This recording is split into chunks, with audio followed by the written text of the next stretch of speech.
Chapter 1091. Due to the inefficiency of the Holy Empire front's middle-level forces, the frontline positions were as fragile as paper. They were easily shattered by the Orc Empire. Even with the full firepower of the 4 support brigades, they were unable to stop the Orc offensive. The Orc armored forces quickly crossed the border and began their offensive inland. The Holy Empire front's armored forces near the border immediately launched into action.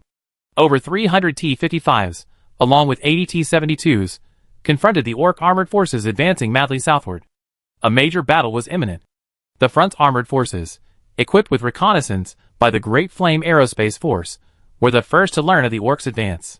After careful consideration, the armored commander decided to deploy the T-72s in the rear, while the T-55 served as a frontal deflector. Given the T-55's fragility, a single M1A1 round could have devastated it. Thus, the front's armored commander decided to rely on numbers to prevail, using the T-55s to draw fire, creating an opening for the T-72s. Otherwise, they had no chance of survival. The Orc armored forces rapidly advanced southward.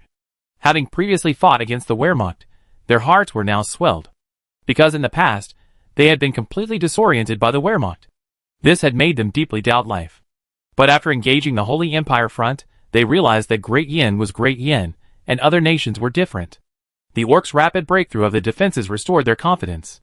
The armored forces advanced southward in a mighty force.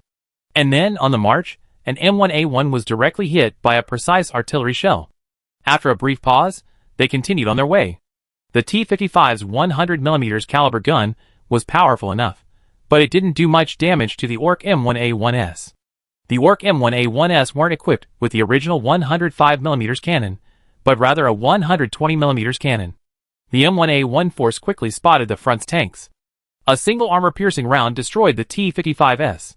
The armored unit commander immediately ordered the T-55s to retreat while fighting, while simultaneously assigning the T-72s to act as snipers, beginning to target the M1A1s from long range. Of course, the T-72s couldn't defeat the M1A1s. The T-72s delivered to the front hadn't been significantly modified. They lacked explosive reactive weapons and advanced equipment. Just the T-72's main body. But the T-72's 125mm cannon was enough to threaten the M1A1s. The M1 series' durability was due to America's flagship technology, depleted uranium armor. Daniai's skills were truly formidable, and the Orcs before them were no less formidable. The tanks fought and retreated, attempting to harass the armored units. After a brief exchange of fire, the Orc armored units realized the front's forces were powerless against them. Even the T-72s were mere pawns in their eyes. 150 M1A1s were dispatched to hunt down the tanks. After reporting to Batchmet, the Orc commander received his orders. Immediately march south, capturing as many villages as possible to secure enough hostages for negotiations with Leon. The front's commander, pursued by the Orc tanks, saw the remaining Orc armored units turn and retreat. Glancing at the map, he immediately understood what the Orcs were planning. He had no choice, nothing he could do at this moment. Faced with the M1A1's predatory attack, the commander ordered the armored forces to disperse and break out, delaying the Orc armored forces as much as possible. Although he didn't know why the Orcs were moving south and simultaneously breaching the border, he knew the front commander was surely reorganizing his defenses. They couldn't defeat them head-on, so the only option now was to delay the Orcs as much as possible and wait for reinforcements to arrive. On the path the Orcs had to take southward lay a peaceful and tranquil village. The villagers were still celebrating the new year. As usual, they were waiting for the snow to melt. Early in the morning, just as they were about to eat breakfast, they heard explosions from the distant border. It lasted for half an hour, then quiet returned. But less than half an hour later, explosions were heard not far north of the village. Just as the villagers were dazed, a T-72 drove into the village, and the tank commander spoke loudly. "The Orcs are coming. Don't just stand there. Run. They want to take you hostage and threaten His Majesty Leon." The villagers reacted quickly, and were about to flee, but found nowhere to go. The heavy snow had completely blocked the roads, and only vehicles could get in or out. The Orc vehicles were approaching, and the villagers had nowhere to run. The village chief looked at the anxious driver, and immediately gave the order. "Militia, form up. Young and strong men, volunteer to stay. All villagers, take shelter in the mountains. Bring cold weather supplies, we can't be a burden." With the village chief's command, everyone quickly took action. The militia began to assemble. This village had only 18 militiamen, and their weapons were woefully poor. 18 militiamen, 12 Mauser rifles, 4 PPSH-41 submachine guns, an MG-42, and an MP-40. 40 M24 wooden-handled hand grenades, 14 RKG-3 anti-tank grenades. The militia's equipment was made in various countries, and it was ridiculously poor. Their only anti-tank weapon was an RKG-3. They didn't even have an RPG. It wasn't Lion's fault. Upgrading weapons costs money, but the country has only been established for a little over 4 years. Where would Lion get the money to arm millions of soldiers? So, the obsolete weapons were naturally distributed among the various levels. To ensure combat effectiveness, the front naturally had to have a certain amount of weapons and equipment. But the militia was primarily a support role, and there wasn't enough money to purchase them. So, the hundreds of thousands of Mauser rifles in the warehouse were given to them. The militia's weapons were primarily for protection against wild animals. Lion had no intention of using them in combat. But reality is so unpredictable. Evacuating this village of several hundred people would take at least 2 hours. You can't just let them run up the mountain without any supplies, right? Wouldn't that just mean they freeze to death? So the T-72 commander looked at the militia leader and the 18 soldiers with nervous faces. He sighed silently and spoke. I don't have time to mobilize you right now, but we must hold out for 2 hours, or our compatriots will be slaughtered and looted by the orcs. Militia leader, come here. The leader approached, carrying an MP-40. The commander pulled out a map and pointed at the village. The village is nestled in a ravine, with only one exit to the west. If the orcs want to attack, they have to come from the west. I want your men to hide on the north and south sides, while I lead the tanks to engage the orc tanks in the village. After the orcs attack, we launch a surprise attack on the infantry, and disrupt the vehicles. The tank commander explained in detail, glancing up at the sun's position.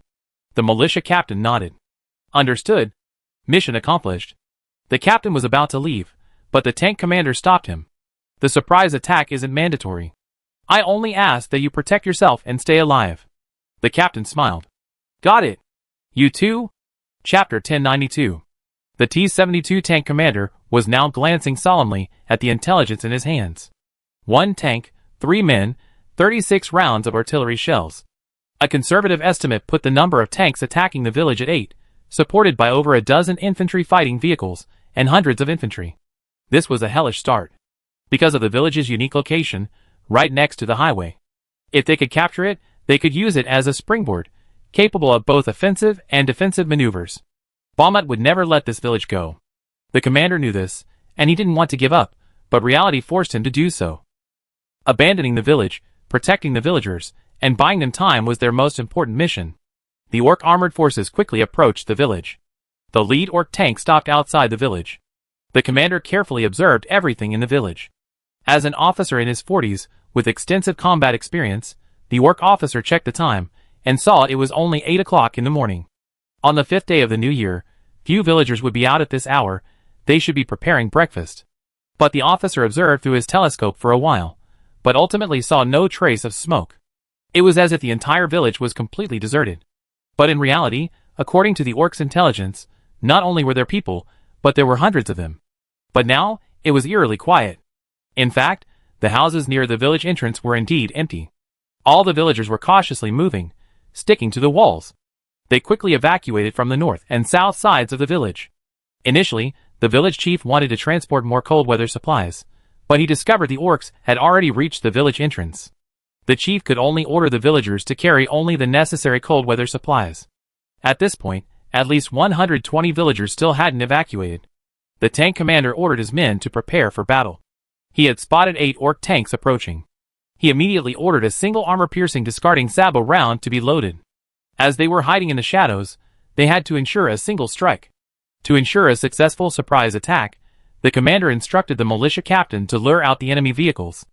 At first, the militia captain remained optimistic, believing the orc army to be insignificant. But when the militiamen saw these terrifying tanks and infantry fighting vehicles, the inexperienced militiamen were instantly terrified.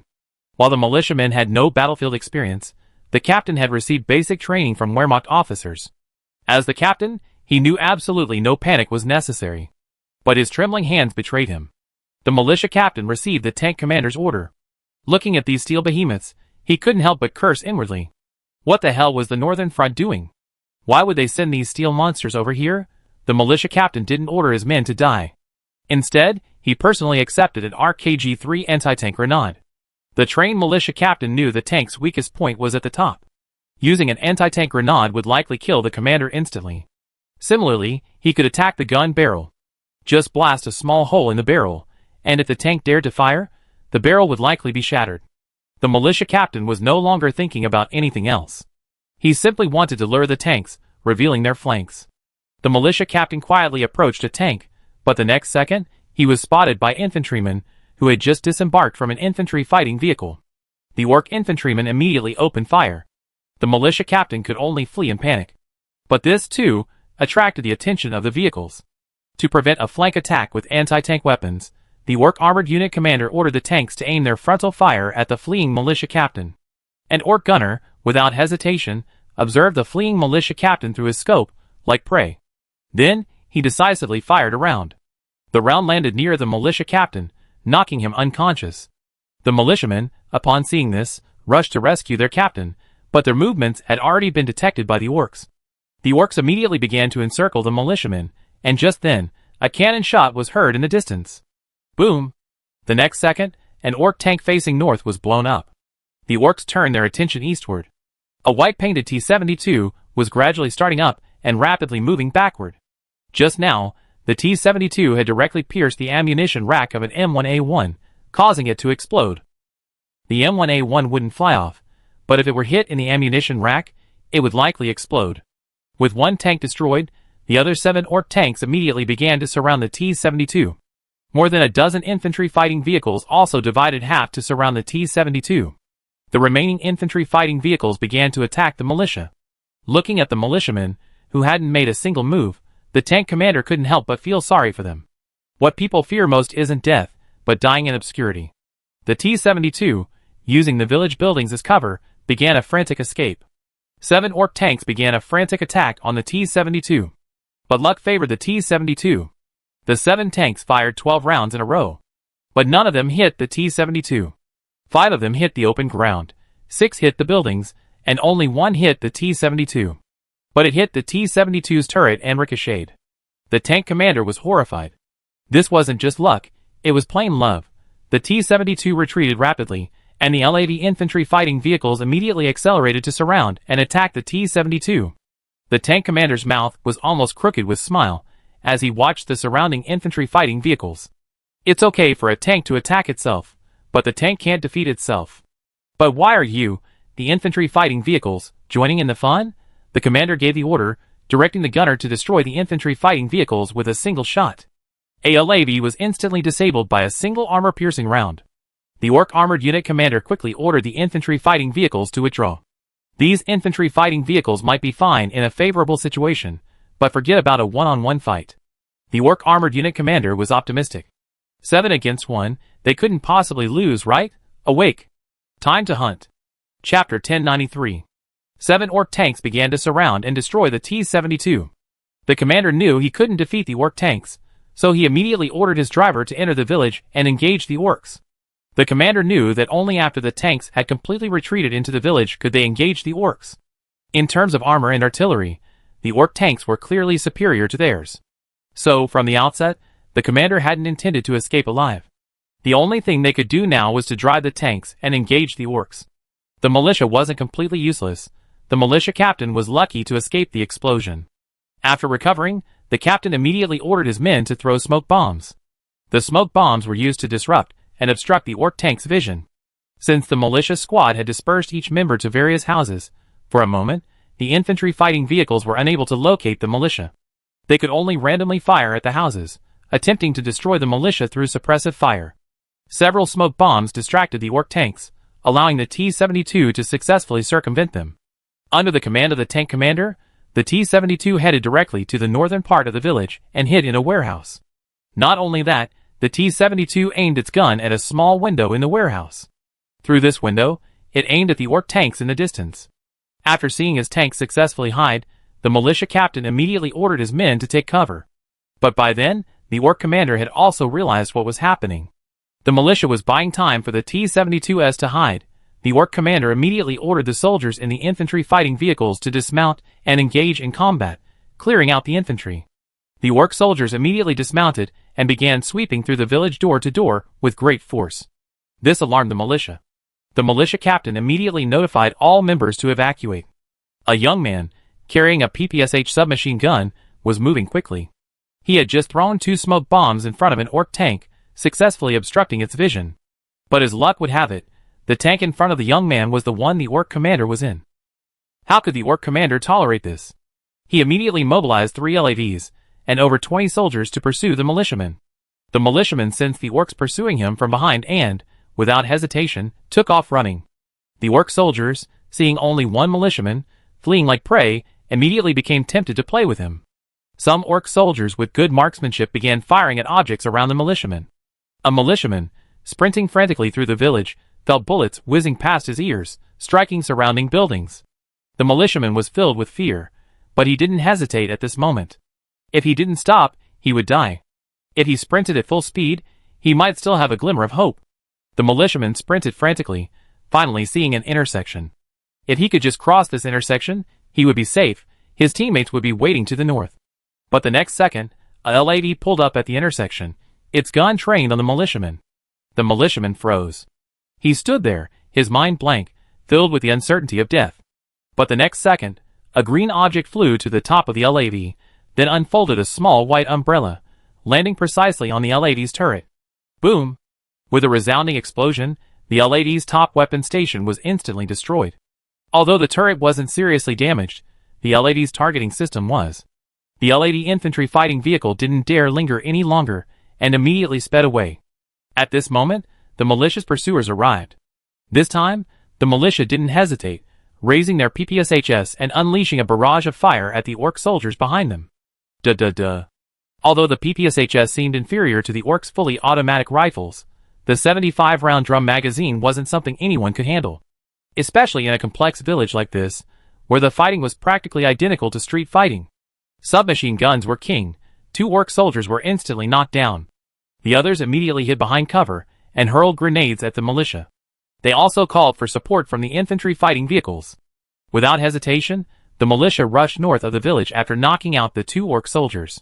The orc commander spotted the direction the militia was fleeing and immediately ordered the mortar platoon outside the village to begin covering fire. The commander couldn't believe this was the only militiaman in the village. He must have gone to find his teammates, since it was confirmed that there were tanks in the village, but the number was unknown. The orc commander was extremely cautious. After roughly guessing that the militia were all in the northern area, he immediately dispatched his tanks to conduct fire reconnaissance. At the same time, he ordered his soldiers to advance north, further reducing the militia's living space. Just as everyone was moving north, the remaining civilians in the village all headed south, successfully escaping into the mountains. Seeing the village chief standing at the edge of the jungle to the south, making a safety sign, the militia captain, clutching his shoulder, finally smiled. Although he wasn't killed by the tank fire, the shrapnel still crippled one of the captain's hands. This could be considered a blessing in disguise. After the diversionary fire, only 14 of the 18 militiamen remained. Just as the militia captain was about to offer encouragement to his men, he heard the whistling of mortar shells in the air. Without a second thought, he immediately ordered his men to take cover. Watching the militiamen being herded like cattle, the T-72 crew was filled with anger, but there was nothing they could do now. The enemy infantry fighting vehicles were constantly moving through the northern region, while the tanks were acting as snipers, staying at a distance and refusing to approach. If the T-72 wanted to defeat them, it would have to sneak up on 1 or 2 more tanks. Through sneak attacks, they would try to narrow the gap between the two sides. But the orc commander had guessed the T-72's intentions, and simply towed the tank, keeping it at a distance. The infantry fighting vehicles carefully cleared every house.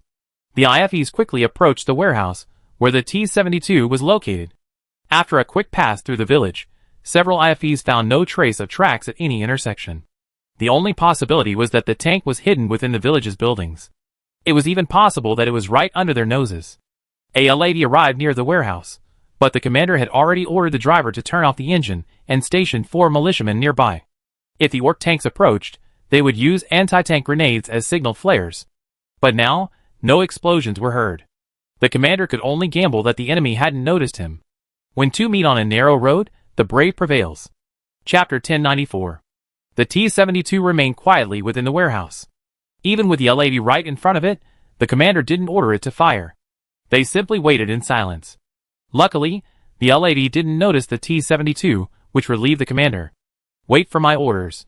The commander was about to give the order when the militia dealt them a major blow. The militia captain had also discovered the orc tank's despicable tactics. He wanted to help the crew, but couldn't think of a good way. Suddenly, an idea struck him, and he and 2 other militiamen ran to the door of a village warehouse. Opening the warehouse, they discovered a packed 38 50mm anti-tank gun. This gun was a relic of the war, and should have been rebuilt, but the captain didn't care. He led his men in pushing the anti-tank gun out.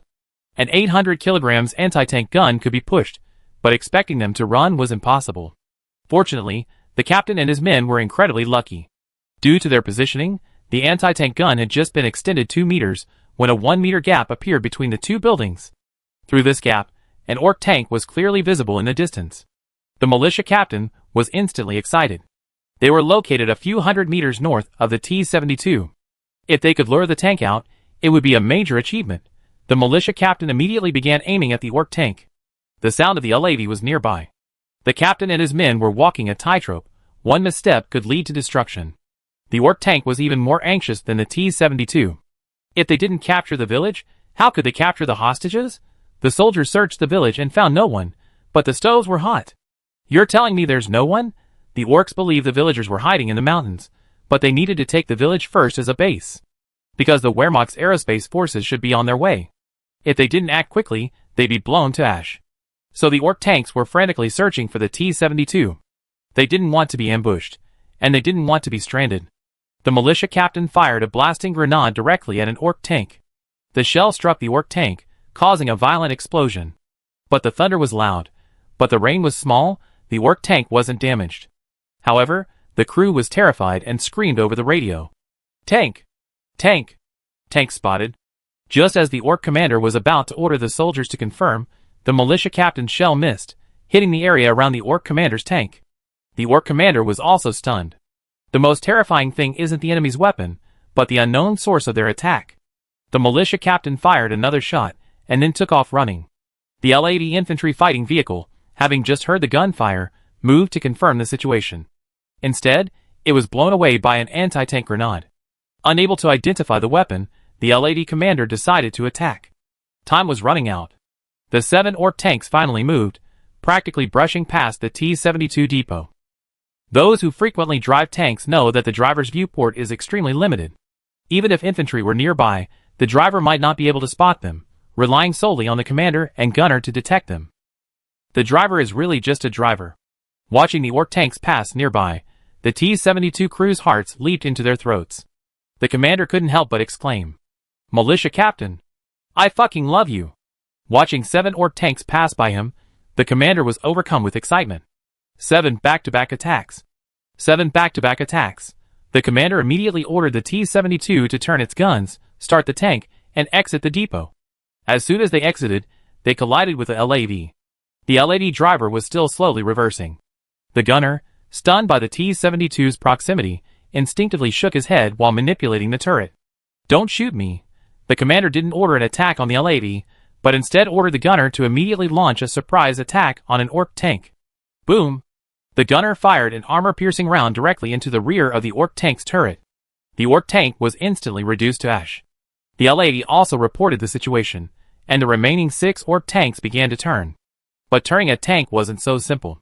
The LAV also began to fire at the T-72. But the T-72, despite the LAV's attack, aimed at a turning orc tank. Boom! Another round, but this time, for safety, the gunner fired an armor-piercing discarding sabot round. The armor-piercing discarding sabot round struck the orc tank's flank. It instantly stalled the orc tank, and the metal jet likely killed the orc inside, as the orc tank didn't react at all. After ambushing 2 tanks, the T-72 immediately began to shift its position, simultaneously firing at the LAV that had just attacked it. T-72, easy. The driver steered the tank relentlessly, dodging the attacks of 5 orc tanks. But luck doesn't always favor one person. The M1A1's continuous attacks left the T-72 panicked, and an armor-piercing round hit its track. Thankfully, the commander ordered the T-72 to retreat, allowing it to face the enemy head-on even with its tracks broken. After confirming the broken tracks, the commander made up his mind. Since that's the case, let's fight to the bitter end. armor-piercing discarding sabot rounds. Fire! Boom! The two sides engaged in a direct artillery exchange. The T-72 was unlucky, taking a direct hit. But the opposing M1A1 wasn't much better, being directly hit by a discarding sabot round. The remaining Ork tanks continued their attack, their rounds hitting the T-72, which, under the fire, fired a round at the M1A1. But it was stopped by the M1A1. The T-72's turret was also damaged by the beating. The turret was temporarily unable to rotate. It had become a living coffin. The militia captain saw this, anxious. He had to do something now, or the T-72 would be destroyed. The militia captain picked up an RKG-3 anti-tank grenade and rushed towards an Ork tank firing. Let's fight. But the next second, a LAV spotted the captain and decisively opened fire. A .25mm round shattered the captain's legs, sending him falling to the ground. The T-72 was also under fire from the tank's guns. The tank commander prepared himself for death.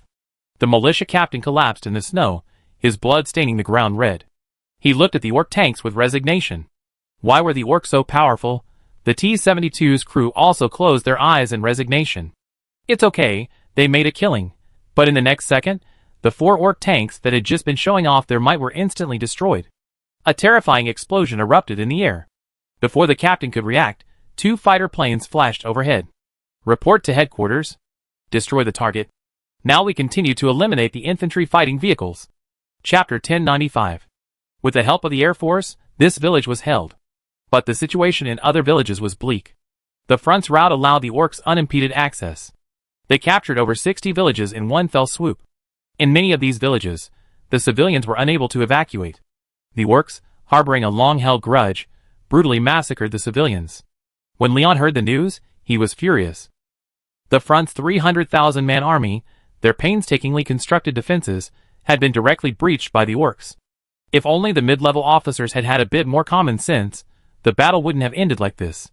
Ignoring the casualties, Leon immediately ordered 2 mountain assault divisions north to confront the Orks.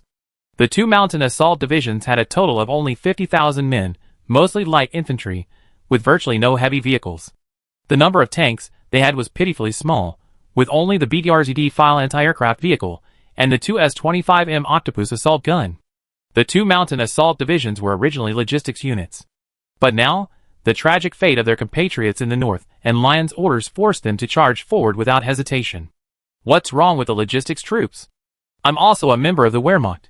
The front commander was scolded by Lion, then personally gathered the remaining troops in the border area, preparing to completely block Bachmut's retreat. However, the commander knew that after this battle, his position as general would be in jeopardy. The 2 mountain assault divisions moved north at top speed. The 2 divisions combined had only 52 T-72 tanks. A mountain assault division comprised 4 brigades totaling 24,000 men, a motorized infantry brigade, a support brigade, a rocket artillery brigade, and an air defense and logistics support brigade. The number of troops and organization were the same as the Guards division.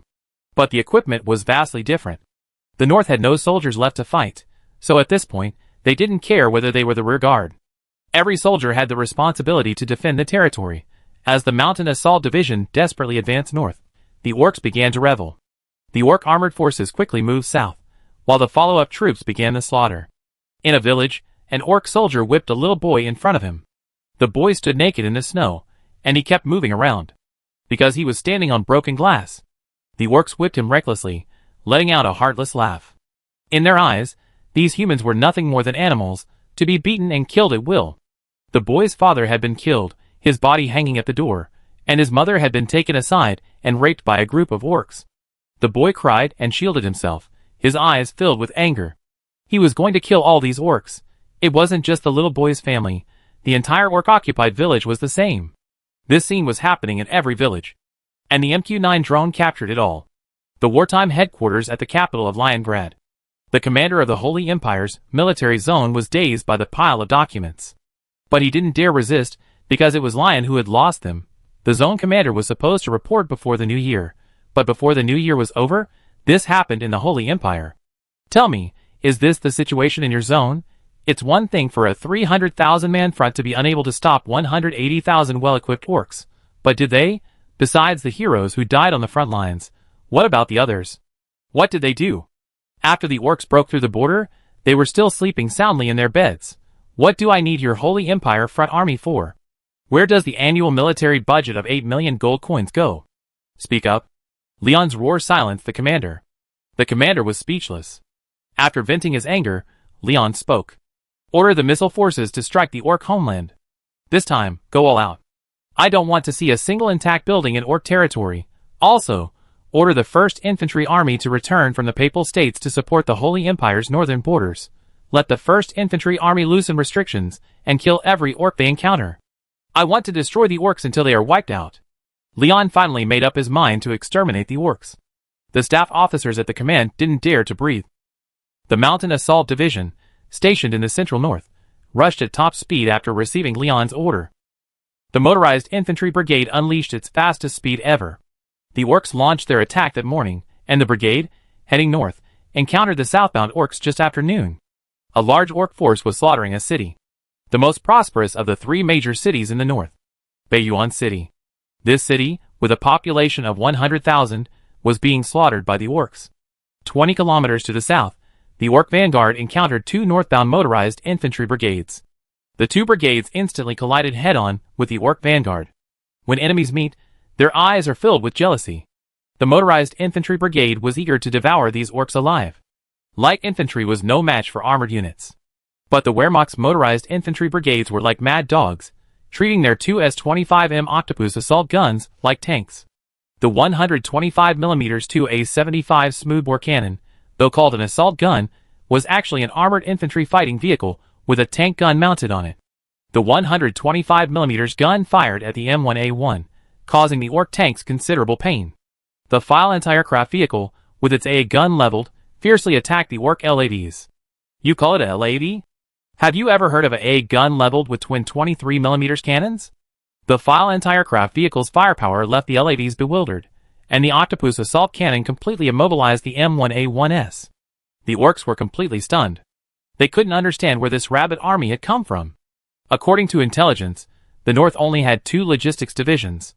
Where did the logistics units come from? Before the Orcs, stunned by the motorized infantry brigade, could react, a whistling sound echoed from the sky. A barrage of rockets pelted the Orcs' heads. The Orcs were completely silent. To protect the motorized infantry brigade, the aerospace force deployed nearly every fighter jet at the Northern Frontier Air Force Base. Hundreds of fighter jets frantically attacked the Orcs within the northern frontier. At the same time, they intensified their attacks on the Orcs surrounding Baiyuan City. Bachmet was stunned when he learned that his vanguard had been shattered by a mysterious army. Where did this army come from? Bachmet checked the flags and discovered that this mysterious unit was none other than the 2 logistics divisions he had despised. Are these logistics divisions? The 2 motorized infantry brigades had crushed the Orcs' teeth, and they charged madly towards Baiyuan City. Because their compatriots in Baiyuan City were being slaughtered, most of them were from the eastern part of Great Yen. Having witnessed the Orcs' massacre, they could not forget the blood feud. They did not want to see their compatriots slaughtered again. Even though they were a mock logistics unit, even though they lacked sufficient heavy firepower, but when those shocking photos were laid before them, they had only one thought in their minds. Assault! Assault! Assault again! Chapter 1096. 2 motorized infantry brigades, relying solely on their rudimentary vehicles, forcibly broke through the Orc defenses. Bachmet, in Baiyuan City to the north, was stunned. He couldn't understand why these Wehrmacht troops were so formidable. The 2 motorized infantry brigades combined comprised 12,000 men, and they were facing over 50,000 elite Orcs. Yet, not only did they not retreat, they launched a fearless attack. South of Baiyuan City, the Orc defenses. The motorized infantry brigade destroyed the Orc vanguard of 10,000 men, and then launched an assault on Baiyuan City. Bachmet ordered the follow-up troops to establish a defensive line on the spot.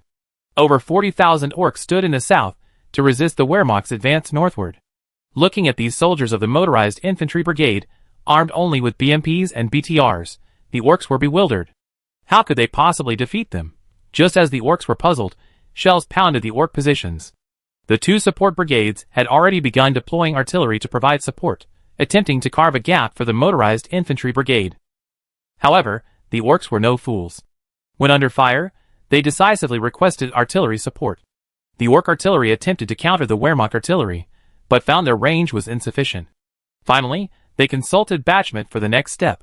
Bachmet decisively ordered the use of white phosphorus shells. He was determined to utterly annihilate these Wehrmacht troops. Only the Great Orc Empire was invincible. The Wehrmacht soldiers, advancing rapidly, suddenly sensed a whistling sound in the air. Many soldiers immediately sought cover. However, when the shells impacted the ground, a shower of white phosphorus sprayed forth, accompanied by a pungent odor. The experienced Wehrmacht reacted immediately, and the officer shouted, "White phosphorus! Retreat! Retreat!" Despite the officer's order to evacuate, it was too late. Thousands of soldiers were contaminated by white phosphorus, and the piercing pain caused the Wehrmacht soldiers to scream in agony. Many soldiers immediately rolled into the snow, hoping to extinguish the flames. But how could white phosphorus, which could burn to the bone, be so easily extinguished? Some soldiers closest to the center of the explosion instantly caught fire, becoming fiery men.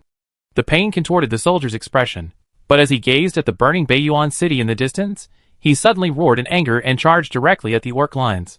"Orcs! I kill you!" With this soldier leading the charge, more and more soldiers, their bodies ablaze, charged. Most of them knew they were doomed. Instantly engulfed, their survival was practically non-existent. They simply wanted to die in the midst of the charge. The orc soldiers stared in amazement at the Wehrmacht soldiers charging, their bodies ablaze and their faces horrified. Is this still human? Is this something a human could do? This is the devil. Great Flame has signed a pact with the evil god. This is impossible. The orc soldiers were instantly terrified. Many soldiers fled screaming, others were bewildered. Only a handful remained standing. The scattered firepower was no match for the Wehrmacht's charge. Even a political commissar from a motorized infantry brigade, leading the charge, was tragically ignited by the white phosphorus. The commissar led the charge without hesitation. Thousands of Wehrmacht soldiers, braving the flames, charged into the orc positions, instantly crumbling the 40,000-strong defense. At that moment, the rocket artillery brigade successfully located the orc artillery position and decisively launched missiles, destroying the orc artillery position. This prevented the orcs from further harming their comrades. Both sides gazed upon the thousands of soldiers engulfed in flames. Watching these soldiers endure the agony as they battled the orcs in the trenches, Baumut was stunned. He lowered his binoculars and gazed in disbelief at the generals around him. The orc generals lowered their heads, not daring to meet Baumut's gaze. The commander of the motorized infantry brigade watched the political commissar being set on fire, his eyes instantly reddening. They had been partners for 2 years, and now they were to be separated. The commander roared, "Mechanized infantry brigade, listen. Charge. I want no casualties. I want North Plains. I want revenge for the political commissar. I want to save my compatriots in the city." With these words, the commander led the charge, and the bugler immediately blew the charge. Dilly dilly dilly. Over 5,000 men charged under fire, the orcs completely defeated. At that moment, a formation of 48 Tu-95 bombers flew over the northern plains. They flew towards orc territory right in front of Baumut. Baumut was instantly panicked. What are they doing? How could they harm civilians? Aren't they a righteous army? Baumut spoke like a mad dog, but the irony was that his headquarters was a hotel. And on the hotel floor, there was still fresh blood. As the Tu-95s flew by, more than a dozen A-10 Warthog attack aircraft followed. They fired furiously at the fleeing orcs. Many orcs were reduced to ashes. Even an orc M1A1 was directly destroyed by the A-10. Bachmann hurriedly ordered his soldiers to retreat, retreating back to Bayuan City to engage in street fighting with the Wehrmacht. The Wehrmacht couldn't bomb Bayuan City, they could only fight them to pieces. To pieces? Who's afraid of who? 2 hours later, night fell on the outer positions. Under the cover of the A-10, the Wehrmacht soldiers successfully captured the outer positions of Bayuan City. In a trench, a large number of soldiers gathered, including the brigade commander. Looking at the charred political commissar, the brigade commander couldn't help but burst into tears. Many soldiers burst into tears. They could sacrifice themselves on the battlefield, but they couldn't accept the political commissar's death. The political commissar always treated them all kindly, even providing assistance to many soldiers facing difficulties at home. The political commissar knew every soldier in the motorized infantry brigade and could name them by name. The political commissar was a good man, but why don't good people get rewarded? After the soldiers' grief, only anger remained within them. That anger will consume the entire Orc Empire. 100 kilometers northwest of Bayuan City, a massive helicopter formation was rapidly approaching.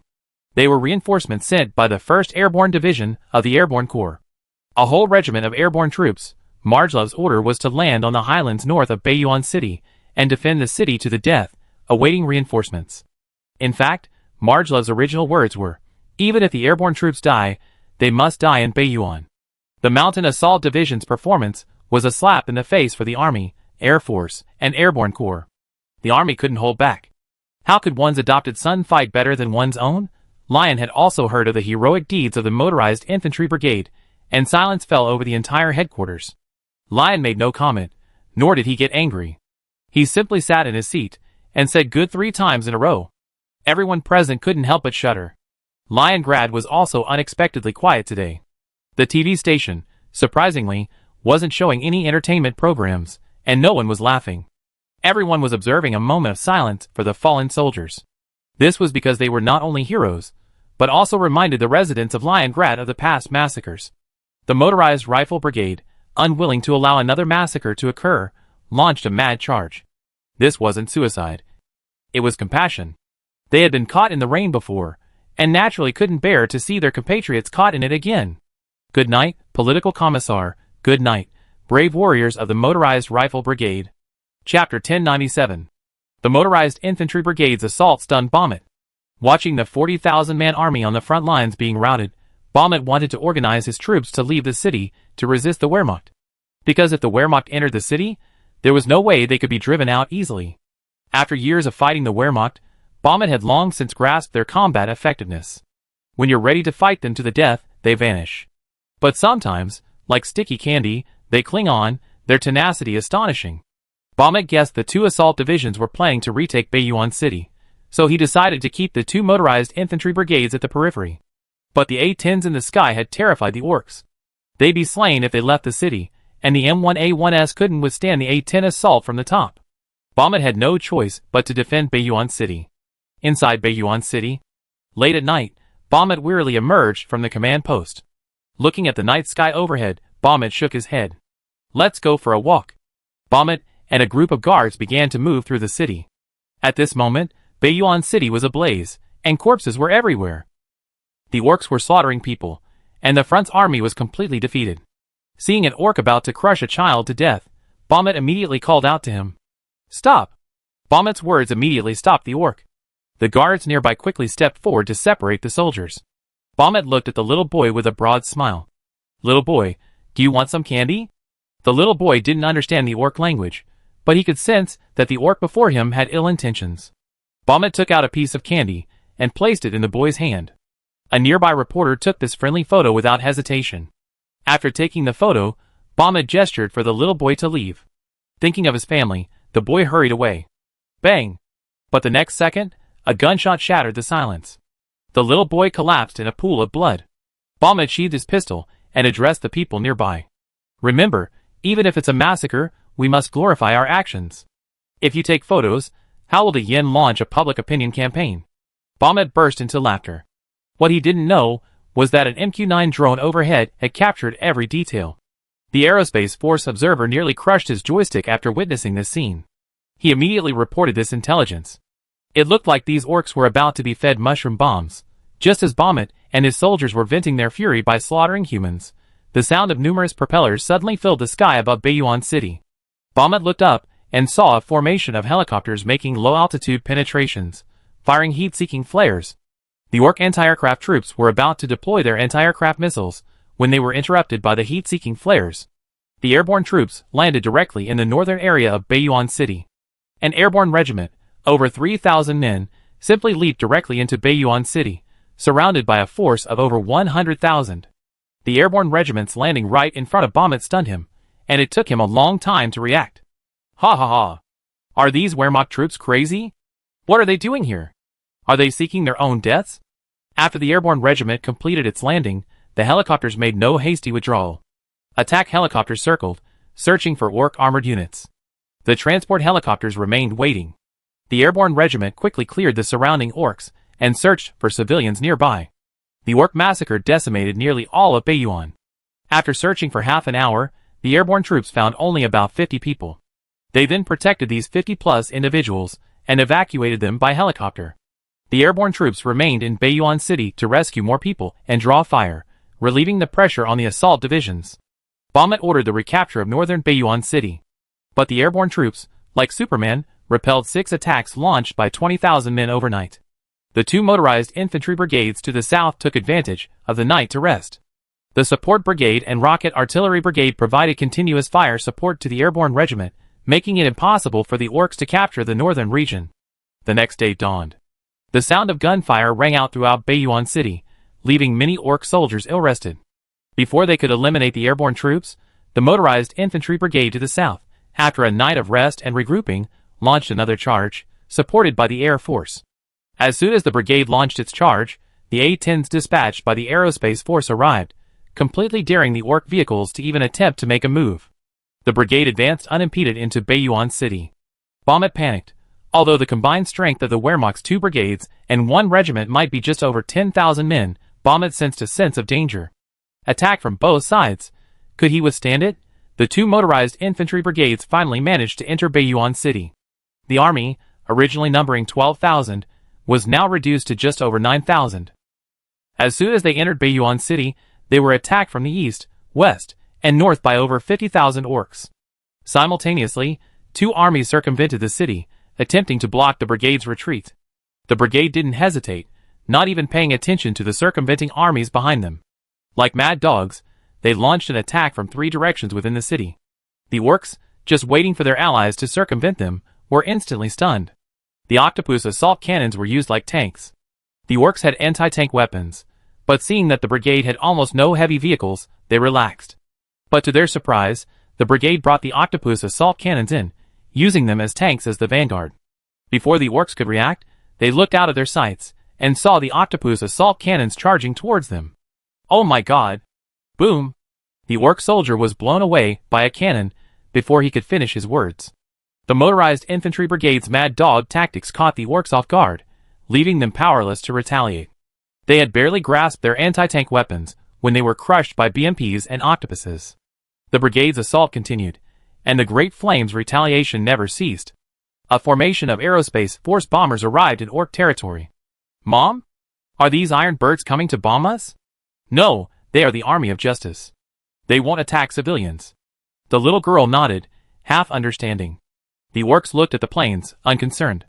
Because the Great Flame wouldn't attack civilians, as long as they stayed away from the factory, they wouldn't be attacked. But this time, they were to be disappointed. Confirmed target. Mission: wipe out this city. The Air Force pilot confirmed his mission over the radio. Justice has arrived. Chapter 1098. 48 295s began bombing all orc cities. Every prosperous orc city was bombed by the Aerospace Force. The moment the orc civilians saw the Wehrmacht launch the bombing, they were in disbelief. In their eyes, massacre was the privilege of the orcs. Shouldn't humans be the epitome of weakness? This brings us to Caddis. Although he appears to be a sunny and cheerful young man, he is actually quite dark. In the past, when Caddis followed Alexander on his western expedition, he led his army to defeat countless orc tribes and captured countless orcs. Back then, it wasn't like today. A massive logistical supply line would have overwhelmed a large army. So, Caddis couldn't possibly keep too many prisoners, nor would he spare the tribe's food. So what should be done with these orcs? There's only one answer. Kill them. You're wondering why no one knows how brutal Caddis is? Everyone who knew is dead. How could anyone possibly know Caddis's past? Zoe? ? The Aerospace Force began a 24-hour bombardment of the orc city. And to the north, the 1st and 2nd Armored Armies also stepped up. They began to exterminate the orcs within Mount Minas. The gasoline poured in, leaving Adora dumbfounded. At first, Adora was optimistic. The Wehrmacht must not have much gasoline. Otherwise, how would they power their tanks? Lion, are you trying to make me laugh? The last thing Gratian lacks is oil. On the 6th day of the new year, Adora was in his underground command post, a solemn expression on his face. Because the gasoline had already filled up to his chest. And it was still rising. Many orcs were scared away before they could even start the fire. But as soon as he left, he was shot by a Wehrmacht sniper. At first, the Wehrmacht accepted prisoners. But things changed later. After Bachmet massacred humans in Baiyuan City, Leon ordered the lifting of the weapons ban on orcs. The Wehrmacht was allowed to use any weapon except mushroom bombs. The Wehrmacht immediately began hunting orcs. The Qingqi kingdom went crazy after hearing the news, and they attacked and murdered every orc village they captured. The Wehrmacht did not intervene, but they still could not bring themselves to kill civilians. But the Qingqi kingdom was the villain, which relieved the Wehrmacht. Guthrie did not want his soldiers to massacre civilians, because doing so would destroy the discipline that the Wehrmacht had worked so hard to cultivate. But Guthrie quickly realized that these orcs were in a terrible state, exploited by Bachmet, beaten by the Wehrmacht, killed by orcs, and finally saved by demons. A perfect closed loop. The demons played the good guys, while De Yin stayed out of the action, leaving the orcs to shoulder the blame. Of course, the aerospace force needed to shoulder some of the blame. After all, the bombing was indeed carried out. After 2 or 3 days of filling with gasoline, the orcs could no longer bear it. They launched an attack on the Wehrmacht troops on the mountaintop. But they were repelled. The Wehrmacht soldiers didn't use guns, but crossbows. If there had been an accidental discharge, the mountain would have exploded. Finally, looking at Mount Minus, now filled with 1,000 tons of gasoline, the Wehrmacht officers were finally satisfied and ordered it to be set on fire. Inside Mount Minus, the adjutant was suggesting a breakout to Abe Dura. Breakout? Breakout. The Wehrmacht troops are already dead. We die if we leave. Abe Dura had gone insane because of his son's death.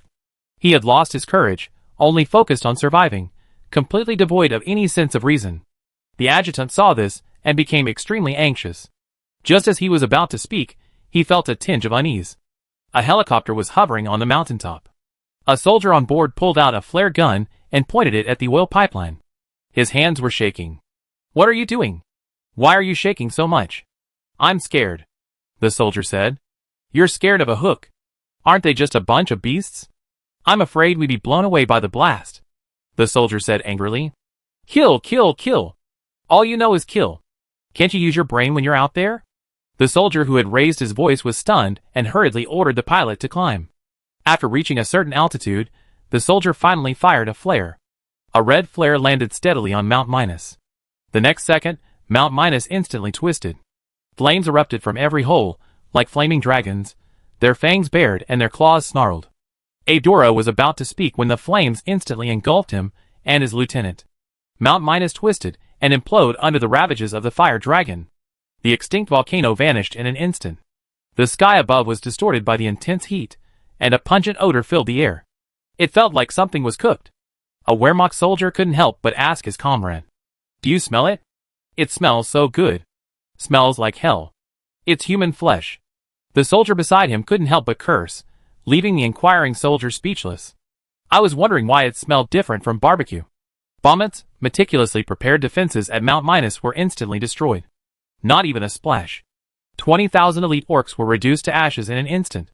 After defeating Mount Minus, a large number of Wehrmacht troops began to advance northward. They aimed to completely capture the orcs' rear, the industrial zone upon which Baumet relied. It must be said that Baumet was truly daring. Knowing that Mount Minus wouldn't hold out for long, he led his elite troops southward, penetrating the Holy Empire. He simply chose to abandon the north and trade territory with the enemy. Because the Orc Empire had previously executed this strategy of trading territory in the occupied territories, successfully withstanding the Orc offensive. But the result dragged the Wehrmacht down with it. This was like a case of slapping the son's father. News of the Wehrmacht's offensive in the north, and the bombing of cities quickly reached Baumet in the south. Bachmet regretted launching the offensive against the north. But he had no regrets about the massacre of civilians. In his eyes, they were just as good as dead. What truly made Bachmet regretful was the 20,000 defenders of Mount Minus, who had rendered no useful effect, vanishing without a trace. The 1st and 2nd Panzer armies quickly advanced northward, ravaging the Orc industrial areas in the north.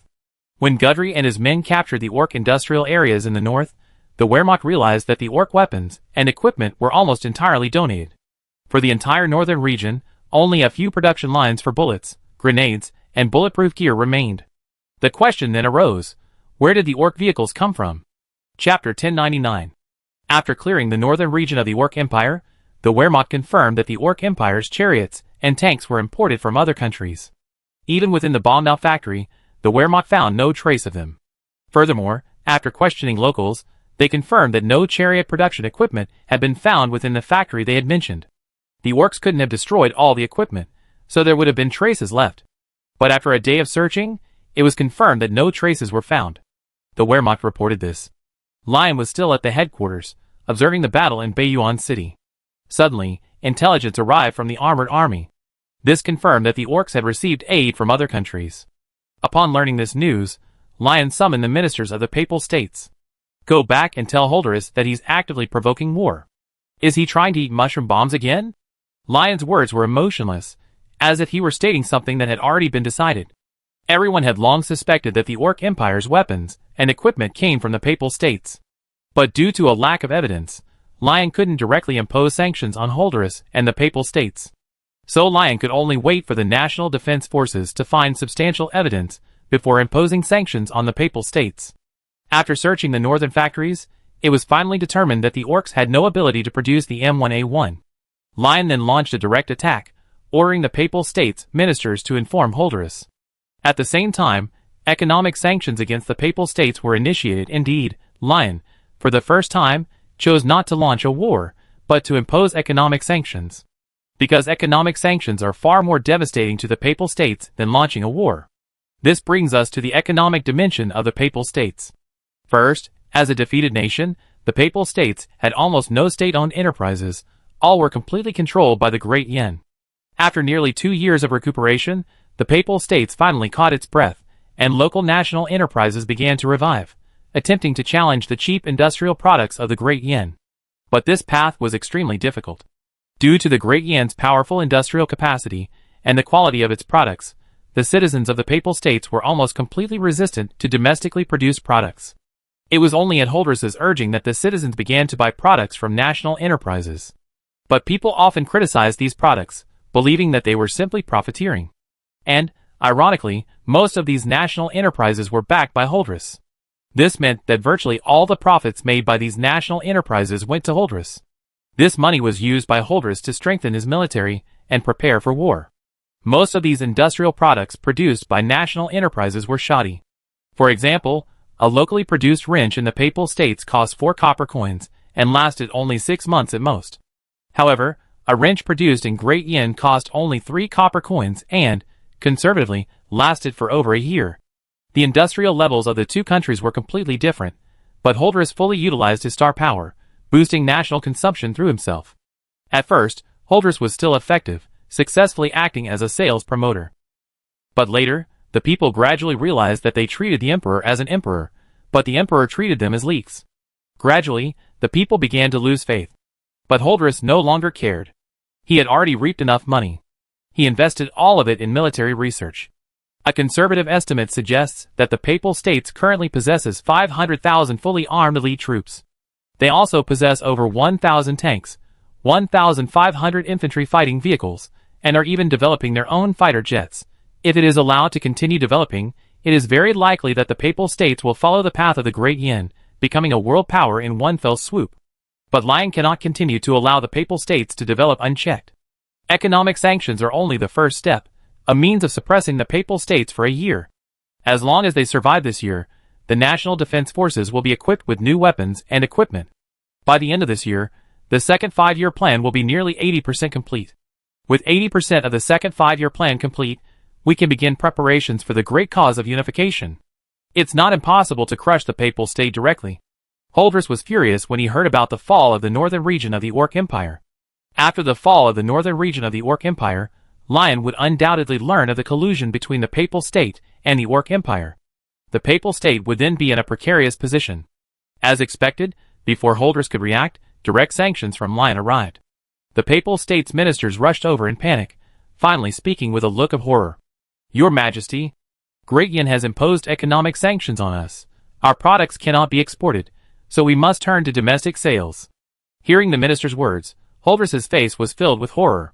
Originally, the products of the Papal States could only compete with those of the Elven Empire and the Dwarven Empire, but Great Yen had directly blocked their products, making their export impossible. This was a devastating blow to the current Papal States. But the Papal States had no recourse, as they only had 500,000 troops and only 1,000 tanks. These 1,000 tanks were a joke in front of the Wehrmacht. The Wehrmacht Air Force alone could destroy their armored formations with missiles. To add to that, there was the Wehrmacht Steel Torrent and the Missile Corps' Scorching Sun strikes. This was a terrifying scenario, but Holderness did not want to lose. He did not want the Papal States to be destroyed by his own hands, nor did he want it to disappear into the long river of history. He, Holderness, had to win, so he had to bide his time and conserve his strength. Economic sanctions from the yen? Let them. Holderness decided to feign death, But the Intelligence Bureau wouldn't let him. After receiving Lion's order for economic sanctions, the Intelligence Bureau also began its operations. A large number of Intelligence Bureau agents, who had previously been transferred back to Leningrad, returned to the Papal States. They began a massive search for information about the Papal States' secret arsenals, and simultaneously launched operations targeting them. They attacked the Papal States' military-industrial complexes to prevent the Papal States from expanding their military. But Lion had two plans. While ordering the Intelligence Bureau to take action, he also mobilized the 2nd Infantry Army. He had the 2nd Infantry Army directly stationed in Hollis City. Originally, the 2nd Infantry Army was stationed northwest of the Elven Empire and southwest of the Demon Empire. It didn't pose a direct threat to the Papal States, but after Lion issued this order, the world had already formed a sense of the relationship between the two countries. The Papal States was about to face disaster. Chapter 1100. Dime began to put pressure on the Papal States. The battle in Baiyuan City was also underway. The 1st Infantry Army was heading towards Baiyuan City, while the 2nd Armored Army dispatched 2 armored divisions southward. They were heading south to Baiyuan City to block the Orc Empire's northern retreat route. At this moment, Baiyuan City was in a stalemate. Bahamut was trapped inside Baiyuan City. With an army of over 100,000 men, he couldn't go north or south. Going north meant retreat, which was unacceptable to Bahamut. Going south meant facing the defense of 2 motorized infantry brigades. And the mechanized infantry brigades firmly believed in the tactic that offense was the best defense. Bahamut was furious. In just 2 days, the mechanized infantry brigades launched 4 attacks. And despite an army of over 100,000 men, they advanced 6 city blocks. This was a slap in the face of the orcs. Not only that, the pressure brought to the orcs by the 2 mechanized infantry brigades was like that of 2 armored divisions. Inside the orc headquarters, Bachmet's face was filled with rage. This motorized infantry brigade is mad. They're charging forward like crazy. My men are useless too. I can't stop any of them. Over 100,000 of them, all armed with automatic rifles. The 2 women on the opposite side are logistics soldiers. And you tell me we can't defeat them? Are you useless? Answer me. Bachmet angrily addressed the commanders. The orc generals and commanders all lowered their heads. It must be said that Bachmet really knows how to curse, and he can curse harshly. Your Majesty, I don't think this is our problem. Everyone knows how powerful the Wehrmacht is. I believe the warriors of our Orc Empire are invincible. A temporary defeat doesn't mean anything. The Orc officer tried to argue, but Bahamut clearly didn't believe him. I gave you so much money, I helped you get so much equipment, and now you tell me you can't even defeat the logistics troops? This is all my money. Do you think you deserve my respect? Look my eyes. The officers were afraid to speak this time, because they realized that no matter how they argued, Bahamut's words were always valid. Or perhaps, from the beginning, Bahamut had been planning to scold them. Because Bahamut was already fuming, he was looking for an outlet. Meanwhile, although Bahamut had exploded, it didn't stop the 2 mechanized infantry brigades from launching their attacks. After 3 days of fierce fighting, the 2 mechanized infantry brigades' casualties reached nearly 6,000. The 2 brigades had lost half their strength. But the 2 brigades showed no sign of retreat, continuing to rally their forces and relentlessly attack the orcs. And their record was terrifying. Despite being outnumbered, they conservatively estimated to have killed or wounded 30,000 orcs. The orc commander's face turned green. Bachmet kept urging them to eliminate the 2 brigades. The combat effectiveness of the 2 motorized infantry brigades was practically unmatched. Lacking heavy vehicles, relying solely on individual weapons and equipment, they crushed the orcs. The orc commander knew he couldn't continue, so he ordered his troops to close in on their defenses, hoping to recover before engaging in battle. But Bachmet didn't care, he only wanted victory. The orc commander was forced to adopt a rotational strategy. Idle troops in the north were transferred south to fight the mechanized infantry brigade to the bitter end. Baiyuan City was now a giant meat grinder. Both sides were pouring in manpower, but the problem was the Wehrmacht's perverted forces. Their logistics troops were simply exceptionally cost-effective. Whose logistics troops had a 1-to-5 loss ratio. The orc commander no longer wanted to continue the offensive. But Bachmet kept urging him, and at the same time, the front reported that the 2 mechanized infantry brigades seemed to be experiencing logistical problems. Because the mechanized infantry brigades were isolated and deep in their territory, the orcs blocked their supply lines, trapping them within Baiyuan City. At first, the mechanized infantry brigades didn't face an ammunition crisis.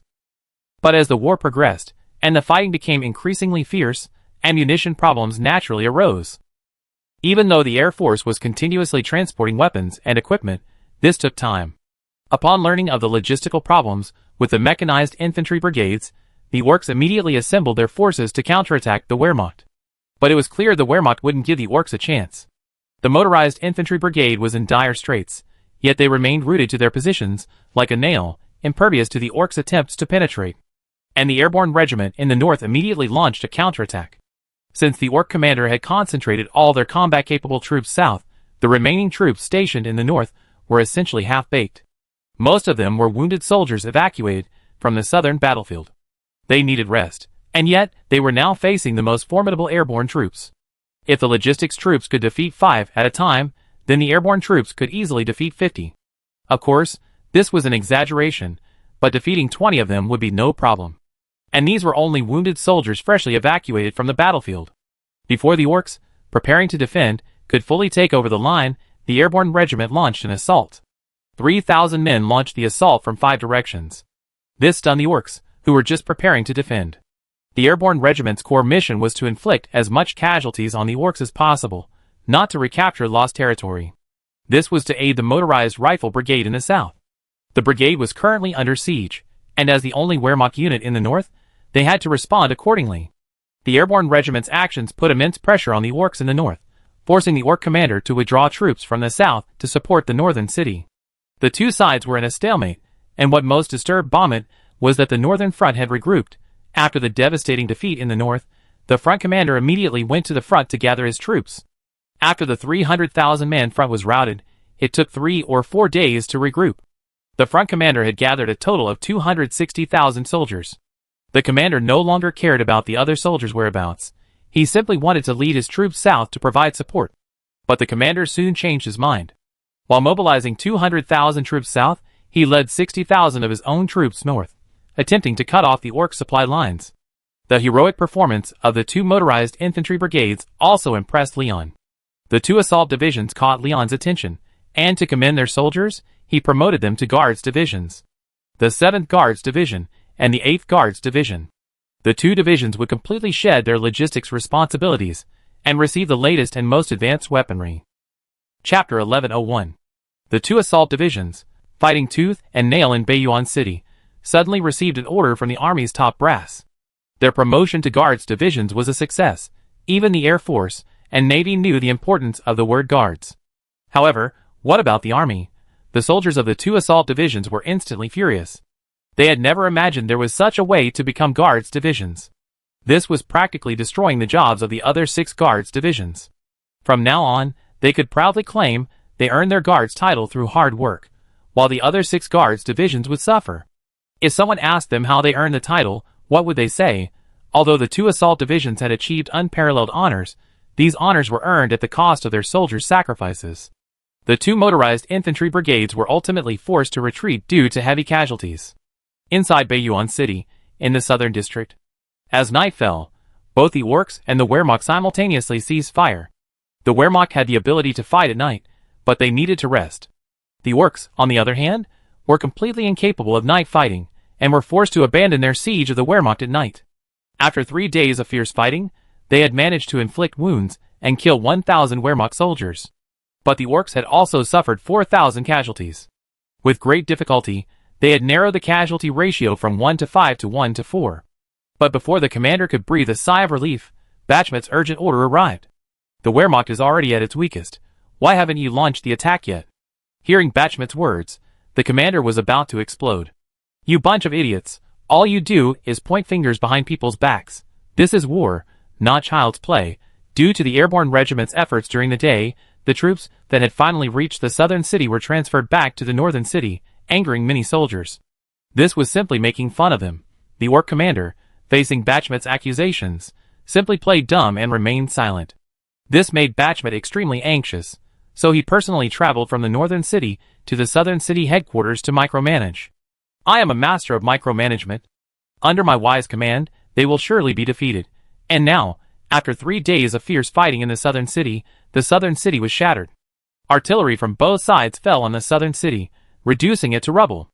Amid the ruins, a large number of Wehrmacht soldiers were resting, and a major battalion commander was examining a map. Major Georgie, a graduate of the 3rd class of the Great Yin Military Academy, joined the unit last year. However, he encountered a bandit suppression operation shortly after joining. He spent a year suppressing bandits within the Holy Empire, while also eliminating rebel forces. This earned Georgie a promotion to major. Georgie's training was in infantry warfare. After graduation, Georgie aspired to join an armored or infantry division, believing that only in this way could he fully utilize his talents. However, by some strange coincidence, he ended up as a company commander in the logistics department of a mountain assault division. As an outstanding graduate of the infantry department, Georgie was promoted to lieutenant and company commander upon graduation. Currently serving as the commander of the 2nd Infantry Battalion of the Motorized Rifle Brigade. Georgie's battalion had been fighting for 3 days, and its strength had been drastically reduced from over 800 soldiers to just over 300. It wasn't that Georgie's tactics were flawed, but rather that his unit happened to be located in the direction of the orcs' main attack. In other words, he withstood the orcs' 3-day onslaught with a single logistics unit. A motorized infantry brigade consists of 6,000 men, but the regimental organization has been abolished, with a direct battalion-level organization. A motorized infantry brigade consists of 8 battalions, each with a strength ranging from 600 to 800 men. Since the 2 brigades were facing an army of over 100,000, the brigade commander arranged each battalion's position very uniquely. He accounted for almost every soldier to complete this defensive line. At first, the 2 sides were able to fight back and forth, but as time progressed, the motorized infantry brigade gradually began to lose strength. Inside battalion headquarters, Georgie was planning tomorrow's attack route. But suddenly, the brigade commander issued an order. Georgie was to lead the 2nd Infantry Battalion to remain behind, covering the motorized infantry brigade's evacuation of over 20,000 civilians rescued from the southern urban area. When Georgie heard the brigade commander give him this order, he was completely devastated. Because it was, to put it bluntly, suicide. How could he defend the city with only 300 men? Fortunately, the law enforcement officer had transferred soldiers from other battalions, successfully filling out Georgie's 2nd Battalion. And an additional company was added, bringing the total strength to 1,000 men. Since the brigade commander had already done this, Georgie wouldn't say anything more. A soldier's duty is to obey orders. Since he was to cover the rear, he would make the orcs pay a heavy price. After spending a while in the headquarters, Georgie walked to the rear worried. He planned to see what the situation was like in the rear, while waiting for reinforcements. Currently, the 2 motorized infantry brigades controlled a total of 15 blocks. In reality, they could have controlled only 5 or 6 blocks, minimizing casualties. But they had rescued nearly 20,000 civilians, and it was impossible for these 20,000 civilians to be squeezed into 5 blocks with the Wehrmacht. So the Wehrmacht had to capture more blocks to accommodate these civilians. It could be said that the mechanized infantry brigades were still fighting here because of these 20,000 compatriots. In the rear camp, small tents were set up in a large area of open space. These small tents served as temporary shelter for the refugees. Originally, they had planned to house the refugees in basements, but the basements were full, and there were few buildings that could accommodate them. The brigade commander had no choice but to harden his resolve and let them live on the streets and in open spaces near the houses. The orcs were also very clever and chose not to attack these neighborhoods. The orc commander's initial attempt to attack the civilians was met with a horrific attack from the support brigade. Finally, the orc commander strictly ordered his soldiers not to attack these civilian neighborhoods. Also, regardless of Bakhmut's orders, the orc commander strictly forbade his soldiers from massacring civilians. The commander had a premonition that they would fail and face a reckoning. Georgie, dressed in military uniform, was walking anxiously down the street when a little girl suddenly grabbed him. "Big brother, can you do me a favor?" Chapter 1102. Georgie looked at the little girl with a puzzled expression. He didn't understand why the little girl was trying to stop him, but seeing her pleading face, Georgie ultimately chose to help the little girl. The little girl led Georgie all the way to a tent. The Holy Empire soldiers nearby, upon seeing this, chose to move away from the camp. Georgie immediately realized something was wrong. Anyone who saw the Wehrmacht trying to flee was either an enemy or someone with a guilty conscience. It was clear that these Holy Empire soldiers were deeply guilty. Georgie immediately followed the little girl into the tent and found a woman lying straight in her sleeping bag. The moment he entered the tent, Georgie noticed something was wrong. The woman's posture was incredibly stiff, or rather, strange. The little girl, however, innocently walked over and touched the woman. "Mom, I found someone to help you. We definitely cure you. You said you take me to Leningrad to see the leader?" The little girl began to cry as she spoke. She had touched her mother's stiff hand. Although she looked only 5 or 6, she was no longer a simple girl. Georgie fell silent after seeing this. Then he walked over to the woman and, after a brief examination, had a rough idea of how she died. Georgie had spotted the extinguished bonfire beside her, and a cup containing what appeared to be some medicine. The bonfire seemed to have been out for a long time. "Mom, what's wrong with you? Why aren't you talking?" The girl's words became increasingly disheartened, tears welling up in her eyes. "Little girl, how long have you been out? What do you want me to do for you?" Georgie asked. The little girl wiped her tears as she spoke. "Mom had a fever this morning. I borrowed some medicine from the grandmother next door, but it didn't work. I tried to find a military doctor, but they were all on the front lines, helping the Wehrmacht. I tried to find other people, but they ignored me." Listening to the little girl's words, Georgie began to understand. The little girl's mother most likely died during the day, most likely from a high fever or the cold. Although it was already spring, the temperature in Bayonne City was still several degrees below zero. And the sleeping bag wasn't up to standard. Without any heat source, coupled with the illness, the chances of her freezing to death were high. But listening to the little girl's words, Georgie seemed to have a clue. He could understand not being able to find a military doctor, but why didn't the people nearby offer assistance? Georgie wasn't being morally coercive. To prevent the Holy Empire's people from dying of illness, the Wehrmacht had provided a sufficient supply of medicine to nearly every neighborhood. Most of this medicine came from the military. Even the Wehrmacht itself was facing a shortage of medicine. But they still managed to deliver a certain amount of medicine to the people. While not everyone could have access to medicine, it was enough to ensure that 3 out of 10 people who fell ill could be saved with medication. And yet, those civilians who had just fled in panic weren't feeling any ill. Georgie might have guessed what was going on. Someone had embezzled the medicine, or privatized the public medicine. People are selfish, and you can't guarantee that everyone will be selfless. But the problem is, these weren't your own medicines. That's what made Georgie furious. "We soldiers shared our medicines with you. And you tell me you're privatizing them." Georgie immediately notified the soldiers on guard nearby. When the soldiers arrived, they found the civilians living nearby and, after questioning them, discovered that, just as Georgie had suspected, someone had taken advantage of his family's strength to embezzle all the allocated medicine. Georgie showed no mercy to this behavior, and reported the situation to the brigade commander. When the brigade commander learned of this, he was furious. Because the brigade commander had decentralized the medicine to save everyone's lives. Yet, you insist on acting selfishly. This is like the Wehrmacht soldiers sacrificing their lives for the lives of civilians. How could this not infuriate the brigade commander? They gave you the hope of life, yet your own greed has undone the soldiers' efforts.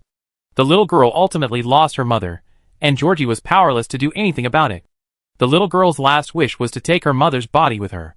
But Georgie couldn't agree, as he himself had to stay in Bayonne City, while the army had to escort everyone away. How could he possibly take a body with him? The little girl was just a microcosm of the many others who, like her, had lost their families in this war. Some of them had lost their lives to the orcs' massacres, while others, like the little girl, had lost their families to human greed. Georgie believed the little girl was destined for him. He simply gave her his military cap, hoping it would be of some use to her. The little girl's incident was merely a sideshow. Soon, the brigade commander had replenished Georgie's 2nd Battalion, bringing its strength to 1,000 men. Most importantly, he drew ammunition from the entire brigade to fully replenish the ammunition supply of Georgie's 2nd Battalion, totaling 1,000 men. Looking at the 1,000 fully armed soldiers before him, Georgie knew this escort mission would be no simple matter. The 2 motorized infantry brigades now had only 5,000 men left combined, and 1,000 more would be left behind as a rear guard. This meant that only 4,000 would be involved in the escort mission. 4,000 men protecting 20,000, a truly impossible task. The airborne regiment in the north also learned of the motorized infantry brigade's plans, so it launched a surprise attack in the early morning, attacking the surrounding orc forces and firmly pinning them down. The other 6 brigades of the 2 assault divisions began to provide support in the south, proactively attacking northward to open an evacuation route. Because of the airborne regiment's sudden attack, Baumet, who had originally planned to conduct tactical micromanagement in the south, was forced to return north. The next morning, news arrived that the Wehrmacht had broken through from the south. Baumet felt as if the sky had fallen. And that wasn't the end of it, because the 1st Infantry Army had already arrived on the battlefield. 4 infantry divisions, totaling 200,000 men, began to encircle the orc army. Baumet was now like a crab in the steamer, about to become a feast. The enraged Bachmann needed an outlet, and Georgy in the south instantly became the target of public criticism. Chapter 1103. Georgy's 2nd Infantry Battalion quickly received a report from their sentries. The Orc Empire's army was gathering and attempting to annihilate their 2nd Battalion. An outpost scout captured 2 Orc soldiers and, after interrogation, learned that Bachmann would personally arrive at the front lines to avenge the previous humiliation. To fulfill Bachmann's wish, the Orc Empire military mobilized all its heavy firepower, precisely to allow Bachmann to execute a decisive move. After all, the Emperor was supreme. By serving Bachmann well, they could not only retain their official positions, but even rise to higher positions. But all this presupposed Bachmann's satisfaction, and Georgy was no ordinary man. Faced with Bachmann's heavy encirclement, Georgy chose to remain firmly planted on the battlefield. While the Orcs' individual combat capabilities were formidable, their morale was, in reality, as weak as paper. In theory, war should be a battle of fists. But fighting the Wehrmacht requires more than just the size of your fists, you also have to test your willpower. If you can withstand the Orcs' initial offensive and engage in a stalemate, you might just leave the Orc with nothing to worry about. Inside the headquarters, Bachmann dispatched the commander to the north, tasking him with responding to the airborne regiment's attacks. He himself assumed command and fought Georgy to the bitter end in the south. To eliminate Georgy, Bachmann assembled over 30,000 troops. Inside the headquarters. What are you doing? 4,000 soldiers and 20,000 civilians are marching off so brazenly, and why didn't you intercept them? Are you just letting them go? Bachmann blamed the officers around him. The officers around him were speechless. What do you mean by let it go? What do you mean by not intercepting? The 6 support brigades combined had over 30,000 men. Although they were all logistics troops, they could at least defeat 1 or 2 Orc soldiers. The Orc army defending the southern perimeter was only 20,000. How could they possibly defeat them? Faced with an attack of 30,000 men, the 20,000 Orcs in the south simply gave up. Initially, they tried to defend, but then simply fled. A few silver coins a month? Was it worth risking their lives? The Orcs didn't want to fight for Bachmann, so they naturally let the Wehrmacht escape. Georgy was the only infantryman left in Bayonne City. The airborne regiment in the north could easily evacuate by helicopter in a critical moment, but Georgy was different. He had no escape route. When the Orcs in the north learned that the Wehrmacht was preparing to withdraw, they immediately launched a mad attack. But they were all stopped by Georgy. Gorgorki led 1,000 soldiers to a tighter defense, holding a 3-block area. Using the narrow terrain, they prevented the Orc army from launching a major offensive. They could only engage in street fighting and small-scale engagements. Bayonne City was like a giant meat grinder, ruthlessly harvesting warriors on both sides. The Orcs were forced into the attack by Bachmann, forced into a desperate situation. The Wehrmacht soldiers, on the other hand, were prepared to die. As the Wehrmacht retreated, they saw the civilians they had sheltered. These civilians could have enjoyed a peaceful life, but were drawn into the war. As Wehrmacht troops, their failure to defend the border was already a dereliction of duty. Now they had to remedy this situation by holding this position, because the evacuation operation in the south was still underway. 20,000 men couldn't just be withdrawn so quickly. 30,000 Wehrmacht troops opened an evacuation route, originally planning a head-on confrontation with the 20,000 Orcs, but the 20,000 Orcs simply chose to feign death. True wisdom of the times. The people were deeply moved by the Wehrmacht's dedication to the people. Many even compared the Wehrmacht to the Front Army, finding the Front Army to be a piece of cake. Front Army, can you please stop comparing us to them? Inside Bayonne City. Without civilians present, Bachmann immediately ordered his heavy artillery to attack Georgy's 2nd Battalion. The Wehrmacht was stunned by the Orc heavy artillery before the attack even began. But Georgy quickly called for the support brigade. A fire support competition? Time to see what the Wehrmacht can offer. The support brigade lacked everything except firepower. The Wehrmacht's terrifying counterattack gave Bachmann a moment of hesitation. Bachmann couldn't intervene in the Wehrmacht's counterattack, nor could he intervene in the Orc artillery's counterattack. But he could intervene in the placement of the infantry positions. Looking at the irregular infantry positions made Bachmann very unhappy. Why leave such a large area empty? Why couldn't the trenches be built uniformly? Someone, move the machine gun position 2 meters to the left. Bachmann began his micromanagement, wanting to prove his military prowess. This spelled disaster for the Orc soldiers. They had originally planned to follow the tactics laid down by their commander, advancing cautiously, and gradually eroding the mechanized infantry brigade to the south. But the Orc commander realized they couldn't achieve a quick victory. They were left with a 1-for-1 trade of lives with the Wehrmacht. The defensive lines and offensive lines laid out by the Ork commander were perfectly tailored for the Orks. As long as the Orks advanced according to the commander's offensive lines, they would inflict the greatest damage to the Wehrmacht with minimal casualties. But there was no other way, given the presence of a master of micromanipulation. On the front lines, Georgie was commanding the troops. It had to be said that the Ork commander was quite capable. The enemy's defensive lines prevented the Wehrmacht from advancing quickly, and neither did they allow themselves to advance quickly. The battle between the two sides was a meat grinder.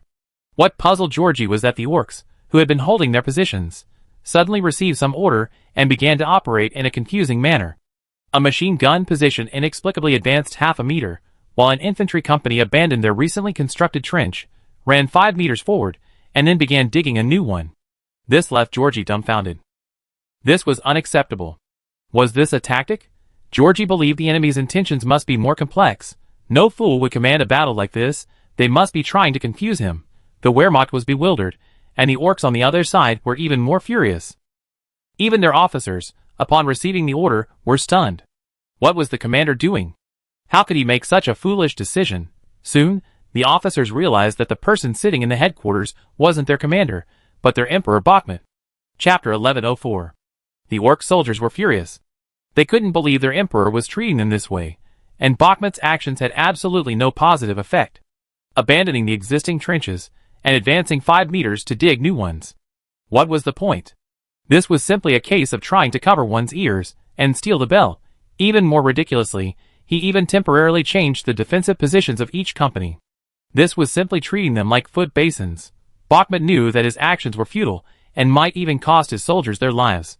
But in his eyes, this was a golden opportunity to demonstrate his commanding prowess. The Ork Empire was about to fall. If he didn't command a few battles now, he would never have one to command again. If the officers knew Bakhmut's thoughts, they would be furious. This was insane. Bakhmut's madness puzzled both sides. But Georgie was not overly affected. Facing the Ork's suspicious actions, he personally defended the front lines. He led his 1,000 men to repel 3 Ork attacks. The Orks initially attacked fiercely, with overwhelming momentum. But they were promptly repelled by the Wehrmacht's 2 blows. The front line. Georgie put down his pen and pointed to a location on the map. See? I suspect the Ork headquarters is here, which means Emperor Bakhmut is likely inside. Georgie was pointing to a hotel, which happened to be Bakhmut's headquarters, but the headquarters was a full 6 kilometers away from the front line where Georgie and his men were, spanning 12 city blocks. A surprise attack on the headquarters was impossible, so Georgie didn't plan to send troops there. Instead, he contacted the artillery outside the city. He wanted the artillery to unleash heavy fire on the headquarters. This should have relieved the pressure on the front lines. But Georgie didn't expect that. Far from reducing the pressure on the front, his actions drove Bakhmut completely insane. Bakhmut's headquarters. Bakhmut was still micromanaging when he suddenly heard a whistling sound in the air. Before he could figure out the cause, a Wehrmacht shell slammed into the headquarters. The hotel was instantly destroyed. Thankfully, Bakhmut himself was a magician, and there were many magicians at the headquarters. Those magicians saved Bakhmut's life. But the headquarters was destroyed, and many low-ranking officers were killed. This infuriated Bakhmut, who soon learned that the bombardment was initiated by the Wehrmacht. Furious, Bakhmut gave orders to the front. All-out attack. I'm going to completely strangle this battalion. Georgie was inside the command post, awaiting the results of the bombardment. In the end, the shells did indeed hit the command post, but that only made Bakhmut even more furious. Bakhmut ordered the frontline soldiers to attack, disregarding any micromanagement. He now had only one thought in mind, to kill Georgie and his men. On the front lines, the Wehrmacht watched the Orks thrown into disarray by the micromanagement, and they finally breathed a sigh of relief. It seemed they could finally take a short break. But suddenly, several shells streaked through the air, followed by explosions in the Ork-controlled area in the distance. Before the soldiers could react, the Orks launched a new offensive. Many of them hadn't even finished building their new trenches before they launched their attack. A war was imminent. Georgie then realized he made a mistake. Bakhmut was no ordinary man. This would only infuriate him. After a brief silence, Georgie immediately began to remedy the situation. He ordered his soldiers to close their lines, while personally heading to the front to boost morale. The situation on the entire front was not optimistic. The Orks launched a frantic charge against the Wehrmacht lines. Although the Wehrmacht soldiers had replenished their ammunition, how could one gun fight against over 10? They could easily outgun you with just one gun. Not only that, the orcs also deployed their few armored units, trying to exploit their advantage to annihilate Georgie and his men. But Georgie was no fool. He had already deployed Red Arrow 8 anti-tank missiles in nearby buildings. Deploying a Red Arrow 8 on a rooftop is extremely unwise, because you can see the other side, and the other side can also see you. The same principle applies to snipers. No fool would place a sniper on a rooftop. Even if they did, they have a small hole drilled in the rooftop wall for the sniper to set up behind. And what about a large caliber anti-tank weapon, like the Red Arrow 8, inside a small 4-story Western-style building? Inside a third-floor window, a Red Arrow 8 stood upright. Outside the window, the view was unobstructed, revealing a vast expanse of raised buildings. If an orc tank passed by, they could easily launch a fire attack. After learning of the orc counterattack, Georgie guessed they might deploy vehicles to assist. So he had long ago ordered the anti-tank missile operators to prepare for battle. This team had been waiting here for over 2 hours. Since early in the morning, when the evacuation operation had just begun, they had been waiting for orders. They even saw a large number of troop transport trucks passing by. The missile operator jokingly said, "How about we attack the infantry?" The squad leader slapped him in the face. "You're using this thing to attack infantry? And we haven't been exposed yet. Who uses this thing to attack infantry without being exposed?" The squad leader's words left the missile operator feeling extremely aggrieved. What's wrong? Who said anti-tank weapons can't be used against infantry? Isn't this a cannon? I fire one shot, and they all go to hell. In the end, the gunner gave up the attack. He continued to wait with the squad leader and the assistant gunner. Fortunately, God will reward those who work hard. They waited until the orc tank battalion arrived to support them. At first, when the gunner saw a tank appear in his sight, he was filled with excitement. Squad leader, look! Orc tanks are coming, the gunner excitedly said to the squad leader, but the squad leader's face was grim. Soon, the gunner's smile faded. Because besides the lead tank, there were 7 or 8 more tanks following behind it, and even more behind them. The gunner fell silent, and so did the squad leader. The assistant gunner asked, "Squad leader, should we engage? There are 6 Red Arrow 8 missiles on the ground." The squad leader fell into deep thought. These tanks were all heading towards them. This meant that their only way to damage the tanks was to attack them from above. But attacking a tank from above with a wire-guided missile wasn't as easy as it sounded. Chapter 1105. Facing a dozen tanks, the squad leader knew that if they opened fire, they would face a counterattack from the tank corps. Despite the high probability of death, they didn't hesitate. The squad leader immediately ordered the gunners to fire. Puff! Whoosh! Boom! The distinctive firing sound of an anti-tank missile rang out. A long line guided the Red Arrow 8 towards an orc tank. It struck directly on top of the orc tank. The orc tank instantly twisted, detonating its ammunition rack. But it didn't explode headfirst. An M1 series tank would be reduced to scrap metal if hit in the rear of the turret. It wouldn't explode headfirst like the T-series tanks. The T-series tanks would explode headfirst because they used autoloaders. The Type 99A tanks could also explode headfirst, but they hadn't seen any actual combat. But tanks with autoloaders almost always explode headfirst. Because a large amount of ammunition is stored under the turret, if the turret is destroyed, there's an 80% chance of it being destroyed headfirst. An orc tank was instantly destroyed, and the others immediately searched for the missile emplacement from which the missile had been launched. However, the guidance wires could not be immediately found inside the tanks. Tanknik ordered the nearby infantry to move closer, allowing them to search for any clues. Initially, the anti-tank team realized that the orcs were acting like headless flies, so they planned to wait quietly, waiting for the enemy to retreat before opening fire. This would increase their chances of destroying another tank. However, the enemy clearly refused to give them a chance, opting to call in nearby infantry.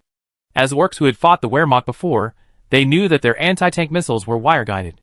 After each shot, a long string remained. If they could find this string, they would have a high probability of locating the Wehrmacht's anti-tank positions. Seeing the infantry approach, the squad leader immediately ordered the gunner to fire again. He also ordered the assistant gunner to move away. He watched the gunner fire the Red Arrow 8. Puff!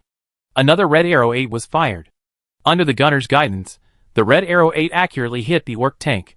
But this time, because the orc tanks had discovered the anti-tank positions, their tanks practically circled in and around the same spot, without stopping at all. As a result, the Red Arrow 8 missed the tank's turret roof and instead struck the side track of one tank. This resulted in the tank being completely disabled.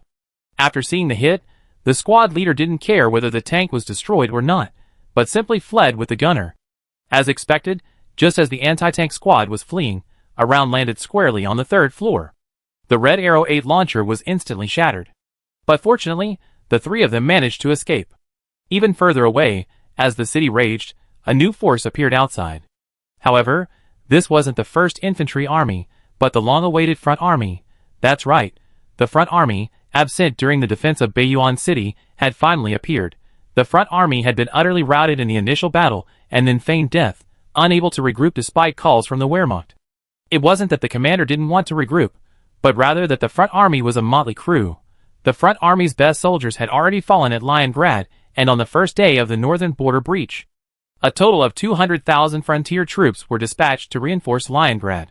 A full 50,000 fell on the battlefield. It could be said that the battle wiped out the frontier's elite. Hence, today's tragedy.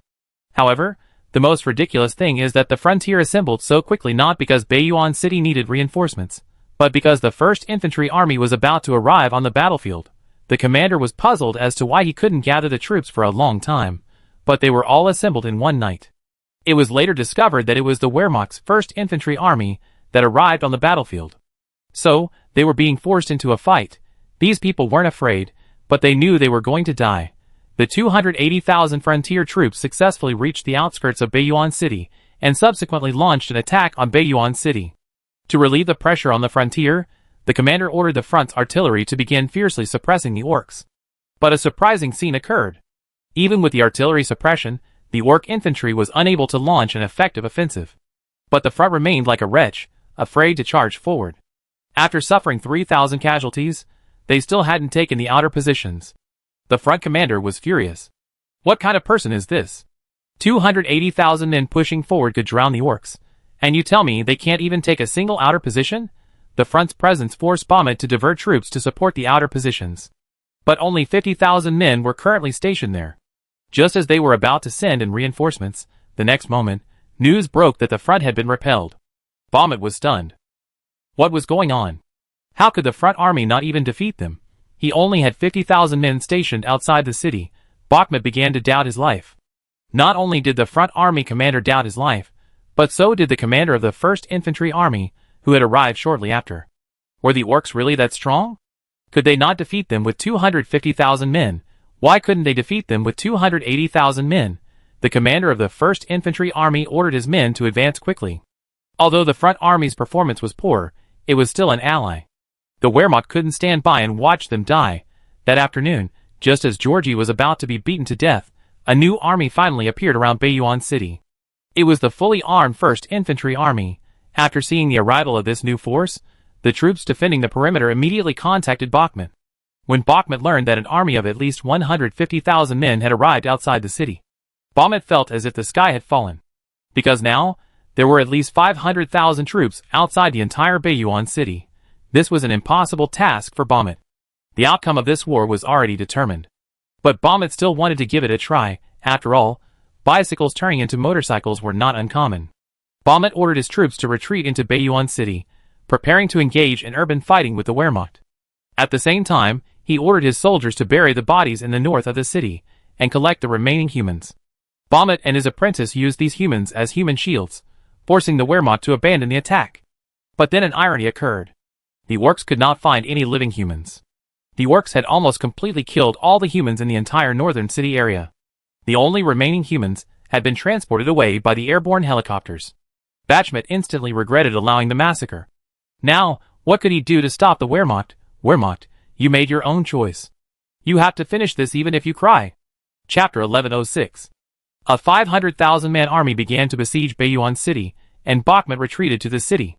Before the siege, Bakhmut considered leading his men to break out. But he discovered they were no match for the 1st Infantry Army's vehicles. After realizing they couldn't escape, Bakhmut gave up and decided to fight to the bitter end in Baiyuan City. Georgie bore the brunt of the attack. After learning they were surrounded, Bakhmut abandoned his attack on the airborne regiment and launched an all-out assault on Georgie. Frontline.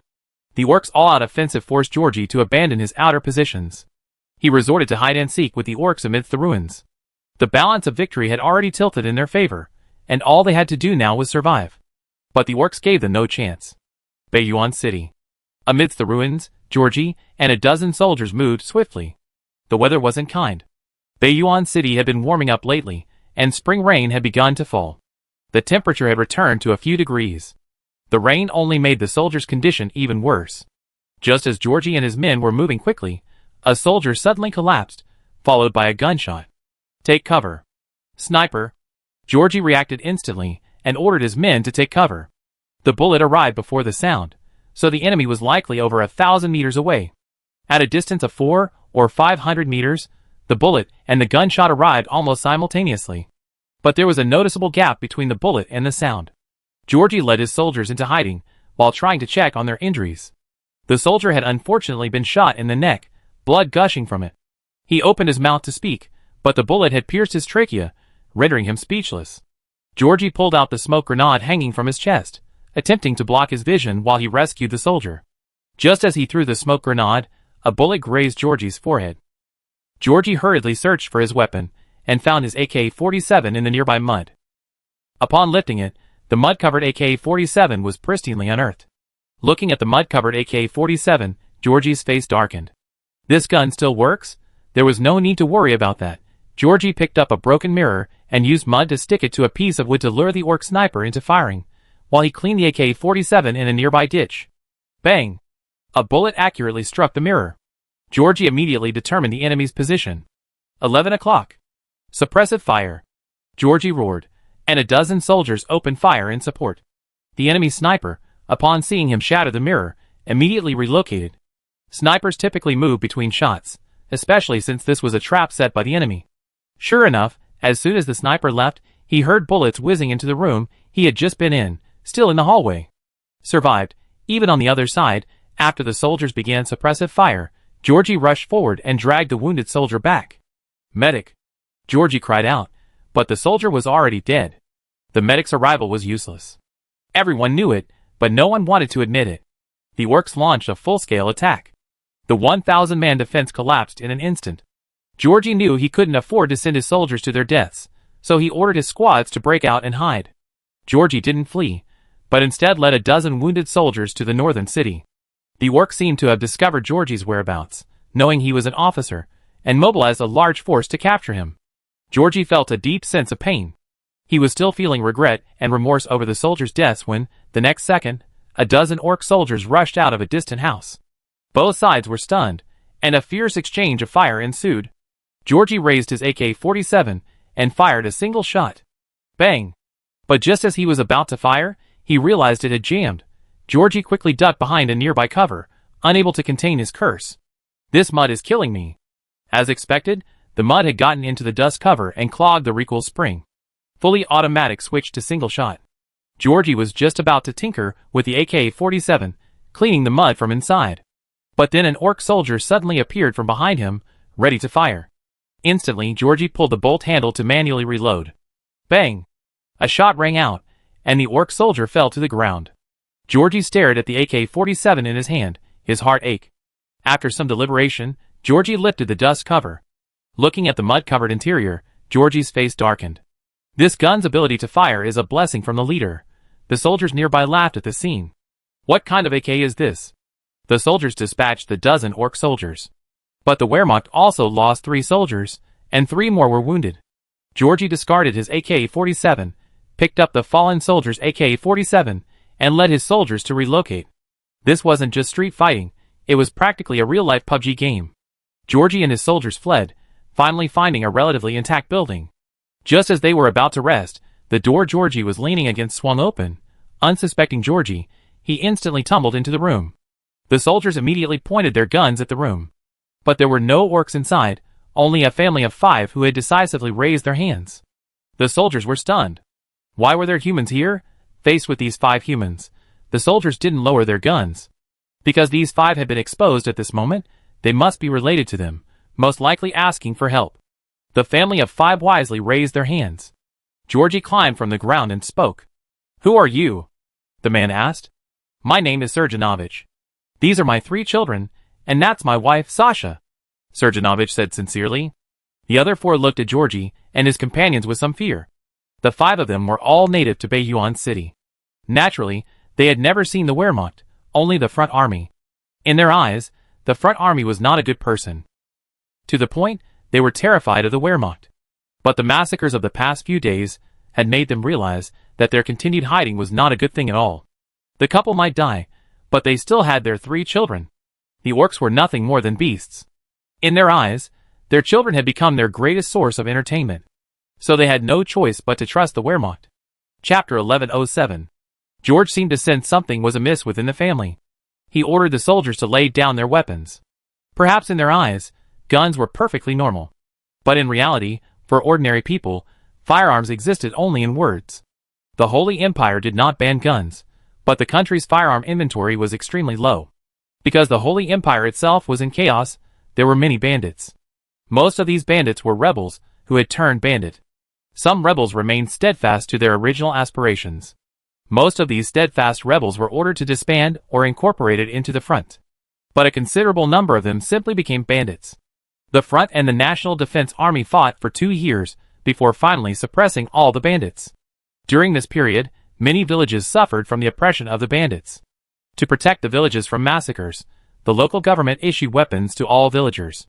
However, most of these weapons were collected by the village chief and cadres from nearby bandit suppression campaigns. The Wehrmacht despised these broken guns, and naturally, the front army despised them too. These third-hand or even fourth-hand items naturally fell into everyone's hands. But there were still quite a few people who had never seen a gun. This family before him was one such example. Watching the soldiers lay down their weapons, Sergeyevich breathed a sigh of relief and spoke. "I know there's a unit resisting north of the city. People nearby say they're airborne. And lately, the orcs have been arresting us aggressively, apparently because the Emperor's reinforcements have arrived." Hearing Sergeyevich's words, Georgie frowned slightly. "A leader is a leader, not the Emperor you're talking about." Georgie tried to correct him, but Sergeyevich ignored him. "In my eyes, there's no difference between an emperor and a leader. As long as we can eat, we're willing to follow him. Besides, isn't the leader you're talking about, Leon, the son of the previous emperor, Edward III? Sergeyevich tried to reason with Georgie. Georgie's face darkened, and then he spoke in a feigned gloom. "Don't you want to see me about something? Then tell me, what exactly do you want?" Hearing Georgie's words, Sergeyevich quickly regained consciousness. The man before him was a Wehrmacht officer. No matter how down and out he was now, he was still a legitimate officer. "I'm just an ordinary person. I want you to take my 3 children. They'll only be captured by the orcs if they stay here. The orcs are now aggressively capturing civilians hiding in the city. They're trying to use these civilians to buy the Wehrmacht's halting of the attack. There are dozens more nearby, most of them hidden in secluded areas, and the orcs can't find them. Because of the orc siege, we even lost our food supply. We can still hold on, but my children..." Sergeyevich finished speaking and looked at his 3 children. There were 2 girls and 1 boy, the youngest a little boy. Georgie's face darkened when he heard this. He understood Sergeyevich's intention. He wanted them to take the people away. But Georgie had originally planned to take a dozen soldiers to the airborne regiment in the north, trying to infiltrate at night. Because it was always unsafe inside the city, especially with the wounded. But Sergeyevich's exhortation immediately made Georgie explode. It was not right to refuse, nor was it right not to refuse. This silenced him. But just then, there was a sudden noise downstairs. Dozens of orc soldiers were rapidly surrounding the building. Georgie initially thought they had been exposed. But then, looking down through the window, he saw a human leading an orc officer inside. "Sir, there are dozens of people hiding here. You promised a gold coin per person," the human said flatteringly. The orc beside him had a gloomy expression. "Are you sure?" "Of course I am, because they are my neighbors." The human patted his chest. But the next second, the orc cleaved the human in half with a single blow. As the traitor fell, his eyes were filled with disbelief. He couldn't understand why the orcs would kill him with a single blow. In the orc's eyes, regardless of whether the news was true or not, this human must die. From the very beginning, the orcs hadn't considered offering a reward. Seeing a spy betray the people in this building, Georgie couldn't help but grumble. Their luck was truly terrible. Georgie and his soldiers exchanged a glance. A glint of determination grew in their eyes. They were determined to hold out to the bitter end. According to Sergeyevich, there were at least dozens of civilians still inside the building. Besides, the Wehrmacht's general offensive had already begun. As long as they held their ground, they could naturally wait for Wehrmacht reinforcements to arrive. In the hallway, the orcs rushed madly into the building. Because Bachman had ordered that if they captured a human alive, they would receive 5 silver coins. For 5 silver coins, they would certainly sell everything they had. They could already see the money beckoning them. As they rushed into the stairwell, their enthusiasm had barely budged when they saw a black object suddenly tumble down from the second floor. What was it? Some experienced orc soldiers instantly realized. It was probably a grenade. Get down. Boom. But before these veterans could finish their words, the grenade exploded directly in the stairwell. The dozen orcs who had just rushed into the stairwell suffered varying degrees of injuries. The officers outside the building instantly realized that this seemed like a trap. The officers immediately began to rally their soldiers. It was certain that there were people inside, and they had resistance. It was most likely the Wehrmacht who had recently escaped here. The orc officers became even more frantic. Because capturing an ordinary person was 5 silver coins, and capturing a Wehrmacht soldier was 10, the orcs were instantly excited. The soldiers who had just engaged in a firefight nearby reported that the fleeing group numbered only about a dozen. And there were quite a few wounded. The orc officer seemed to see promotion and wealth beckoning him. Bang! But the next second, Georgie shot the officer dead with a single shot. What kind of rubbish? Such a despicable look. What kind of abstract thing is this? Georgie lowered his AK-47 and shook his head helplessly. To capture a thief, one must first capture the leader, especially when it comes to an army as intellectually deficient as the orcs. Without their officers, the orc army gradually fell into disarray.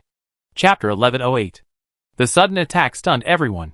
Just as the orcs were about to seek tactical instructions from their commander, their officer was shot in the head. The orcs instantly fell into disarray, and the Wehrmacht seized the opportunity to attack. A single round of strafing, coupled with several grenades, eliminated over a dozen orc soldiers. The orc soldiers were scattered, and some squad leaders hurriedly organized an effective counterattack. Machine gunners, suppress them. Grenadiers, charge. Forget about capturing them alive. Money is worth living. Hearing the squad leader's words, the soldiers gradually reacted and launched a counterattack.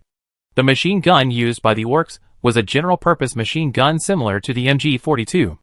It looked very similar, even the sound was nearly identical. The rate of fire was extremely high, and the dense barrage of bullets suppressed the Wehrmacht soldiers. The Wehrmacht soldiers endured the pain of being suppressed. Georgie was lucky. The orc machine gunners didn't suppress him on the 3rd floor. But the soldiers defending the 2nd floor windows and the corridors were in a terrible state. These orcs were incredibly strong, charging and firing with machine guns. At first, the Wehrmacht soldiers were completely stunned. How could anyone charge and fire with a machine gun? Former Wehrmacht soldier, why don't you curse me again? Sure enough, some people just love to forget their roots. Back in the capital of the Elven Empire. Who was it, firing an MG42, making the demons howl? The Wehrmacht soldiers, suppressed by the firepower, quickly reacted and launched their few remaining grenades. After a day of fierce fighting, coupled with the escape, the two sides were locked in a fierce battle, and their ammunition supply had long since run out. Originally, only a small number of bullets had been reserved for infiltrating the orc lines at night and reaching the airborne regiment's defense zone. But now, they had to focus all their attention on the orcs. With the help of grenades, the orcs' initially fierce attack was quickly repelled. The orcs had to regroup and attempt another attack. But taking a building was no simple task, especially when both sides were determined, one defending, the other attacking. This was no ordinary battle. It was another miniature Leningrad. A fierce battle ensued around the 1st floor staircase. But it was clear that Georgie and his men were the masters of fierce fighting. This was also due to the Wehrmacht's experience. They had fought the most fierce battles of any nation, especially those involving urban warfare involving firearms. They had defeated nearly every powerful nation in the world. The Demon Empire, the Papal States, and the Dwarf Empire. These nations had all experienced the terrifying power of the Wehrmacht's urban warfare. As the saying goes, like fathers, like sons, like daughters, like sons, like daughters, like sons, like daughters. The Wehrmacht soldiers knew how to fight in the streets, and they had already evolved from the most primitive street fighting to the modern artillery-based street fighting. As long as they weren't natives, firepower trumped intellect. If they were natives, intellect trumped firepower. What if there were a mix of natives and non-natives? Then you better not ask that question. The orc soldiers attacked 2 or 3 times, ultimately returning empty-handed, leaving behind over 20 bodies. The orcs fought with increasing ferocity, while the Wehrmacht soldiers fought with increasing steadiness. As darkness gradually fell, the sound of gunfire outside the city grew closer. This proved that the Wehrmacht was steadily advancing. The orcs, looking at the small building before them, realized that it would be difficult to capture it with individual weapons alone. The Orc squad leader pleaded with his superiors for assistance, but at this moment, the entire Orc command system was in tatters. The entire front around Baiyuan City was precarious, and officers on all fronts were pleading for reinforcements from headquarters. But where would Bahamut send them? Because Bahamut's troops were insufficient to protect himself. The current battle line looked like this. After several days of fighting, only 150,000 troops remained within Baiyuan City. Of these, Bahamut stationed 100,000 on the periphery. He mobilized 20,000 troops to attack the airborne regiment, while retaining 30,000 in reserve. But by now, all 30,000 reserves had already been deployed.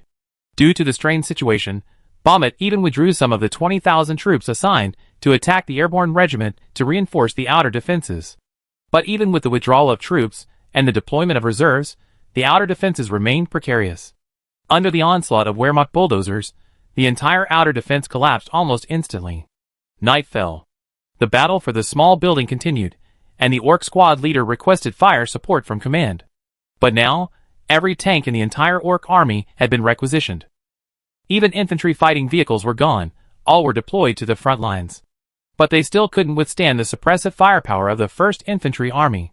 With no humans on the periphery, the Wehrmacht's artillery began pouring ammunition, giving the Orcs no chance. What?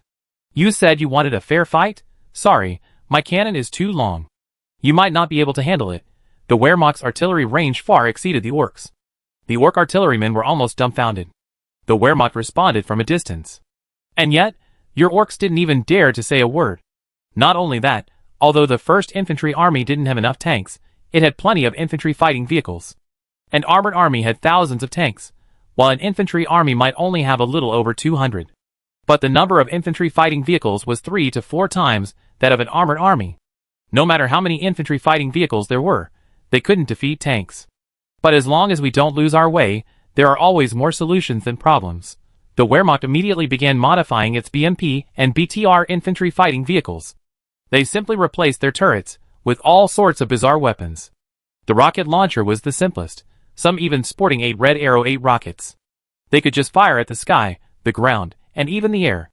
Actually, wire-guided missiles, like the Red Arrow 8, can be used to attack flying units. But this requires an extremely high level of skill. In addition to rockets and anti-tank missiles, these armored vehicles are also equipped with anti-aircraft guns. Some are twin-linked 23mm anti-aircraft guns, while others are 30mm. But while they're called anti-aircraft guns, in reality, most of these guns are used against infantry. Because where would the enemy get their air force? Let's not even talk about whether their technology can catch up with the current Great Yin Air Force. Even if they could, they still have to face that overwhelming air force. After finally breaking through the air blockade, you have to face the sophisticated ground-based air defense system. Although there's currently no air threat, Lion suffers from a severe fear of insufficient firepower. And he also suffers from a certain degree of paranoia. If someone hijacks their plane, how can they defend themselves from the air? So Lion secretly had the Research Institute develop the Beach. It can be said to be the AK-47 of air defense.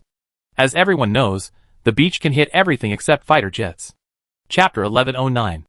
At the Holy Empire's Northern Air Force Base, a young pilot was taking off in a J-16D. The pilot's name was Patra, and he was one of the latest graduates.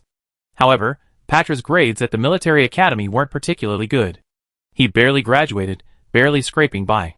But luck was on his side. Right after graduation, he became a J-16D pilot.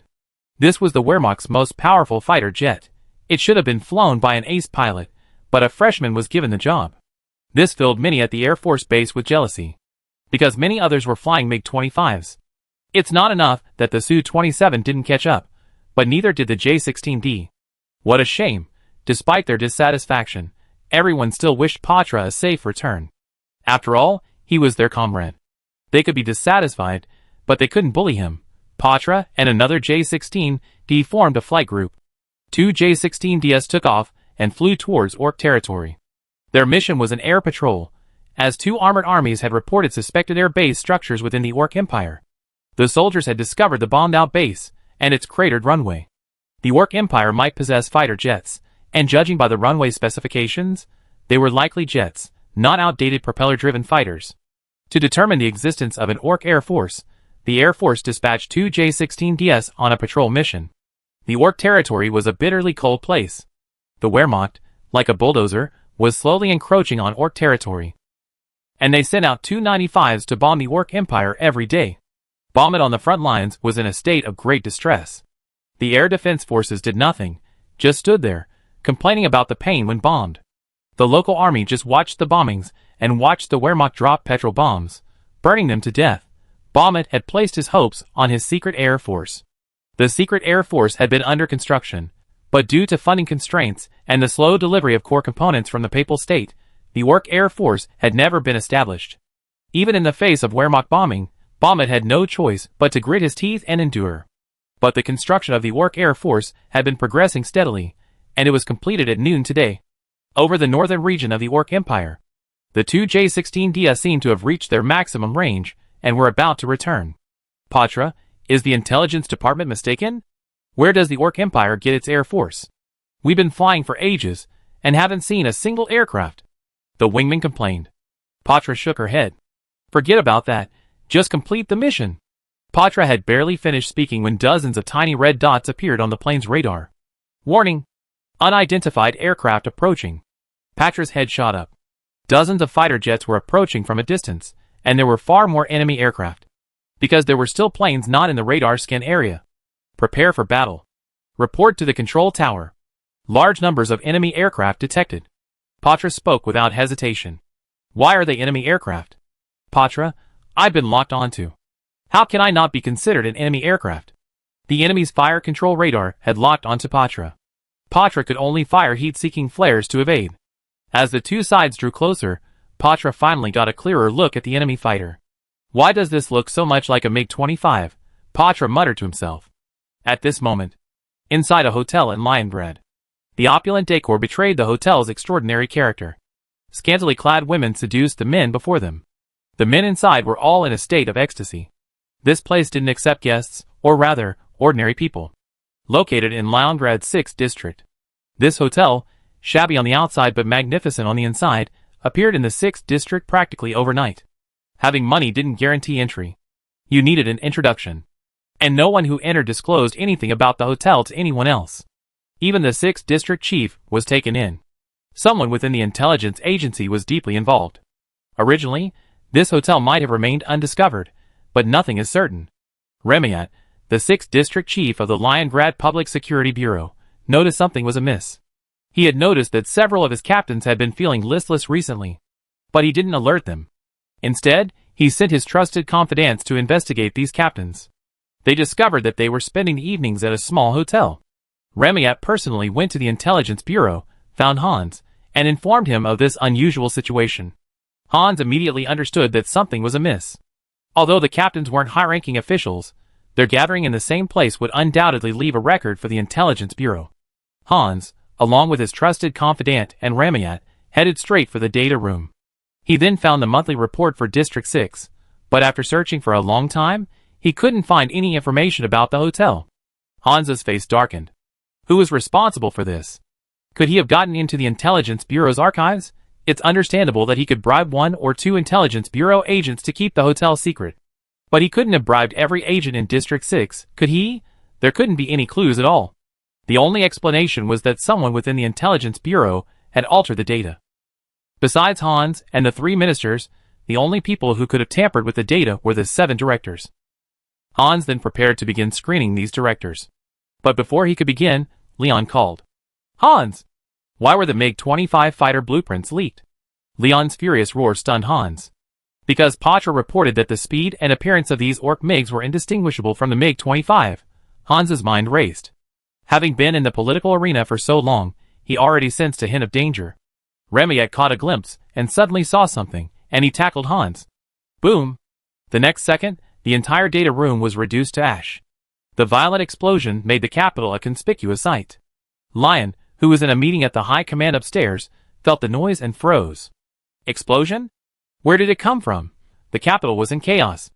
Inside the data room, Hans, covered in blood, crawled to his feet with a buzzing sound in his ears. Several of his trusted aides had been killed directly. If Remiat hadn't protected him in time, he would have died long ago. Thinking of this, Hans hurried to check on Remiat. Remiat was covered in debris, but most of it was superficial. Hans reached out and found that Ramayat still had a pulse. He hurriedly carried Ramayat and rushed to the hospital. The information in the data room was instantly shattered. Chapter 11:10. An explosion completely changed the fate of the entire Great Yin. What no one expected was that the mastermind behind this newspaper was actually an unknown figure.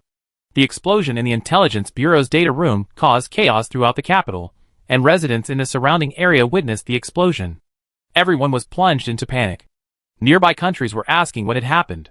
In reality, Leon had no idea what had happened. At that moment, Hans was taking Ramayat to the hospital. Without Hans's command, the entire Intelligence Bureau was leaderless. The chief of military police immediately began to seal off the Intelligence Bureau and ordered all agents to remain at their posts. This was an order Hans had left behind. If anything happened in the Intelligence Bureau, the military police would maintain security there.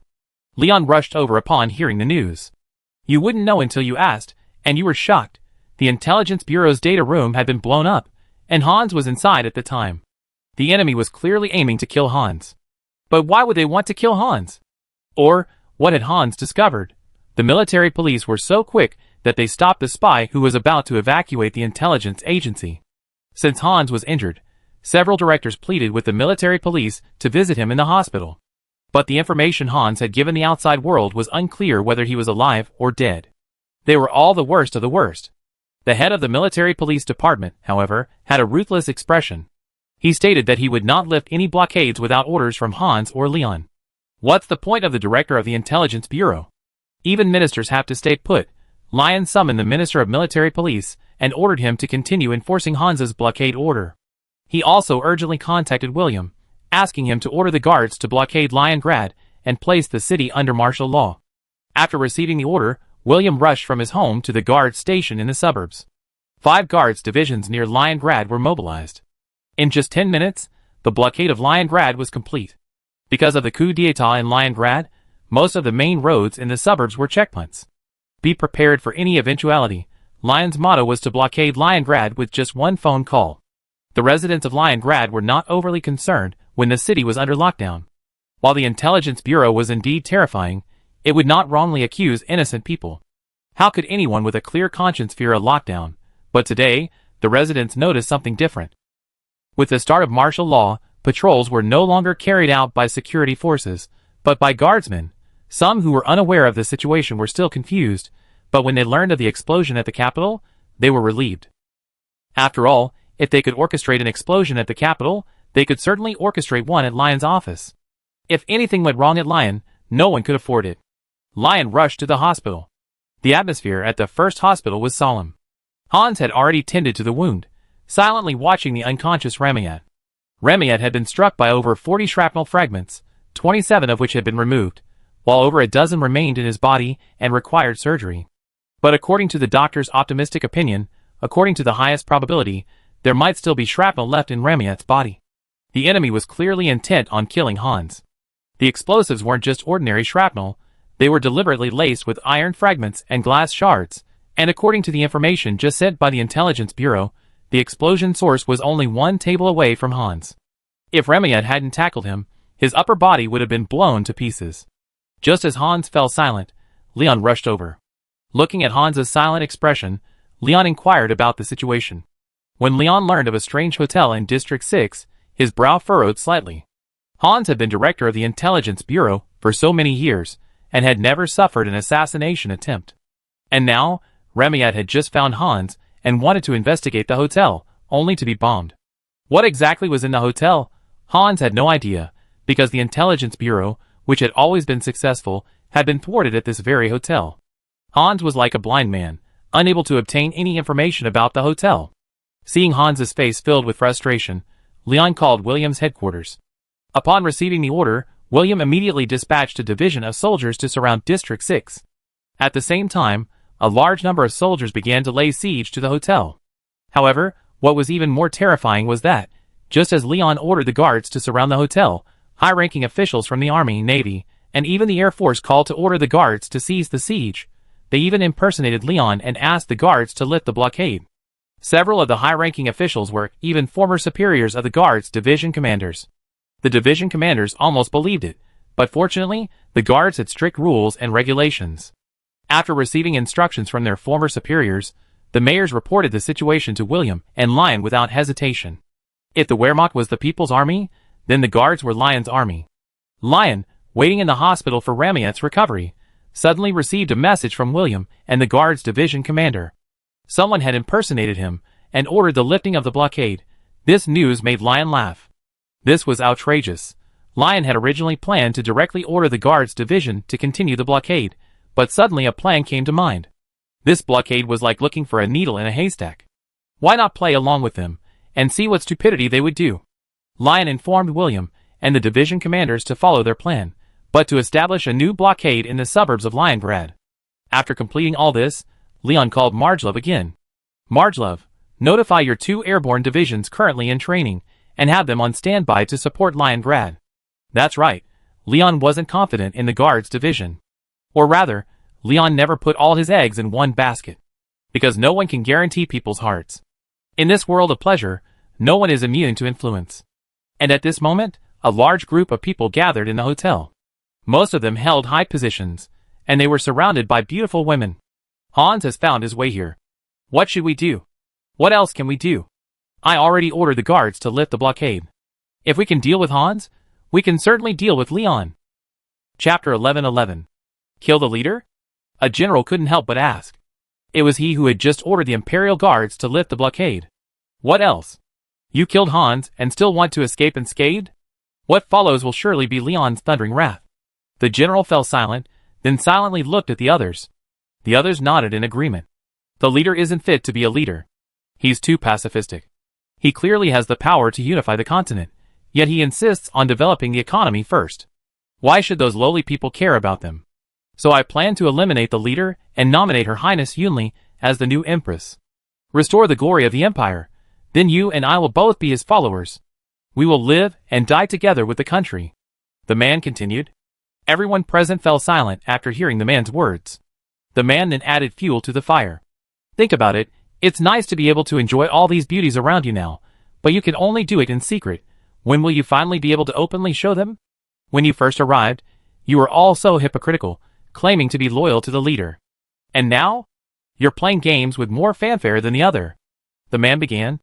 The others began to ponder their own thoughts. They wondered if this was worth it. What are you still hesitating about? Do you still think you have a way out? Don't forget, I have the evidence against you, and you already betrayed Diane. What are you afraid of? The man stood up abruptly and roared. The leader is incompetent. Welcome, Queen.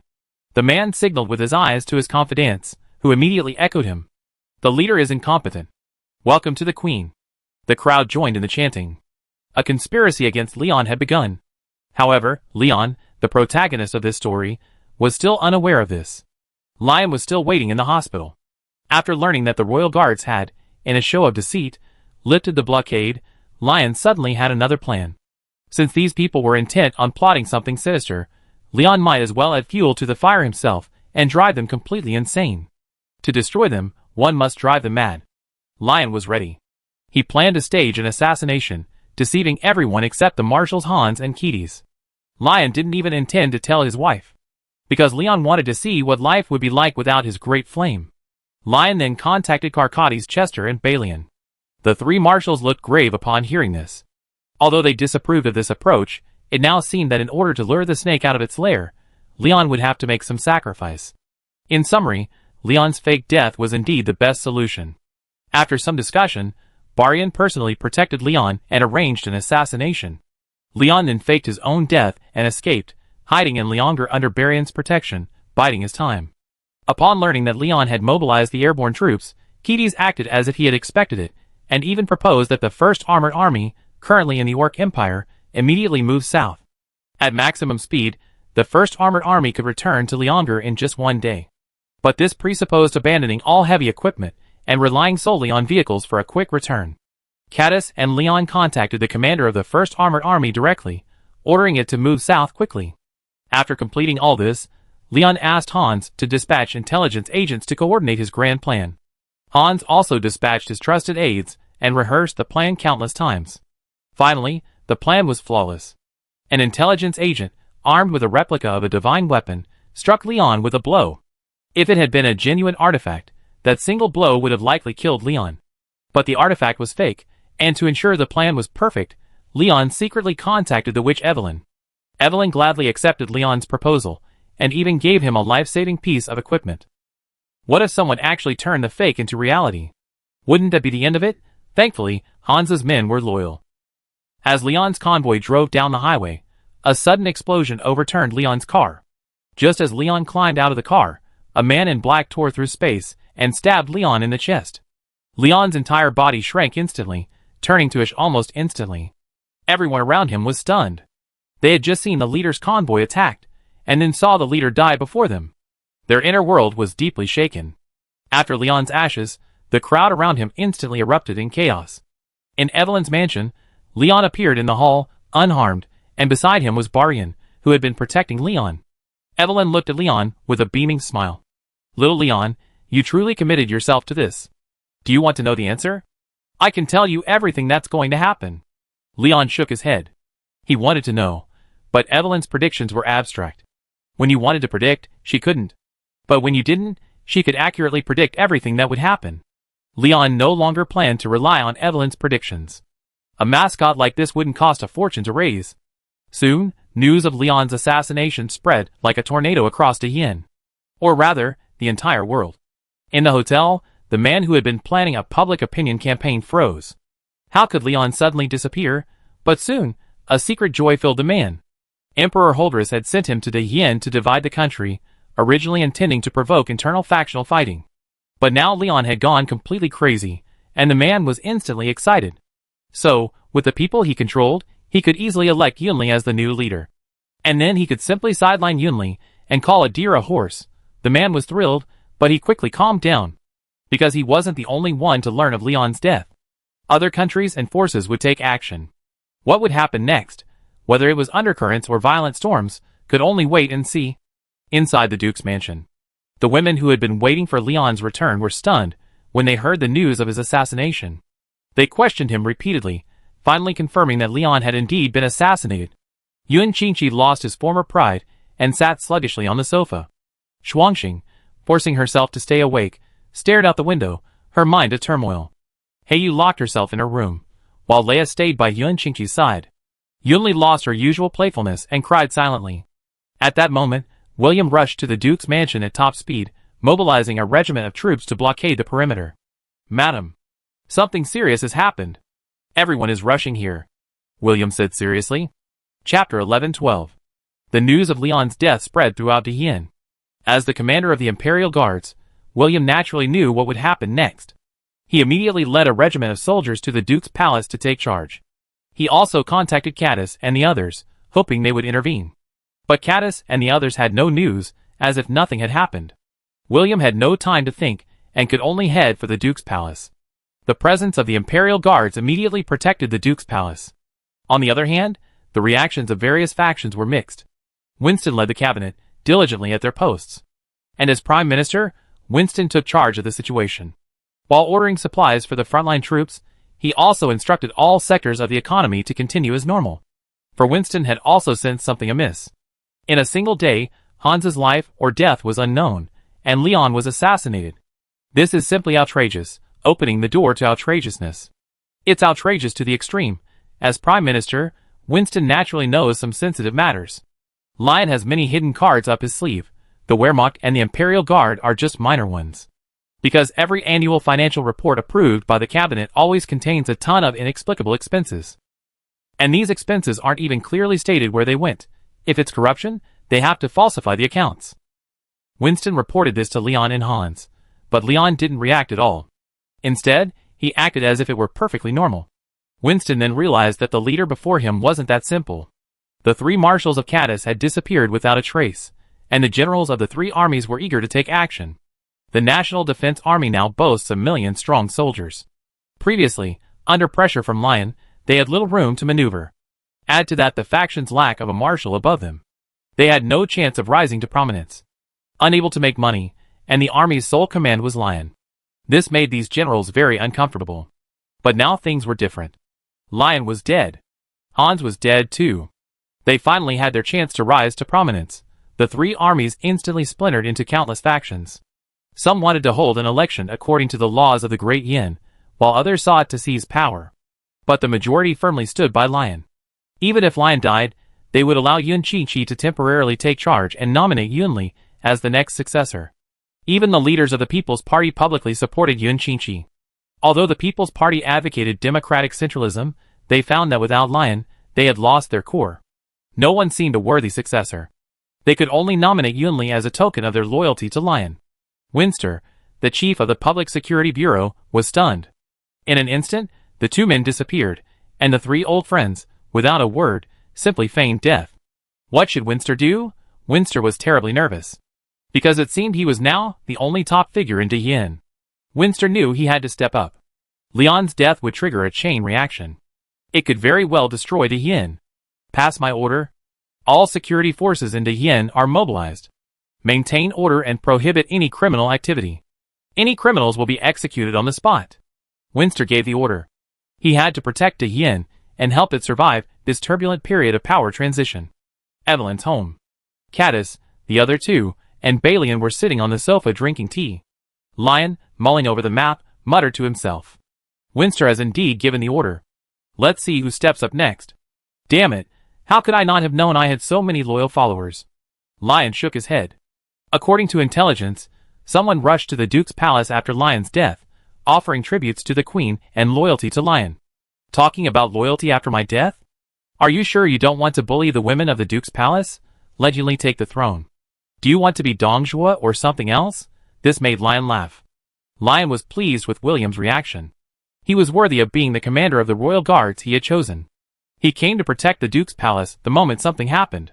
But Lion still felt uneasy. Almost everyone was watching Yunli, Lion's only child. Lion secretly contacted Teresa, asking her to inform the Iron Guard to prepare to quell the rebellion. At the same time, he ordered the Great Yin Imperial Guard to secretly guard the Duke's palace. The current Great Yin Imperial Guards number 500. Anyone not a god can be killed. Looking at the diverse crowd, Leon knew the drama had begun. Navy headquarters. The deputy commander-in-chief of the Navy spoke coldly, looking at his men. The leader has left. I know what you're up to, but I must tell you, Great Yin was founded by the leader. No one can divide her until the Madam and His Highness speak. Put aside your thoughts. Our Navy will not get involved in such petty schemes. Besides, Marshal Chester hasn't spoken yet, so why are you so anxious? The senior naval officers fell silent. Most had come to their senses, but some harbored ulterior motives. An admiral secretly contacted the man. Sir, the Navy isn't going to intervene. What should we do? Or maybe we should start elsewhere. What are you afraid of? You're an admiral. What's wrong with the deputy Navy commander? Are you going to listen to him? Don't you know how to form cliques? Opportunities must be earned, not waited for. The man's barrage of abuse stunned the admiral, but he quickly calmed down, his ambition flaring. This wasn't just the Navy, the Air Force and Army were experiencing this as well. Although the deputy commander-in-chief had mostly contained the situation, many still harbored ulterior motives, some controlled by men, others simply seeking to exploit the situation. Thanks to Winston and Winster's intervention, chaos in Great Yin was averted, but a storm was brewing. Overseas, upon hearing the news, the Elven Empire Sif immediately began assembling its forces and marching to the northwest border to defend against the Papal States. Sif was a wise woman. She understood the power struggle raging in Great Yin. But she had no desire to take a share, or harbor any inappropriate thoughts. If the Great Flame were to surge again, a single blow could crush the Elf Empire. People should have self-awareness. Sif's only regret was not having a relationship with Leon, leaving behind a child. This would have protected the Elf Empire from liquidation, and ensured the safety of Sif's family. Otherwise, if the new heir to the Great Flame wanted to attack the Elf Empire, all Sif had to do was say a word. Do you intend to harm the leader's child? The enraged people of the Great Flame would have overthrown the heir. There was no solution. The Demon Empire was in a similar situation, remaining silent. The Qingqi nation, with Lena presiding over the situation, immediately came out in support of Yunli. The Holy Empire reacted most violently, to the point of exploding. Chapter 11:13. Upon learning of Leon's death, the citizens of the Holy Empire went berserk. In their eyes, Leon had successfully kept them well fed. But now, Leon had been assassinated. This outcome was unacceptable to them, and upon hearing of the internal divisions and power struggles within Great Yin, the people of the Holy Empire were instantly enraged. They openly began to support Yunli. If Yunli couldn't succeed to the throne, They would form a national defense army. The Holy Empire forming a national defense army? While it sounds a bit abstract, they could actually do such a thing. Not only that, the governor of the Holy Empire also began secretly preparing to serve as the governor appointed by Leon. He was naturally a supporter of Leon, but he also had his own plans. Initially, he believed that the nation would nominate Yunli as the successor, and that was what he hoped to see. But according to the news from his friends in Leningrad, things seemed more complicated than he imagined. So he began assembling his army, seemingly to launch a coup, but in reality, what in the Holy Empire could defeat an army? The only force capable of fighting was probably the Front Army, which was currently engaged in battle in the north. The governor contacted the Front Army commander and asked him to prepare to support Yunli. At this moment, in Leningrad, in the hotel, the man was lingering in his luxurious room. He had received news of Lyon's assassination, as well as the declaration of martial law by the security forces. The actions of Prime Minister Winston and Security Force Commander Winston were clearly unpredictable. The two's actions were clearly intended for emergencies. So Leon must be truly dead. But a trace of doubt gripped the man. The marshals of the Army, Navy, and Air Force hadn't appeared, as if Caddis and the others had never existed. This made the man wary, suspecting that this situation wasn't as simple as he imagined.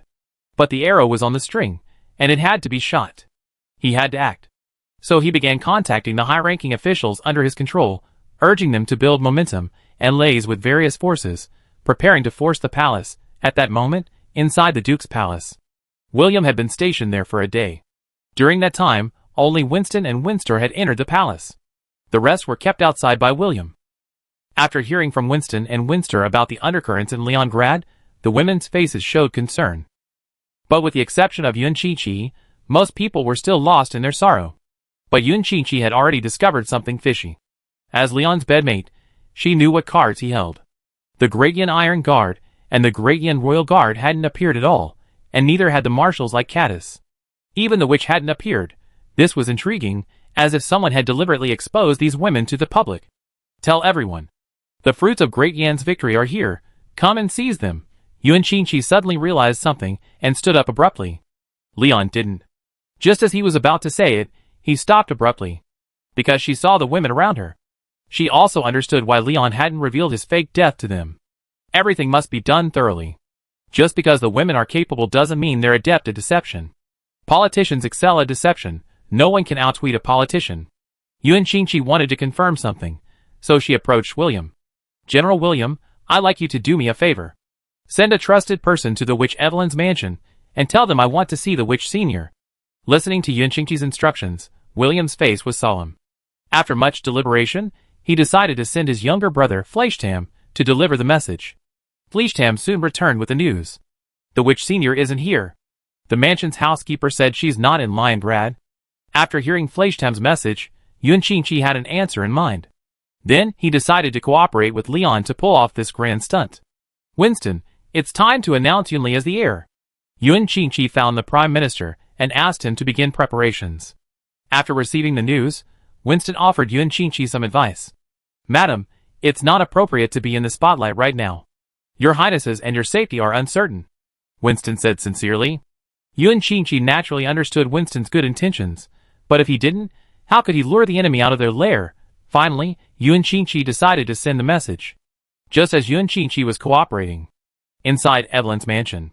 Leon, are you sure Yun Chi-Chi understands what you mean? Caddis asked.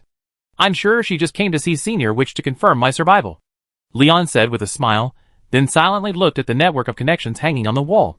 Although he couldn't appear in public, the Intelligence Bureau was still operating, but under Han's leadership, it had gone underground. And the only people appointed were Hans's trusted aides, and Hans no longer trusted the other Intelligence Bureau personnel. What a joke. Even his own home could be bombed, so why trust them? With the help of the Intelligence Bureau, Leon understood the current plans of various factions. What comforted Leon was that most people chose Yunli's side. Some chose to vote for a new leader. And yet others chose to fish in troubled waters. If they could benefit from the power transition, it would be a sure win for them. Many people were hoping for the opportunity to take advantage of the power transition. But they didn't expect this place to be a shark lag. And a shark lag that would devour people without leaving any bones. Inside the hotel. After hearing that Yun Chi-Chi had the cabinet nominate Yunli as the new leader, the man knew the time had come. Some might ask, How does a man gain power? The answer is simple. When Yunli is inaugurated, he should lead the army and the people he controls to the scene. Then, under pressure, Yuan Qingqi will inevitably grant the man and his subordinates a certain amount of power. Otherwise, they wouldn't mind replacing him with a new leader. They don't have that kind of power yet, but his men have already begun assembling their forces. Yuan Qingqi set the inauguration ceremony for 3 days from now. These 3 days will determine the fate of Great Yan. Chapter 11:14. 3 days passed quickly. The situation changed rapidly during those 3 days, and almost everyone was waiting for Yunli to take power. Most of the officials in Deyin chose to wait patiently. Most of them were supporters of Lion. Now that Lion was gone, they would support Yunli. Politics isn't about slogans, it's more about conflicts of interest. Lion created a huge pie and distributed it fairly to everyone according to their contributions. But some people just weren't satisfied. Human greed is endless. Once evil intentions arise, their ambitions swell rapidly. For in their eyes, power is more important than their own lives. They dared not resist Lion, the cook and distributor. They could only bully their own people. Unable to change the rules, they could only fight to grab the pie. They resorted to all kinds of dirty tricks, framing and infighting to drive their political opponents out of power. Unbeknownst to them, their internal strife was fully known to Lion. Lion tacitly acknowledged the existence of these internal conflicts, but Lion would protect the losers, provided they were the victims of the plot, not the instigators. There were also those who initiated internal conflicts but never won. These instigators would be punished, most of them with direct confiscation of property, removal of official positions, and exile to the eastern continent. There was no other way. The pie was so small, where would Lion get a new one? Naturally, every shuffle was intended to redistribute the pie. But even if this distribution was small, it would still resent many. That's why they contemplated launching a coup during a power transition. Because a power transition is nothing less than starting a new pie. With a new pie, everyone naturally wants to get a bigger piece of it, and they stop at nothing to achieve it. As Yunli's inauguration ceremony approached, the man and the group he controlled were nearly ready. Using various tactics, the man had implicated many high-ranking officials. Among them were generals and admirals. After learning of the man's actions, some of these generals resisted, but when the man presented evidence against them, they were forced to submit. The man reported everything that happened in Liongrad to Holdras faithfully. After Holdras' success, he was eager to make his own move. He gave the man immense advantages and gave him free rein. On the surface, the man was Holdras' man, but in reality, the papal state alone could not have accomplished this feat. After all, he was controlling the high-ranking officials of Great Yin. So, from the very beginning, the man was a man of the gods. He deceived Holdras, and he deceived everyone. The man's mission wasn't to gather intelligence for the papal states, but to subvert and divide Great Yin. What kind of rubbish is Holdras? My God is my true love. So the man guessed that his actions might be futile, but he still had to do it. Because only by doing so could he determine if Great Yin could be divided. On the day of the inauguration ceremony, the people of Liongrad barely managed to smile amidst their sorrow. For their leader was gone, and today was the inauguration ceremony for the new leader. Emotionally and logically, they all had to greet him with a smile. But when they saw Yunli, their hearts were filled with regret and loss. No matter how powerful Yunli was, she couldn't replace Leon's position. Some people die, but they live on in people's hearts. Yuan Qingqi noticed the crowd's annoyance and couldn't help but feel for Leon. A qualified leader isn't judged by what they did in life, but by how they are judged after death. Because no matter how much they did in life, it was likely driven by selfish desires. History is full of such tyrants, and it's clear that Leon wasn't one. Young Yunli was a little scared, and she tried her best to appear more mature. Because she already knew her current situation, her father's assassination had forced this little girl to endure something she shouldn't have to endure at her age. Yunli had done a lot of mental preparation last night, and from today on, she would be a qualified leader. If her father could do it, so could she. As if she noticed Yunli's nervousness, Yuan Qingqi smiled kindly. Yunli, don't be afraid. Daddy is still watching over you. Yunli felt a little disappointed after hearing this. Dad's watching me? Yeah, he's watching me from heaven. In a distant house, Lion, observing his daughter through a telescope, suddenly stumbled. Strange, why does it feel like someone's cursing me? Lion shook his head, reviewing his plans. The Imperial Guard and Iron Guard were already in place, and 2 airborne divisions were on standby. The only unit in Liongrad not under Lion's control was the 3rd Division of the 1st Panzer Army. The commander of the 3rd Division had been bribed, or rather, had been controlled by the man from the beginning. Many high-ranking officials in both the Navy and Air Force also chose to join the man's cause. But many others chose to sit on the fence, watching from the sidelines. Just one division, what can you use to rebel? The man knew a single division couldn't revolt, so he sent men to kidnap William's family. He threatened William with Charlotte and his mother. As for his wife, Ruthna, the man didn't dare touch her. She was Karl's granddaughter. If she did, the Air Force would probably have to intervene to quell the rebellion. William made a mistake. He sent troops to protect the Duke's palace and the families of the commanders of the Guards division. But he didn't protect his own family. By the time William's turn came around, his troops were already stretched thin. And with Ruthna at home, William wasn't worried at first.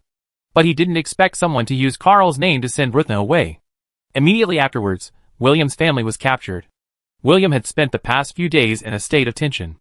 After the capture, the other party showed no signs of anxiety, simply waiting quietly. It was as if William's family wasn't even in their hands. William was initially anxious, but then gradually calmed down. The other party had captured his family, yet hadn't contacted him. This must be some kind of conspiracy. William decisively informed Yuan Qingqi of the news. Upon hearing this, Yuan Qingqi mobilized his connections and tried to comfort William. After sending William away, Yuan Qingqi said coldly, "Some people's ambitions are too great. They don't even understand the idiom. Their virtue is unworthy of their position." Leon also learned of this news, but he didn't act rashly. While playing along, he sent Caddis quietly to locate William's family. The kidnappers must have been targeting William's identity. If the other party was going to make a move, it would definitely be now. Lion was ready to play his trump card. Chapter 11:15. The arrest of William's family caused Yuan Qingqi to feel a flicker of worry. But Leon hadn't shown up yet, which meant the situation was still under control. Yunli, dressed in her finest attire, stepped onto the podium and began to recite the oath. "I, Yunli, from today on, become the leader of the Great Yin Alliance and the Great Yin Republic. I will always serve the people." Yunli began to recite the oath, while everyone watched in silence. It seemed like yesterday, when that young man had been so high-spirited and full of energy.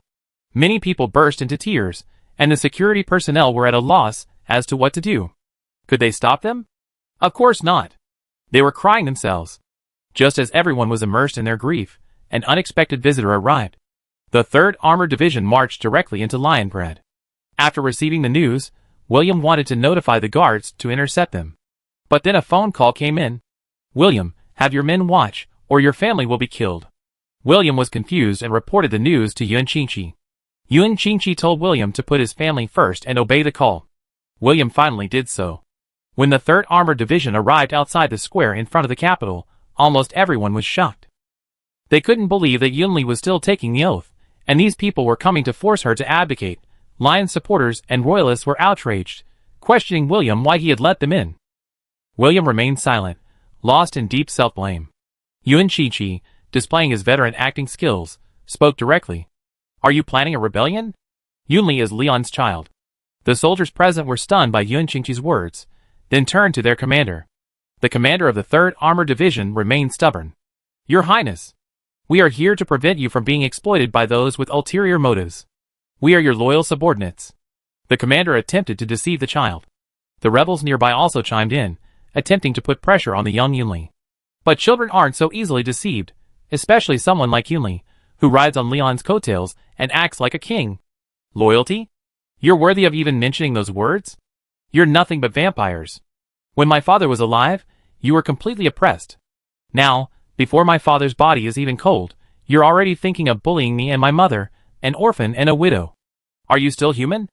I hack you. Where have your benevolence, righteousness, propriety, wisdom, and trustworthiness gone? Have they all been replaced with money and power? I, Yunli, am making this clear today. You can't have power. No one's official position was handed down by the wind. Without merit, how can there be a reward?" Yunli unleashed a wave of foul language in front of the entire world, her lips smeared with honey, catching everyone off guard. Many rebels were stunned upon hearing this. What an insult to civility! What an insult to civility! A general couldn't help but exclaim. Civility? Civility is for people. Not for you beasts. I'm putting this right here. No one can touch the Dayin left behind by my father. No one. Yunli, not satisfied with her scolding, continued her rant.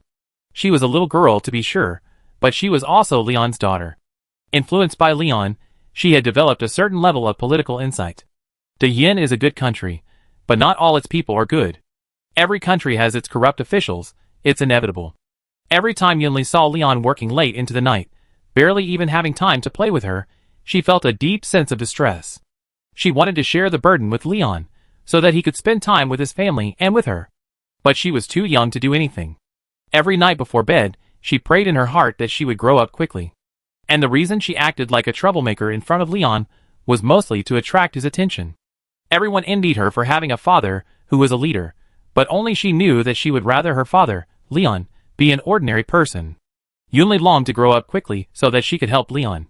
But now, everything is ruined. Yunli knew that these people were inextricably linked to her father's death, otherwise, why would they be so eager to intervene? Dare to make me lose my father. I will wipe out your entire family. Young Yunli had lost all her childishness. Almost overnight, she had grown up. Hearing Yunli's counterattack, the men's faces turned purple and blue, their complexions ashen, and they were completely speechless. How could this little girl be so eloquent? Knowing that they couldn't delay any longer, the man immediately ordered the soldiers of the 3rd Armored Division to disperse the crowd, intending to take control of the cabinet and Yunli by force. Such nonsense. Just wipe them out. But right after the order was given, the 3rd Armored Division faltered. On Capitol Square. When the soldiers of the 3rd Armored Division received the order, they were in disbelief. Because they were going to disperse the crowd. The soldiers of the 3rd Armored Division were caught between a rock and a hard place. On one side were the orders from their division commander, and on the other were the people they were protecting. The core of the Wehrmacht was to protect the people. One day, they turned their guns on the people, and they would no longer be the people's army. The residents of Leningrad, looking at the troubled faces of the Wehrmacht soldiers, instantly understood that these soldiers had not volunteered, and they began to play the emotional card. Iron Egg! Your mother is waiting for you at home. What are you doing? You're rebelling. Are you worthy of your family? An elderly woman, upon seeing a soldier, shouted. Others followed suit. Some tried to persuade them to surrender gently, while others resorted to violent tactics. Rebellious son. Are you crazy? Put down your gun and get over here. Are you trying to eat 7 wolves again? A burly man burst through the blockade of the 3rd Armored Division soldiers and slapped a new recruit twice, one on the left and one on the right. The soldier felt deeply wronged. I was beaten before I was even a soldier, and now I'm a soldier, I'm beaten again. Is this even fair? The 3rd Armored Division was instantly thrown into chaos. The man was terribly anxious. How could this army be so rubbish? They couldn't even handle a bunch of ordinary people? Yuan Qingqi also noticed the man and said coldly. Who are you? What exactly are you gathering so many people for? In the distance, Leon also saw the 2 men about to engage in conversation and immediately trained his binoculars on the man. The lip reader nearby began to translate. Who am I?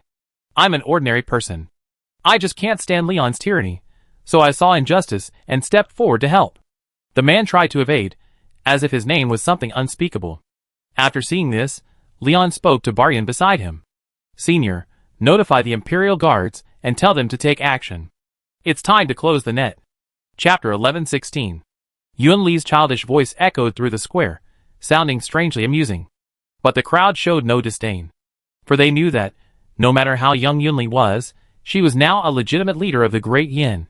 Seeing things spiral out of control, the man ordered a military coup. The commander of the 3rd Armored Division gave the order. The soldiers, initially blocked by the crowd, grew even more furious. They could not obey an order to attack civilians. The situation instantly became awkward. The soldiers disobeyed the commander of the 3rd Armored Division. The man pressed on again.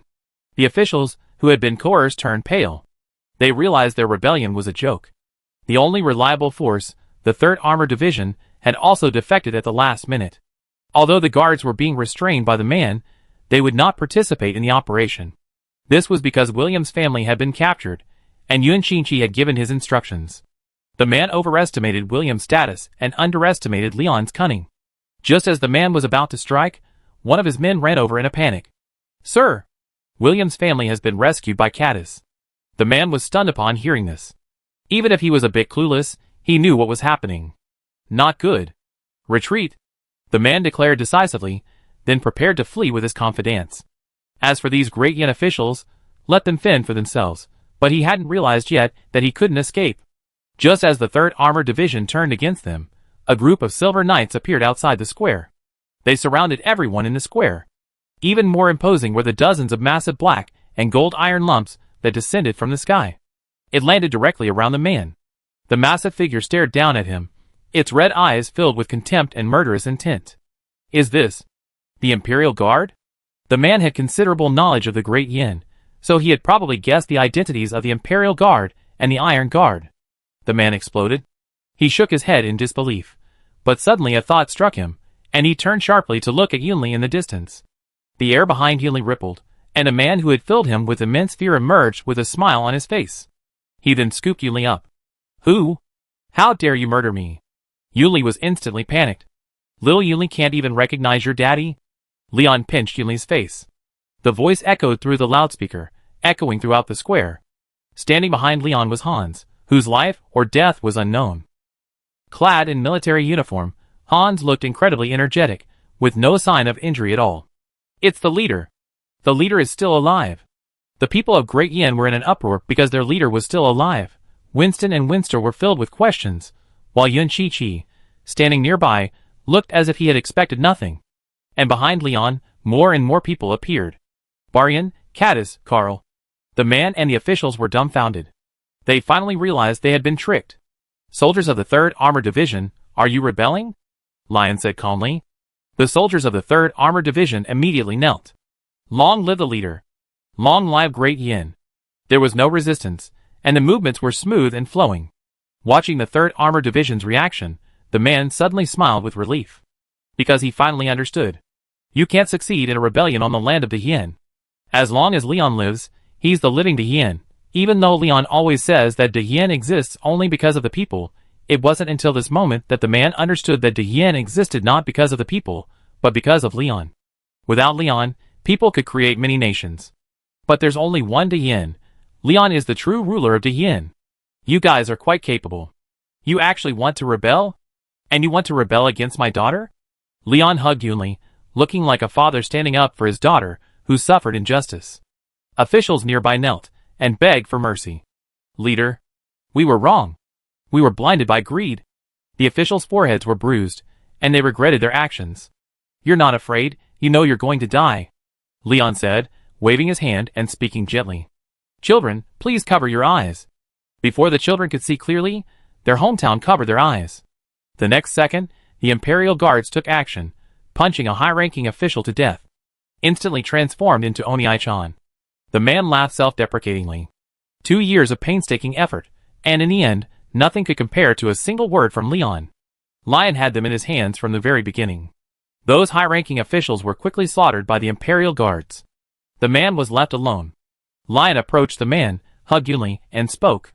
Go back and tell Irina she's brave. I hope she stays brave. After saying this, Leon turned and covered Yunli's eyes.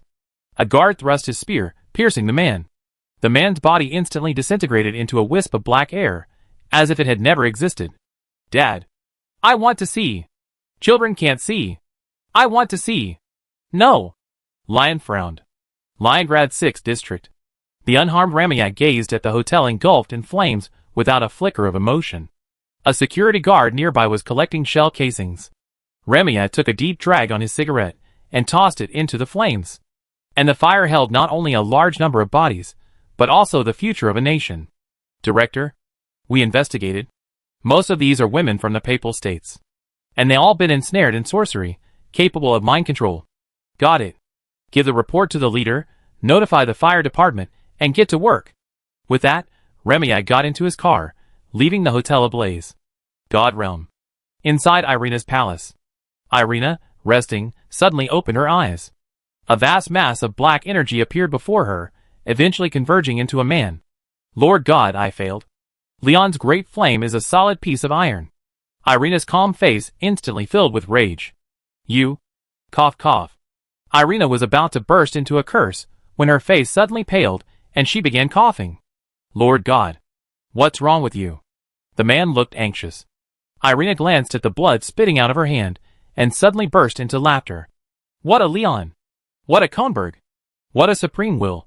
I always thought ants had to learn to accept their fate, but ants never do. Ha ha ha. Good. Good. Good. Irina's chilling laughter sent shivers down the man's spine. A commanding height in Bayonne City. A Wehrmacht soldier planted the military flag on the commanding heights. Chapter 11:17. These 3 days should have been Bachmet's happiest. Because he had heard the news of Leon's death, it was incredibly good news for Bachmet. Upon hearing the news, Bachmet practically leaped for joy. He was just one champagne shy of celebrating at halftime. But along with the news of Leon's death came a fierce attack from the National Defense Army. The National Defense Army, turning their grief and indignation into strength, launched a 500,000-man force into a fierce assault, launching 12 rounds of assaults on Bayonne City over 3 consecutive days. They completely pierced the already vulnerable Orc army. The Orcs were forced to close their defenses, concentrating their forces in the city center, even abandoning the Northern Airborne Regiment. They gathered their forces to fiercely protect Bachmet. Just the day before Yunli's inauguration, the National Defense Army completely captured 80% of Bayonne City.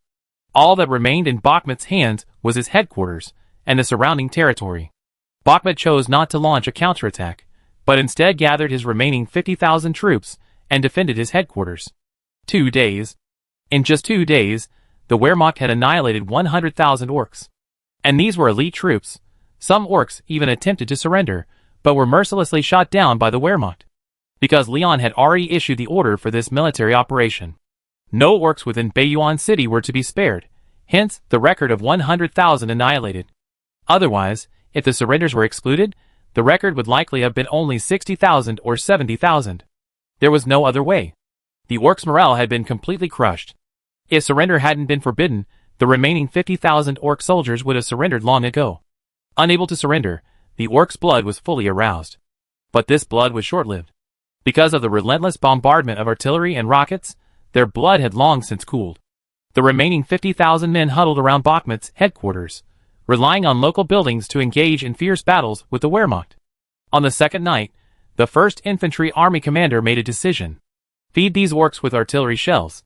Didn't they say there were 50,000 of them? The arsenal just happened to have a large supply of old artillery shells. Most of the front's artillery was from the end of World War II. Pull out all of this ammunition and crush the Orcs' backs. 50,000 men. The 1st Infantry Army commander prepared 50,000 tons of artillery shells for these 50,000 Orcs. Early on the 3rd morning, before the Orc soldiers had time to eat breakfast, the commander treated them to a breakfast provided by the Wehrmacht. A full 50,000 tons of artillery shells were fired, and it took an entire morning to completely unleash them. These 50,000 tons of artillery shells were stockpiled. Even if the Wehrmacht didn't use them, they would have been sent to the Succubus Kingdom. Why not use them for our own use first? The 50,000 tons of artillery shells directly shattered the Orc spines, leaving them starving. They finally remembered the fear of being dominated by the Holy Empire. That feeling of powerlessness brought back memories of the Western expedition. Of the 50,000 Orcs, 30,000 were killed. After all, 50,000 tons of artillery shells landed on an area the size of 15 or 16 football fields. The firepower alone could have devastated this area several times over. Bachmet hid in the basement, using magicians to protect it, and only then did he barely avoid being buried by the artillery fire. Others, however, were not so lucky. Some high-ranking officials could seek refuge in Bachmet, but the lower-ranking officers and ordinary soldiers were left to die in the artillery fire. As soon as the bombardment ended, the Wehrmacht and the front launched a fierce attack. The front commander personally arrived at the front, leading the charge with his men. He also ordered the supervisory squad to kill anyone who attempted to escape. Nonsense! The Wehrmacht had already charged. If he didn't charge at this point, the commander of the 1st Infantry Army would probably have a note in his notebook. By then, not only would he lose his position as commander, he'd likely lose his rank as well. The front commander knew this wasn't just a matter of his job. It was about his future happiness. With the commander leading the charge, the 300,000-man front, along with the 200,000-man Wehrmacht, launched a fierce attack. A fierce attack. The Wehrmacht strictly adhered to the principle of firepower superiority. If artillery is available, use it. If not, deploy infantry. Mainly focus on suppressive firepower. 2 Guards divisions, upgraded from mountain assault divisions, were also reorganized and deployed to the battle. At 9 a.m., the general attack on Bachmet was launched. Initially, the commander of the infantry army believed they would have to fight until dusk to capture Bayonne City. But the reality surprised the commander. In just one morning, Bachmet's 20,000-man army was wiped out. These 20,000 men had absolutely no fighting spirit. They practically collapsed at the first blow, completely lacking the strength of the Orcs' elite. They were no better than paper. At noon, the Wehrmacht successfully stormed Bakhmut's headquarters. Bakhmut's death squad fought to the bitter end. Most of them had accepted favors from Bakhmut. As the saying goes, you get what you pay for. Bakhmut had directly given them money to buy their lives, so naturally, they would fight for him to the bitter end. Not only that, but Bakhmut's fanatical followers also perished alongside them, outside the headquarters. However, ironically, Bakhmut and his high-ranking officials remained huddled in the basement. Thousands of his followers perished in the headquarters, while Bakhmut was enjoying his final revelry. As a prince, Bakhmut was a successful prince. But as an emperor, Bakhmut was obsessed with pleasure, his few talents dulled by the comforts of life. At this moment, as if aware of his impending death, Bakhmut remained in his basement, enjoying a final revelry with his high-ranking officials. He found a large quantity of wine from nowhere, and immediately called the surrounding generals to drink heartily, as if it were just an ordinary banquet. Watching this joyous scene before him, Bakhmut half-dazedly imagined himself back in the Orc Empire, reveling in his own palace. But the sound of cannons, and the shaking of tables outside told everyone that they were still on the battlefield. The generals were silent, but Bakhmut spoke loudly like a madman. Death is not the end, it only proves our inferiority. I believe the gods will not destroy our souls. Perhaps we will be reborn. There's no need to grieve. No matter what we do, failure is inevitable. Bakhmut chuckled self-deprecatingly. Leon had clearly died a few days ago, but at the very moment the Wehrmacht breached the headquarters, Bakhmut received news from the Papal States. Leon was still alive. The ups and downs of life had left Bakhmut completely bewildered. Chapter 11:18. Just as Bakhmut and his companions were drinking, the sound of a door being broken open was heard outside. Knock, knock, knock. The heavy sound of the door being broken filled everyone present with fear. But Bakhmut remained cheerful and nonchalant, saying, "Don't be afraid, they can't capture us." The generals looked puzzled. Then, a second later, one of the generals suddenly vomited blood. The other generals' expressions changed, then they realized what had been put in the wine. After a brief moment of anger, the generals relaxed. Because they understood that if they were captured, they would inevitably die. It would be better to drink the poison and commit suicide. At least they wouldn't have to suffer. With a single kick, their lives would be over.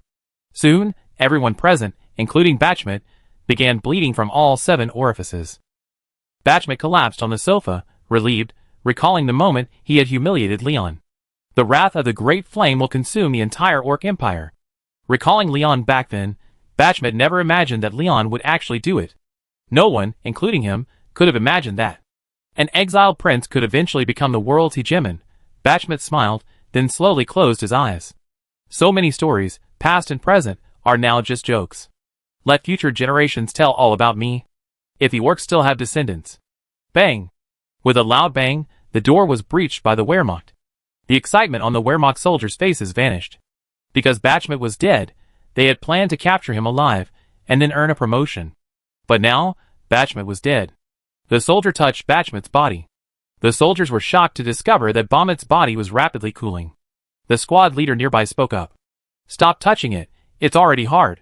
The soldiers, with complicated expressions, gathered Bakhmut's body. Bakhmut couldn't just die like this, or let it go so hastily. The Wehrmacht had brought news of the recapture of Bayonne City, but they hadn't yet received word of Leon's resurrection. So they were still immersed in grief. As the saying goes, a desperate army prevails. The 1st Infantry Army, along with its front, fought furiously northward. The 2nd Armored Army also advanced southward from the north of the Orc Empire, simultaneously dispatching a division to annihilate Urus. The remaining territory of the Orc Empire was flattened by the Wehrmacht. As for Urus, the situation was even more complex. Urus had been instantly defeated by the Imperial Guards last time, and his forces had collapsed, with most of them retreating into the endless Gobi Desert.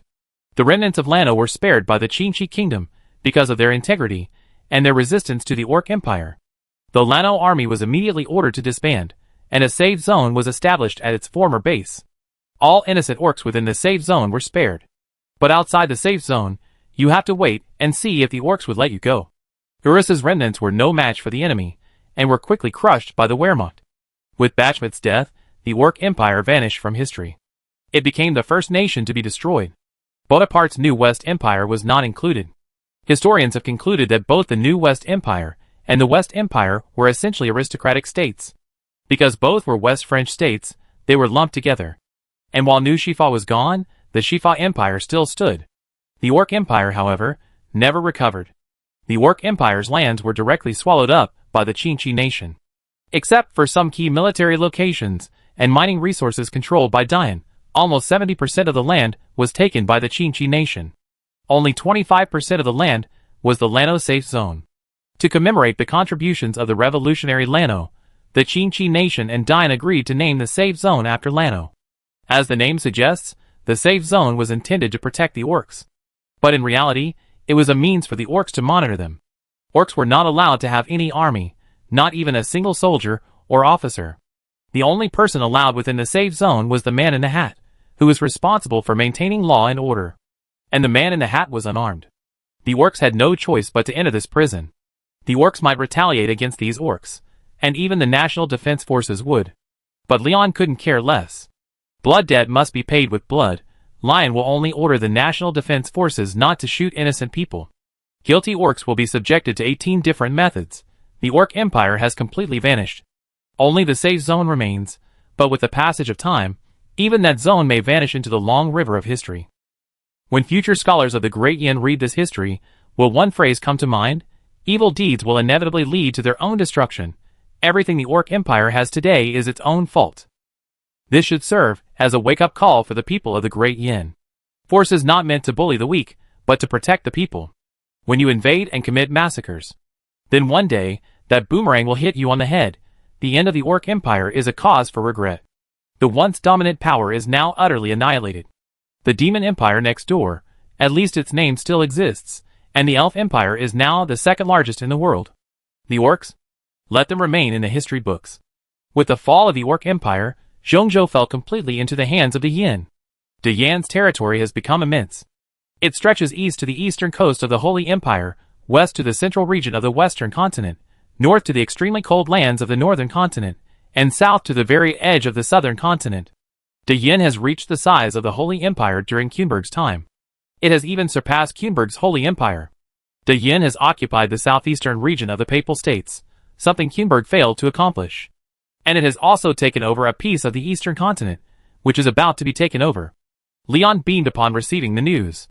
The boomerang had finally struck Bachman. History is written by the victors. Lion has already begun preparations for world unification. Wait another year, until the second 5-year plan ends and funds flow back. With money, the National Defense Forces can unleash their full power. The next year will depend on the intelligence agency. They be spies to disrupt the Papal States' plans. Holdress wants to be the 6th. Can you be the 6th? Lion sneered disdainfully, muttering to himself coldly. I won't let anyone destroy the Yin. Lion then glanced at a photo beside him. It was a photo of the former Sin territory. That desolate scene was too much for Lion to bear looking back on. Fearless Island, Space Center.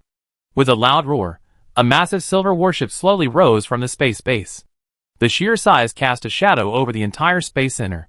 Chapter 1119. Fearless Island, Space Center. A giant silver warship slowly rose. The island's garrison was filled with shock, but upon seeing the silver dragon head atop it, symbolizing the National Defense Force, they relaxed their guard. This seemed to be another piece of new equipment from the Space Center. But why would the Space Center create new equipment? And this equipment seemed to be military. Aren't they supposed to be making rockets?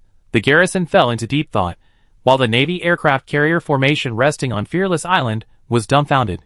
As Navy officers, they could probably tell it was a warship. But whose warship was flying in the sky? Is this still a warship? The Navy officers gazed at their own aircraft carrier, lost in thought.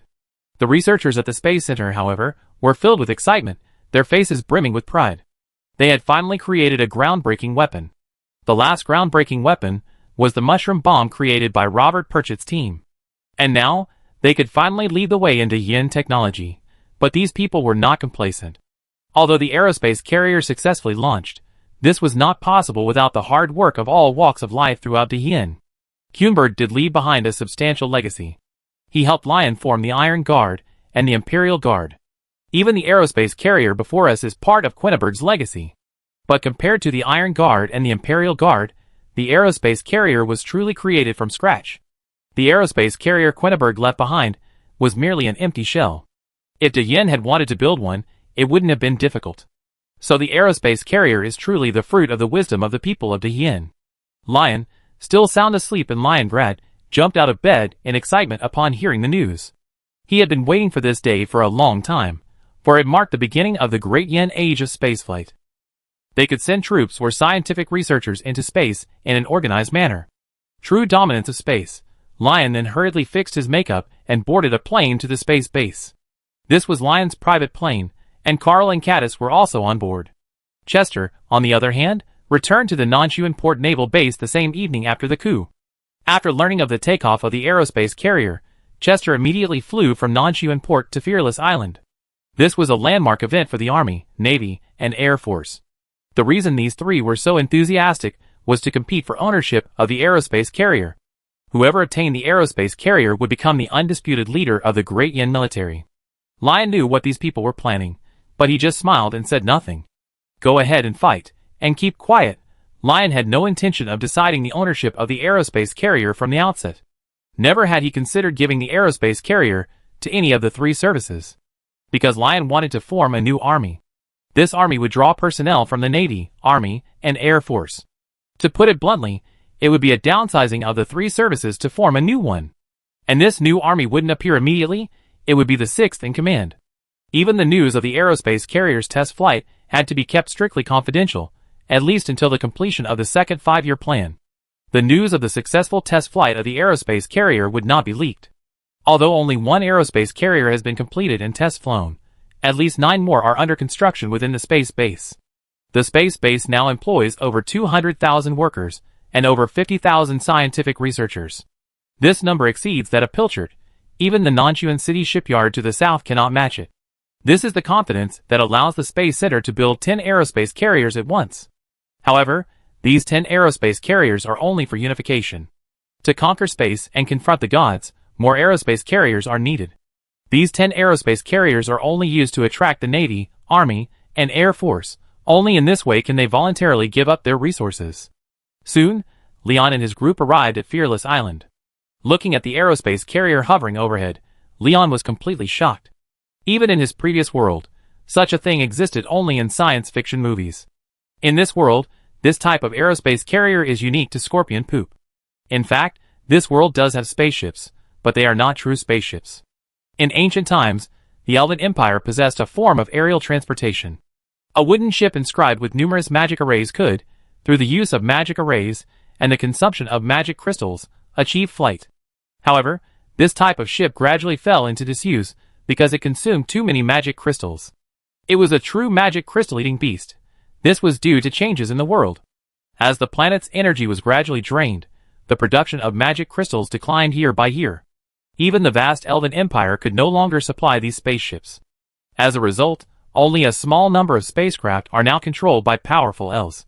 Space Center? Caddis, Carl, and Chester stared at the aerospace carrier overhead, bewildered. Shock filled their faces, but even more so, excitement. Such a powerful weapon. Why are you still standing there? Grab it. Caddis and the other two immediately looked at Leon with eager eyes. Although they didn't say anything, it was clear what they were thinking. Leon shook his head. The aerospace carrier won't be commissioned for at least a short time, and it will be an independent army. Forget about your 3 armies. It's very likely that all 3 armies will have to be disbanded and a new one formed. The joy on Caddis and the other two's faces instantly vanished at Leon's words. Is that right? That's not right. Does it do us justice? I protest. I protest strongly. The 3 of them stormed out. We looked up to you as our leader, and you're kicking us into the ditch? You coaxed us into submission during the war. But now that we have an aerospace carrier, you're trying to kick us out? My brother's behavior makes me seem like I'm to blame. Although the 3 of them grumbled a bit, they still understood the bigger picture. So they quickly regained their composure. Leon then met with the director of the Space Center. After some pleasantries, Leon gradually got down to business. Decide on the name of this aerospace carrier. According to the blueprints, this series of aerospace carriers is called the Great Flame-class battleships. The class has been decided, but what about the name? The question is, who should it be named after? Leon was torn. Chapter 1120. Lion asked the director of the Space Center and learned that the Great Flame-class aerospace carriers were not of uniform specifications. The Great Flame-class battleship before him was a Type 1 Great Flame-class warship. It was a baby-level vessel, a truly small ship. A small ship. Lion glanced at the space battleship that obscured the sky, and his mouth twitched. The director of the Space Center was actually right. This Great Flame-class battleship was indeed a small warship, because it only had 2 magic reaction cone engines. The remaining 9 Great Flame-class battleships to be manufactured were basically Type 2 and Type 3. The director found that the power provided by the twin engines was too low. As a result, this battleship could only accommodate 208 fighters, 24 main guns, and 88 secondary guns. It looked powerful, but in reality, it was just a mascot. The damage of the 24 main guns was impressive, and the main guns were enough to defeat even a 7th-level Dochi Knight. There was no other way. The twin engines could barely meet the power requirements. The weapon energy supply was stretched thin. But this was the first aerospace carrier, so Leon had to give it a catchy name. Got it! It's the Alan. Alan, who was fussing in his office, suddenly sneezed. Who's scolding me? Alan grumbled. The Alan battleship had earned the recognition of 3 marshals. Because Alan, the aerospace hero, had gradually faded from public view. People used to remember him, but with the passage of time, Alan's name might be relegated to the background. The Gradian Air Force's current size is inseparable from Alan. According to official statistics, Alan flew 457 missions and shot down 142 enemy aircraft. 142 aircraft wasn't Alan's limit, but the enemy's. So Leon planned to make Alan famous once again. At the same time, Leon had another idea. The aerospace carrier's airtightness was excellent. After all, it could go into space, so it could naturally be used as a ship. So Leon, the idea king, had already come up with an idea. As the Strategic Research Institute heard about it, Leon shared his idea with the director of the Space Center. The director looked disdainful. Leader, you're so insidious. That's right. Leon landed the aerospace carrier in the sea, drove it like a ship, and then took a photo from a distance. Send it to the Great Yan Daily, and the headline would be, Great Yan's newest aircraft carrier, the USS Allen, launched. Carrier-based aircraft capacity, 108. Think about it carefully. Leon had perfectly fooled everyone. It's a ship, but it can fly. With that drop, that shot. It's practically a small fishing boat. And a capacity of 108 carrier-based aircraft would intimidate others. And there's no doubt that the Allen could be even more powerful. For example, you have an SSR, and the strongest on the market is AR, but you insist it's an SR. Lion's reputation has always been excellent, and the Great Flame Daily has a good reputation. This way, the gods won't mind, but it will boost the Papal State's strength. Soon, news of the Great Flame's new warship spread throughout the world. When the Papal States heard the number of carrier-based aircraft was 108, their heart collapsed.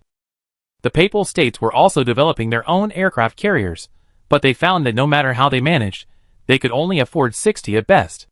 But after the Great Flame's explosion, Holdress was terrified. The Orc Empire was gone, and Yan's next target for reckoning was naturally the Papal States.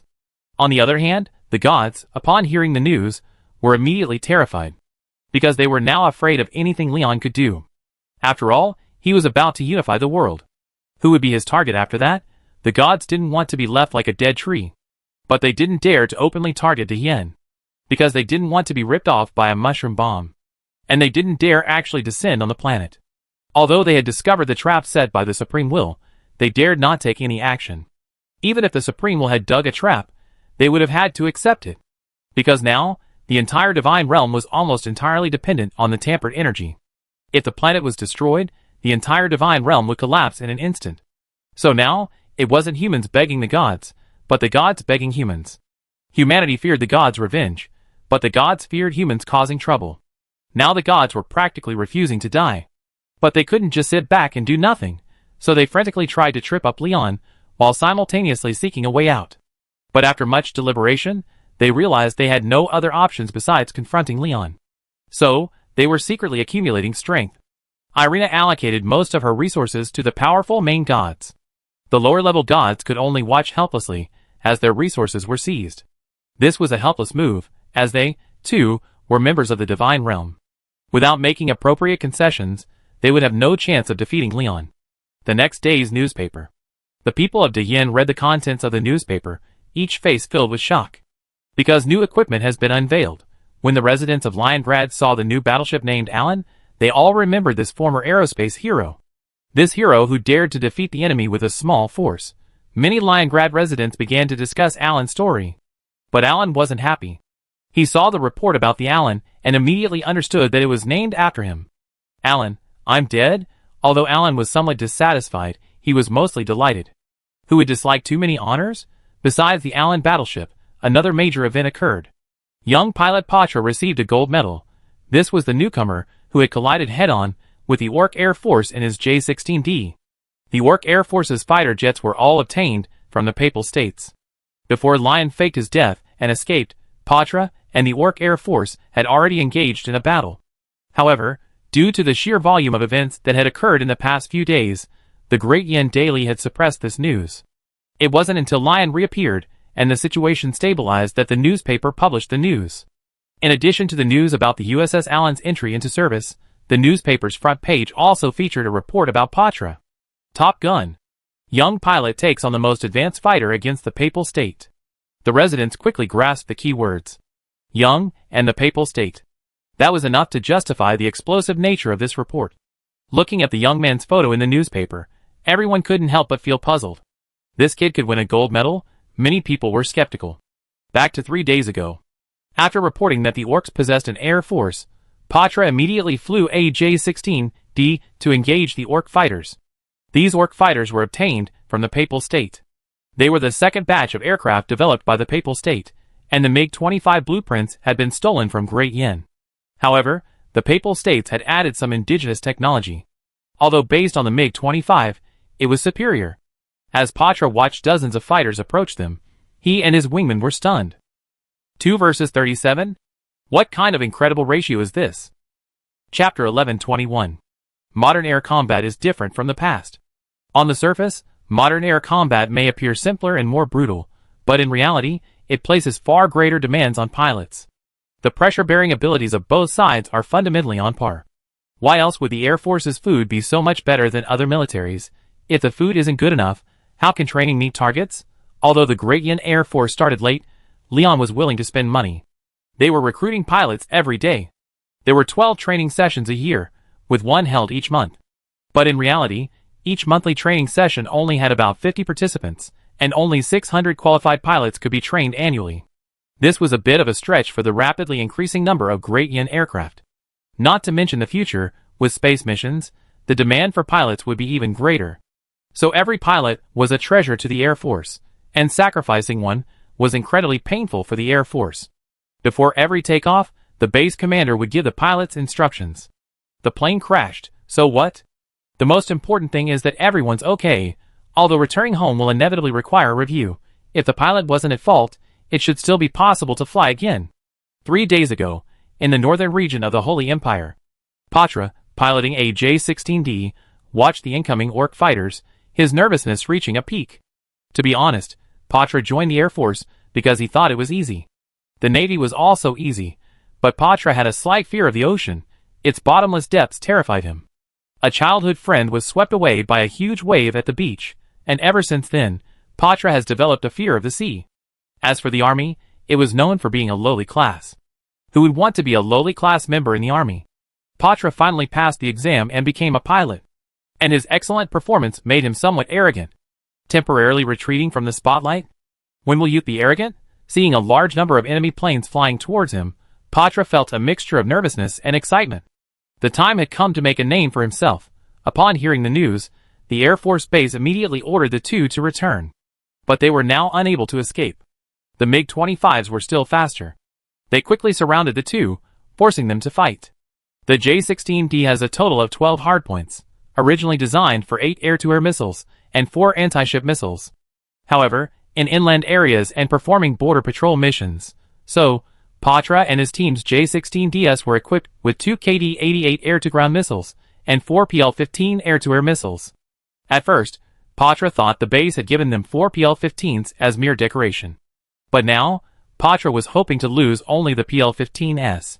The MiG-25 has a maximum speed of Mach 3, but the PL-15's air-to-air missile has a maximum cruising speed of Mach 5. Thinking of escaping? I make sure you never return. Patra panicked at first, seeing so many fighters surrounding her. But when the enemy's radar and fire control locked onto her, and she heard the fighter jet's warning sounds, Patra suddenly realized. What the hell is this J-16D? What a coward. The J-16D cost 600 million yuan, almost as much as the J-20. Her strength isn't her fighting ability, but her ability to act as a troublemaker. The J-16D has 6 electronic pods. Possessing powerful electronic warfare capabilities, it not only provides electronic protection for friendly aircraft, but can also blind enemy aircraft. The J-16D's electronic pods could potentially shred ground radar systems, and the enemy fighter's fire control could be completely disabled by electromagnetic interference. After being locked onto by fire control, Patra remembered that his J-16D was equipped with 6 electronic pods. Times have changed, my lord. Patra activated electromagnetic interference and rolled to evade. The enemy decisively opened fire before Patra could roll, launching a guided missile. Patra hurriedly accelerated, simultaneously firing heat-seeking flares. The electronic pods also began to work. They directly destroyed the orc fighter's fire control system, rendering Patra and his companions undetectable on radar. The orc fighter was instantly blinded. For a moment, the orc fighters were in a state of panic. They couldn't understand why Dian's fighters wouldn't show up on radar. Lion said, "The suffering I endured in the past will never be repeated." The Eagle's electronic suppression in 1994 led to the Air Force deploying the J-16D 20 years later. This wasn't developed for aggression, but simply to avoid being bullied. Only after experiencing hardship can one understand the taste of suffering. What used to be called hand-to-hand combat is now called electronic warfare. The blinded orc fighters were unable to react for a moment. Patra, however, immediately launched a counterattack. Piercing PL-15s were fired one after another. They accurately targeted 4 orc fighters, but 2 of them dodged them with heat-generating flares, and the other 2, less fortunate, were reduced to fireworks in midair. The wingman was no less effective, also firing 4 PL-15s, but only managed to shoot down 1. Satisfied with this victory, Patra prepared to return. But the orcs were clearly unwilling to let Patra and his men leave. A fierce battle ensued. It must be said that the orcs were truly insane. They launched a surprise attack, charging forward in their MiG-25s.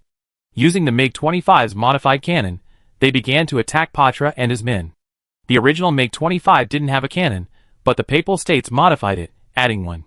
This unintentional act became their last resort. The orcs couldn't attack with missiles, so they could only use cannons. Patra wasn't afraid either. Although he lacked the PL-15 missiles, his J-16D did have a cannon. The two sides engaged in a crude air battle. Patra tried to flee, but the orcs, like mad dogs, pursued them relentlessly, leaving them no chance of escape. The airbase urgently dispatched 24 Su-27s into combat. But all this would take time. Can Patra and his crew hold out? In the air, Patra, flying a J-16D, crippled 2 orc fighters. The enemy also hit Patra's fighter, but the J-16D held its own. The 2 damaged orc fighters were forced to withdraw from the battlefield. Patra's fighter successfully expended its cannon ammunition. With the last round fired, Patra knew he had to retreat. The wingman was also facing ammunition shortages, and even his fuel was running low. To evade the orc pursuit, the wingman performed numerous loading maneuvers, consuming significantly more fuel than Patra. Patra had slightly more fuel than his wingman, and was not yet in danger. After careful consideration, Patra decided to have his wingman retreat, while he remained behind to provide cover. But the orc was not about to miss this opportunity and sped up, catching up. And he was on the verge of colliding with his wingman. Patra made up his mind, pulled up directly, and used the tail fin to cut the wing of the orc fighter. Chapter 1122. In a fit of rage, Patra used his fighter's tail to slice through the wing of an orc fighter. Only when he saw the orc fighter fall like a leaf did Patra realize he had just performed a remarkable feat. The wingman and the other orc fighter pilots were stunned.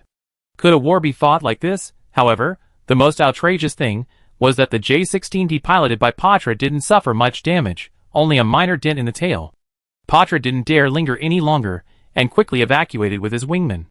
Because of a saying in the Air Force textbook, an ace pilot is an ace not because of how many planes he destroyed, but because he never abandons his wingman. Tanks are the cavalry of the army, and the Air Force is the knight of the 3 services. Chivalry has its pros and cons, but for pilots, a chivalrous pilot is far superior to those with twisted minds. Because they know what is right, and what is wrong. They have no interest in bullying the weak, and certainly no intention of dropping bombs on civilians. The orc fighters watched helplessly as Patra and his wingman retreated, not daring to pursue. The scene had completely stunned them. They had never imagined that fighter jets could be used in this way. Although they didn't pursue Patra, the air base's 24 Su-27s were already approaching. The Ork fighters then launched a direct attack on the incoming Su-27 formation. If we couldn't defeat Patra's two strange fighters, could we not defeat you? A fierce duel ensued over the northern skies of the Holy Empire. Su-27 versus MiG-25. Each side relied on their respective combat records, though the Su-25 was significantly behind the Su-27. But don't forget, these MiG-25s have been modified by the Papal States.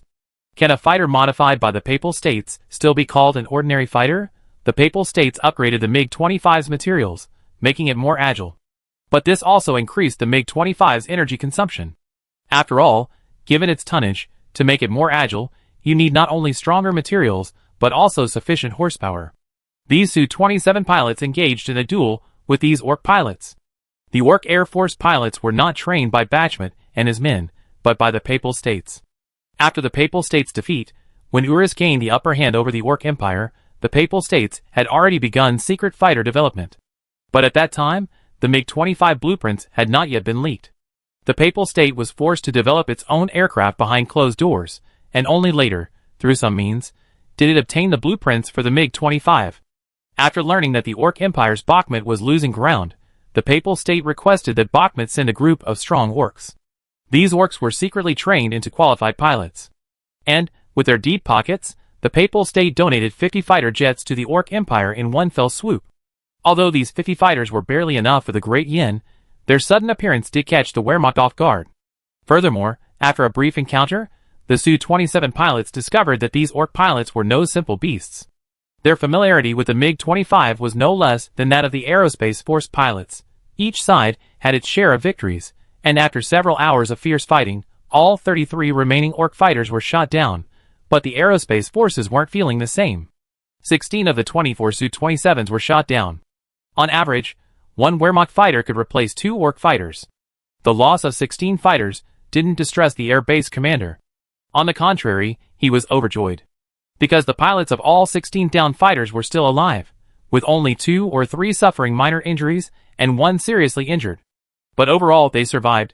This wasn't just luck, it was pure luck. A missile strike isn't a cannon strike. A missile hitting a fighter jet could very well turn it into a firework. You wouldn't even have a chance to parachute out. But these 16 pilots survived. That was the commander's greatest joy. The air battle ended in victory for the Wehrmacht, and the Ork Air Force disintegrated. After the air battle, Bachmet directly ordered the Air Force to retreat. Because Bachmet hadn't anticipated this. Over 30 fighter planes, couldn't even defeat 2? Pilot, you're talking nonsense, right? Go ahead and do it yourself. How can this be the same? The pilots of the Great Yin were trained on fighter planes. The Ork pilots were lucky to have a model plane to play with, but when they finally got to fly one, they had to be told off by the instructors from the Papal States. The pilots on both sides were not on the same level. The Orsish Air Force's first battle was also its last. Like their army, the Air Force seemed to realize that this war would be their last. The Air Force suffered a crushing defeat, and so did the army. Far away in the Papal States, Holdras learned that even with his aid, the Orsish Empire was still helplessly defeated by the Wehrmacht. Especially upon learning of the crushing defeat of the Orsish Air Force and the Orsish Army's armored units, Holdras's face turned green. He had guessed that these equipment might not be able to defeat the Wehrmacht, but he had not expected such a dismal outcome. Thankfully, the Papal States' weaponry had been upgraded, which brought Holdras a sigh of relief. But soon, his smile faded. In the Papal Palace, Holdras sat on the throne with a gloomy expression. Because his finance minister had told him. The treasury was running out of money. Holdras invested all his money in military equipment, mobilizing the entire Papal States at full capacity. The Papal States relied entirely on foreign industries for their livelihoods. As a result, Great Yin imposed direct economic sanctions, instantly devastating the people's livelihoods. For example, a loaf of bread in the Papal States might once have cost only 1 copper coin. But now, under sanctions, food cannot be brought in, and products cannot be printed. Now, a loaf of bread might cost 3 or 4 copper coins. This may not be a big deal for the rich and powerful, but what about the people at the bottom? Chapter 1123. The Ork Empire fell. The Papal States were tense, but life for the people of the Yin improved. The second 5-year plan was about to enter its critical phase, but this critical period placed a greater emphasis on national defense. Lion prioritized all livelihood projects during the first 2 or 3 years of the 5-year plan. Because without livelihoods, how could there be national defense? Lion placed great emphasis on livelihood development, but he never publicly promoted these initiatives. Because being good to the people wasn't just talk. Those who constantly talked about so-called livelihood projects, while hypocritically failing to implement them, were only empty promises. People like Leon always liked to do things first, and then talk about it. The first 5-year plan gave De Yin transistors, and successfully developed the first generation of computers. By now, the people of De Yin not only had color televisions, but also personal computers. The computers we know today. Similarly, mobile phones were becoming more common.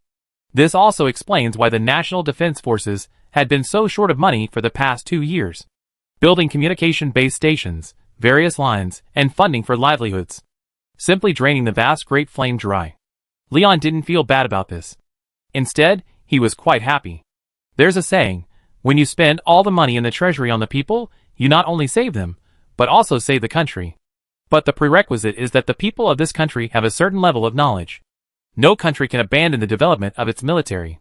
If there's only enough money to choose between the military and the people's livelihood, then it depends on the ruler's true intentions.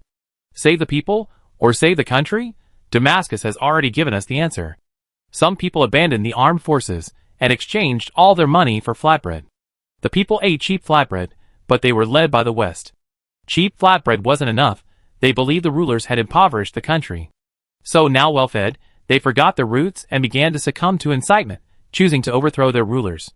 But it wasn't until they had a new ruler that they understood. The previous ruler hadn't chosen to save the country, but rather to save the people.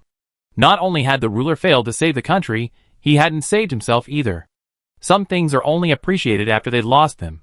The people of Dian clearly know how to be grateful. When they were at their poorest, Lion prioritized military development. But they didn't object. Because they knew that backwardness would lead to attacks. Without a strong army, other countries would trample on your homeland like a lawn. The people of Dian tightened their belts and eventually built the current National Defense Force. Therefore, their good life is owed to them by the National Defense Army. The National Defense Army has no objection to the reduction in military spending. The people of De Yin now not only have color televisions, but also a variety of digital products have been successfully launched online. But this has led to a situation that Leon does not want to see. That is, electronic addiction. What is not attained in youth will ultimately haunt them for life. Of course, De Yin has not yet seen a large number of games. But video has begun to take off. Lion does not want his people to be blind, but equally, he does not want them to live in an information cocoon. Therefore, officials stationed in various countries were assigned to film local life. This allowed citizens to clearly see what the surrounding countries were like. However, Lion would also closely monitor those with ill intentions. After all, not all citizens were loyal to Great Yin. While most foreigners were deeply attracted to Great Yin, there were always a few exceptions. Eastern Continent. Ever since the Western Empire and the Western Empire split Maple Leaf City in two, the Western Empire had fallen silent. The governor of Beifongport was officially promoted to governor of the entire Eastern Continent Special Administrative Region. Beifongport also became the provincial capital of the administrative region. Logically, these Westerners who were among the first to follow the governor should have enjoyed many benefits. But don't forget, there's the Western Empire to the south, ready to make a move. While the Western Empire lacked power, it was no less capable of stirring up trouble. It had also begun to become independent and strong. Due to a grudge between Emperor Gaius and the Papal States, the Western Empire decided to forge its own path. But Gaius was unwilling to give up the northern territories, as Bonaparte's industrial zones were all located there. If they could control Bonaparte's industrial zones, the West French Empire would be even more powerful.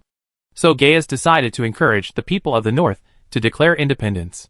Gaius knew full well that Lion would never abandon the West French Empire. Lion's intention to unify the world was clear. Gaius was no fool, so he had to do everything he could to disrupt the Great Yin's progress. He could incite the northern West French to rebel against the Great Yin, buying time for the West French Empire's development. Gaius's actions were tantamount to hitting a rock with an egg.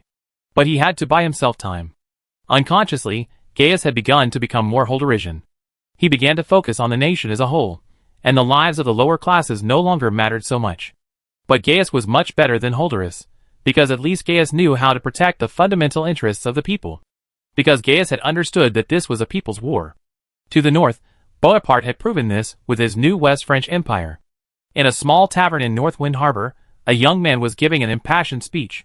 Taverns in the early morning were usually quite deserted, but this one was different. Every night, even in the wee hours, it was almost always packed, because they were all listening to the man on the stage. We originally had more, but the despicable governor and the great yen have been exploiting us. They rewarded us with things they didn't want. And then, they told us it was a reward. An ant stumbled upon a crumb of bread scattered by humans, and was overjoyed, believing it was a reward from heaven. But little did they know that humans were using these crumbs to feed a whole army of ants, making them work for them. The man paused, then glanced around. Are we ants too? The great yen people only exploit us. We must be self-reliant. We are not great yen people. We are Shifa people. The young people present cheered. But some elders chose to remain silent. The truly wise, however, had not been to this tavern for a long time, because they knew that what was happening in this tavern would lead to the deaths of many. The speech in the tavern inspired many, and they began to believe the man's words. They believed they deserved more. Chapter 11:24. The governor of the East Continent Special Administrative Region awoke with a happy face. Today was another beautiful day. Ever since the mercenary corps arrived in the East Continent, the governor had slept soundly almost every night, no longer feeling the anxiety of the past. The period when Bonaparte expanded his military terrified him. Bonaparte would show off his strength almost daily, which gave the governor a headache. At that time, Northwind Port had only a garrison of 1,000 men. How could they fight Bonaparte? Thankfully, although fighting did break out, it ultimately ended in victory for Great Yen. The governor breathed a sigh of relief. Post-war reconstruction work on Northwind Port was in full swing. The governor gazed out the window at Northwind Port with pride. He wanted to build Northwind Port into the #1 city in the East Continent and the #2 in the world. You mean #1 in the world? It's naturally Leningrad. Compared to other Westerners, the people of Northwind Port lived in paradise. So it's a relief that the governor didn't ask the people of Northwind Port to say thank you. Northwind Port received the wind from Great Yen, giving birth to a diverse group of people. There were also those who listened to the speeches in the tavern. The port. Aboard a massive ocean liner about to set sail. A young man said goodbye to a young woman. The young woman stood aboard the ship with a cold expression, her back to the young man. The young man spoke. Rebecca, have you really decided to live in Great Yen? The young man's eyes were filled with resentment. Northwind Port has peace, and I am leaving too. I am a noble, what are you? Schmizit, can you recognize your place? Also, thank you for your care during this time. I thank you on behalf of my parents, Rebecca said, lifting her skirt and performing a noble gesture. Schmizit was stunned. He was enraged by the actions of this family. She had come to Northwind Harbor to escape the war, and had subsequently sought help from everyone. The most tragic thing about Schmizit was his few remaining kindnesses. Of course, he was also tempted by beauty. But Schmizit also helped others. More importantly, Schmizit was once a noble. His father was a legitimate marquis, but because he supported Bonaparte's father, he was stripped of his title, and his family fled to Northwind Harbor. Schmizit had known Rebecca since childhood. He remembered that when they were little, Rebecca had said she wanted to be his wife when she grew up. But then, he was no longer the heir to the marquisate, but merely a citizen of Northwind Harbor. Fate had brought the two together again, and Schmidt didn't miss the opportunity. But he still couldn't read people's minds. Schmidt looked at the beaming girl before him, silently turned, and left without a word. Just then, the man beside him spoke. A grassroots boy strikes back? Are you just going to let it go? Can you have some backbone? Schmidt lowered his head even lower at this. Lift your head. You're crying like a woman. The man's words bruised Schmidt's remaining dignity. Schmidt tried to argue, but found he had no strength, so he could only resign himself to his fate. I heard you're the Marquis's son. Do you want to regain your status? Or rather, become the center of attention? The man spoke. Schmizit's brow furrowed when he heard it. Is this man lying to him? Schmizit then observed the man before him, his straight back, his resolute expression, and the uniform hidden beneath his windbreaker. This man is from the Wehrmacht. You want me to join the army? Schmizit asked. Yes. Join the army, but not the Wehrmacht, but the mercenary corps. If you're willing, I give you a chance. The man began. Schmizit knew this was one of his few chances to change his fate. Although Schmizit was still a teenager, he understood the difference between the Wehrmacht and the mercenaries. But now, wanting to make a name for himself, the choice between the Wehrmacht and the mercenaries was never his. I'm willing, but can you tell me? Why did you choose me? Schmizet asked his question. The man silently took the last drag of his cigarette, and then spoke. Because I was abandoned by the one I loved so deeply, between bread and delicacies, she chose delicacies. Back then, I could only be enraged and helpless, but now, she needs to look up to me. Report to the barracks tomorrow, and someone will take you to the selection. The man finished, stubbed out his cigarette, and tossed it into a nearby trash can, leaving behind a lonely figure. Schmidt watched the man leave, stunned, then made a secret resolution. I must make a name for myself. Schmidt then returned home. Although the Western French Empire had hunted down and annihilated them, they only stripped them of their titles, and did not resort to massacres. Because the emperor knew there was no end to the rebels. It would be better to let them go, at least that wouldn't create new enemies. Schmizet's parents were still alive, which was why he had helped Rebecca's family. Their parents knew each other. But now, the living room was completely silent. You're back? Did Rebecca and her family say anything? His father asked. Schmizet shook his head. She made me realize my place. His mother couldn't help but clench her hands. His father looked as if he had expected it. If that's the case, then I'm blind. Let her be. We should just live our lives well. Although his mother resisted, she agreed. But Schmizet refused to remain silent any longer. He didn't want to live a life of luxury. He just wanted to avoid being bullied. Over the years, since losing his title of Marquis, his father's status had plummeted. Even after moving to Northwind Harbor, he was ostracized by countless people. Later, even the neighbors came to bully them. Because of my father's generosity, many people were jealous. But when my father stopped giving, not only did the neighbors bully them even more, but even those they had helped in the past came after them. If the Wehrmacht hadn't finally arrived in Northwind Harbor, my family would have been driven out long ago. Now, my father and mother run a wonton shop nearby, selling wontons daily. But even when they were bullied, my father and mother never gave up helping the poor. This happened because, during their escape, the Schmeiser family nearly starved to death. Another family of refugees gave them a bite to eat. My father wanted to give that family some money, but they refused. If you really have money, why not help more people? This is why my father wanted to help others. But the story of a little bit of kindness followed by a little bit of resentment is chilling. Chapter 1125. Early the next morning, Schmidtset went to the mercenary corps and underwent selection at the mercenary base. And because his physical fitness was far superior to others, he was unsurprisingly accepted as a member of the mercenary corps. Although the mercenary corps was currently in peacetime, Schmidtset knew that the Western Empire to the south was not at peace, and the military supply shipments to Northwind Harbor never stopped. These military supplies were naturally for the mercenaries. Since there was no war to fight, why were so many supplies being sent to the mercenaries? Of course, there was only one possibility. They were preparing for war. Mercenary life was not dull. Mercenaries existed to kill, so the military regulations of the mercenary corps were not strict. There was a weekly day off, and members were allowed to leave the camp and relax. However, they were forbidden from stealing, bullying the weak, or committing any illegal acts. But going out for drinks and meals was allowed. A month later, the weekend finally arrived. Schmizet followed several of his comrades to a tavern. Actually, Schmizet didn't drink, but his comrades had already treated him several times. Even if he didn't drink, he still come to show his respect, right? Schmizet followed his comrades to the tavern. The comrades knew Schmizet didn't drink, so they brought him to the tavern and let him make his own decisions. After all, the important thing about hanging out is being together, not staying alone in the dorm like a mannequin. For the past few weeks, Schmizet had been staying alone in the dorm. And he hadn't gone home, which puzzled his comrades. So they decided to take Schmidt out for some relaxation. At the entrance of the tavern, Schmidt separated from his comrades and headed to a nearby restaurant. Drinking was out of the question, especially for a three-goods youth. How could he possibly drink? This casual-looking restaurant wasn't owned by an elderly man. It was actually run by a young couple, and this young couple had escaped from Maple Leaf City in the south. They and their parents had nearly been killed by Bonaparte's army. Those who survived a disaster, as they knew, would find good fortune in the future. They successfully escaped to Bafong and settled there. However, they discovered that Bafongang's labor positions were already full, so they had no choice but to open a restaurant to support their family. They had been married for less than 6 months and planned to save money and have a child. Because in Bafong schooling wasn't free, at least you had to pay for textbooks. However, this also reduced the burden on most families. Many lower-class people understood the importance of knowledge and were eager to send their children to school. They didn't want their children to end up like them, living in the lower class for the rest of their lives.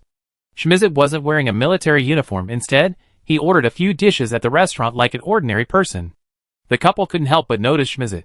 Could he finish the meal by himself? As it turned out, Schmizit could finish it all by himself. Schmizit looked the couple over. The husband was an honest, kind man with a kind face. And the wife was also virtuous and pretty, a sight that passers-by often couldn't resist glancing at. This also became one of the restaurant's main customers. But most customers didn't dare to think anything more than that. This was Northwind Harbor, after all. If you break the law in Northwind Harbor, you have to consider how tough your life is. Your order, please enjoy. The proprietress personally delivered the dish to the table, then smiled and left. Schmizit smiled back. They enjoyed their meal in silence. Since it was afternoon, the restaurant was deserted. After finishing his kitchen duties, the proprietress approached Schmizit. Friend, what do you do?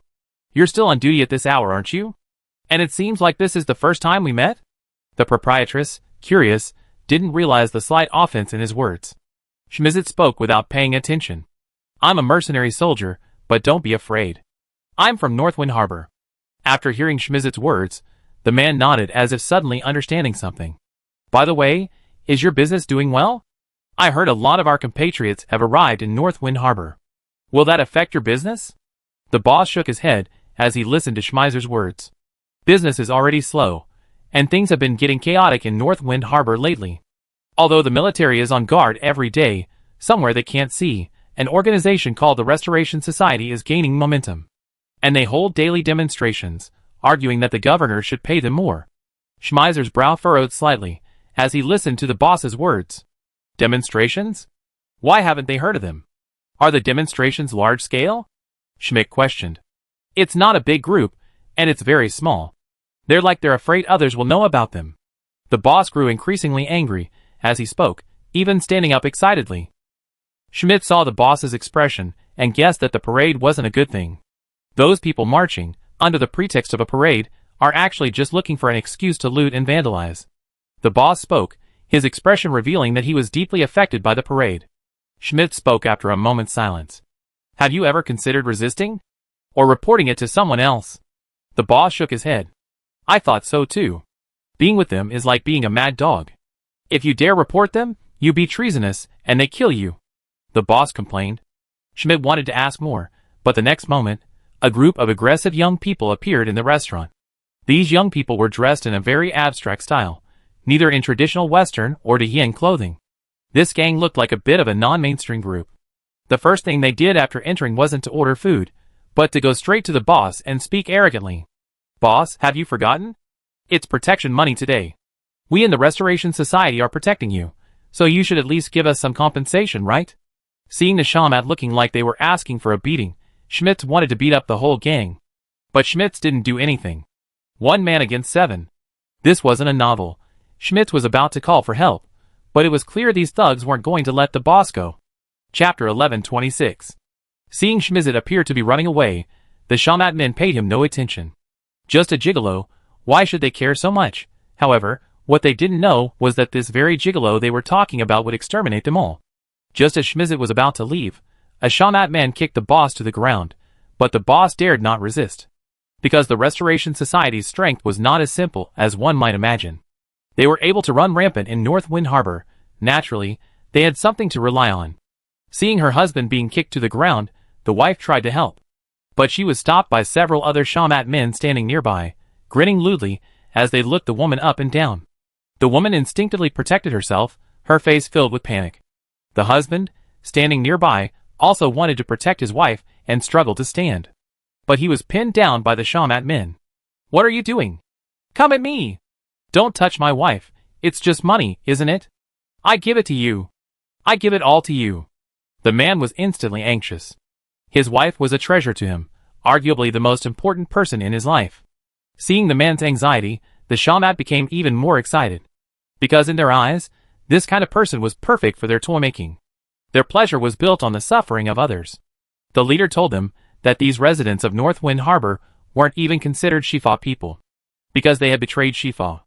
They were traitors to the East Continent.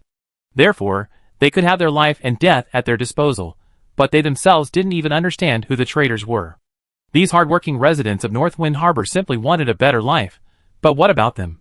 Just because of a speech by a so-called leader, they targeted these diligent citizens. They were simply labeled traitors. How was this any different from the old nobles before? Watching the brutal behavior of these Shamats, Schmitzek couldn't help but take action. Just as the Shamats were about to bully the women, they suddenly felt murderous intent behind them. Schmitzek grabbed one of the Shamats by the colorful hair and slammed him against the table. Bang! The head hit the table with a resounding sound, and the diner shuddered. Because it sounded painful. The Shamat, whose head was blasted against the table, fainted instantly. His companions immediately reacted, clamoring to finish Schmitzek off. Schmitz didn't give them any chance. Without further ado, he pulled out his pistol. This wasn't De Hien, and Schmitz and his men weren't the National Defense Force. Because they knew the dire situation in the Eastern continent, they allowed the mercenaries to carry guns. Besides, these guns were basically purchased by the mercenaries themselves. They were their private property, and the military had no right to interfere.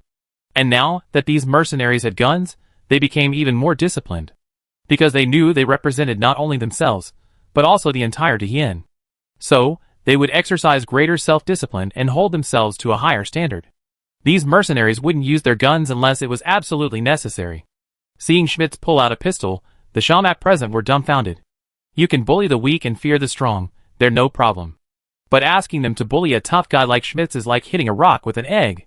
The Shamat turned around and tried to run, but Schmitz wouldn't give them a chance. Bang! A gunshot rang out. A bullet pierced the chicken coop on the top of a Shamat's head.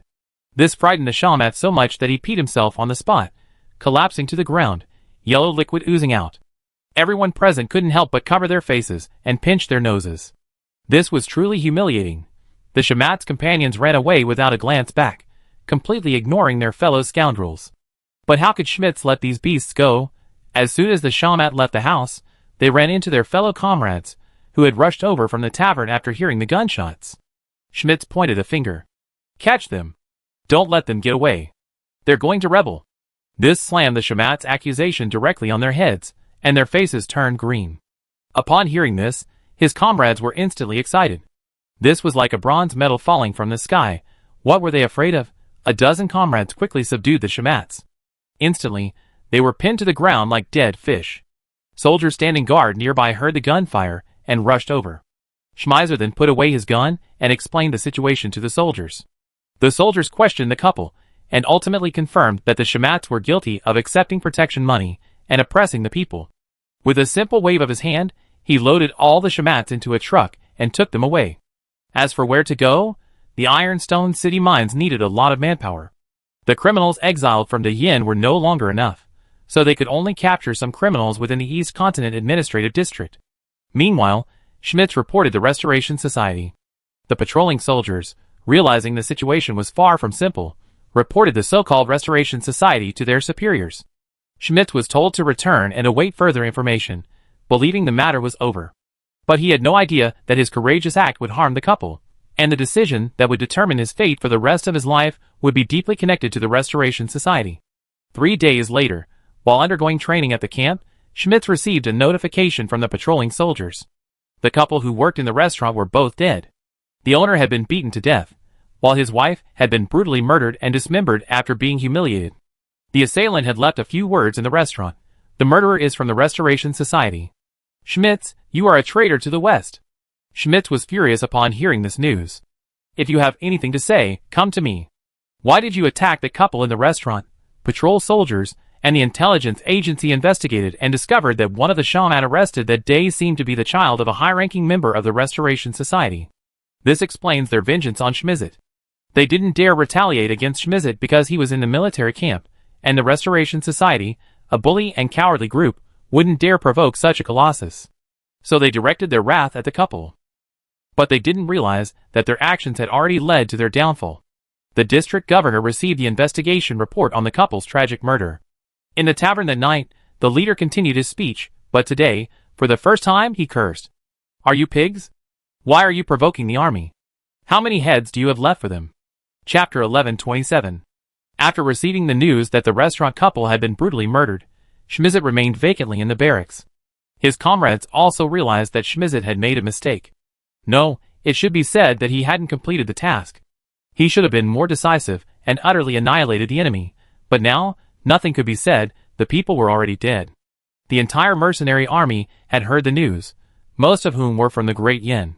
So, while they were furious, they didn't know how to retaliate. The governor, however, heard about this and was furious. He had just been promoted to governor of the East Continent Administrative District. A new official has 3 things to do. The problem was that the area under his jurisdiction was relatively peaceful, and with the military stationed there were few if any rogues. In the few months since he took office, North Wind Harbor and the administrative district had been peaceful. This made him feel relieved.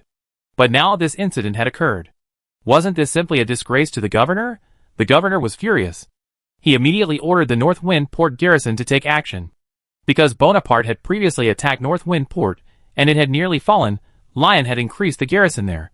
North Wind Port currently had a naval base and an air force base. The Navy and Air Force combined comprised a total of 30,000 personnel.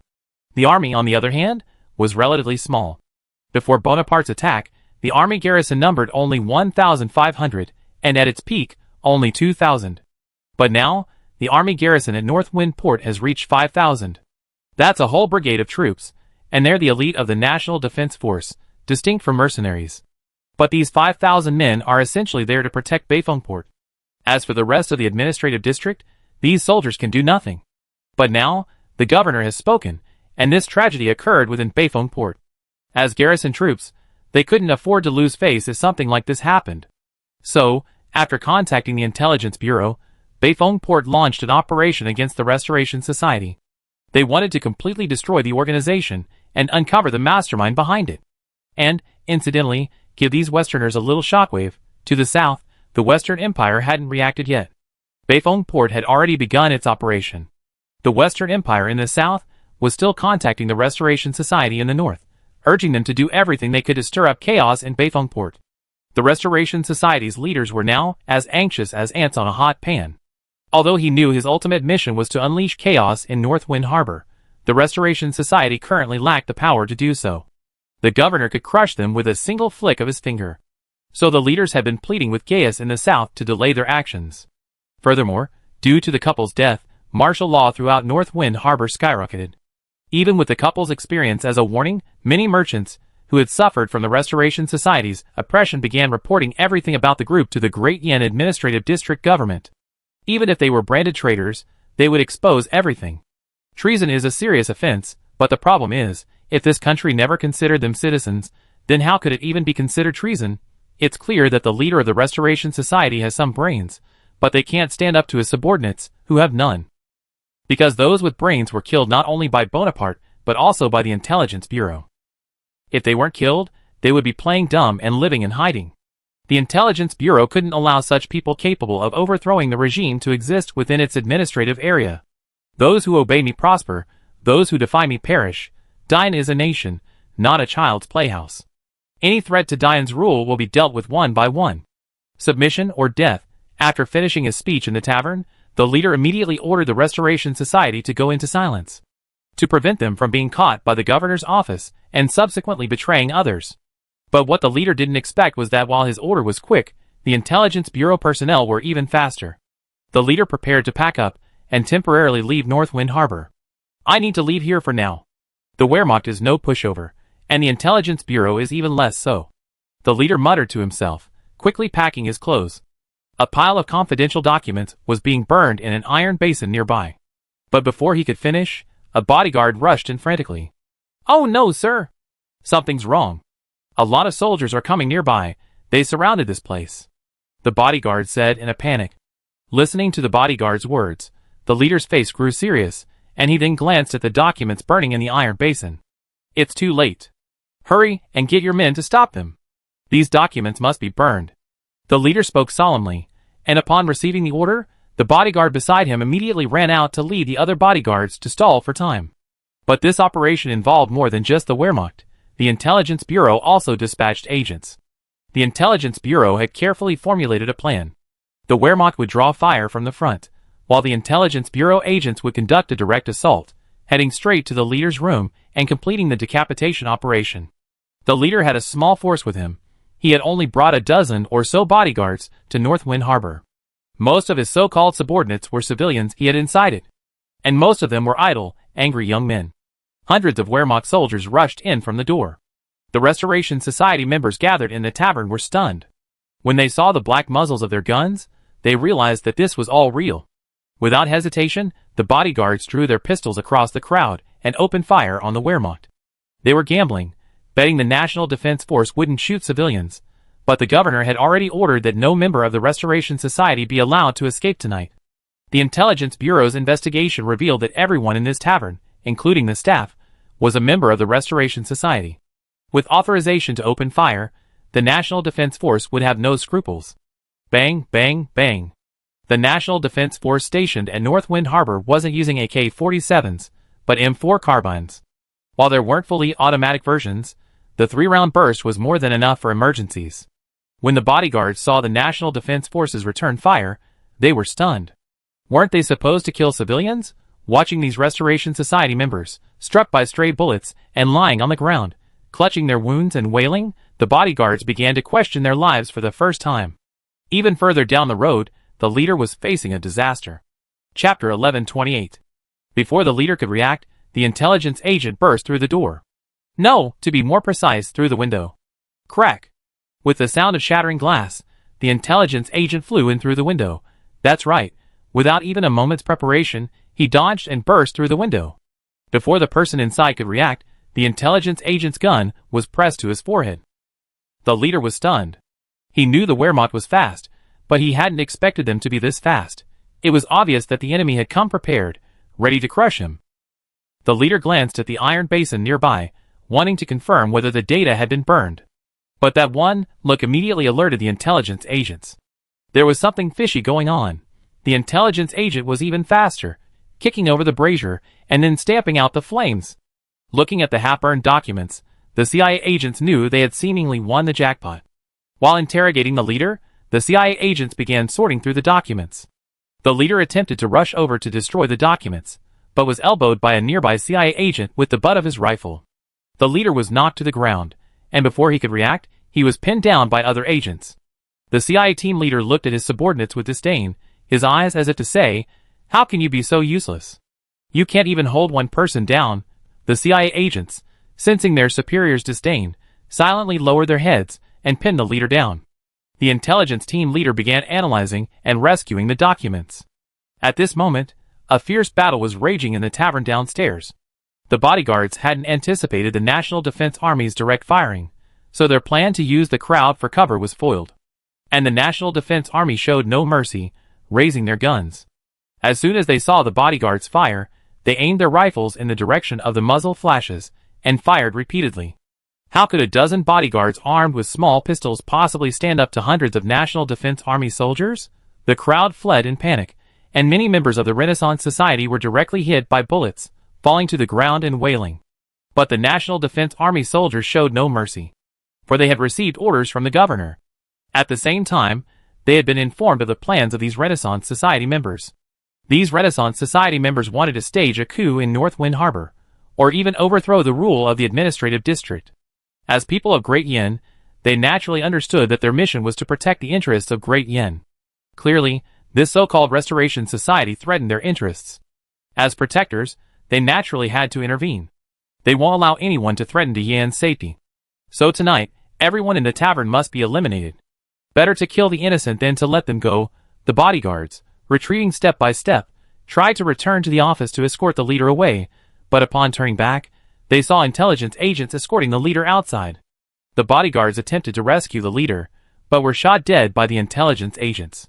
With the leader captured, the resistance in the tavern gradually waned. At first, these unarmed members of the Restoration Society were still willing to engage the National Defense Forces. But after tasting the bullet, the Restoration Society members all became cowards, while those who had tasted the bullet simply fell to the ground in tacit approval. What these Restoration Society members didn't know was that even if they surrendered, the National Defense Army wouldn't let them go. But now, the National Defense Army was actively clearing out the bodyguards, giving them the false impression that they wouldn't attack them. Without the cover of the crowd, the dozen or so bodyguards were easily captured and dealt with one by the National Defense Army. After all was done, the Intelligence Bureau agents escorted the leader to an armored vehicle, and then directly to the military base for interrogation. In the tavern, Hundreds of Restoration Society members knelt on the ground, their heads in their hands, looking pitiful. But the National Defense Army soldiers showed no mercy. At the instruction of their company commander, they opened fire. Many of these Restoration Society members were native to North Wind Harbor, enjoying numerous advantages. But if they insisted on destroying the pot after eating, the National Defense Army would naturally show no mercy. As the Wehrmacht searched the tavern's basement, they discovered an infuriating scene. They had captured a large number of De Yen people. They had imprisoned them in the basement, subjected them to various beatings and tortures, and many had even been driven insane by the torture. The Wehrmacht rescued these compatriots, and after counting, they found at least over 200 of them imprisoned in the basement beneath the tavern. Almost none of them had escaped, their bodies covered in wounds. Over 50 of them had been tortured to insanity. When the Wehrmacht stormed in, these mentally disturbed compatriots instinctively covered their heads, fearing further bullying. They kept muttering, "Don't hurt me. I'm not from the Great Yen. I do anything as long as you don't hurt me." Seeing their compatriots tortured beyond recognition, the Wehrmacht soldiers were furious. They rushed outside, seized a member of the Restoration Society who hadn't been shot dead, and struck him with 2 rifle butts, then shot him in the leg. "Ah! Soldier, I was wrong. Stop hitting me. Please let me go." The Restoration Society member clutched his thigh, his face in agony. "You're not afraid, you know you're going to die." The Wehrmacht soldier then smashed the Restoration Society member's head against the ground. Bang! Bang! Bang! Muffled sounds echoed, and the surrounding soldiers all wore complex expressions. But they showed no sympathy. These Restoration Society members brought this upon themselves. When they decided to do something like this, they had to consider their fate. The National Defense Army officer reported the situation to the governor and the commander of their military base. But the officer didn't stop the soldiers' massacre. He couldn't stand it anymore. If he weren't an officer, he would have joined the retaliation. After all, he's an officer. Someone has to take the blame. After all, massacring civilians is not a good thing. What the officer didn't expect was that the commander of the military base and the governor didn't punish them at all. Instead, they quietly suppressed the incident and secretly tried to dissuade them from any psychological burden. The Intelligence Bureau was even more ruthless. They immediately began retaliating against these Restoration Society members. The Intelligence Bureau only has good intentions towards the people of Great Yen. Chapter 1129. Great Yen was in complete peace. After the war against the Orc Empire ended, Great Yen finally found peace. But the arsenals remained at full capacity, churning out weapons and equipment in preparation for the War of Unification. The people of Great Yen finally no longer had to read daily news of war in the daily newspapers. The National Defense Force's absolute openness led to a section in the daily newspapers dedicated to the number of soldiers killed in action. Leon didn't want the constant flow of victories from the front lines to lead to the enemy at the gates. But things were far from good on the Eastern continent.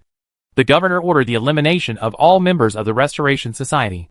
The Intelligence Bureau personally took charge, assembling all personnel within North Wind Harbor and immediately commencing a frantic purge. Inside North Wind Harbor, early in the morning, people who had just woken up were preparing to wash up and head out for work. But before they could even leave, they saw Intelligence Bureau vehicles speeding down the street. A worker at the North Wind Harbor shipyard had just left his apartment building when he saw an angry-looking Intelligence Bureau agent approaching. The agent wore a black uniform, devoid of any insignia, save for a large, flaming Chinese flag Velcro patch on his chest and an eagle shoulder patch. He was armed to the teeth with a bulletproof vest, a bulletproof helmet, noise-canceling headphones, and a fully modified M4A1 with a pistol grip, a silencer, a laser pointer, and holographic sights. He was practically armed to the teeth. The worker, stunned, quickly raised his hands in surrender. "I'm a good citizen, sir." The worker cowered in fear, while the Intelligence Bureau agents walked past him calmly. Then they entered the apartment building. According to intelligence, there were members of the Restoration Society who had escaped, and they were quite powerful. The Intelligence Bureau agents, armed with M4A1s, arrived at the door of a third-floor apartment. A dozen or so Intelligence Bureau agents stared at each other as the captain issued a mission. One agent pulled out a scope gun, a weapon specifically designed to peer behind doors. At first glance, the Intelligence Bureau agent was stunned. What a sight inside the apartment! "Sir, you're hurting me," a seductive woman exclaimed. A portly man with a sly smile. "Don't you like it?" He gave her a firm squeeze. The woman instantly turned her head away, angrily saying, Hate it. I'm ignoring you. The entire scene inside was visible to the agent. The agent holding the scope gun nearly fell to the ground. After confirming the situation, the agent turned back and gestured. 2 people. A man and a woman. It's impossible to confirm if they're a threat. 2 people doing that kind of thing. The captain pondered for a moment and decided to wait for the right moment. As the 2 people in the room were getting heated, the captain ordered the agents to prepare for action. An operator carefully used a lockpick. An operator nearby pulled out a flashbang grenade. Click! With a soft sound, the lock opened. The operator gently pushed the door open, leaving only a crack. An operator nearby decisively threw a flashbang grenade. Boom! Ah! With a loud bang, the people inside instantly cried out in pain. As the flashbang exploded, an operator holding a blast shield rushed in. Intelligence! Put your hands on your heads. Everyone get down. The shield soldiers rushed in and roared. The man and woman could barely hear anything, their heads filled with ringing. Because their backs were facing the flashbang, the 2 men were not blinded. Seeing the large shield soldier rushing in, they immediately tried to grab their weapons. Bang! A gunshot rang out, and the man's hand was struck directly. The pistol he had just picked up instantly fell to the ground. The large shield soldier accelerated, knocking the man flying. The other operators rushed in to help, restraining the 2 men. I'm asking you this. If you get one wrong, I chop off a finger. Understand? The captain waited until the man gradually recovered, then drew his knife and said coldly. The man nodded hurriedly. The woman beside him huddled in a corner, 2 M4A1s pointed at her. She truly didn't dare move. Because of the gender difference, the operator threw a blanket to the woman, asking her to cover herself. This gave the woman the illusion that these men must have thought she was pretty, and were being sympathetic. Oh, men! The operators had no idea this ordinary woman was brainstorming. Still watching the 2 men warily. Who is behind the Renaissance Society? Or who's supporting it? The captain addressed the question directly. The man was about to speak, but suddenly thought of something and stopped himself. Without a word, the captain stabbed the man, severing a finger. Ah! The man screamed in pain, but still tried to hold on. The captain didn't ask, but stabbed him again. Ah! I tell you everything. The man couldn't bear it any longer. Did I ask you? And you just told me? The captain said coldly. The man was dumbfounded.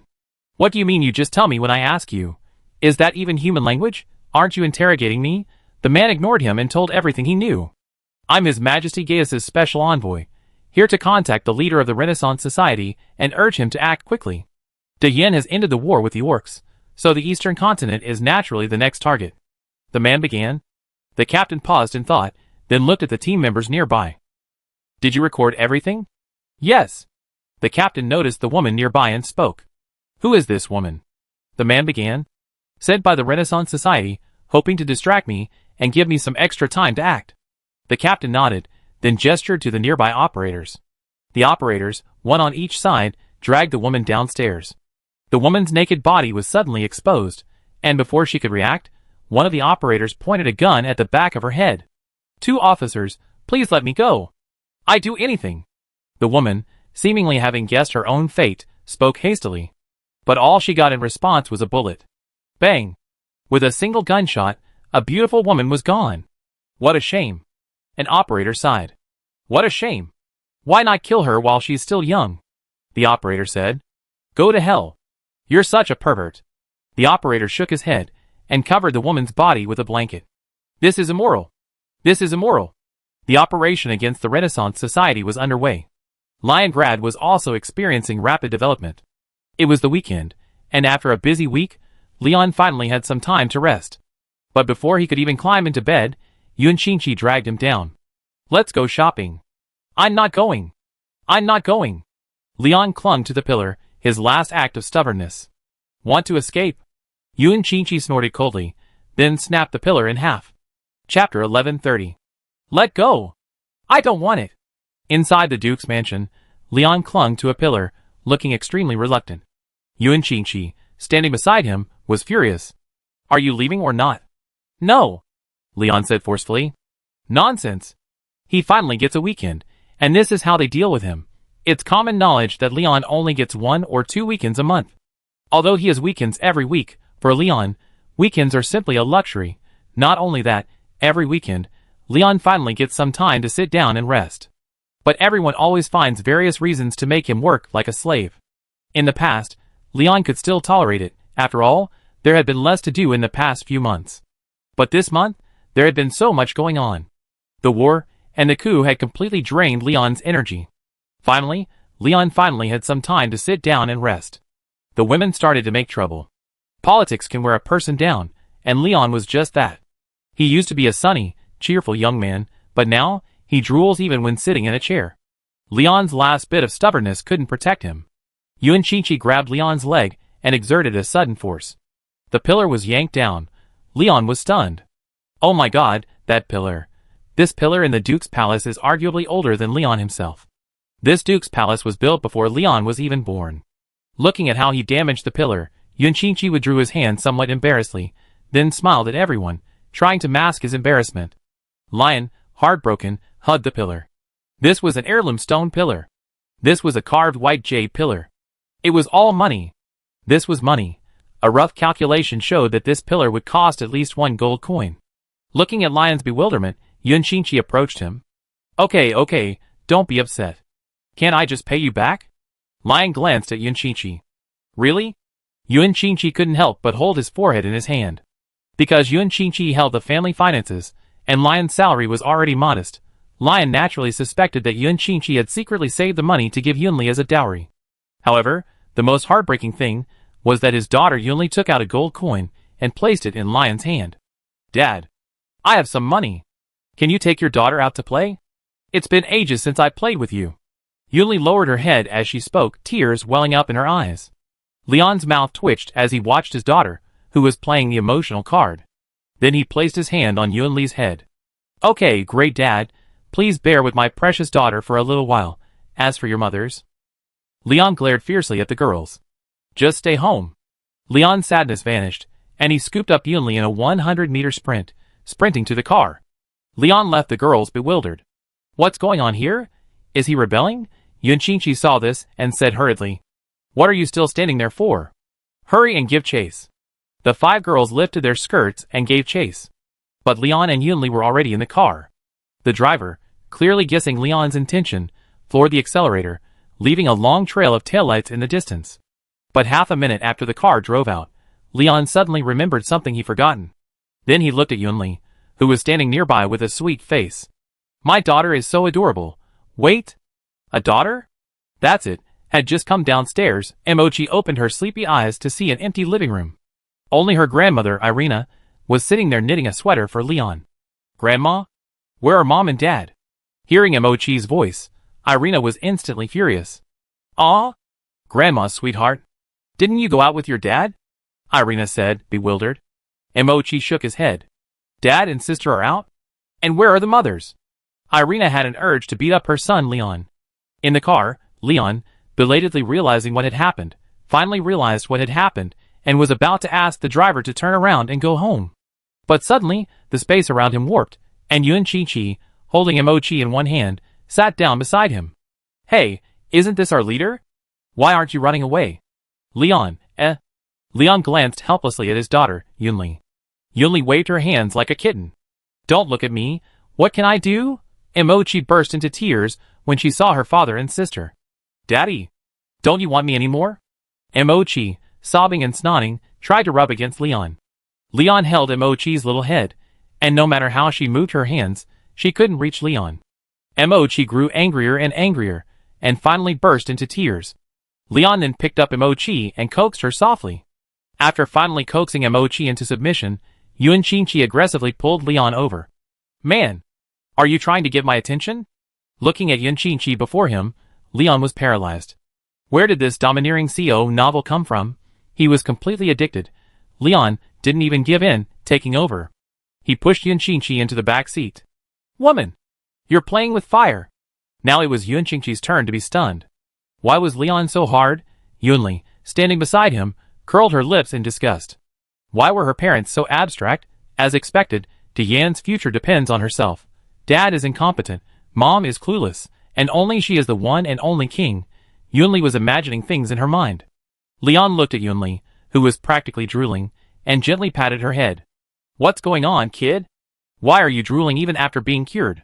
Yun Li's face flushed instantly. You're the one drooling. You drool all day. I drool? Then I'm the big drooler, and you're the little drooler. Lion played a straightforward rogue style, defeating magic with magic. Yun Qingqi, watching the father and daughter quarrel, suddenly hugged Lion. Lion was stunned. What are you doing? Nothing, I just wanted to hug you. Yun Qingqi said, pushing harder. Lion blushed slightly, because there was something wrong with their position. You have a gun? Yun Qingqi asked doubtfully. Lion, eh? Chapter 1131. Looking at the two flirting, Yunli curled her lips. Mom and Dad, shame on you. You lost all your dignity. Yunli covered her eyes, though the gaping hole was a bit too wide. Ah! You kid, how can you talk like that? How could you have come from without your parents' love? Did you just pop out of a crack in a rock? Leon grabbed Yunli's head and started tugging. Yunli shook her head and then spoke. Stop touching me, or you won't grow taller. Yunli looked hopeless, while Emoji huddled in Yunli's arms. Things change, but a sister's arms are always warm. After hearing their conversation, Yun Qingqi quickly climbed out of Leon's arms and fixed her makeup. Today, Yun Qingqi wore a dark purple dress, but it was clearly heavily padded, since the temperature was only in the teens. She looked quite voluptuous. Leon couldn't help but tease. Have you gained weight? Or, if you can't talk, you don't have to. Yun Qingqi delivered a direct elbow strike, instantly rendering Leon a shrew. Watching Leon's frustrated expression, Yun Qingqi comforted him while laughing heartily. The group soon arrived at Leningrad's largest commercial center. Dayan's prosperous economy has led to a rapid growth in the entertainment industry. But in reality, most of the people who come here to buy things are foreigners. Dayan people rarely come here to buy goods. The concept of thriftiness is the creed of the Dayan people. Many Dayan people buy whatever they need. Shop assistants can also distinguish between compatriots and foreigners at a glance. Because compatriots don't show any excessive expression when entering luxury stores or other high-end stores. They don't over-examine, nor do they flaunt their purchases. Those foreigners, when they come here, take ages to buy anything. After they buy something, they wish the store clerks would treat them like emperors. They truly believe their wealth makes them superior. In reality, the people of Dayan don't compete with each other on financial matters. The only comparison might be who has more family honors. Dayan has not only military medals, but also worker medals. In Dayan, money isn't the most important thing, honor is. Now, the people of Dayan are not only following Lion's policy and having children like crazy. In addition, when getting married, both spouses' families must find out what honors the other family has. In Leningrad, and indeed throughout Dayan, if your family doesn't have a few honors, you'd be embarrassed to call yourself a Dayan. Matching someone of equal status is very important to the Dayan people. But the measure of family status has become honor medals. The people of Dayan are very exclusive. This is also why they strive to have children. Foreigners are flocking to Dayan these days, and the people of Dayan have no problem with this. However, many foreigners, seeing the small population of Dayan, are tempted to usurp their rights. The conservative people of Dayan forbid their children from dating foreigners. In their eyes, these people used to bully them, so why should they marry into Dayan and enjoy the rights of Dayan citizens? If they were from the Holy Empire or the Qingqi nation, the people of Dayan could still accept them. One is a compatriot, the other an ally. The Elf Empire is also acceptable, as the two sides once fought together against the Demon Empire. But the Run people of the East Continent deeply resent the people of Dayan. Many even pretend to be from the East Continent and deceive Dayan girls, stealing not only their bodies, but also their money and Dayan citizenship.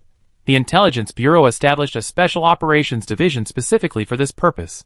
It specifically targets these smooth-talking, opportunistic individuals. The opinions within the Great Yin Parliament are divided. Some believe that Great Yin should be open and inclusive, while others remain silent. The majority, led by the military, believe in the Great Yin priority. Great Yin is the Great Yin of the Great Yin people. Those from other countries, who wish to enjoy the privileges of Great Yin must undergo a test. Thinking of joining Great Yin through marriage is prohibited. For this reason, the Parliament voted to pass the Great Yin Hybridity Act. A separate column is designated for the ethnicity of mixed-race children.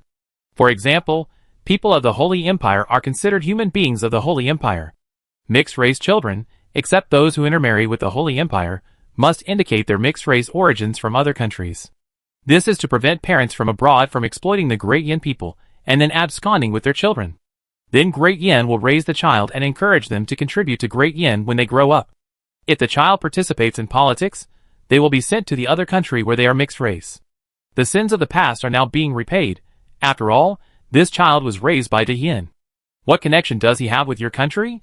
Inside the entertainment center, Leon didn't hide his identity, but the people passing by didn't recognize him.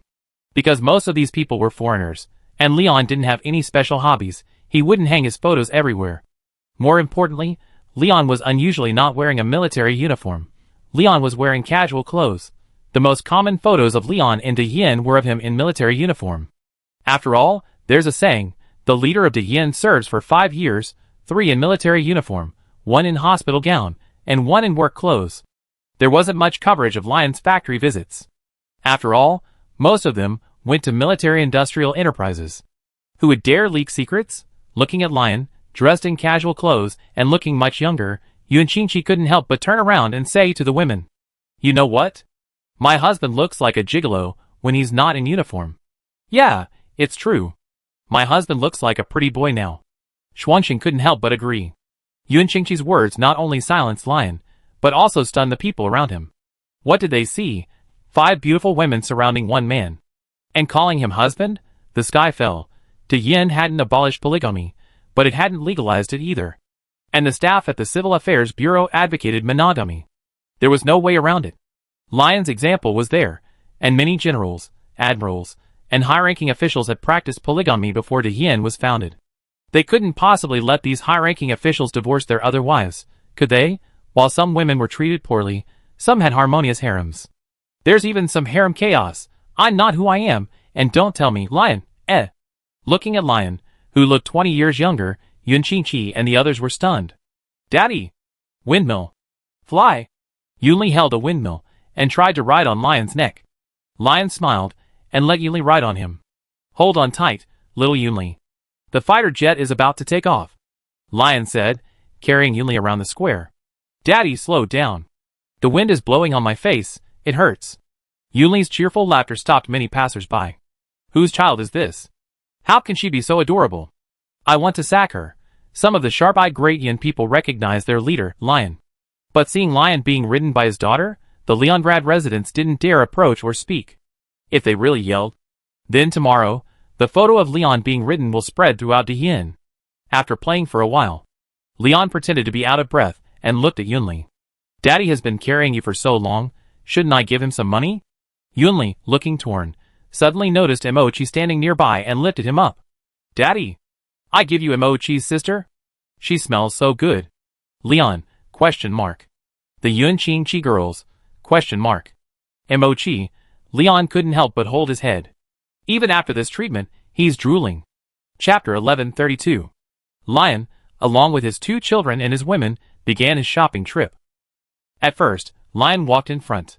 Yuan Qingqi and the others were very obedient at first, following behind Lion. Each of them was like a little wife. But soon, the women's true colors were revealed. "Honey, this dress is so beautiful. Can you buy me one? Honey." The women took turns asking, leaving Lion feeling uneasy. Women love nothing more than shopping. Especially when 5 women go shopping together. If one of them buys, the other 4 naturally won't want to be left behind. "My monthly salary is only 20 silver coins. What do you want to do? Are you trying to make it big?" Lion complained. Yuan Qingqi, upon hearing this, clung to Lion. "Honey, please, I reward you tonight." Lion remained motionless as he listened to Yuan Qingqi's enchanting and explosive whispers. But little Leon stood up reluctantly. "Leon, can you do this? Come on, don't lose face. Little Leon, you're so arrogant." "You're amazing." Leon didn't respond. Because Yuan Qingqi and the others have their own money. Yuan Qingqi, Heyu, and Leia are all wealthy women. Yuan Qingqi was a queen, and Heiyu's small stash was originally swindled away by Leon. Later, when Dine became prosperous, Leon returned Heiyu's stash to her. And Heiyu's mother, Leia, also left a large sum of money for him. As for Leia, as a princess of the Forest Elf Kingdom, she naturally had some savings. Originally, the Frost Star sisters should have been the poorest in the Duke's mansion, but there are always buts. The 2 sisters weren't poor at the moment, and this all started with a woman named Irina. Irina, Leon's mother, was not only a daughter of the nobility, but also the pillar of the Duke's palace. The Holy Empire was incredibly wealthy, but where did the nobles' money go? The Great Yin government pocketed some of it, but a significant portion also went to Irina. Irina couldn't spend much, so she gave the two girls generous gifts. This ensured they weren't financially disadvantaged. So when the girls asked Leon to buy something, it was really just a formality. It was like asking their surrogate boyfriend to use their bank cards to buy them gifts. It goes without saying, city folks love spending.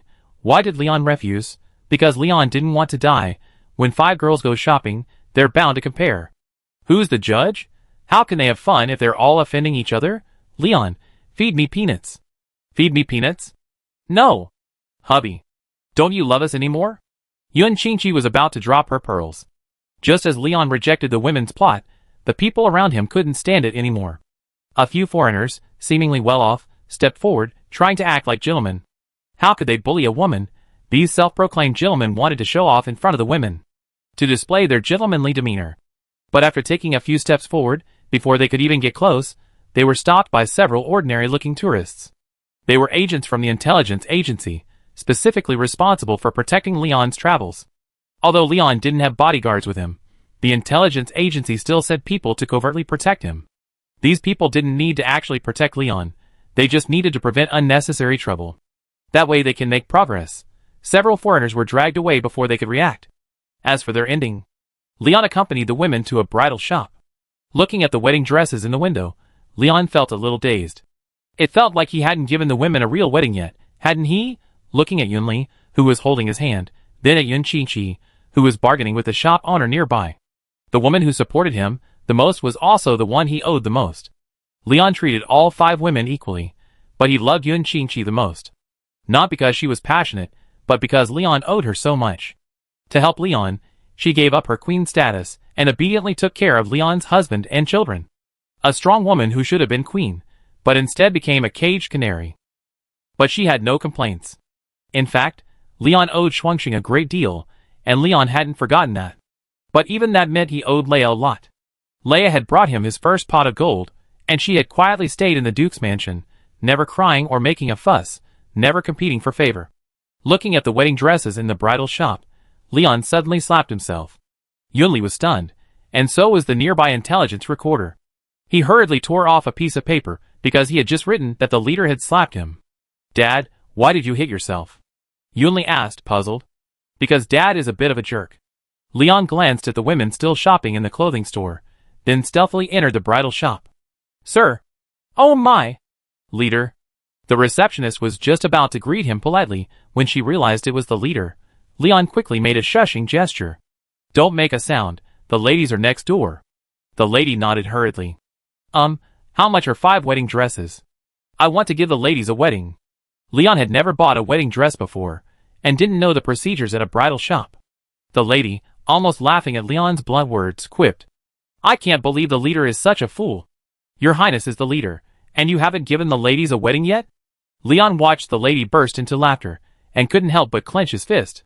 That's wrong. How can you mock me, the leader? You should call me leader. Leon simply couldn't show off his authority to the people of Diyin. The lady's expression became serious after hearing this. Leader, wedding dresses aren't just bought casually. Each one is a treasure a woman will wear only once in her life. So it needs to be carefully selected.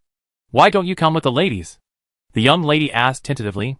She knew Leon was a notoriously henpecked husband. Okay. I go ask. Leon had barely finished speaking when Yunli rushed in. Dad. The moms are almost out. Go back.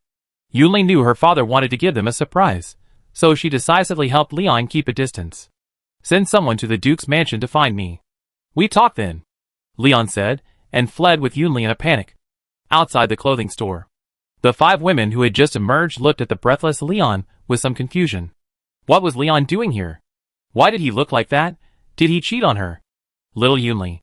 What did Daddy do just now? Yun Qingqi asked. Dad was just taking me out for fun. Yunli lied without blushing or beating her heart. Leon couldn't help but give Yunli a thumbs up. Great. You're Daddy's little cotton-padded jacket after all.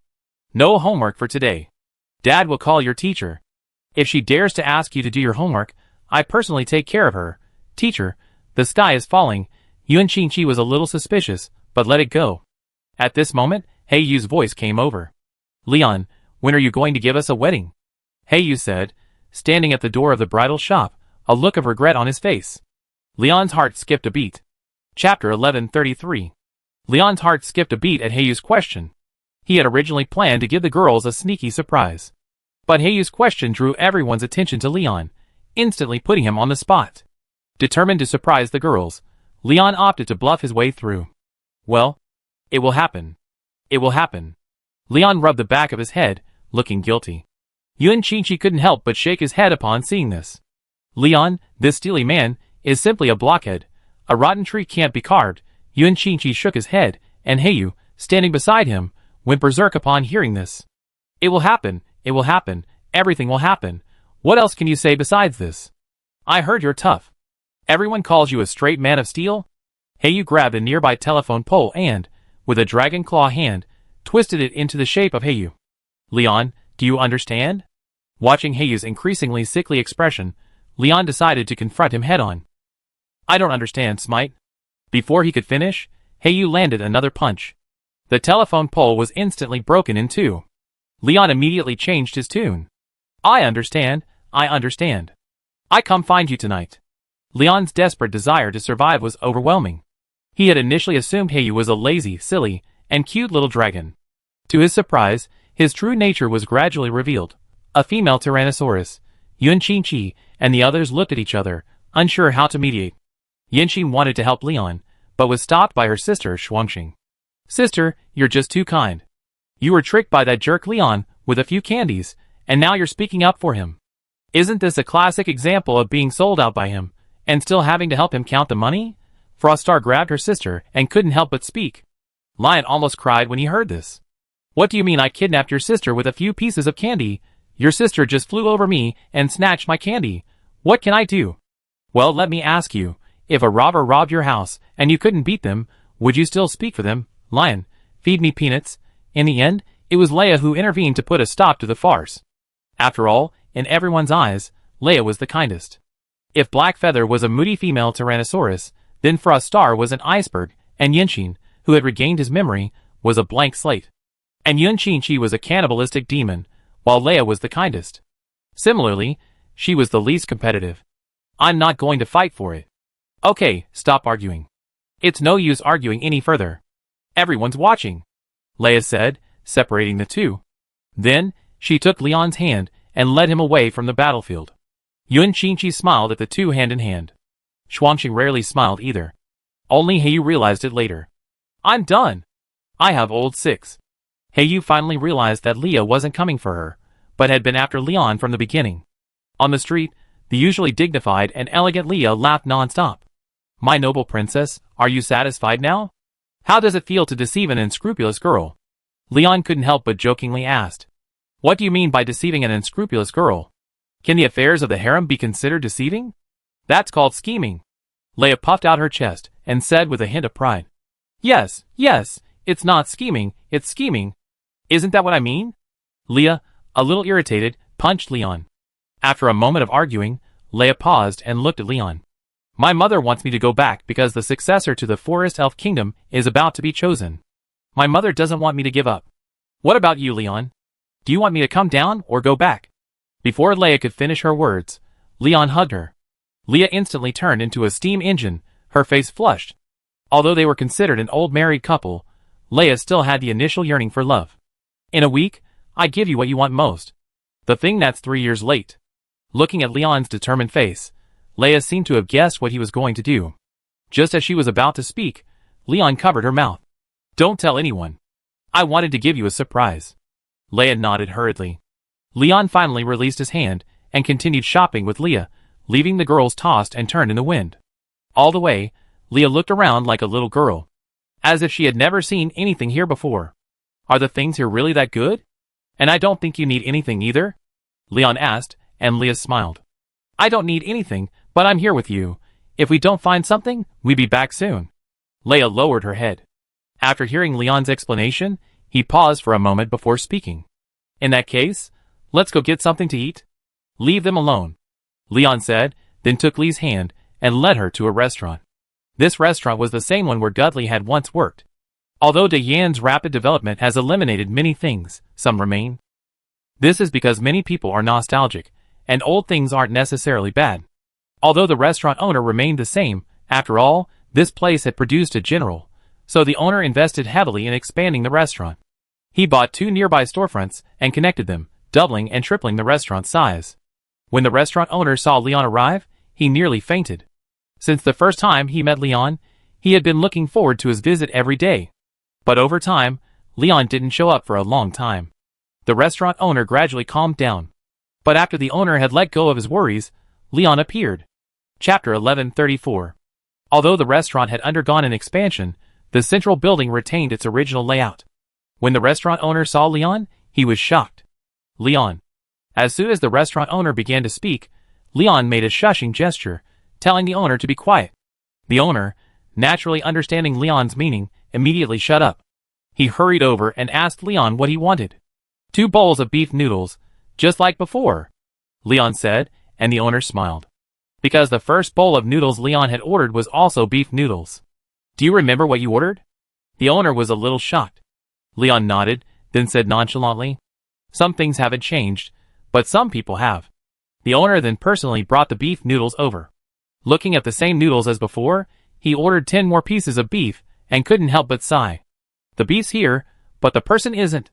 Lion pushed another bowl of beef noodles toward Leia, then dumped all the beef from his own bowl into Leia's. Leia couldn't help but punch Leon.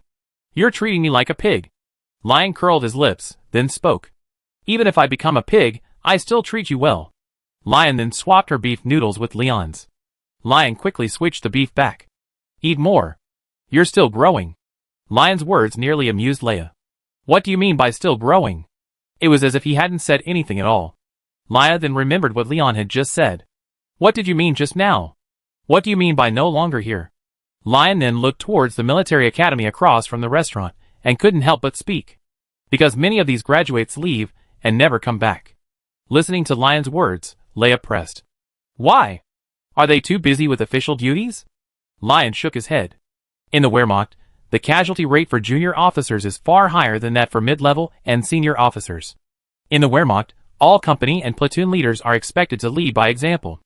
In the days of bolt-action rifles and semi-automatic rifles, platoon and company leaders were always at the forefront, leading the first battles, completely unafraid of enemy attacks. This also made them the primary targets of enemy snipers. The Great Yen Military Academy is not only a sacred place for training soldiers, but also a home for junior officers. For all graduates of the Great Yen Military Academy who die on the front lines, their ashes are returned to the Academy and buried in the Academy's Martyr Cemetery. To date, the Great Yen Military Academy has sent nearly 50,000 junior officers to the front lines. However, 10,000 of them died on the battlefield. The vast majority are buried at the Academy, with a small number honoring their families' wishes and buried in their own family mausoleums. After finishing his noodles, Leon took Leia to the Academy gate. Leia glanced at the large inscriptions on the gate and couldn't help but read them. Do not enter this gate if you're afraid of death. Seek other paths to advancement and wealth. Did you write this? Leia said, looking at Leon. I wrote it, but I didn't say it. Leon finished, lost in his memories. You didn't say it? Then who said it? A great man. As for who? That man is kind of my idol. Lion said, and was about to turn and leave. Just as Leia was about to follow, the sentry at the door recognized Lion. Principal. The sentry saluted immediately. Lion was not only the leader, but also the principal of the military academy. Lion didn't want anyone else to be his principal. Of course, Lion wouldn't allow the dean of students to hit the principal. Nor would he allow his students to hit other students. De Yin could only have one voice. Although Lion was the leader, at the military academy, all students had to address him as principal. Well, thank you for your hard work. Are you a freshman? Lion returned the salute, then spoke with concern. Principal, I just started this spring. The sentry's words were a little excited. For he wasn't a native of Liongrad, he was a citizen of the Holy Empire. After arriving in Liongrad and trying to make a living for 6 months, he found himself unable to adapt to life there. More precisely, he wasn't used to the so-called social world. After much deliberation, he decided to join the army. However, ironically, the Wehrmacht was full. Unable to make the grade as a private, he was heartbroken and decided to apply directly to the military academy, where he was accepted with flying colors, from private to officer, straight away. Who could he blame? So, After joining the academy, the sentry seemed to have endless energy. Like a bull, he just went at it head on. Not only did he top his department, he was also ranked high in his grade. This made the dean of students pay close attention to him. Because every graduating class of the military academy produces a few generals, and the fastest rising ones have already become lieutenant generals. This brings up the man named Wei. Guthrie was about to surpass William, but poor William didn't know it yet. Guthrie had made tremendous contributions in this war. He had also completely eliminated the Orc Empire, completing his lifetime achievement of annihilating a nation. It could be said that Guthrie was the first person in the Wehrmacht to complete the Grand Slam. He had fought against the Holy Empire, the Elf Empire, the Orc Empire, the Dwarf Empire, the Demon Empire, and the Papal States. All that was left was to annihilate the Papal States and simultaneously march eastward to the Eastern Continent. If nothing unexpected happened, Guthrie would complete the Grand Slam. Not only that, William was still gloating over his promotion to Lieutenant General. Little did he know that Guthrie would be promoted to General by Lyon himself in a few days. He would also be appointed commander of the 1st Panzer Army. The reason was simple. Guthrie faced numerous challenges during this Orc Empire war. He often played the right role, but because the commander was above him, he often couldn't exert his influence. Therefore, after a unanimous vote by the army headquarters, Guthrie was promoted to general and appointed commander. Guthrie was the true hero of a thrilling novel. In just 4 years, he rose to the rank of army general. He became a figure unsurpassed in the history of the military academy. As for William, he could be considered a talent, but still a tiny fraction behind Guthrie. Leon looked at the sentry, and suddenly felt the urge to go in and tour the academy. He then checked the time and realized it was still early, so he asked the plainclothes intelligence agent nearby to go back and inform Yun Qingqi. He told them he was taking Leia on a tour of the academy. Leon then hurried to the nearby restroom to change into his military uniform. What else to wear to a military academy tour? A Hello Kitty costume? Chapter 1135. Inside the military academy, the cadets were undergoing intense training. Physical training in the morning, cultural training in the afternoon, and occasional drills in the evening. This was pure rigor. Leon smiled obscenely at the cadets being trained like slaves. Luckily, he was the leader, otherwise he'd have to endure this kind of training too. Who's that? Which class are you from? Why aren't you coming to training? Just as Leon was still dazed, an instructor approached and began to scold him. Clearly, the instructor mistook Leon for a cadet. This was possible, as Leon's uniform was similar to that of a cadet. The highest military rank in Diyen was red, and whether it was a marshal or a general, they would be adorned with stars. But here's the problem. Leon's uniform lacked stars, just a single red shoulder strap. Simplicity is the essence of truth. Although Leon was a marshal of the 3 armies, he never considered dressing conspicuously.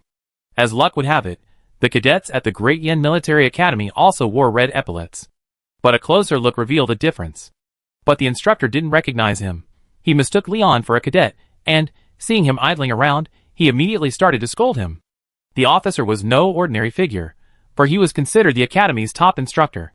He had trained 4 generals. This was also the reason for his arrogance. Huh? Are you sure? Leon looked puzzled. Where did this tough guy come from? What do you mean by sure or not? Put on your training uniform and get to training. The instructor took Leon straight to the training ground, leaving Leia, disheveled in the wind, behind. What was going on? Lion was led to the training ground, a bewildered look on his face. Looking at the dazed Leon, a student practicing hard nearby couldn't help but ask, "Did you get caught on vacation? Or are you just slacking off?" Lion's mouth twitched upon hearing this. Do you believe me when I say I'm not a student? I do, because I said the same thing when I skipped training. The student began. Lion felt an urge to beat the student until he couldn't take care of himself. That little mouth was like honey, it was truly too much. But Leon was soon rescued. Leia had called the dean over. When the dean saw Leon training obediently, he collapsed to the ground. The sky was falling. I had finally crawled to the dean's office, only to have him scold the leader who had come to inspect our work. The dean quickly regained consciousness and rushed forward. My beloved leader. I'm guilty. I'm not a human. I deserve to die. The dean of education came up with 3 confessions, completely stupefying the instructor. Dean, what are you doing? Is this new recruit really that terrifying? The instructor hadn't heard the conversation clearly, only hearing the second half as he rushed over. The dean of education's face darkened, and then he spoke. You still remember me as your dean? You're my master? Do you know who you disciplined? This is the leader? This is the fucking leader. The Dean of Education flew into a rage at the end of this. The instructor was stunned, then muttered under his breath. What's wrong with the leader? The leader is a soldier in uniform, and he must undergo training. The Dean of Education was stunned upon hearing this. From now on, you're the Dean of Education. The Dean of Education was about to pack up and run. But Leon stopped him. It's okay. This instructor is a good person and won't protect students. Don't bother with it. This is just good training. Leon's words made the instructor feel embarrassed. The student who had just spoken to Leon froze in place. It wasn't until Leon left that the student realized what was happening. The leader just spoke to me, and I retorted? The student fainted. The sky was falling. On the way back, Leia kept glancing at Leon. What are you looking at? Is there something wrong with my face? Leon asked, full of doubt. Leia smiled slightly. Of course not. I just wanted to see you. Look at me? Why? Leia couldn't help but stamp her feet at Leon's blunt words. You're just a blockhead, Leia said, then sat down on a nearby park bench. Leon hurriedly followed, sitting next to her. Okay, don't be angry. Don't you know me? I'm not very good with words, Leon said a little embarrassedly. Leia, hearing this, grew anxious. You always say that. When have you ever changed? And you can't talk, right? You always liven up the atmosphere with your speeches. But what about home? I know you're tired and have a lot on your plate, so I never ask for anything. But now, I want to be selfish for once. I'm afraid I go back and inherit the throne on my own. I'm afraid I never come back. Leia grew increasingly agitated. What she said was true. Leia had always refrained from competing because she understood the weight of Leon's burden. When they first met, Leon was a cheerful boy. He would say many things to amuse her, and would proactively consider his own interests. But with the establishment of Great Yin, Leon was no longer a small city lord. He had become the leader of a vast empire. Leon couldn't possibly focus too much on someone like her, someone who didn't compete. She wanted to compete, but she didn't want to distract Leon. The conflict between her own interests and the country's had forced Leia to make a choice. But Leia obviously chose the country. Your Highness, I am your most loyal knight. I can pluck any star you desire. But now your knight must rescue others. Could you, your beautiful and kind princess, please be considerate of me, a knight like you? Leon said, staring intently at Leia. Leia tried to leave, but Leon reacted faster and embraced her. Why don't you go back first? Your mother needs you, and I can't be so selfish as to leave you behind. But if you need to leave, can you wait a week? I want to give you a belated wedding. After the wedding, I go with you to see your mother. I haven't been in years. Leon comforted Leia like a child. Leia finally let Leon go and spoke. Really? Looking at Leia, curled up in his arms, like a kitten, Leon couldn't help but stroke Leia's soft hair. I never lie. Leia smiled sweetly at that, hugged Leon, and nuzzled him affectionately. Leon, you're so kind. The women standing there were displeased. Yun Qingqi and Heiyu observed their every move with their mental powers. Watching their affectionate interactions, Heiyu blushed like a defeated dog. Damn it! Cheating. Chapter 1136. Happy days are short-lived. Leon finally waited for a weekend, but ended up spending the whole day playing with the girls. By the time he returned to the Duke's mansion, he was completely exhausted. Not only that, but he also had to face a round-the-clock battle that evening. Leon, feed me peanuts. Early the next morning, Leon struggled to push off the black feather hanging from his body. He leaned against the wall as he made his way out, his legs shaking. I thought Yun Qingqi was terrifying enough, but it turns out Black Feather was even more powerful. Because Black Feather could switch forms. Leon, that's so lifelike. The truth was, Leon leaned against the wall as Black Feather contentedly slept soundly. Leon struggled to climb into the private car. The driver was still sipping soy milk and eating breakfast when he turned around and was stunned to see Leon, looking as dazed as a ghost. Leader? What's wrong with you? Don't scare me. Drive to find Auntie. I'm dying. Leon shuddered. Without a word, the driver sped straight to Cadis's residence. Half an hour later, Leon, nurtured by Zoe's magic, collapsed on the sofa in Cadis's living room. Cadis hadn't left yet, and the family was enjoying breakfast, but Leon's arrival interrupted their meal. Cadis couldn't help but tease Leon, looking utterly exhausted. What's wrong with you? Why are you so exhausted? Zoe, standing by, interrupted them. Old man. Don't bother Leon. He's been working all night. How could he not be exhausted? Zoe smiled like an auntie. As Leon's aunt, Zoe naturally hoped that Leon would have many children, ideally a football team. After seeing this, Cadis's sons and grandsons all made excuses to flee. Although they were relatives of Leon by generational standards, some were even his cousins. But even if they had 10 times the courage, they wouldn't dare act so arrogantly in front of Leon. Cadis glanced at his wife lovingly. Time had left few marks on Zoe's face. Cadis's hair was already white, while Zoe's was still blonde. And her skin was as radiant as a young girl's. "Can you give me some face?"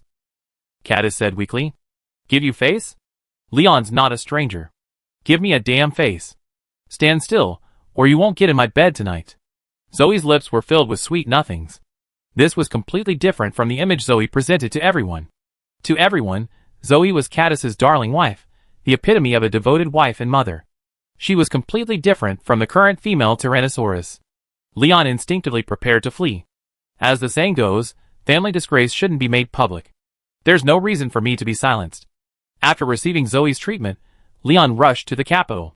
Today was someone's award ceremony. The Capitol Auditorium was open only to him. Leningrad, District 3. Most of the people here were civilians, and 90% were workers from various industries. But there were also some big fish here.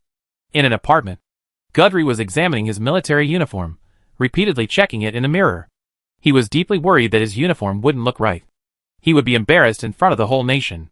But in reality, Gudry's worries were unnecessary. Because someone would help him dress before the ceremony, he didn't have to worry about makeup. However, just as Gudly was getting his uniform ready, there was a knock on the apartment door. "Gudly, pay my rent. You've been late for 3 months." Gudly's mouth twitched at the landlady's voice. Because he was alone, he hadn't rented a house, and had simply rented an apartment in Leningrad. Alone, wherever he went, that was home. "Knock, knock, knock." "Gudly." Before the landlady could finish her words, the door opened. Looking up, he saw Gudly in his military uniform. Isn't that right? Aren't you Gudly? Where did you get that uniform?" The landlady wasn't from Dian, so naturally, she didn't know Gudly's identity. Besides, Gudly didn't usually wear a military uniform, so she had no idea who he was. "It's none of your business. Here's 5 silver coins, 3 months' rent. The other 2 are for cleaning," Gudly said, and prepared to leave. The woman then noticed the star on Gudly's shoulder, and was instantly horrified. "Oh my! Gudly, you're a soldier defending our country. How could I take your money? I have a daughter. Do you want to?" Before the landlady could finish her words, Gudly left. The other residents on the floor couldn't help but come out to watch the excitement, and Gudly hurried down the elevator. But the elevator was still going up, and it would take a while. Gudly listened to the woman's chatter and felt sick. "Oh my! Gudly." Finally, Gudly's patience ran out, and he spoke directly. "I borrowed this uniform to go to a performance." Hearing Gudly's words, the landlady's face suddenly changed. "Gudly, you're not right. You actually lied to me. I thought you were a general and wanted to introduce my daughter to you, but I never knew you could tell a person apart." A passerby couldn't stand it any longer. "Sister, he never said he was a general from the beginning. And his name is Gudly." "Gudly." The passerby had just said a few fair words when something suddenly occurred to him, and he screamed in fear. The surrounding residents all turned their eyes to Gudly. Gudly was on pins and needles. The passerby was certain this was the real Gudly. Just as he was about to approach to ask for his autograph, the elevator arrived. Ding! The elevator door opened, and Gudly was stunned. Because the person in the elevator was none other than Sylvia. Surprised or not, Sylvia playfully stuck out her tongue, then dragged Gudly into the elevator. She snatched him away in front of everyone. "How did you find this place?" Gudly asked. "Because you, man, caught my attention. I told the housekeeper I needed all your information within 5 minutes. And then I found you," Sylvia said proudly. Gudly couldn't help but grumble. "Can the Dragon King please stop? What kind of overbearing female noble is forcing her to love a male general?" Sylvia covered her mouth and giggled. The two quickly arrived at the capital. As soon as they arrived, they were surrounded by officials. The etiquette officer immediately began dressing Gudly. Gudly acted like a puppet. Sylvia covered her mouth and giggled. Chapter 1137. Soon, with the help of a group of people, Gudry was dressed up as a sophisticated young man. Of course, this so-called exquisiteness didn't mean a lot of makeup. It meant that every detail of his outfit was meticulously crafted, leaving no room for fault. This was the first person to rise from a private to a general. Although Guthrie had initially graduated as a major, this didn't affect their exaggerated publicity. After all, he was destined for the rank of general. Almost every government official wanted to curry Guthrie's favor. Because Guthrie was about to take over the command of the 1st Panzer Army and become the youngest general, this had already given these cunning people a whiff of something. One after another, they flocked to Guthrie like little dogs. But fortunately, Leon had the foresight to know these people would pick up on him and come to harass him. Leon had already dispatched soldiers to protect Guthrie. When the group saw Leon's guards protecting Guthrie, they were instantly silenced. They dared engage the Imperial Guards, but they absolutely wouldn't dare engage Lion's Guards. Because a conflict with Lion's Guards would be tantamount to rebellion. How many of your 9 clans would dare to do such a thing? Are your 9 clans wholesale? After careful preparation, Guthrie headed for the auditorium. Today, there were no spectators in the auditorium, only a few television cameras, Field Marshal Caddis, and Lion, dressed in military uniform. They would confer the rank of general on Guthrie. Guthrie looked at the 2 people standing in the auditorium, a moment of daze. He turned around. Sylvia stood at the door, giving Guthrie an encouraging gesture. William, watching from a distance, shook his head. It seems my sister is doomed to lose. And she's lost completely. William couldn't help but think of his sister. Charlotte knew Guthrie had been promoted to general today because William had told her. But his sister never came. The reason she gave was very abstract. She thought her presence would only embarrass Guthrie. Little did she know that Charlotte's refusal to come was the reason she lost everything. In front of heroes like Guthrie, who rose from the grassroots, so-called family background was nothing. From the very beginning, they had disregarded the so-called nobility, otherwise, they wouldn't have become the lowest of the low. But for various reasons, they eventually made the leap. But the respect they deserved was completely lacking. After all, they had earned it through fighting. On the battlefield, whoever had the biggest fist naturally had the most say. In the military, the same was true. Whoever had the most skill commanded the leadership. Guthrie approached Leon and the others with a nervous expression. Inside the auditorium, Leon and the other 2 were all smiles, but Guthrie still felt a surge of pressure. Originally, the audience had been cancelled to prevent Guthrie from getting scared. But now, even without an audience, Guthrie was still incredibly nervous. His entire body trembled with excitement. But he still made his way to the podium. Looking at Guthrie before him, Leon was overwhelmed with emotion. Back then, in that small noodle shop, no one could have imagined that a waiter working on a discount would achieve the success he has today. Looking at Guthrie, whose chest was covered with medals of honor, Lion patted him on the shoulder with satisfaction. The road ahead is long and arduous. I hope you will continue to work hard. After Lion finished speaking, his expression suddenly changed, becoming extremely serious.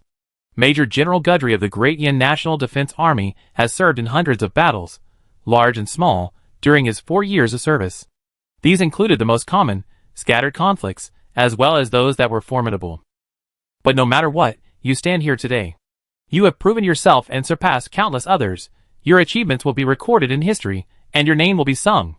So, Major General Guthrie, are you ready to become a general? Lion said seriously. After a brief pause, Guthrie immediately reacted. Always be prepared, Guthrie said excitedly. Lion nodded in satisfaction, then took out 2 military ranks from the side, and carefully replaced Guthrie's with the new ones. The photographers immediately pointed their cameras at Leon's hands. They wanted to capture the perfect shot of Leon's kindness. What? You're saying you can't? Then pack up and get out. To work in journalism, you must be competent. If you're not, you won't advance. Under the lens of top photographers, Leon emerged as a respectful and good leader, while Guthrie emerged as a diligent and good general. While both men were already like this, how they presented themselves to the nation was crucial. Leon looked at the rank he had helped Guthrie change with satisfaction, and gently patted his shoulder. Good job, my admiral. Guthrie saluted upon hearing this. William, watching from the side, was practically envious. Why had Guthrie been promoted again, and 2 ranks in a row, now even higher in rank than him? When he thought about how he had mocked Guthrie before, saying his rank wasn't as high as his, I had been so smug then, but now my face looked uglier than tears. As Guthrie's good friend, William naturally knew what kind of person Guthrie was. If he had mocked Guthrie before, then Guthrie would surely mock him back. After the awarding ceremony, William was about to run away when Guthrie stopped him. Hey, isn't that our lieutenant general? Isn't he quite impressive? Why are you running off without a word? Guthrie looked like he was asking for a beating. William's mouth twitched, and he decided to change the subject. Isn't this Miss Sylvia? Are you two together? Okay, goodly. Are you doing my sister justice? Speak. William immediately attacked Goodly and launched a barrage of abuse, leaving the Goodleys dumbfounded. What do you mean by doing my sister justice? Your sister and I are innocent, purer than rice paper. She loves you so much, shouldn't you explain? William knew he was in the wrong, but he still insisted on playing the devil's advocate. You brat. I treat Charlotte like a sister, but the problem is, she insists on being a rebellious brother. What should I do? I can't run, and you won't stop me. You're half to blame for this situation today. Goodly attacked with each blow, nearly sending William to the ground. What do you mean by half to blame? Can't you just learn to say no? Reject? Then let me ask you, when your mother asked you to eat, did you refuse? Goodly attacked with each blow, leaving William speechless. Chapter 1138. As the news of Goodry's promotion to general spread throughout the world, De Yan's second 5-year plan entered its most critical period. The 99A main battle tank entered mass production, and modifications to the Su-27 and MiG-25 began. Their engines were being replaced from turbine engines to magic engines. Turbine engines rely on air. Without air, fighter jets simply can't take off. Future aerospace carriers will be able to reach space, which means that if you want to take fighter jets into space, you need to use ion engines or solid fuel engines. But don't forget, this is a magical world. Magic engines and ion engines work on similar principles. And magic engines are very easy to refuel. You either insert magic crystals or have a magician inject magic power. After solving the engine problem, the next consideration is sealing. Leon said, everyone in De Yin is superhuman. We just need to modify the canopy to be radiation-proof to reduce harm to the pilot. Then, put the pilot in a spacesuit and they'd be invincible. What airtightness? What the hell? Of course, Leon couldn't do that. But to prepare for any emergency, he ordered the Air Force to expedite the conversion of a batch of these fighters. What if? You have to be prepared for everything. Leon also ordered the Air Force to find a way to make some minor modifications to the fighters destined for space, adding a few wing vents, to prevent the fighters from losing balance and knocking the pilot unconscious. Leon didn't want to see a fighter lose balance and spin like a top in space. The Air Force and Army were both arming themselves, but the Navy was in a tough spot. Lion halted all warship construction at the shipyard. All the shipyard workers were packed up and sent to Dreadnought Island. At first, the workers in the dockyard were confused. Why had their usually wise leader suddenly gone mad and abandoned aircraft carrier construction?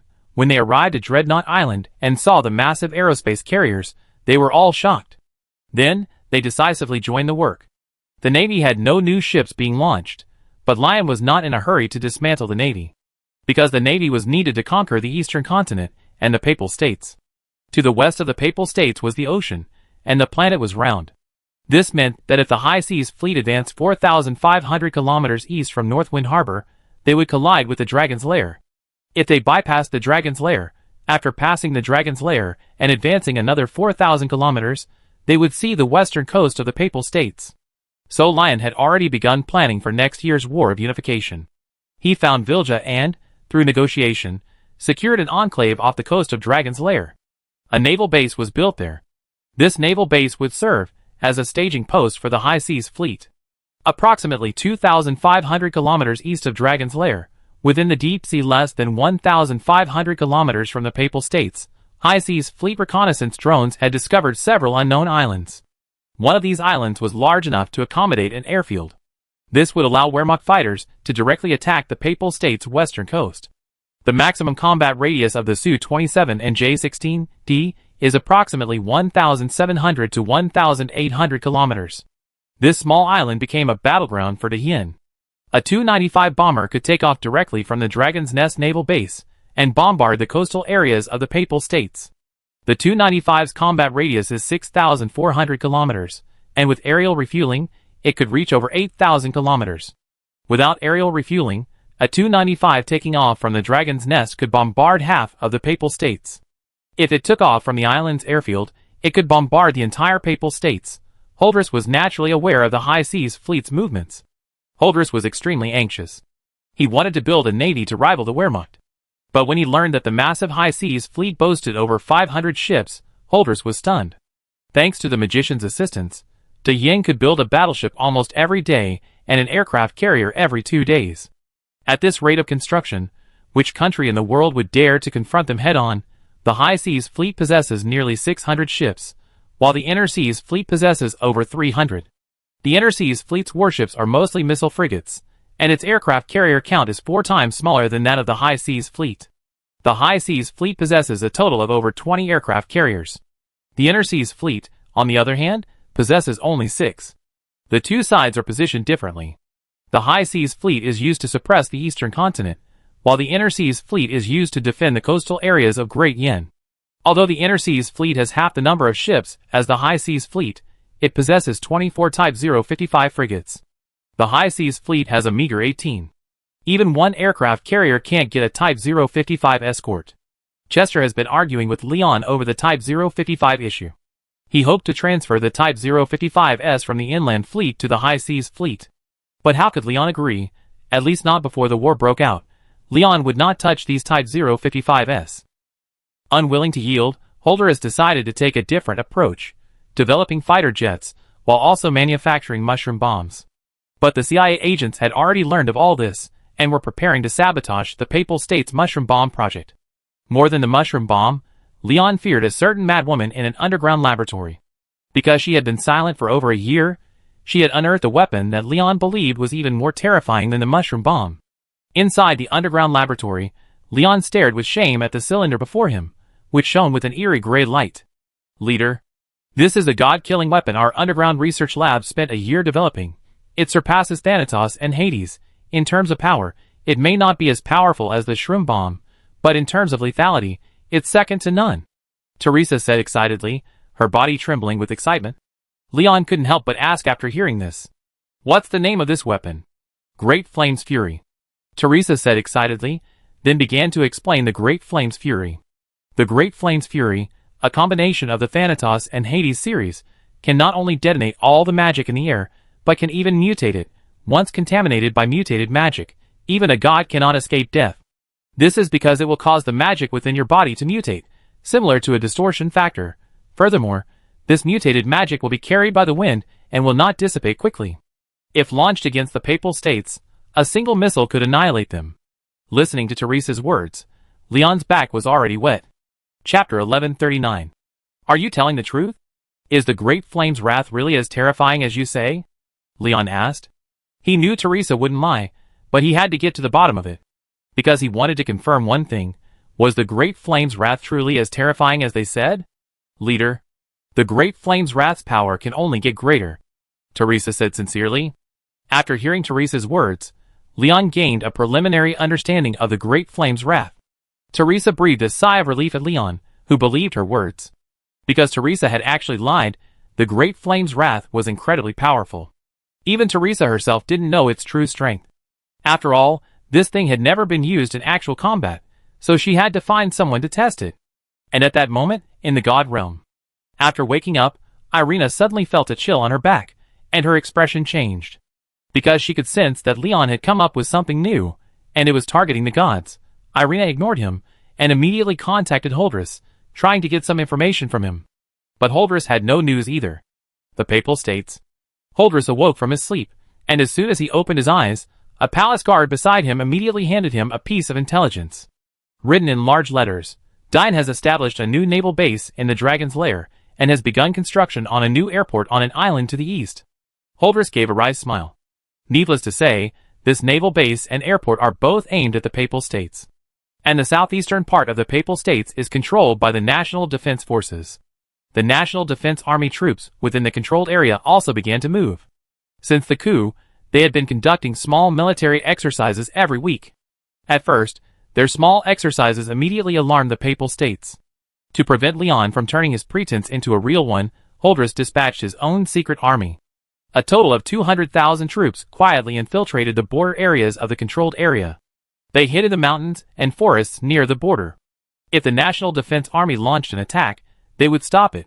The problem was, Holdress himself was unsure. He had no idea if his army could withstand the National Defense Army's attack. But the National Defense Army stated, "We gave you the opportunity to counterattack. If you fail to do so, don't blame us for pressing on. While building naval and air bases on the sea, They conducted extensive military exercises in the National Defense Army-controlled areas and built a large arsenal. Lion's plan was to keep the battlefield within the Papal States to prevent the war from spreading to the Demon Empire and the Elf Empire. The Demon Empire and the Elf Empire naturally hoped that the war would not reach their lands. But the Papal States were in dire straits. Holdress guessed Leon's intentions and tried to reason with Leon, forcing him to abandon his idea of turning the Papal States into a battlefield. But in this world, whoever has the bigger fist has the final say. Lion did not respond to Holdress's pleas. The next day, he simply had the newspapers report that the National Defense Forces had dispatched a 1,000-man task force to the Papal States-controlled area. The dispatch of 1,000 troops didn't need to be reported, but Leon did it anyway. The first batch of newspapers was delivered to the area controlled by the Papal States. Holdress was furious, cursing Leon while preparing his army for war. Although war hadn't broken out, both sides were eager for action. Inside the palace, Holdress set down the intelligence with a gloomy expression. The National Defense Army was building naval and air bases, and he had no ability to counter them. A century-long navy wasn't a joke. But in the magical world, building a large navy might only take a few years. The Papal States had a sufficient reserve of magicians. Although the National Defense Army had plundered over 80% of them, the remaining 20% was enough for the Papal States to build a strong army. But the problem was, the Papal States couldn't build an army in front of the Yin. So, until now, Holdress had been secretly raising his forces. It hadn't been made public. For fighter jet production, he only dared to locate the production line in the extremely cold regions near the north. Because only there would the National Defense Army pay less attention. Dian had already launched satellites into space, so surveillance of all locations would never cease. Although there was a chance of being exposed in the Arctic, it was still far better than being in the heart of the Papal States. Holdress didn't dare touch the Navy, and the Air Force had to be established in secret. But Holdress was unwilling to see his Papal States completely overwhelmed. So, Holdress stepped up the development of anti-aircraft and anti-ship missiles. What does it matter how powerful your fighters and warships are? As long as my missiles are advanced enough, they can instantly destroy everything in sight. Holdress's idea was good, but unfortunately, he was facing the National Defense Army. He didn't know what he would face in the future. Just when Holdress was lost, Irina took the initiative to contact him. When Holdress learned that Irina had contacted him, he was completely stunned. At first, Holdress wanted to refuse. It was because of Irina that the entire Papal State became what it was today. If he had believed in the goddess of light instead of the evil goddess Irina, would his fate have been different? Would the fate of the Papal State have been rewritten? But there was no such thing as regret. The decline of the Papal State was a fact. Holdress had to find a way out for the Papal State. He could only die in battle. He couldn't be kicked away like a dog by Leon. So, Holdress built up his army and strengthened military discipline to prevent the abuse of civilians and massacres. He also commanded his people to do more good deeds. In the future, when the National Defense Forces arrived, at least they would spare their lives. Holdress knew he was doomed, but he had to secure the ultimate benefit for his people. He had originally planned to shoulder everything alone, but when Irina contacted him, Holdress hesitated. He ultimately chose to answer the call from Irina. Irina? Holdress didn't even use an honorific. Well, Holdress, I have something to tell you. Leon might have come up with another killer weapon. Because my heart is terribly uneasy, just like when the mushroom bomb was first invented. Holdress was furious when he heard this. Chapter 1140. Holdress learned that Lion had developed a new weapon. He was completely paralyzed. This is unbelievable. How? How could they possess such formidable firepower, while we are left helpless? Holdress nearly collapsed, unable to accept all this. Although the position of Emperor had been a temporary one, Holdress had proven through his actions that he was no mediocrity. Under his rule, the Papal States was gradually growing stronger. But how could the farming faction defeat the cheating faction? No matter how Holdress developed, he could not change this. It was as if everything was already destined. The great yin established by Lion was like a mountain weighing down on all of them. No matter how hard Holdress and his men tried, they could not push this mountain away. Thinking of this, Holdress dismissed the people around him. The last person wept silently. Yes, the Emperor who hadn't cried when faced with the exorbitant fine imposed by the Great Yin finally cried. When the National Defense Army defeated the Papal States and forced them to sign a humiliating agreement, he didn't cry. He didn't cry when faced with the 500 million yuan in indemnity. Even when Great Yan's industrial products flooded the local market, causing the local people to suffer terribly and ultimately cursing Holdress, he didn't cry. But now, He finally cried. He cried like a child. This was because he finally understood that no matter how hard he struggled, he couldn't change this outcome. The area controlled by the Great Yin Papal States. This place should have been a prosperous one, but due to the war, it went from prosperity to desolation. The poorer the place, the more prone to trouble. Due to geographical reasons, no Great Yin officials were assigned here. Administration relied entirely on the local garrison, because the civilians of the Papal States were too radical. Initially, Lion sent some officials to govern here. Then the local people killed them. This was a slap in Lion's face. Lion couldn't let them go, so he ordered the garrison to take over local government. Let the troops stationed here take charge. Initially, the 1st Infantry Army was in charge of this area. However, due to the war with the Orc Empire, the 1st Infantry Army was transferred to the Orc Empire. So, the 2nd Infantry Army took over. Due to the transition of power, the entire controlled area was not very peaceful. The 1st Infantry Army had experienced blood and fire. But the 2nd Infantry Army had hardly experienced any major battles, and most of its personnel were veterans. From the very beginning, they had intended to gain military experience. After all, the people of Great Yin were now truly the upper class. As members of the Zhenghong Banner of Great Yin, they naturally enjoyed many privileges. If they were gilded with honors in the military, they would enjoy even more. Thus, over time, the 2nd Infantry Army and the 2nd Armored Army became the gilded existence of the Great Yin people. Lion knew he couldn't stop this behavior, for it was the result of the hard work of their previous generations. If you can't ensure your descendants enjoy certain benefits, what's the point of striving in this life? Wouldn't it be nice to just lie low, whether you're gilding the roost or keeping things simple? As long as you maintain combat effectiveness and military discipline, you can do whatever you want. Although the 2nd Infantry Army didn't fight much, it still had some combat effectiveness. Despite the gilding, these grassroots soldiers still adhered to Lion's philosophy. The grassroots soldiers were fine, but the mid-level officers were the real problem. The grassroots soldiers and the grassroots officers clashed with each other. While the 2nd Infantry Army's combat effectiveness was guaranteed, the mid-level and senior officers grew increasingly distant from the grassroots. Because they discovered that the Papal States was truly wealthy. With a simple move, they could plunder vast swathes of the people's wealth from the Papal States-controlled territories. The 1st Infantry Army was united, leaving those Papal States citizens seeking to offer gifts with nowhere to go. But since the transition of power, the leadership of the 2nd Armored Army has changed. After the transition of power, these merchants from the Papal States decided to give it another try. So they sent a small group of cannon fodder to test the 2nd Panzer Army's intentions. But as soon as they gave the gift, it exploded, because the 2nd Panzer Army simply accepted it all. They didn't even report it, they just accepted it without hesitation. This shocked the merchants. Is this still the Wehrmacht? What's the point of it? The merchants were stunned, but they soon realized it. Since they had accepted the money, they could do whatever they wanted. In just 2 months, various industries throughout the area controlled by the Papal States developed rapidly. Not only yellow, but also gray. Public resentment instantly erupted in the Papal States-controlled areas. These Papal States civilians began to miss the 1st Infantry Army. The 1st Infantry Army had improved their lives and eradicated local criminal gangs. It had brought prosperity to the entire controlled area. The 1st Infantry Army's commander's words were, "Although I know war is inevitable, and it's very likely that this place will be reduced to ruins, we will continue to rebuild. I don't want this place to be in ruins when we arrive, and in ruins when we leave." This was the 1st Infantry Army's thought. And his subordinates naturally carried this philosophy forward. But people are different. The 2nd Infantry Army clearly lacked this awareness. The city of Halef. This nearly shattered city, with the help of the Wehrmacht, gradually emerged from the shadow of war. It gradually became prosperous, with new buildings erected in many places. The entire city of Halef was completely transformed. The vast majority of people were filled with hope. In their eyes, life will surely get better and better, but the people above them don't see it that way. Hovris is frantically amassing wealth to expand his army. These merchants have been fleeced, and they inevitably recoup their losses elsewhere. So they set their sights on the lower classes.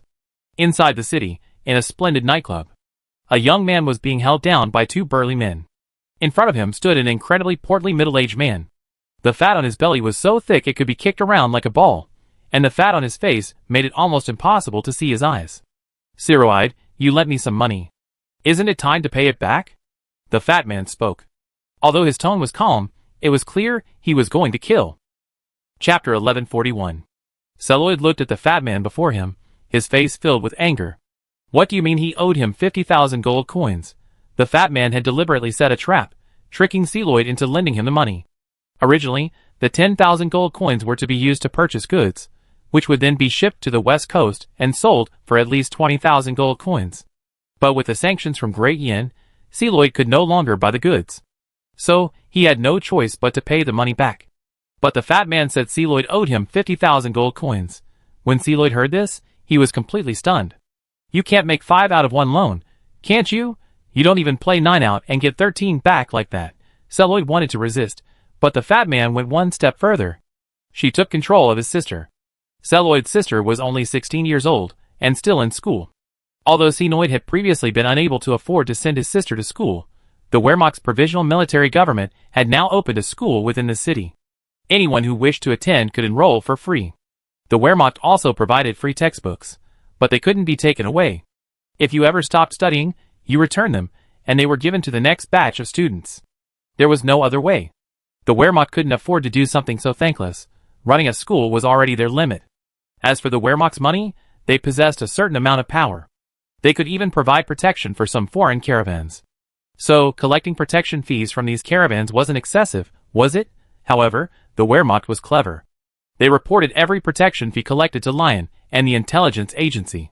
He also clearly documented where the money went. Due to the current economic development drive, military spending has been gradually reduced. Most of the national defense forces were living in poverty, so they were collecting extra income to arm themselves. Lion could only acquiesce. Thankfully, there hadn't been any arms trafficking.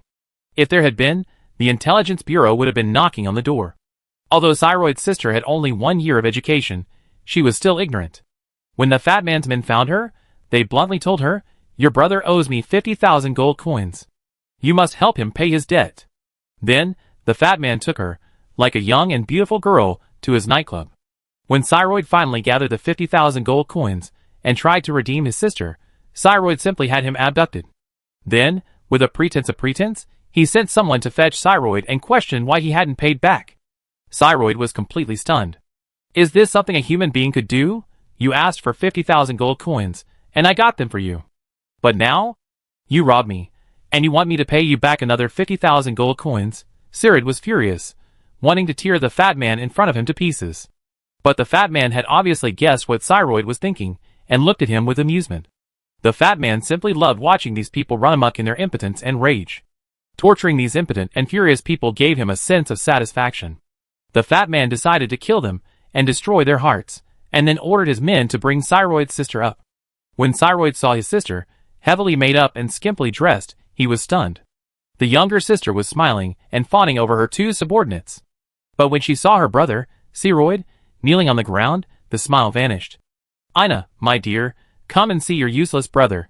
He hasn't raised the money again," the fat man said disdainfully, embracing Ina. Ina glanced at her brother coldly, then snuggled into the fat man's arms. "I don't have a brother like that. He only restricts my freedom. Can you please not charge me for his debt, dear lord?" Ina said flatteringly. Celoid's heart shattered upon hearing this. "Impossible. How can this be possible? This can't be true." Celoid spoke, unleashing a powerful force that knocked the 2 men holding him down to the ground. He then charged towards the fat man. Bang! But before he could take 2 steps, a gunshot rang out, and Celoid fell to the ground. The anger in his eyes gradually gave way to regret. The bullet had pierced his lung, leaving him speechless, blood gushing from his mouth. He could only look at his sister with his last remaining strength, but Ina refused to see her brother one last time. She said with a look of disgust, "Ah! Master, you know me. I hate blood. Can you please take him out?" Ina said, hugging the fat man. The fat man burst into laughter, then waved his hand, ordering his men to throw Celoid's body out. Celoid's body was dumped directly into the alley behind the nightclub. The alley was filled with garbage and beggars. When the beggars saw a body dumped on the garbage heap, they took it for granted. After the fat man's men left, they immediately rushed forward, hoping to extract money from Celoid's body. But the next moment, a man in a black windbreaker arrived directly in front of Celoid's body. "What are you looking at? You know how to line up."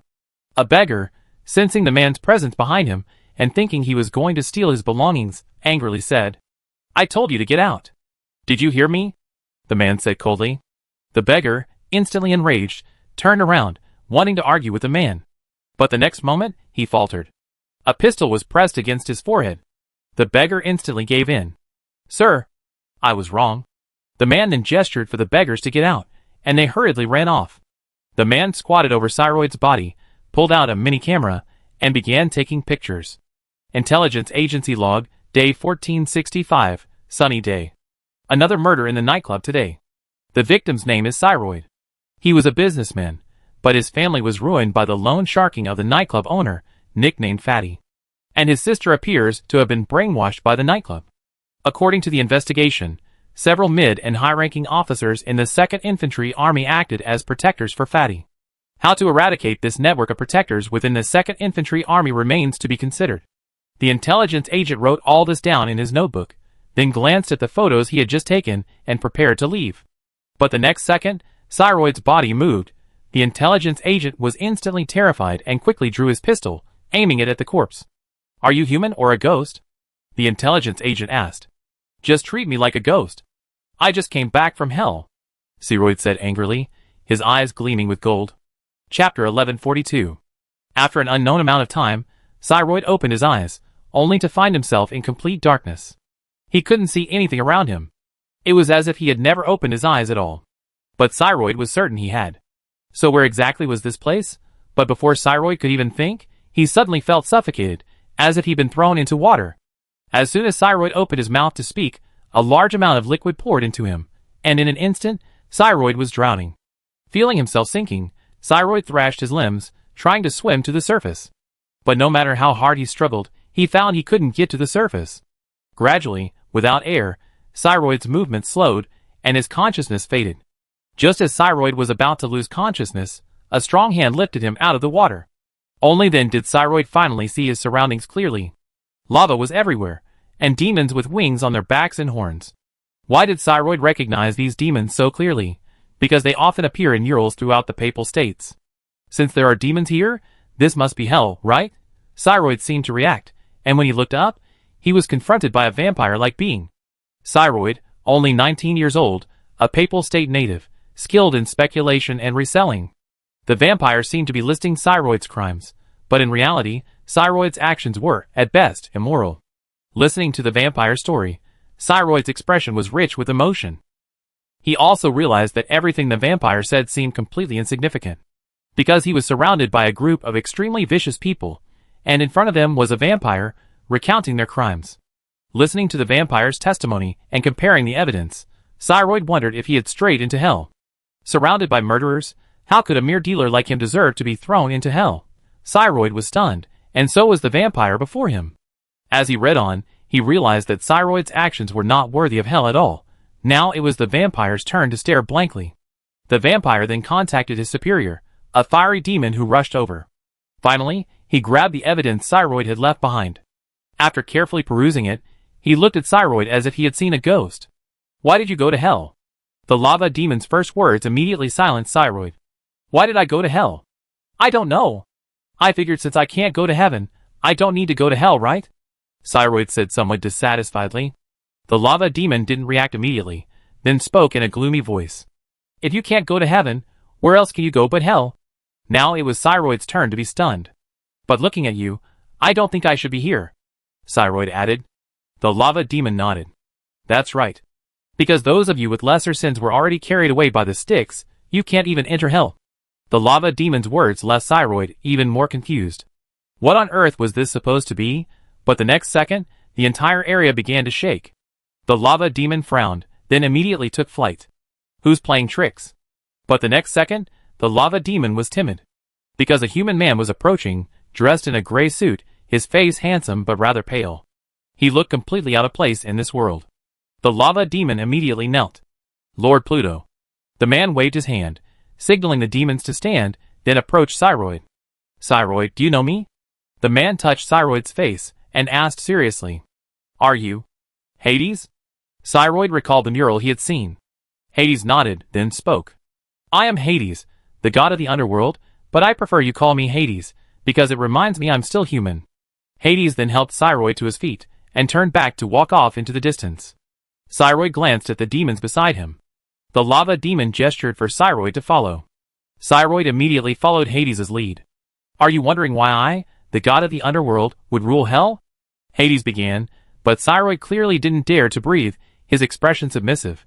Seeing this, Hades could only explain himself. Because the underworld was destroyed, most undead creatures were forced to flee. Some remained in the human world, while others came to hell. Those undead creatures that remained in the human world began to evolve in two completely different directions. Some have completely transformed into undead creatures, while others have completely become human. Hades said, glancing at Cynoid. Cynoid seemed to have guessed the relationship between him and Hades. You mean I'm an undead creature? Hades shook his head. You're not an undead creature. You're human, like me, and you're my descendant. Hearing Hades' words, Cynoid instantly exploded. Can I tell everyone about my Hades ancestors from now on? That bitch Irina, after using our underworld, kicked us out of the divine realm. That would be wonderful. We could establish our own faction, but the problem is, Irina chose to exterminate them all. Hundreds of millions of underworld creatures, now only 20 million remain, and as the lord of the underworld, I can only watch helplessly as my people are displaced. Hades said, then waved his hand, and teleported Cyroid to a palace. So this is hell, right? But I remember hell being ruled by the god of death? Cyroid asked. Hades shook his head.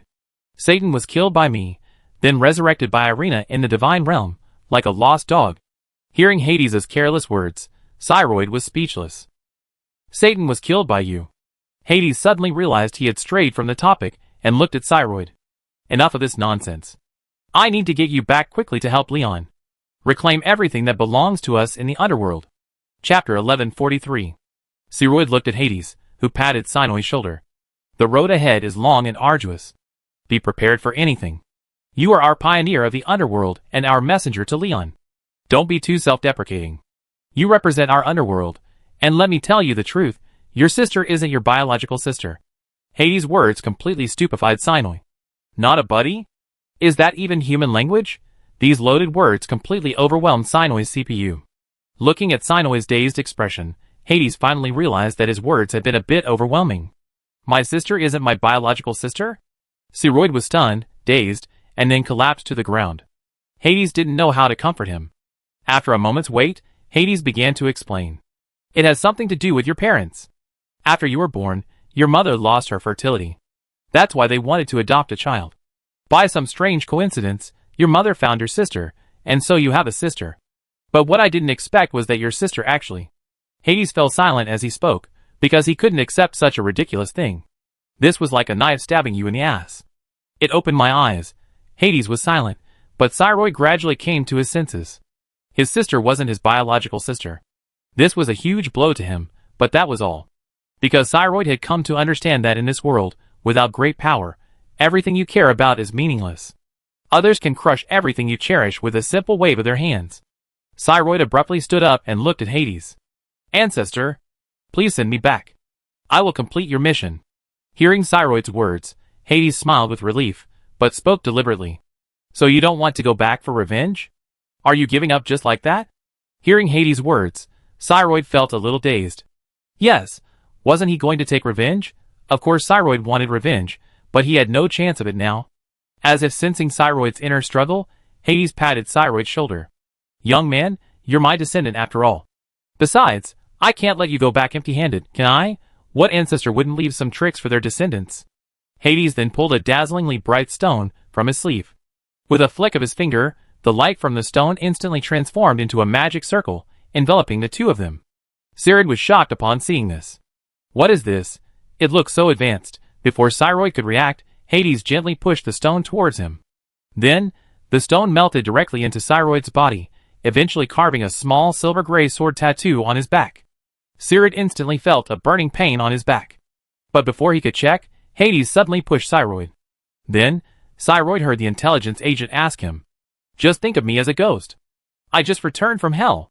Looking at Cyroid before him, the intelligence agent felt a little nervous. He had just confirmed that Cyroid was dead as hell.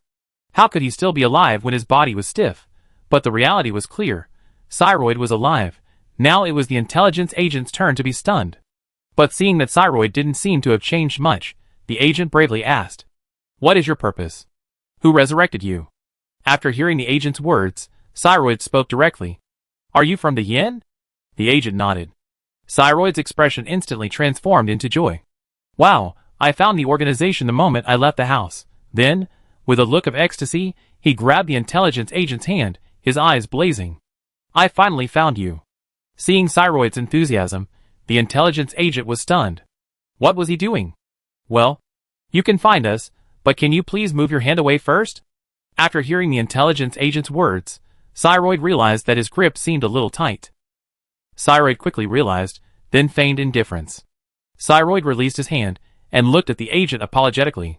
The agent asked, What do you want from us? Cyroid said with a determined look. I want to see the leader? The operator was stunned upon hearing this. You want to see the leader? I haven't even met the leader yet. What are you doing? Seemingly sensing the CIA agent's confusion, Cyroid wanted to prove himself, but couldn't find a way to do so. At this moment, the fat man emerged from the nightclub with his men. As soon as they emerged, they saw Cyroid and the CIA agent talking. When they saw Cyroid's face clearly, the fat man was instantly terrified. Isn't Cyroid dead? Then who is standing here now? The fat man quickly looked at Cyroid's body, trying to see if there was any shadow. But to his horror, there was no shadow. This pressure put on the fat man. The fat man quickly turned and ran, leaving his men nearby unable to react. But the next moment, they saw Cyroid standing in the distance. They were instantly terrified, completely ignoring the fat man, and quickly surpassed him in just a few strides. You might wonder why they were so afraid of ghosts, because this was the Papal States, a theocracy where almost everyone believed in God. So, naturally, they believed in ghosts and gods. But most importantly, these people felt guilty. After committing so many sins, when they actually encountered a ghost, they all ran away faster than anyone else. When Cyroid saw the fat man and his companions, his face instantly filled with rage. But just as he was about to give chase, he realized they had already run far away. Then, using the darkness, he teleported directly to the fat man's side. Cyroid looked at the fat man before him, and was instantly overjoyed. I returned from hell. What's there to be afraid of? Cyroid then launched a punch, striking the fat man in the face. The fat man was instantly reduced to a bloody mist. His internal organs splattered all over the floor. The men standing by were completely stunned. Upon seeing this, his men fled in panic. Cyroid snorted coldly. Trying to escape? Catch them. Refined instantly. Chapter 1144. Cyroid easily caught up with his men, then with just a few punches, he similarly thrashed them into a pulp.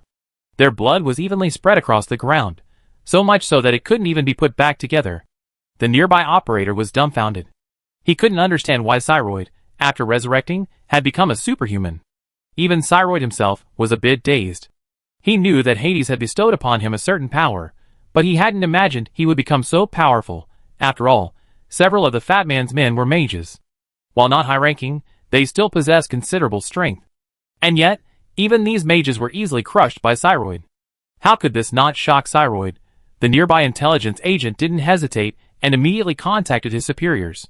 It felt like he brought back a big boss. Not only that, this big boss seemed to have some goodwill towards them. Synod looked at the Onii-chan lying on the ground, and suddenly felt nauseous, vomiting on the spot. The intelligence agent standing nearby twitched his lips. They say coolness lasts only 3 seconds, but you're already down in 2. When Cyroid recovered, the agent was about to approach him to talk, but Cyroid burst into the nightclub. Screams soon rang out from inside. All of the fat man's men met their end, beaten to death one by Cyroid. As for the nightclub staff, some were forced into it, but some were there voluntarily. Cyroid didn't care and simply kicked everyone out. Then, a huge fire consumed this den of filth. Soon, soldiers from the 2nd Infantry Army arrived. Because their superiors had accepted bribes from the fat man, a colonel ordered his men to the scene. Just then, they saw Cyroid emerging from the fire and rushed forward to capture him. Although these soldiers were unaware that their superiors had been paid, they subconsciously assumed that Cyroid had set the building on fire. So they launched an operation to capture Cyroid. But they were stopped by an intelligence agent. The agent then showed his ID. When the Wehrmacht soldiers saw the intelligence agent's senior officer ID, they instantly became obedient. Intelligence agents are generally divided into 6 levels: low level, mid level, and high level. Above are the director, chief, and department head. Of course, there's also the highest level, director. But here's the problem. If you want to become director, you not only have to work hard enough, But you also have to wait for Hans to be laid off and gain Leon's approval. Of the 3 current directors of the intelligence agency, Leon is only slightly satisfied with the director of the military police. The other 2, Leon thinks, are good-for-nothings. Because one of their subordinates accepted bribes and nearly blew up their immediate superior, they didn't even know about it. Are these still 2 departments responsible for intelligence work? After learning the news, the military police immediately took action. There's no harm without comparison. So Leon's dislike for the other 2 departments grew even worse. The other 2 departments also knew they had made mistakes, and the directors were actively working to remedy the situation. But actively remedying the situation was pointless. Leon already had enough to worry about. 1 or 2 more wouldn't be enough. Thanks to the help of the Intelligence Bureau agents, the National Defense Force soldiers didn't capture Cyroid. The agents explained to the soldiers that Cyroid was a boss. But the National Defense Force soldiers didn't consider Cyroid a boss. This thin dog before them didn't look like a very capable fighter. It was probably there to give them experience. But with the Intelligence Bureau agents' orders, they couldn't capture Cyroid. Soon, the Intelligence Bureau's top brass received word of Cyroid's existence. Not wanting to be complacent, they immediately reported it up the chain of command. They directly passed the news of Cyroid to Leon. Cyroid didn't hide it. He decisively told the Intelligence Bureau agents that he was sent by Hades. When Leon learned that Hades had sent someone to find him, his first thought was the Hades series of weapons. Could it be that Hades has sent someone to demand royalties? Leon was somewhat bewildered, but he approached Cyroid. He then received a tale of ancient mythology. Cyroid repeated what Hades had told him. Leon's face darkened. He then summoned the witch Evelyn and inquired about the existence of the underworld, and whether Cyroid was sent by Hades. Evelyn quickly explained that Hades existed, as did the underworld, and that Cyroid was indeed sent by Hades. This put Leon in a difficult position. But Evelyn added, "Don't worry, little Leon. Hades isn't coming to collect royalties." Evelyn's teasing nearly set Leon into a rage. "Do you care that much about money? Answer me. Am I just a little stingy? Women, you're right, a little stingy." After arranging a place for Cyroid, Leon found the witch Evelyn and began to brush up on his knowledge of the underworld. When the gods first descended on the planet, they waged war against the dragons. But the gods alone couldn't defeat the dragons. So Irina, the leader of the gods in charge of the planetary invasion, decided to seek help to help the gods conquer the planet. So she turned to the underworld, the very realm the gods despised. The creatures of the underworld are ugly, practically goblins to these beauty-conscious gods. So, the gods loathe them. Hades, knowing his own limitations, didn't necessarily want to fit in. So, he kept a certain distance from the gods. But seeing she couldn't defeat the dragons, Irina sought out Hades, hoping he would send troops to help the gods capture the planet. She promised that if they took the planet, the underworld would gain access to half of its energy. Hades believed her, as the underworld, having lost touch with the gods, had no means of obtaining external energy. If this continued, the underworld might very well disappear. So, Hades led the underworld warriors to directly confront the dragons. The outcome is well known. The dragons were defeated. However, just when Hades thought Irina would fulfill her promise, she turned her back on him. What promise? Any? Not at all. How could our great god stand on the same side as you, lowly creatures of the underworld? Hades, seeing through the gods' hypocrisy, led the underworld creatures to this planet. They landed on the former southern continent, where they barely survived. But later, as the planet's energy was gradually drained by the gods, the creatures of the underworld quickly entered a period of weakness. Furious, Hades rushed into hell and defeated Satan. Satan had no choice but to cede hell. Chapter 1145. After Satan was driven away, Hades led the underworld clan into hell. Satan couldn't swallow this humiliation. After all, he was a god after all. But he couldn't defeat Hades, so he could only ask Irina for support. Irina said, "Support? What the hell? How can I support you?" Hades' power was among the best among the gods. Furthermore, Hades and the god of destruction shared similarities. Their powers were imbued with the attributes of destruction and death. A mere touch of these would kill an ordinary person instantly, and even gods who were contaminated by these elements would require special means to resolve. This is why the gods were reluctant to fight the underworld and the god of destruction. Hades and his clan were naturally isolated, and the god of destruction was forced to lead the demons to the planet, eventually establishing the demon empire. The underworld chose to retreat into hell, leaving only a small number of their clansmen on the planet as proof of their past presence in this world.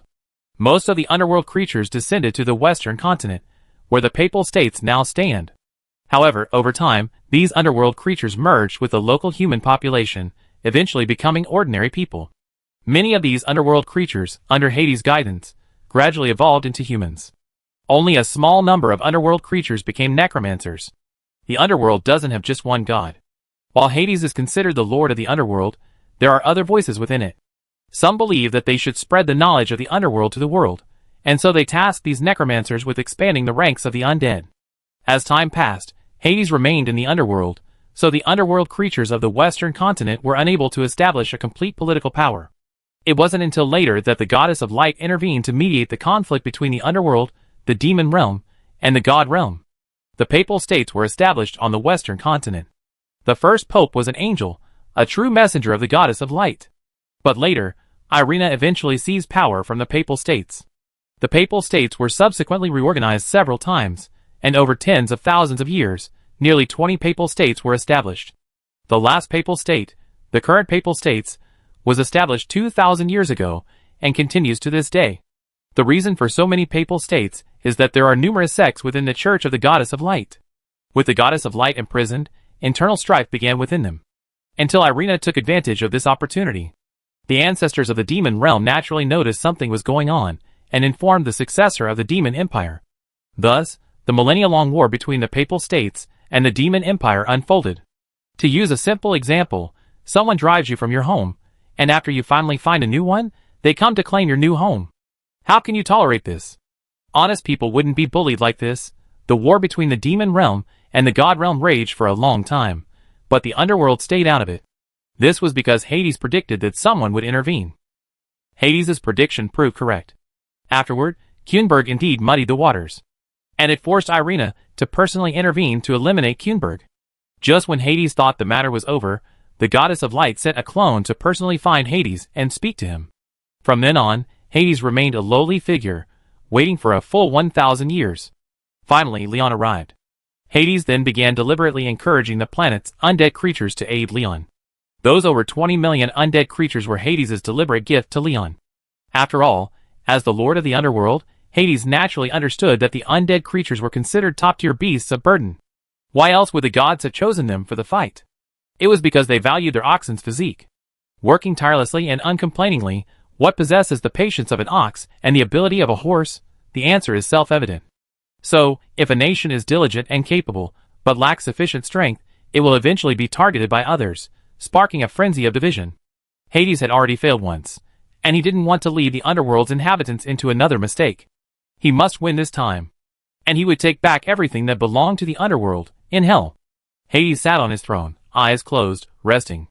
He sensed Cyroid's presence and successfully engaged Leon. Hades then opened his eyes, his great pupils gazing blankly into the distance. A guard beside him asked, "My king? What's the matter? An old friend has arrived." Hades began, then abruptly rose from the throne. In the distance, a vast mass of dark purple flame suddenly appeared in the infernal sky.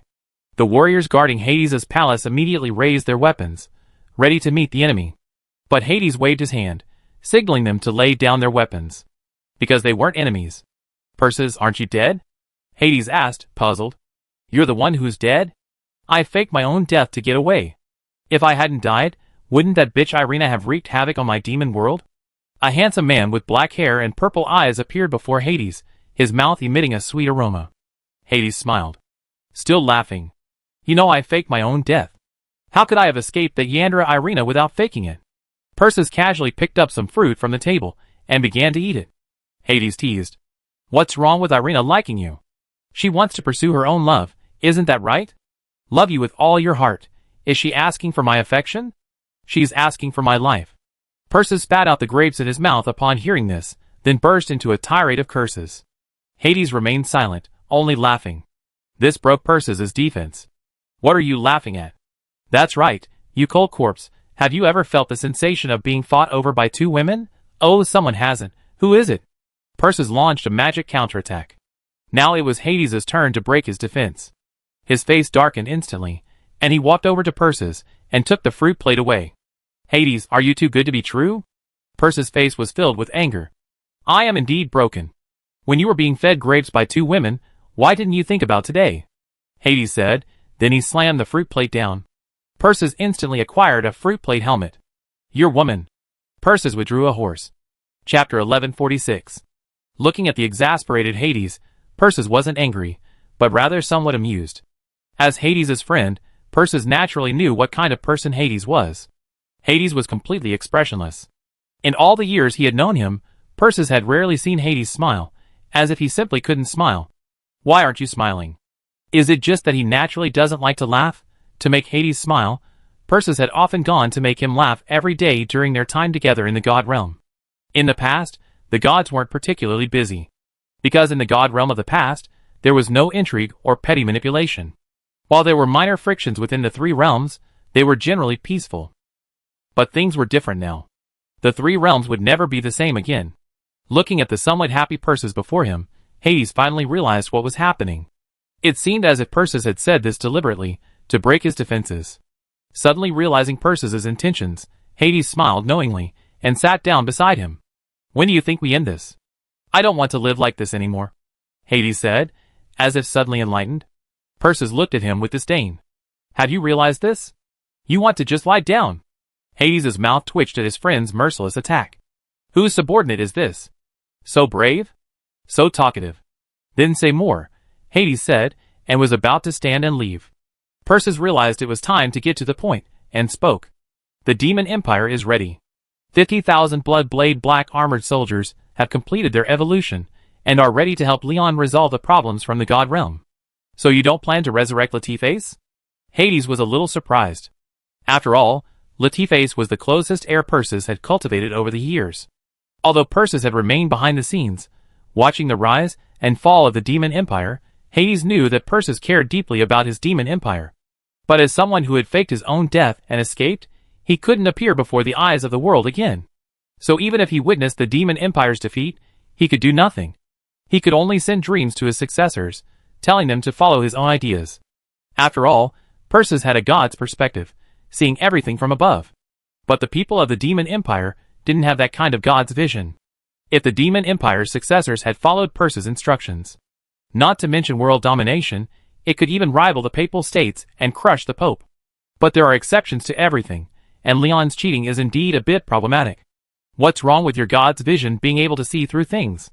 I, Leon, can simply adjust the parameters and deliver a brutal headlock, and wouldn't you be furious? The Demon Empire's defeat was justified, and Persis didn't blame Leon, because only when the two nations were locked in a bitter conflict could the gods relax. After all, they fought to the death. If Persis' spirit still lived, he'd have to rise from his coffin, right? With the Demon Empire defeated so severely, it was impossible for the ancestor Persis to remain so calm. But as it turned out, the gods underestimated Old Six's determination for revenge. Latimethus isn't dead, but he won't come back to life. Persis revealed a shocking secret. Hades was completely stunned when he heard this. As the current ruler of Hell, he was certain that Latimethus' soul had been shattered. But Persis wouldn't lie. So the question was Latimethus alive or dead? Feeling Hades' gaze, Persis offered no explanation. Because everything would be revealed in the future. Leander. Lion's face was solemn. The sudden appearance of the underworld had made Leon feel daunting. According to Evelyn and Balian, the underworld did exist, but even Evelyn didn't know much about it. Because the war between the gods and the dragons was so raging, virtually all life on the continent was wiped out. Where could he find witnesses, unless he flew up to the divine realm right now, captured a god, and tortured him severely? Of course, that was impossible. Wait! A war between dragons and gods? Dragons? Leon instantly thought of Blackfeather's mother, Velia. As the master of dragons, Velia had likely lived for tens of thousands of years. And there must be some old monsters among the dragon clan who knew the details of what happened. Leon immediately began to plan his itinerary. But then something struck him, and he called Hans over. How's the preparation I asked you to do going? Is it a secret? Can it be finished by Friday? I'm going to inspect it on Saturday. Leon asked mysteriously. Hans, standing beside him, also said mysteriously. No problem. It's only Tuesday. We expect it to be finished the next 2 days. Lion nodded and spoke. Then please help me arrange it. I need to go to the dragon's lair and be back by Saturday. Hans was a little surprised. Because Lion was planning a grand wedding for his wives that weekend. Most of the Intelligence Bureau personnel had been secretly transferred to a flower field near Liongrad. and there were Wehrmacht troops stationed nearby to prevent any intrusion. Originally, they thought Lion wouldn't have any travel plans that week, but since Lion had actually spoken, Hans had no choice but to go and make sure it happened. The women in the Duke's mansion were still wondering why Lion hadn't responded directly that day. And Leia, knowing the truth, was now like a well-behaved child, saying nothing. She just waited quietly. But she soon noticed something was amiss. Because everything had been so quiet these past few days, not even Hans had said anything. The clever Yun Chi might have guessed what Lion was planning, and after questioning Hans, he denied any action. Now it was Yun Chi's turn to be stunned. That's not right. Why did he feel like Leon was hiding something from him? That night, Yun Chi was about to question Leon, but just as Leon got home from get off work, before he could even open his mouth, Leon asked, "Where's Heyu?" Heyu, who was snoring on the sofa, instantly jumped up. "You jerk? What do you want me to do? Don't you know how precious my evening sleep is?" Heyu pouted and said angrily, "What do you mean by evening sleep? Stop talking nonsense. Do you want to go home? To see your mother and your family?" Leon touched the little girl, Heyu, and said with a doting look on his face. Heyu's eyes lit up at this, and he ignored Leon's hand on his head. "Really? Leon, you want to take me home?" Leon nodded. Yun Chi, who was standing nearby, left and came over to ask, "Is he going to the dragon's lair for business?" Leon nodded seriously. "I'm going to see my mother-in-law." Chapter 1147. That night, Leon packed his luggage and dragged the still sleeping Heyu straight to the airport. "Dad, are you going out again? Can't you spend more time with your sweet, beautiful daughter?" Yunli stopped at the stairs, pleading. Leon almost laughed at Yunli's preface. "If I don't go out, Yunli will be starving. So Dad has to earn money to support the family." Leon then stretched out his wicked hands and began to ravage Yunli's face. Yunli's face flushed instantly. "Dad is so bad." But Yunli didn't run away. Instead, she hugged Leon. "Dad, can you take me with you this time? The world is so big, I want to see it." Yunli pleaded. Leon was in a dilemma. Yunli knew her father wasn't going to work, so she decisively chose her other mother. "Hey you mom, can you take me with you? Please, I'd do anything. I'm so good." Yunli hugged Heiyu's thigh and rubbed it, making Heiyu laugh and cry. "Okay, mommy's taking you. Stop making a fuss, and go get your clothes." Heiyu smiled and patted Yunli's head, then turned her face to Leon. "Leon, why haven't you asked for leave for your daughter? Are you itching for trouble?" Leon was stunned, pointing at Yunli, and then at himself. "Not a buddy? Do you like playing with contrasts so much? Yunli is your daughter? Is that what you're saying?" Leon grumbled. But he quickly picked up the phone and called Yunli's homeroom teacher. "What? How did Leon know Yunli's homeroom teacher's phone number? Leon is a daughter slave. Yunli has 4 senior agents protecting her. There's also an intelligence team constantly monitoring Yunli, and Leon knows everything that happens every day. If anyone bullies Yunli, Leon might don an exoskeleton, rush over with 2 magical weapons, and chop them into pieces." Yunli's homeroom teacher is already asleep. As Yunli's homeroom teacher, Zonia is under immense pressure. She faces pressure from the principal and the dean, and she also has to be wary of the bratty kids in the class. If she accidentally bullies Yunli, her life will be over. Yunli doesn't have one-on-one instruction. Leon knows Yunli's uniqueness, but he doesn't want his daughter to be isolated from society. So, he lets her be self-reliant. Yunli is also very hardworking, becoming a member of the top class and a bit of a big sister. Although Leon allows students to choose their own subjects, he still maintains the hierarchical class system. Teach students in accordance with their aptitude. Some people are naturally more capable than others. You can't just keep them in ordinary classes and bury their talents. Zonia was still dreaming when the phone suddenly rang. "Hello, how are you?" Zonia was a little confused. Who else would call her at this hour? "Teacher Zonia, this is Leader Leon. Yunli and I will be visiting the dragon's lair together. I might need to take a day off for the next 2 days. I hope you approve." Zonia, who had been drowsy, suddenly felt refreshed after hearing this. She felt incredibly energetic. "Okay. No problem." After hanging up, Zonia remained conscious for a long time, mumbling to herself. "The leader called me." "Leader?" The husband, standing nearby, heard the noise and awoke from his sleep. Seeing his wife's distraught expression, he couldn't help but ask, "What's wrong with you? Why are you like this?" "The leader called me. And he called out my name." Zonia was instantly frantic. The husband, upon hearing this, also instantly sobered up. Knowing his wife was Yunli's teacher, he kept encouraging her, urging her to give Yunli the best possible instruction and care. To let Yunli know that Zonia was an excellent and kind teacher. The husband wasn't doing this to secure a position. It was for the future, in case he or his children ever crossed someone they shouldn't. At least, it would protect him from being oppressed by their power. Soon, the principal called, informing him of Yunli's request for leave. Because the Intelligence Bureau monitors Leon's calls, only Hans and a member of the special team know their content. The Intelligence Bureau agents, desperate for advancement, called the principal directly. After confirming that Leon had called Zonia, the couple was so excited they couldn't sleep all night. Leon said goodbye to Yun Chi-Chi and the others, boarded an IL-76 with Hayu and Yunli, and flew directly to Fearless Island. From Fearless Island, they transfer to North Wind Harbor, then take off from the Succubus Kingdom Airport, and finally fly to Dragon's Lair. This is the advantage of having Air Force bases all over the world. Fly whenever you want. You can do whatever you want, on the plane. Yunli wanted to see the world from above. But she discovered that the IL-70 SIXS cargo hold had no windows. This dampened the child's curiosity, and she became gloomy. What's wrong? Leon, who was signing documents, noticed Yunli drawing circles on the ground and asked. Yunli said pitifully, Dad, I want to see what the sky looks like. Seeing his daughter's pitiful expression, Leon's heart softened. He then looked at Hayu and said, Honey, why don't you take our daughter for a ride? Hayu nodded, but quickly came to his senses. Where can you see the sky at night? Hayu's rant silenced Leon. Yes, where can you see the sky at night? Lion then looked at his daughter Yunli, as if blaming her for being naive. Yunli then said tearfully, Can we wait until morning? Lion looked at his daughter, eyes filled with longing, and his temper faltered. He then patted her head lovingly. Okay, I do as you say. Lion said helplessly. Great. Long live Daddy.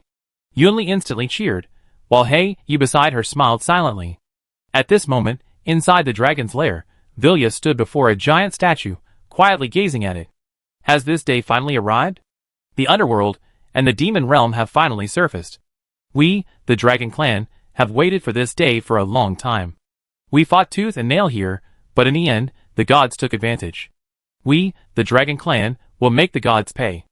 Vilya then touched the giant statue before her. The next moment, a dragon guard rushed in. My lord, Hades has sent men, and they want us to open the connecting passage. Listening to the dragon guard's words, Vilya spoke calmly. It's not time yet. Let's wait for Leon to arrive. A subtle glint flashed in Vilya's eyes. Chapter 1148. Just as Leon and his companions were rushing to Dragon's Lair, the dragons of Dragon's Lair had a new toy. On the stretch of coastal waters allocated to the Wehrmacht soldiers were constructing a naval base. They built a makeshift dock, transported materials to it, and constructed an airport on the cliffs behind. From then on, the dragons of Dragon's Lair began observing these human constructions daily. Dragon's Lair was the size of 2 Australias. From the air, the two looked very similar, essentially round. And each had a basin in the center. But the basin in Dragon's Lair wasn't a Gobi desert, but a dense primeval forest. And most of the dragons lived within this basin. They built their lairs within it. Some used natural caves, while others built palaces and houses like humans. But without exception, these dragons' lairs contained vast quantities of gold. There were only a few gold coins among them. The vast majority were lumpy gold. And these gold coins weren't Holy Empire gold, they were left behind by ancient civilizations. The dragons were the world's dominant force back then, and tributes from all races were indispensable. Thus, the surviving dragons had amassed vast wealth.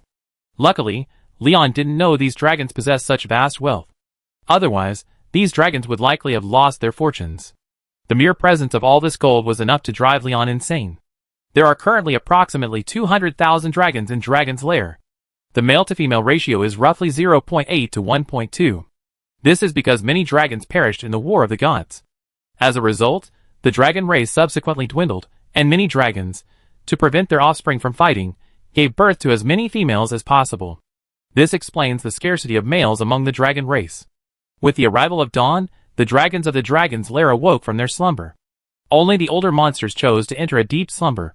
Most young, mature, and even mature dragons did not. They worked from sunrise to sunset. However, the dragon race did not require extensive labor. They spent most of their time studying their bloodlines.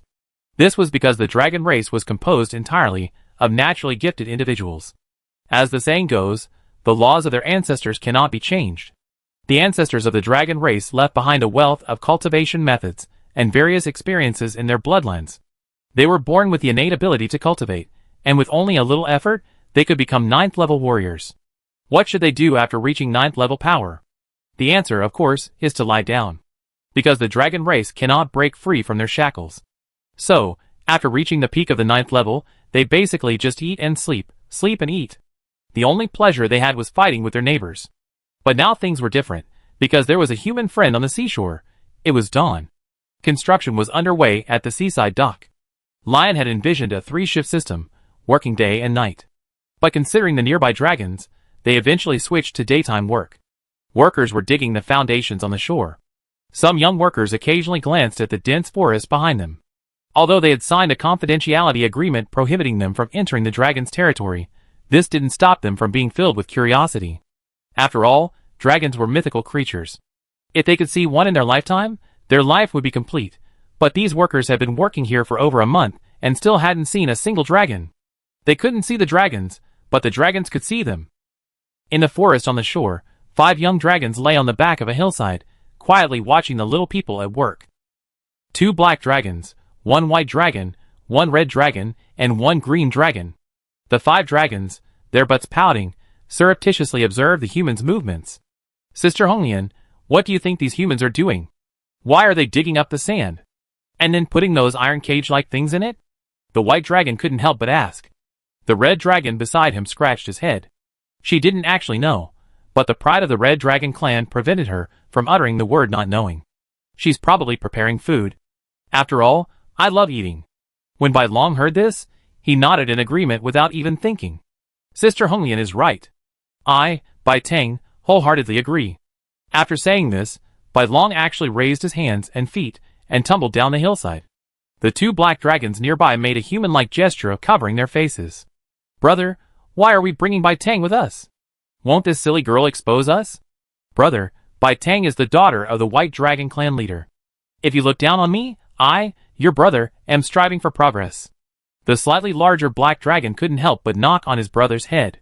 Do you understand anything? You're already grown up, yet you still can't please others? Do you understand the ways of the world? The green dragon beside him remained silent, his eyes fixed intently on the humans' movements. She could guess that the humans were probably building a city. Since ancient times, humans, as insignificant beings, had only been able to rely on external forces for protection. Their so-called cultivation achievements were nothing compared to the favored dragons of heaven. So, since ancient times, humans have built cities and walls to protect themselves. But what puzzled the green dragon was that the memories in her bloodline told her that humans should have used stone bricks to build walls, not these long black sticks. What exactly were these? Not only were these 5 dragons observing the humans, in fact, scattered along several nearby hillsides, there were hundreds of dragons. These dragons were quietly watching the humans build the port. Among these dragons were many adults, and even several highly respected members of the dragon clan. They wanted to ascertain what these people were up to. At first, they wanted to approach and ask, but then they remembered the restrictions placed on them by Vilya. So, they could only observe from the back of the hillside. They simply treated these people like pets. The workers thought they were visiting a zoo, but they didn't realize they were the animals themselves. Chapter 1149. The workers building the naval base were unaware they were being targeted. The engineering company stationed there also got to work. The company wasn't building the dock, but rather the airport. With only a month's time, they couldn't possibly complete the hangar. So, the airport now only had 1 runway, and only 2 fighter jets could take off and land simultaneously. There was no other way. After all, with only a month to spare, even if they wanted to repair it, it would take them half a year. A qualified runway would be a good start in a month. Due to the importance of the airport, and the fact that the engineering company had received notice that a high-ranking official would be landing there to discuss matters with the Dragon's Lair, they would be stationed in tents near the airport tonight. A large number of residential buildings had been built near the dock to house the workers. Looking at the brightly lit camp in the distance, the soldiers of the engineering company looked at the dock camp in a daze. Just over a month ago, this place was just a wasteland. The side of the camp was a sandy beach, and the ground where the foundation was laid was completely sandy. In just a month, the place had begun to take shape. 2 soldiers were standing guard. After a day's work, the sentries still had to stand guard for 2 hours. This was a bit overwhelming, and they almost fell asleep. so they could only chat to refresh themselves. Do you think there really is a dragon on this island? One soldier pulled 2 cans from his pocket and tossed one to the other. The other soldier took the can, cut it with his bayonet, and then used the bayonet to pick up the beef inside and began to eat. He shook his head and spoke. Dragon? I don't know, but everyone calls this place the Dragon's Lair, so there must be dragons. And isn't my lady a dragon? Listening to the other soldier's words, the soldier nodded in agreement. That's right, dragons do exist, but why can't we see them? The soldier sighed. Targaryen, can you please stop dreaming? What you can see is still a dragon. Are you stupid? Didn't we say that dragons, like us, have signed a confidentiality agreement? We don't interfere with each other. The other soldier, not even eating the beef in his hand, spoke directly. Targaryen instantly felt as dejected as a frostbitten eggplant. He really wanted to see what a dragon looked like, but he couldn't see his lady's dragon form. And now, in the dragon's lair, it was arguably the closest he ever been to a dragon. Seemingly sensing what Targaryen was thinking, the soldier couldn't help but offer some counsel. Don't overthink it. A path will always lead to a new one. Besides, we're the army. After we build the port, naval base, and city, we probably have to leave. If there really is a dragon, then we make a bet. You see one tonight? Targaryen shook his head in disdain. I believe you. I'm the founding emperor of the Holy Empire. But the next moment, a sudden rustling sound came from the bushes in front of them. They exchanged glances, and immediately raised their AK-12s. Who's there? Targaryen asked. But for a long moment, there was no response from the bushes. Targaryen immediately looked at his companion, who nodded. The 2 men immediately loaded their weapons. Who's there? Stop hiding. Come out. We've seen you. If you don't come out, we shoot. Targaryen shouted. Don't shoot me. The next second, a childish voice echoed, and a snow-white lizard ran out of the bushes, its head covered. The 2 soldiers were stunned. What was this? Having only heard of dragons, they had no idea they were seeing a dragon. In their minds, dragons were supposed to be enormous, handsome, and impressive. Not the plump huge lizard before them. This huge lizard before them was completely snow-white, covered in translucent white scales. It looked plump and white, with a pair of miniature wings on its back, and 2 small horns protruding from its head. Is this a dragon? What does a dragon look like? The 2 soldiers couldn't confirm whether they were actually seeing a dragon. Looking at the 2 soldiers' confused expressions, Bai Tang was almost in tears. She watched for a long time, trying to understand why the 2 humans stood there motionless, like wooden stakes. After finally waiting for them to move, Bai Tang, bored, was about to leave when the aroma of their canned beef instantly drew her over. She simply ignored Wei Aria's orders. As soon as she moved, she seemed to be spotted by the humans before her. Now Bai Tang didn't dare move at all. Her elders and her father, the clan leader, had taught her that humans were cunning and evil, and that she must stay away from them. But the plump, white Bai Tang clearly didn't understand. All she could think about was food. As soon as she smelled the fragrance, she rushed forward without hesitation. Is that a lizard? How should I know? Lizards can't talk. This stunned the 2 soldiers. But seeing Bai Tang staring eagerly at the can in his hand, the soldier who wanted to see the dragon instantly realized. This little guy looks hungry. Targaryen placed the can in front of Bai Tang. The silly Bai Tang wasn't even shy. She stared at the human before her as she placed the can in front of her. As soon as she placed it, she began to eat without hesitation. As the little princess of the White Dragon clan, Bai Tang had everything she wanted, so naturally, she never suffered hardship. The moment her tongue touched the canned meat, Bai Tang's eyes lit up. Then, with a flick of her tongue, she licked the can clean. Targaryen was stunned, and so were her companions beside her. After finishing her meal, Bai Tang licked her tongue with relish, then glanced at the can in another soldier's hand.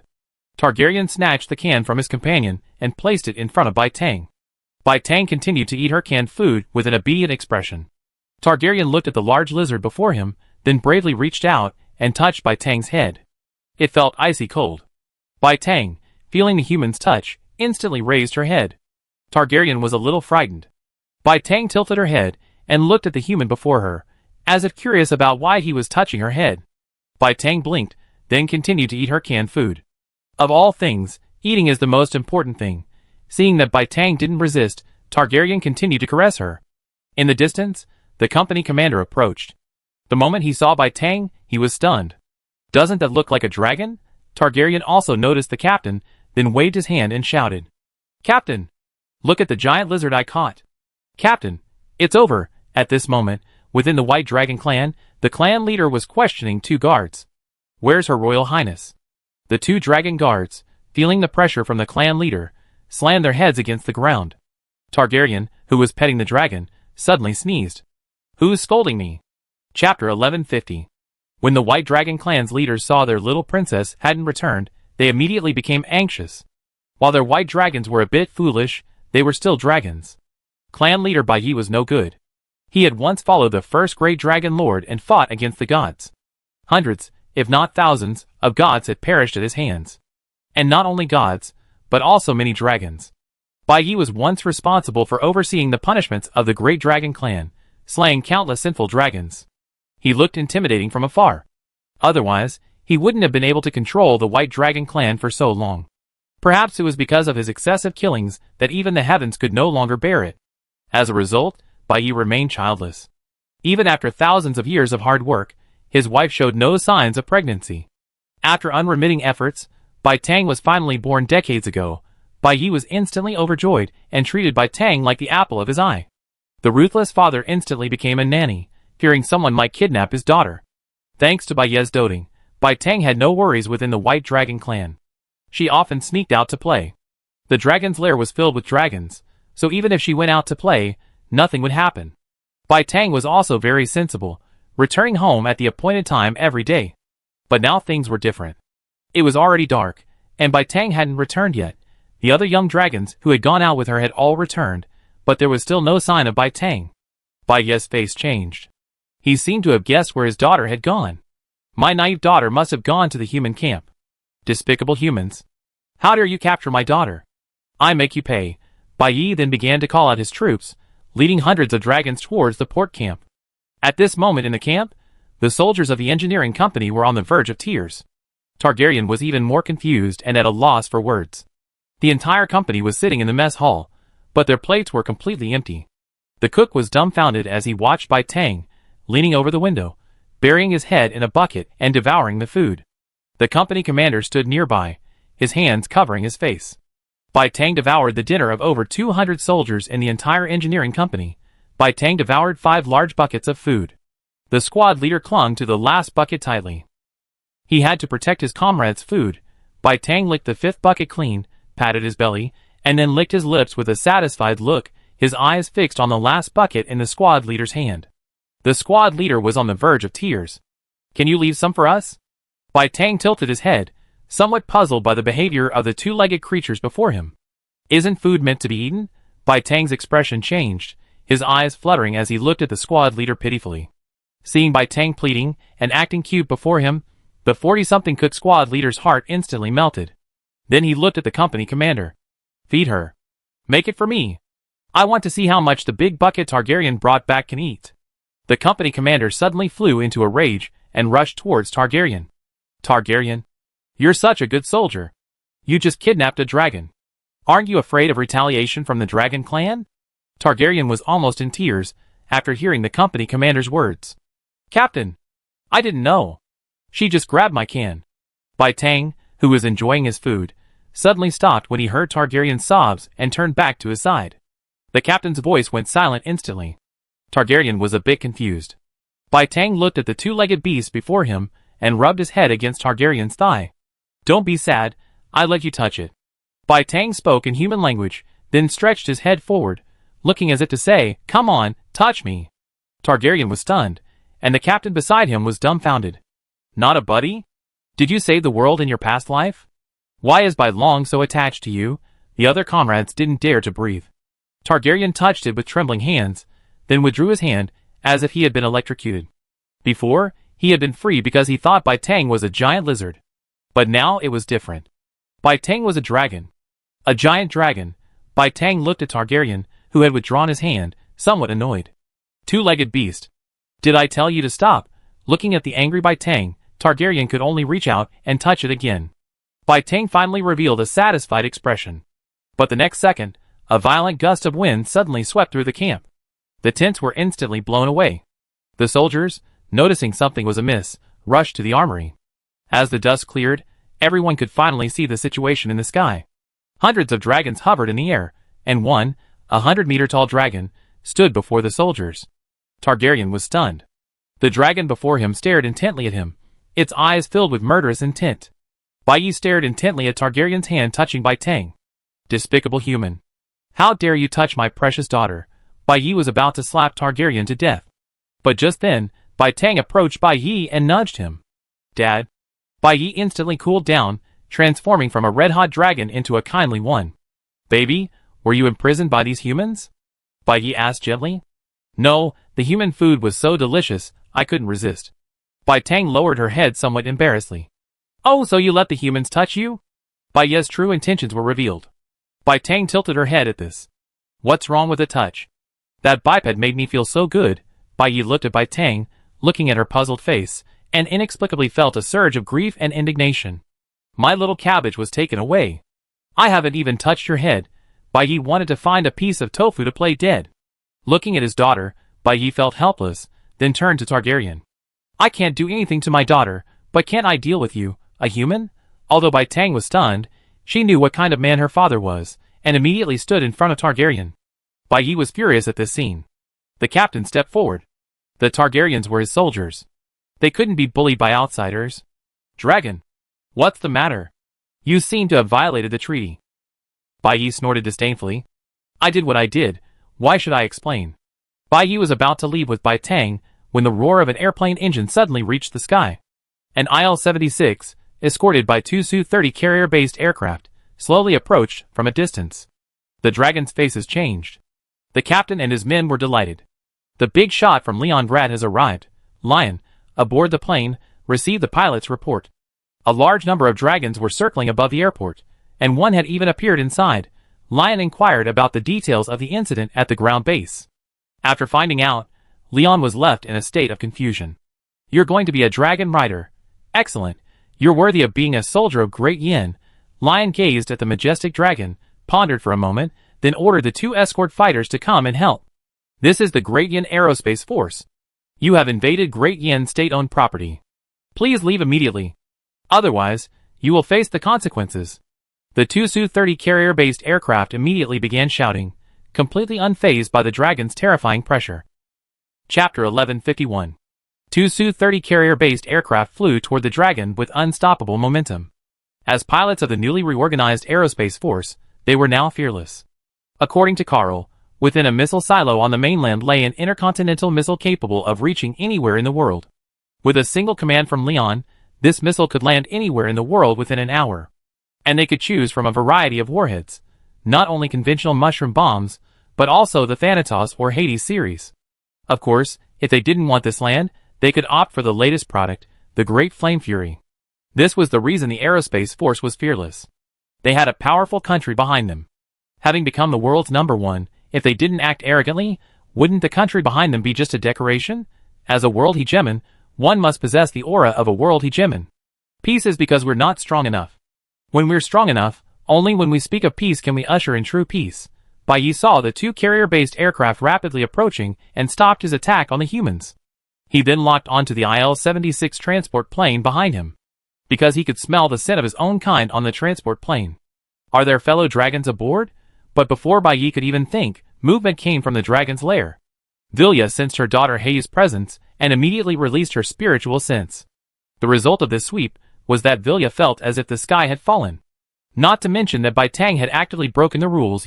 Bai Yi, had already destroyed their camp, and now you're going to call them to account. However, the most painful thing was that Leon, who had just arrived, saw it all clearly. Who was Leon? He absolutely wouldn't take a loss. He was also known for protecting his subordinates. If anyone dared to bully his men, Leon would make them feel the terror of the world. Vilya knew things had gone beyond her expectations, so she hurriedly took a few guards with her and flew towards the beach. The plane quickly landed at the airport. The company commander, ignoring Bai Yi, immediately ordered the engineers to line up to welcome Leon. The moment the plane touched down on the runway, the pilot informed the company commander that on board were Leon, Madame Heiyu, and His Highness Yunli. This devastating news nearly knocked the company commander unconscious. Leon alone was enough to make the company commander faint with excitement, and he was getting two for free.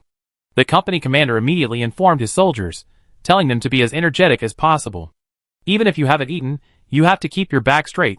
After getting off the plane, Leon looked at the neatly organized army and nodded with satisfaction. As expected of the National Defense Army, they're much better than those frontier armies. Because on the plane, Leon had reviewed the battles in the Holy Empire's northern border, especially the reports on the frontier armies, and his head was aching. When Bai Yi saw Leon and the other two, he immediately locked eyes with Heyu. Is this Lady Vilya's child? Then who is the human next to him? And there's an inexplicable sense of familiarity and a slight dread. Why is that? Bai Yi's mind was momentarily lost. Leon also noticed the 100-meter-tall dragon before him and began to question. What do you mean by attacking my garrison camp without authorization? Looking at Leon before him, Bai Yi felt the urge to slap him to death. How dare you, a lowly human, question your Lord Dragon? Are you so bold? Bai Yi did not reply to Leon's words, and Leon's expression gradually darkened. The air was becoming increasingly tense. The company commander ordered the soldiers to load their weapons and prepare for battle. While firearms had no effect on dragons, the psychological effect was still there. At this moment, Wailia and her men hurried over. Upon witnessing the tense scene between the two sides, Wailia felt completely sick. What you feared will come true. Bai Yi? Get back with your men! Wailia shouted angrily. Bai Yi glanced at Leon with disdain, then silently led his men out of the camp. He then ordered all the dragons in the air to land and greet Wailia. Vilya's terrifying pressure made the dragon heads afraid to lift a single one. Heyu, sensing her mother's terrifying presence, instinctively grasped Leon's hand. Leon sensed Heyu's nervousness and said, looking at her, "Don't be afraid. I'm here, and she's your mother." Heyu's fear was finally relieved. Vilya approached the three of them, her previous dignified demeanor instantly changing. "Heyu, my dear. I miss you so much." Vilya embraced Heyu, and the trembling Heyu was instantly stunned. The audience, including Bai Yi, immediately turned their heads away. It was over. What had they witnessed? The Lord actually had such a gentle and contrasting side. Would they be silenced? Bai Yi and the others were already imagining the journey from the Big Bang to the Great Destruction. Leon, on the other hand, stood silently by, watching the intimate scene between mother and daughter. Lacking maternal love, Heyu clung to Irina every day at home. Mother Irina was almost having another daughter. Just then Yunli rushed out. "Pretty auntie, can you hug me too?" Yunli's eyes sparkled. Leon's lips were smeared with honey, and Yunli was numb. "How can you talk so well? This is the first time I heard you talk so well." Yunli was instantly unable to walk as she stared at the pretty Annie before her. Vilya's eyes lit up at Yunli. Then she looked at Leon beside her, her face darkening. "Why don't you and Heyu have a baby yet? If not now, when?" Feeling the pressure from his mother-in-law, Leon sweated profusely. Then he looked at Bai Yi in the distance, seeking help. "Think of a way to get your master out of the way." Sensing Leon's gaze, Bai Yi decided to bring up his daughter's case. "Master, these humans kidnapped my daughter." Bai Yi transformed into a humanoid form and approached Vilya, whispering softly. Leon and the others' gazes instantly focused on Targaryen, who was nearby. Because Bai Tang was acting coquettishly in Targaryen's arms. Leon frowned upon seeing this. "You want to be a dragon rider too?" Chapter 1152. According to Vilya's personality, seeing a human petting a dragon would surely anger her. But now, Vilya acted as if it was a matter of course, even sporting an anti-smile. This puzzled Leon. The Intelligence Bureau's intelligence wouldn't be false, so why was this happening? Bai Yi saw his little Baikai in someone else's arms, and he instantly became anxious. But Vilya stopped him. Vilya came before Targaryen, placed her hand on his head, closed her eyes, and felt it for a moment before speaking. "As expected, you come after all. Fate has brought you to the dragon's lair once again." Vilya said something that puzzled everyone. Bai Yi also realized something was amiss. "Does the Lord know this human? Leon, did you send Targaryen here?" Vilya turned and looked at Leon. Leon shook his head. "I just found out his name is Targaryen." Vilya nodded, then spoke. "That's fate. It's time for the dragon clan to emerge. The underworld and the demon realm have all emerged, and as the guardians of the planet, it's time for us to emerge too," Vilya said, looking at the man and the dragon. Bai Tang, sensing Vilya's gaze, clung to Targaryen in fear. Vilya suddenly smiled. "Don't worry, I won't separate you again in this lifetime. I was wrong before, and I apologize." Vilya bowed to the man and the dragon. Bai Tang tilted her head, a little confused. Why did the master apologize to her? "I just thought this human smelled nice." Leon was filled with confusion. He then instructed the captain to contact Leon Grad and summon Balian. Lion sensed that things weren't as simple as he imagined. The two were stunned, and Vilya gestured to him, leading Leon and Targaryen deep into the dragon's lair. The captain was a little worried, but Leon gave him a reassuring look. Leon had brought a magic scroll, given to him by Evelyn. In the event of danger, a simple thought could activate it, sending Leon away. Lion and his companions, led by Vilya, headed directly for the dragon's lair. Vilya took flight, and Leon picked up Yunli, preparing to use his flying skills to catch up. But Hayu stopped Leon, then gave him a wink. With a dragon's roar, a black dragon with a wingspan of 50 or 60 meters appeared before Leon. Its entire body was pitch black, but a closer look revealed a shimmering golden sheen on its scales. Hayu transformed into a dragon, then motioned directly to Leon to mount it. Yunli was instantly excited upon seeing Hayu transform into a dragon. "I want to ride a dragon." Leon's face darkened upon hearing this, and he gently tapped Yunli's head. "This is your mother, Hayu. Not a dragon." Yunli finally calmed down. Targaryen was stunned. With no training, he couldn't fly. Bai Yi had already returned. He was furious. The cabbage was being pushed around by the pig. And it was Bai Kai who initiated it. The master didn't object, but rather approved. This was a huge blow to Bai Yi. Seeing Targaryen's dilemma, Bai Tang took the initiative to carry him. At first, Targaryen almost fell, but he instinctively clamped his legs together, then his hand consciously rested on Bai Tang's head. This standard set of movements seemed to have been repeated countless times. Targaryen was somewhat surprised. How could he be so adept at it? Two dragons carried the two men and flew towards the core area of the dragon's lair. When the dragons sensed the presence of an unfamiliar dragon, curiosity flashed across their faces, and they all came out to investigate. A red dragon wearing a small crown stared at Black Feather in the air, its eyes wide open. He spoke to his subordinates nearby. "Within 3 minutes, I want all the information about this female dragon." Lion, 6. At first, the dragons were focused on Black Feather, and didn't notice Leon. But they quickly realized. "There's someone on their backs." A human. The dragons were instantly enraged. Noble dragons wouldn't allow anyone to ride on their heads. Many dragons prepared to take to the air to challenge Leon. Targaryen looked at the dragons below, feeling inexplicably frightened, but soon his blood began to boil. It was as if something within the dragon's lair was calling him.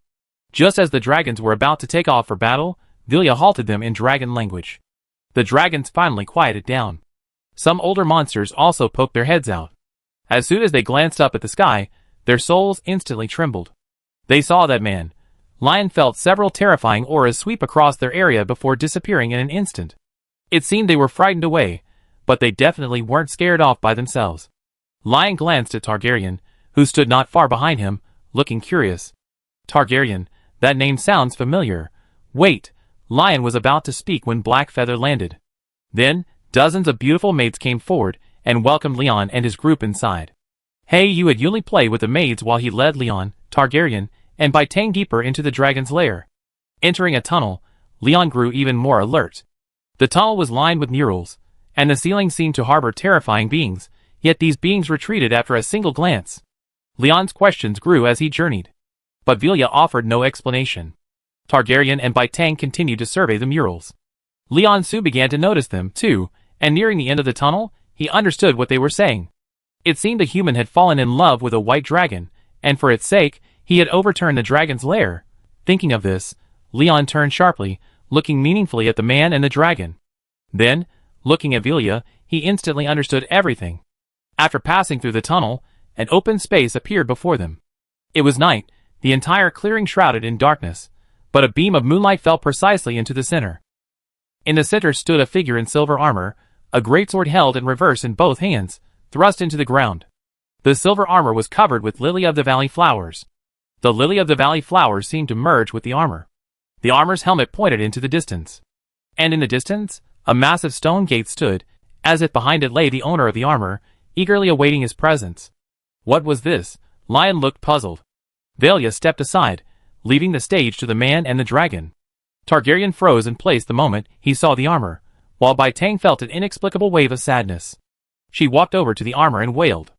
For some reason, even though it was her first time here, Bai Tang felt a sense of familiarity and a profound sense of distress, as if she had lost something most important to her.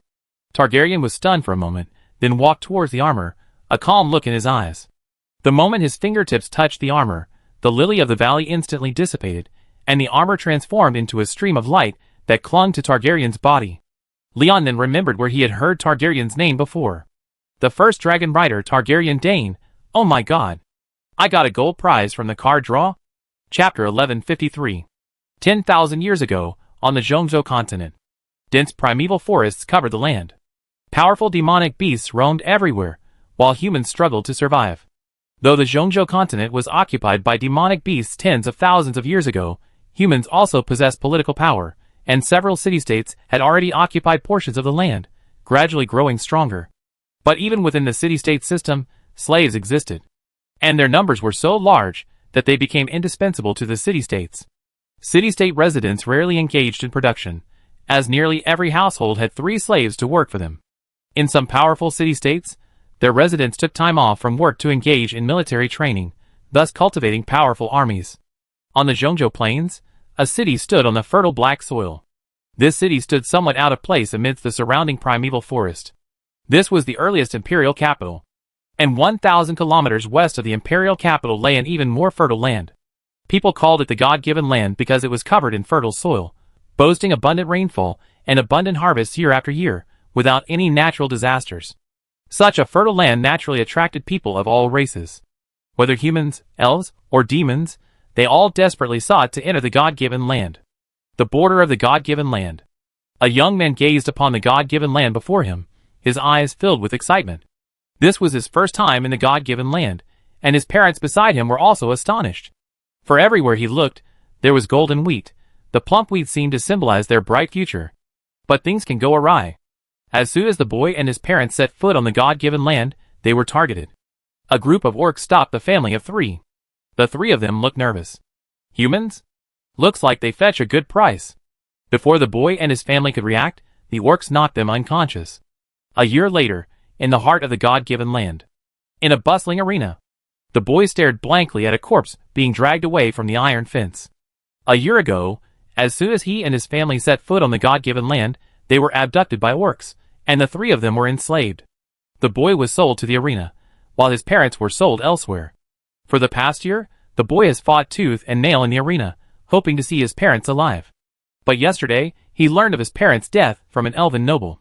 3 months ago, his parents had been whipped to death after colliding with an orc noble. The boy instantly lost hope of survival. That's why he was in this state today. The Colosseum's director was instantly anxious when he saw the boy in this state. He had understood the whole story, but the boy was the Colosseum's cash cow. This tree couldn't fall. Besides, a big shot was coming today, and the director knew that even if all the battle slaves died, the big shot had to have a good time. Targaryen, cheer up. Don't you want to avenge your parents? The director tried to goad him. Targaryen shook his head, sneering. Chicken up? Cheer up to fight the monsters, and then come back here to wait for the next battle? Day after day, year after year, you said you let me go if I won this time? But when did you ever mean it? I'm tired, that's all. 17 or 18-year-old Targaryen leaned against the wall, disillusioned. The supervisor was as anxious as an ant on a hot pan. It's over. Too many promises, and his men won't buy it. The supervisor thought about his own life and looked at Targaryen again. I swear, if you win this time, I'll let you go. A glimmer flashed in Targaryen's eyes as he listened to the supervisor's words, but it quickly faded. What's the point of living? My parents are dead. What's the point of living? As long as you survive. I help you escape slavery. The supervisor pulled out his trump card. Targaryen instantly rose from the ground.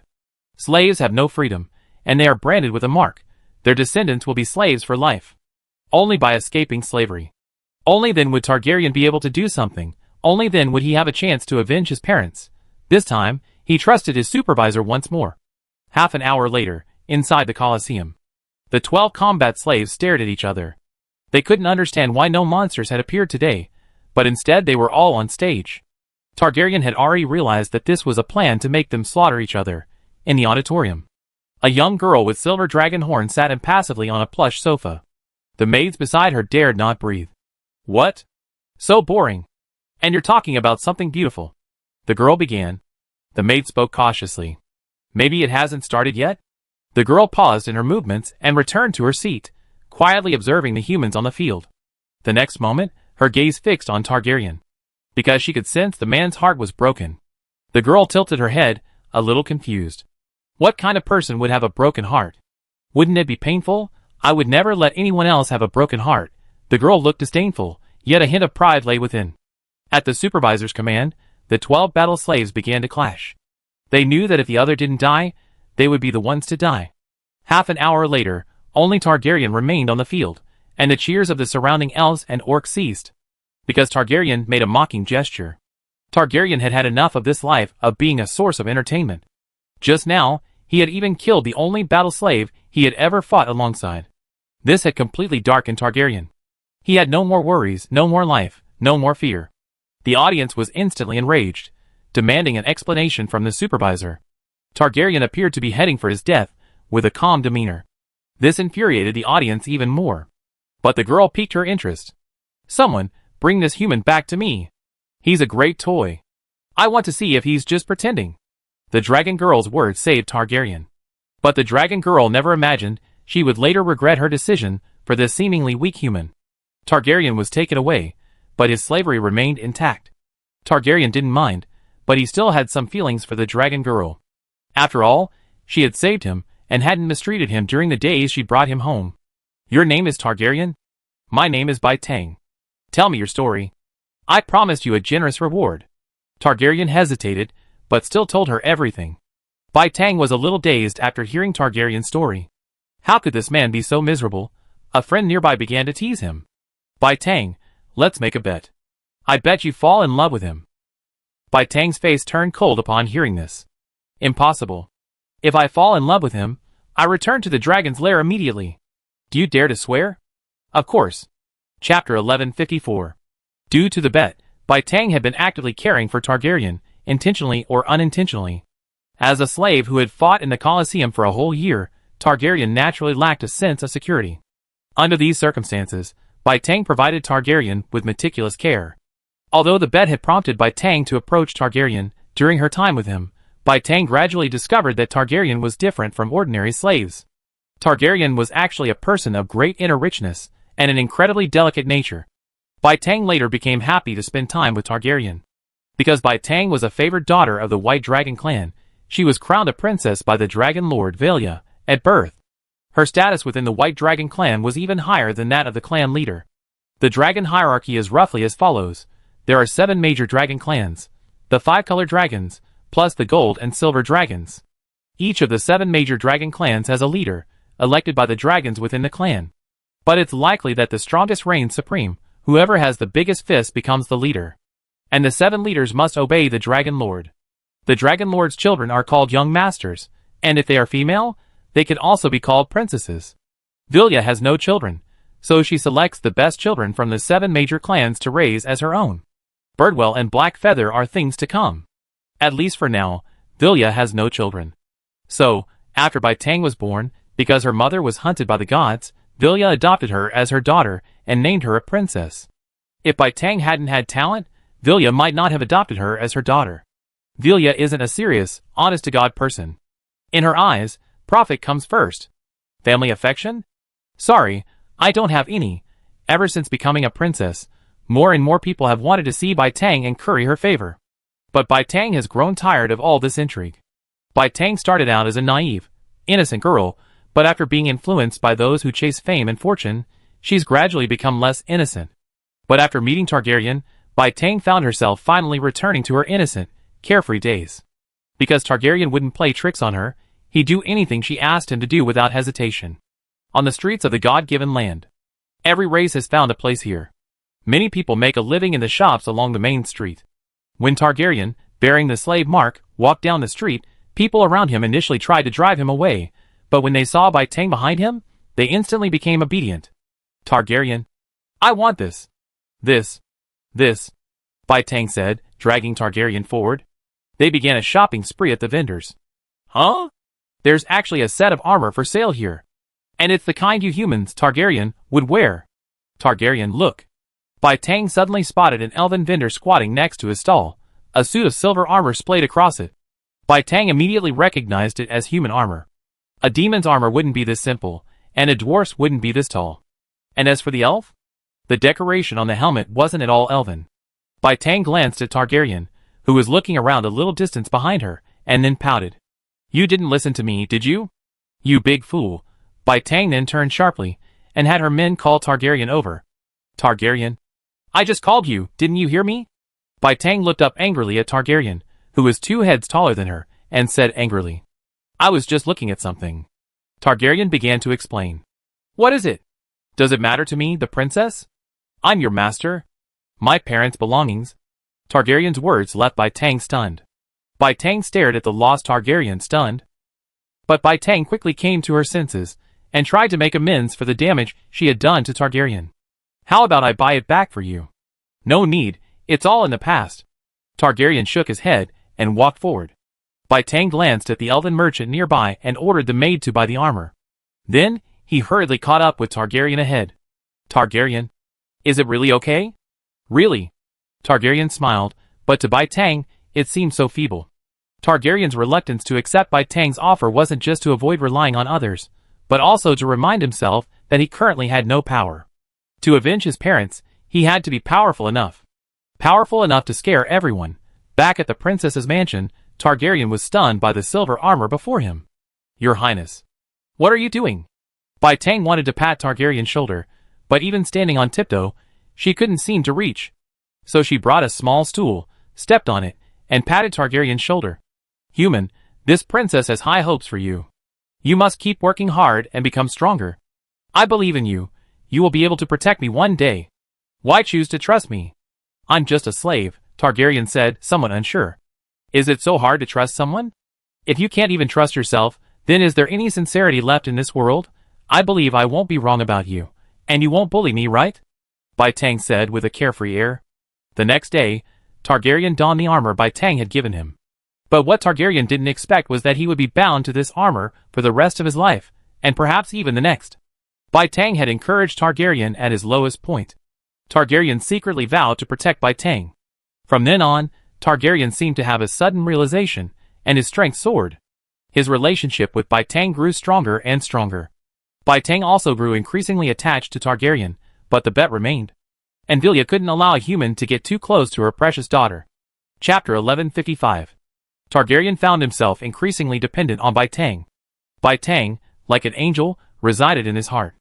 Now, Targaryen's daily routine consisted mainly of spending time with Bai Tang, followed by cultivation. Even though Bai Tang promised to protect Targaryen, Targaryen remained self-reliant. Because Targaryen knew that Bai Tang's family was no ordinary existence. Although Bai Tang hadn't revealed her origins, the maids around her had already told Targaryen some of her details. Especially when Targaryen learned that Bai Tang had a dragon mother, he was completely stunned. The shock of all this was too great for him. If Bai Tang were just an ordinary dragon, Targaryen would likely have fought tooth and nail. But the problem now was that Bai Tang's status was far different from his. The Dragon Lord could kill him with a snap of his fingers, but what about him, a mere ant? After recognizing reality, Targaryen gradually distanced himself from Bai Tang. He began to avoid Bai Tang, but Bai Tang only clung to Targaryen even more. He even forgot the bet he had made with his best friend. Best friend? What is a best friend? Can you eat it? Targaryen tried to avoid her, but who was Bai Tang? Escaping her clutches was practically impossible. The two of them continued like this until they were discovered by Vilya. When Vilya learned that her beloved adopted daughter was intimately involved with a human, she was devastated. This wasn't just a case of someone stealing her little cabbage. Bai Tang was the successor that Vilya was training, the one who would take over her lineage. Although people say white dragons are intellectually deficient and prone to foolishness, not all white dragons are stupid. Most white dragons are foolish, but they aren't. And a daughter of heaven like Bai Tang was naturally blessed by heaven. Not only did she possess a maxed-out ice affinity, but she also possessed sufficient intelligence to make it difficult for others to calculate. Vilya left the dragon's lair and headed straight for the divinely gifted land. She wanted to bring Bai Tang back. She was on the verge of being abducted by humans. If she didn't get Bai Tang back, she might no longer be her daughter. Happy days were short-lived. Bai Tang had no idea her mother was on her way. Now she spent her days throwing tantrums and playing with Targaryen. If Targaryen was training, she only needed to use a little trick, and he would come to her anxiously. But every time Targaryen came to show concern for her, she would immediately smile with the air of triumph. Targaryen often knew Bai Tang was feigning, yet he still feigned ignorance. For some reason, Targaryen found himself unable to refuse Bai Tang's requests. Similarly, Bai Tang couldn't refuse Targaryen. The two of them spent their time together, and the maids watched, refusing to breathe. This scene was truly explosive, because in the eyes of these maids, Bai Tang was a serious troublemaker, and almost all of them had been scolded by Bai Tang. These maids couldn't meet Bai Tang's expectations, which was why they were insulted by Bai Tang. But now, ever since Targaryen arrived, Bai Tang had instantly transformed into a well-behaved girl. She even asked people every day if she was being a lady enough. And because of Bai Tang's transformation, the maids were spared the insults. So, regarding Targaryen, the maids desperately hoped that he would win Bai Tang over. Their feelings quickly blossomed. Bai Tang didn't realize she had fallen in love with Targaryen, but she knew she felt awful when she couldn't see him. Targaryen felt the same way. But then someone arrived, completely changing their lives. One night, Targaryen finished telling Bai Tang a bedtime story, and was about to leave when a woman with black hair and a long dress appeared at the door. When he saw her, Targaryen's soul trembled. Targaryen was certain the woman before him could easily dispatch him, even with just a glance. "Who are you?" Just as Targaryen was about to inquire about her identity, Vilya walked in. Bai Tang, upon seeing Vilya, instantly understood everything and hurriedly began to explain. "Mother? Why are you here? I was planning to visit you in the dragon's lair in a few days." "See me? Are you sure you're not here to get cozy with this human?" Vilya said coldly. Bai Tang lowered her head upon hearing this, and, using her spiritual sense, sent a message to Targaryen, urging him to leave. Vilya now was not the Vilya she would later become. She was now a true dragon, cold-blooded and ruthless. She cared nothing for the lives of ants. Targaryen received Bai Tang's message, but he did not leave. At least he didn't leave like a coward. It wasn't until that moment that he realized he had fallen for Bai Tang. Liking someone doesn't mean lusting after her body, because if he did, he could just do it and walk away. But Targaryen didn't want to leave. He wanted to be with Bai Tang, even if Vilya could kill her. Seeing Targaryen not leaving, Vilya was a little surprised and decided not to kill him. Before coming, Vilya had already made up her mind.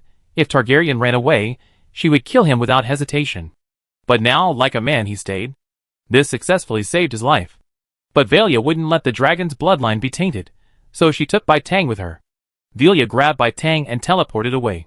Targaryen was left standing there in a daze, but Bai Tang glanced at him the moment he was captured.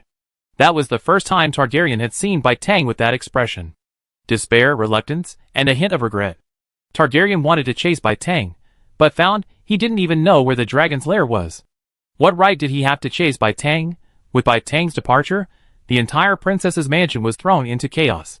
From then on, this land of God's providence lost a slave and gained a fighting knight. 10 years passed in a flash. The 18-year-old Targaryen had finally become a greasy 28-year-old. In those 10 years, Targaryen's strength had soared, reaching the threshold of godhood. This world was no longer what it had been. This was not only a time of dragons roaming rampant, but also a time of war among the gods. Targaryen gradually became the leader of the god-given land, and gradually lost his rivals, until he met a god named Kunberg. Chapter 1156. Inside a small pavilion. Clad in the armor Bai Tang had given him, Targaryen sat silently within the pavilion. He seemed to be waiting for someone. As Targaryen waited, a dark-haired man entered and sat down naturally within the pavilion. "Targaryen, have you truly thought this through? You haven't attained godhood yet. Going to the dragon's lair now would be courting death." The man looked puzzled. "Kunberg, I understand, but I understand that some things must be done. This is also an explanation to myself." Targaryen spoke. "In that case, I will tell you the location of the dragon's lair. Take care." Kunberg spoke. He then told Targaryen the location.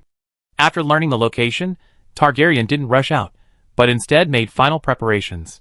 He returned to his small cottage in the god's land. As soon as he returned, a young woman knocked on his door. "Brother Targaryen, you're back? Mother asked me to bring you some sweet chili sauce." A 13 or 14-year-old girl, her face brimming with sweet smiles, appeared at the door. The girl and her mother, orphaned and widowed, lived nearby and were often bullied. If it weren't for Targaryen's help, they might have been kidnapped and sold. The surrounding neighbors had also benefited from Targaryen's kindness to varying degrees. But everyone was in dire straits, and the neighbors tried their best not to bother Targaryen. During the holidays, they would bring him snacks or homemade meals. Targaryen had no interest in money. The only thing he would accept was a kind gesture from a family. Targaryen discovered that he could protect others, and that these people were worthy of his protection. You're so good, Angie. Big brother will give you a piece of candy. Targaryen stroked Angie's head, its hair roughened by malnutrition, his face filled with relief. The girl accepted the candy with some embarrassment, then looked troubled. Targaryen was a bit amused. You already taken it, and you're still looking so troubled. Why is Angie so adorable? Targaryen was amused and pinched her face. Go home quickly. Don't keep Mom waiting too long. Targaryen then walked Angie home. On the way back, everyone who passed Targaryen greeted him. Targaryen. Uncle caught a basket of fish today. Take 2. Targaryen, you saved my son last time. I don't have much to give you. Take this box of fruit. Targaryen was a well-known philanthropist here. Everyone had benefited from his help. No one was evil. They knew how to express gratitude. Passing by a dilapidated mansion, Targaryen stopped. The mansion was covered in lily-of-the-valley flowers, and the walls were covered in ivy. But even so, one could still see its former prosperity. By Tang, when will you come back? Targaryen knelt on one knee before a lily-of-the-valley flower, muttering to himself. Without care, the princess's mansion naturally fell into disrepair. After Bai Tang's departure, the servants divided up the property and went their separate ways. Some became wealthy thanks to the treasures they took away, while others, deceived, were sold off. Targaryen paid no attention to these people. Instead, he had been tending to the lily of the valleys every day for 10 years. Because Bai Tang had said, she wanted to plant lily of the valleys all over her yard. And now? Not only did the lily of the valleys fill the yard, but so did many other parts of the God-given land. The lily of the valleys were there, but where was the person? The young man still hadn't waited for the person he longed for. Targaryen decided to bid farewell to his neighbors, and set off for the dragon's lair. But at this crucial moment, a war that would change the world began. The War of the Gods. Before Targaryen, the War of the Gods' advent had changed the planet's master. This War of the Gods was a four-way conflict between the underworld, the demon realm, the god realm, and the locals. The god realm fought against the demon realm and the underworld, while the locals defended the planet. Because no matter the outcome, the loser would inevitably descend upon this world. And then, they would once again fight for territory with the locals. They certainly didn't want to see this happen. But the gods had placed the battlefield on a planet, and coincidentally, right in the god-given land. That night, Targaryen was just about to rest when he glanced out the window at the sky. Gazing at the stars, Targaryen's face remained calm. But the next second, countless meteors suddenly streaked across the sky. Targaryen immediately realized these were no ordinary meteors. These were gods. The gods had arrived, and they seemed to be heading for the god-given land. Targaryen was about to tell everyone to flee, but the next second, a terrifying explosion obliterated everything in sight. After a long pause, Targaryen climbed to his feet. Everywhere he looked, he saw ruins. The bustling town had vanished in an instant. Stupefied, Targaryen took 2 steps before he realized he had stepped on something. He looked down. It was the pendant he had given Angia. Targaryen finally realized what was happening. Angia. Uncle Merc. Targaryen called out dozens of names, but aside from the roaring fire, there was no sound. Targaryen was stunned. The townspeople were his last hope. His parents were dead, Bai Tang was gone, and he had finally made these friends over the past 10 years, only to have them all gone in one night. Targaryen's inner rage had ignited everything. Without hesitation, Targaryen donned the armor Bai Tang had given him, and drew a great silver sword. He had received this great sword from an old dwarf. The old man's name seemed to be Vulcan, and the sword was called Ascalon. The old man looked frail, and when Ascalon first came into Targaryen's possession, it was rusted to the point of being a tetanus blade. Targaryen seriously suspected that Vulcan was using it to pay off a debt. Vulcan seemed destitute, and he hadn't sought revenge when he helped him, but Vulcan insisted, so Targaryen had no choice but to accept the Ascalon tetanus blade. After Targaryen's polishing, Ascalon finally revealed its true form. But when Targaryen was about to return to Vulcan, Vulcan vanished. Only Ascalon and a bewildered Targaryen were left. In the ruins, Targaryen looked around, his heart filled with rage. The next moment, a god of the underworld landed in the nearby ruins, and another god followed. Ron? You scum of the underworld. It's your honor to have Lady Irina use you, the god said arrogantly, while the god of the underworld looked solemn. A Targaryen beside him spoke up. You destroyed this town?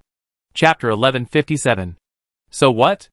Lowly human, do you wish to redress the injustices of the people of this land? Don't tease me. We are gods, and you are but a lowly human. This world has never lacked ants, It is only those at the top who are the protagonists. The god said. So what if we are ants? That doesn't stop us from yearning for beauty. We toil all day not for a few dollars, but to see the smiles of our wives and children. We are called human because we have our concerns and human emotions, not your cold, cold self. Targaryen drew his Ascalon and subconsciously polished it. He brushed his hand against the Ascalon, and the next second, the entire blade erupted in flames. The god's composure instantly lost its composure. He saw the blazing flames on Ascalon. As a god, he actually sensed danger from those flames. Targaryen was a little surprised, but he quickly attacked the god. The god of the underworld, watching Targaryen engage a god in a mortal form, was completely stunned. After a brief moment of daze, the god of the underworld forcibly summoned his divine power and joined the fray. To aid Targaryen in his struggle against the god. The god, seeing 2 against 1, felt a surge of pressure. This underworld god was merely an ordinary god in the divine realm.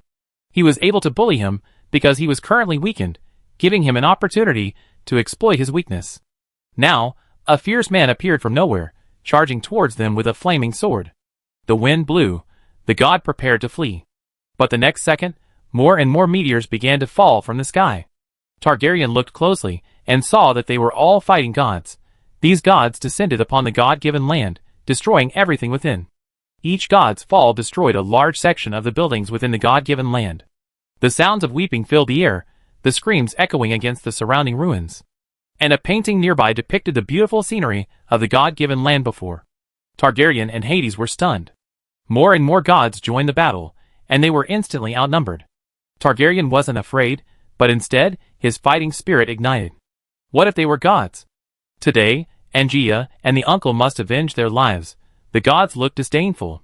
How could a mere ant like Targaryen dare to try to shake a tree? But the next second, a flash of light passed, and the gods in the sky instantly shattered into pieces. Targaryen and Hades were stunned.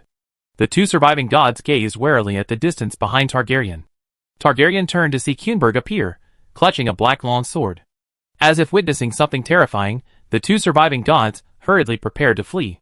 In this era, the gods were the most powerful, free to roam the planet with impunity, except for 2.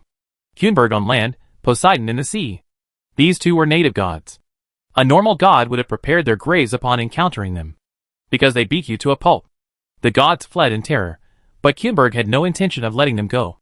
With a flick of his finger, he obliterated both gods. Then, approaching Targaryen, he spoke with a serious expression. What are you going to do? The god's land is about to become a battlefield, and you're not going to find by Tang? Get away from here.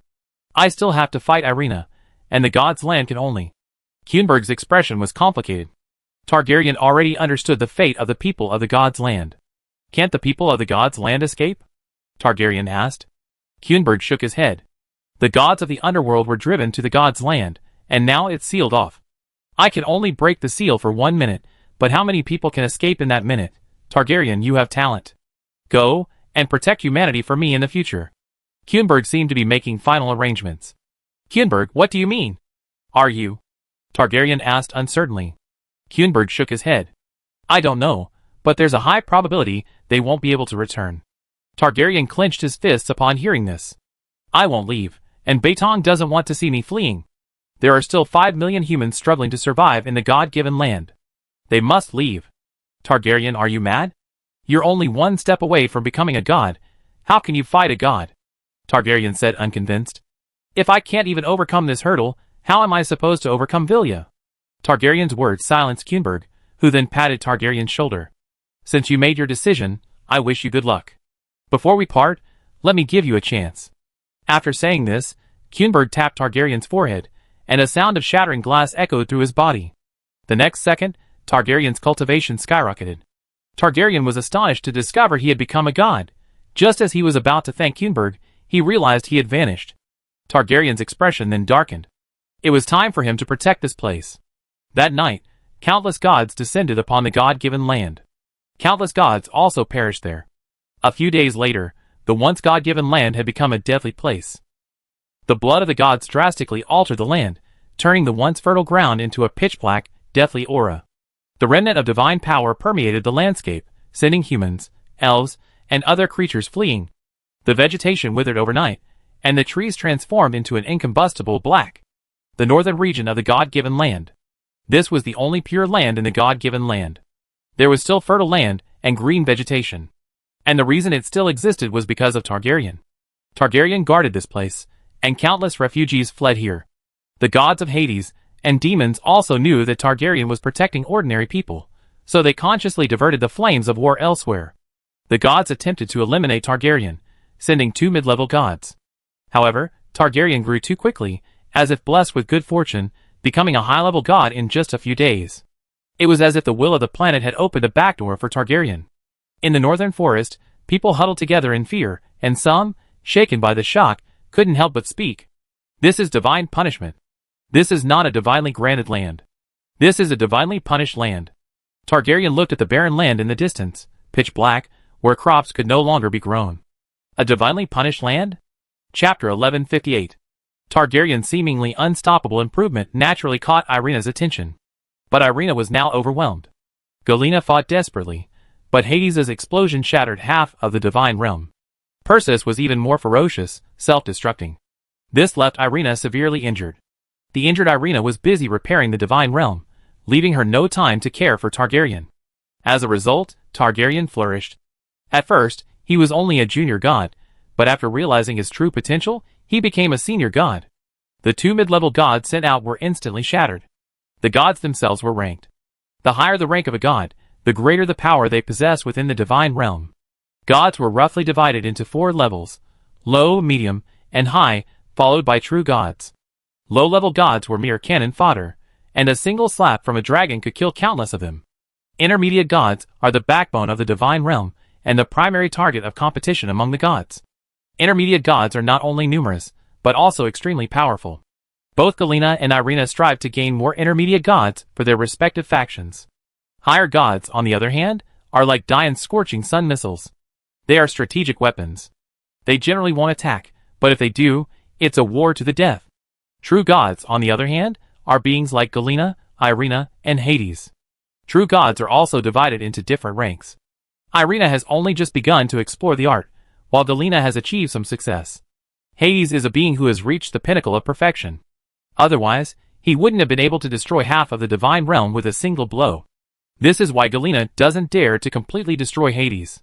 Hades, driven to his limit, once again destroyed the god realm. What would Irina do? Hades fled with the god realm, and the true god Perseus also self-destructed, leaving the demon realm behind. The once vast god realm was instantly shattered. To repair the god realm destroyed by Hades, Irina used the god realm's last remaining energy reserves. From then on, the god realm became completely dependent on energy from the planets. It had fallen completely into the trap of the supreme will. Hades immediately took over hell. Although Hades had the power to destroy Irina, he chose to flee with the underworld. Because the god realm was not the only true god. Among those standing behind Irina were hidden true gods, and their power was no less than Hades's. Hades' survival was the pillar of the underworld. His presence would keep Irina from making any moves. Unless someone like Perseus feigned death and exploited emotions to protect the demon realm's 6th master. Hades, you're the real 6th master, and the planet possesses 2 true gods. One is Kunberg, the other is Poseidon. Targaryen looked anxiously at the refugees in the forest. The food in the northern forest was almost gone. If they didn't escape, they might starve to death. But Targaryen never saw Kunberg, and the gods of the underworld were almost completely slain. The gods of the demon realm became the second target. Many escaped and retreated to the outskirts of the northern forest, relying on Targaryen's protection. But these demon gods were no fools. They offered the refugees practical healing magic in exchange for a chance to stay. The low and mid-level gods sent by Irina were no match for the Targaryens. One high-level god tried to defeat the Targaryens, but was chopped down with 2 Ascalonian swords. From then on, the gods tacitly accepted the northern forest as a safe zone. Both sides would rest in the northern forest when tired of fighting. It wasn't that the gods were unwilling to leave, but the barrier Irina had set up prevented them from escaping. Now it was the gods' turn to worry. The low-level gods of the underworld had been mostly slain, but the mid- and high-level gods of the underworld were still alive, and there was even a boss, Hades. How could they fight them? Thankfully, the fight between the 2 sides soon ceased. Kunberg had struck Irina with a hammer, sending her directly into the divine realm. Kunberg nearly shattered her to pieces. If Irina hadn't run fast, she would have likely been killed. Kunberg was also pursued by the 4 true gods. But Kuenberg staged a powerful counterattack. He forcibly killed the 4 true gods, only to ultimately fall himself. But the true gods of the god realm were nearly wiped out by Kuenberg. This forced Irina to negotiate with Hades. In the end, he acquiesced to the separation of the demon realm and the underworld, occupying a portion of the planet. Irina thought Kuenberg was done for, and Targaryen thought so too. But this was Kuenberg's plan. Without the true gods of the god realm, Hades spent 10,000 years recuperating, and Perseus feigned death for 10,000 years. Now the time is ripe. The god realm has gone from hunter to prey. The offensive and defensive dynamics have changed. Not only that, because the god realm was shattered by Hades, the abyssal plane, home to the aberrant creatures, has set its sights on this world. As a result, they were trapped in the sea for nearly 10,000 years by Poseidon alone. Having finally opened a dimensional passage, the Lord of the Abyss would never give up, so they were completely trapped. And yet the gods were still gloating, believing themselves the ultimate winners. But revenge is never too late, and the gods were about to face disaster. A few days later, Targaryen discovered that the border had disappeared. He then ordered everyone to leave the land of divine retribution. Everyone kowtowed before Targaryen, and his story was passed down orally, eventually becoming an epic poem about the land of divine retribution. Targaryen didn't rush to leave, but instead stayed in the northern region for a while to consolidate his cultivation. After rocketing to high godhood, Targaryen needed time to relax. So he found a cave in the northern forest, and stayed there for a while. Targaryen had no idea that his cave would become Blackfeather's lair 10,000 years later, and simultaneously the vault for Leon's fortune. Blackfeather, it's all my money. The northern forest has since become the only pure land in the land of divine retribution. But as the divinely gifted land became a land of divine punishment, people fled. It went from a battleground to a deserted exile. The northern forest was gradually overrun by monsters, but the monsters found survival in the land of divine retribution too difficult, so they could only launch a beast tide during the winter. Either some of the monsters must die, or some of the humans must be eaten. For the monsters to survive. After the War of the Gods, Irina offered Targaryen an olive branch. But Targaryen had only one word. Get lost. Kuenberg was dead, as were Anjou and the uncle. Targaryen's only concern was white sugar. I have what I love, and what I protect. Whoever wants to be the evil god can be the evil god, but I won't be. Targaryen then packed up his gear, and set off for the dragon's lair. He left only his legend in the land of divine punishment. He caught a magical whale on the coast of Nanshuan City, and rode it straight to the dragon's lair. By Tang, here I come! Chapter 1159. Targaryen casually grabbed a whale, and rode it straight to the dragon's lair. The sea was still under Poseidon's control. Although there were different factions within, the situation was generally peaceful. Targaryen steered the whale at high speed, quickly arriving at the East Continent. The East Continent was now extremely barren. If the South Continent was sparsely populated, then the East Continent was a barren wasteland. On the East Continent now lay only wildlings, and a few refugee tribes. For example, giants who had lost their battle against the dragons, and succubi who had tried to protect themselves. Targaryen's presence made the creatures of the continent nervous. The succubus leader and the giant chieftain both approached Targaryen, hoping that Targaryen would leave. Targaryen was stunned. He had never considered fighting for the East Continent, he only wanted to find sugar. Soon, Targaryen left, leaving the people of the East Continent looking at each other in bewilderment. At this moment, the dragon's lair was far from peaceful. Vilya had learned of the unrest in the divine realm. As the leader of the dragon clan, she knew she had to prepare a retreat for the dragons. She also had to secure greater benefits for them. So, Vilya decided to intervene and secure benefits for the dragons.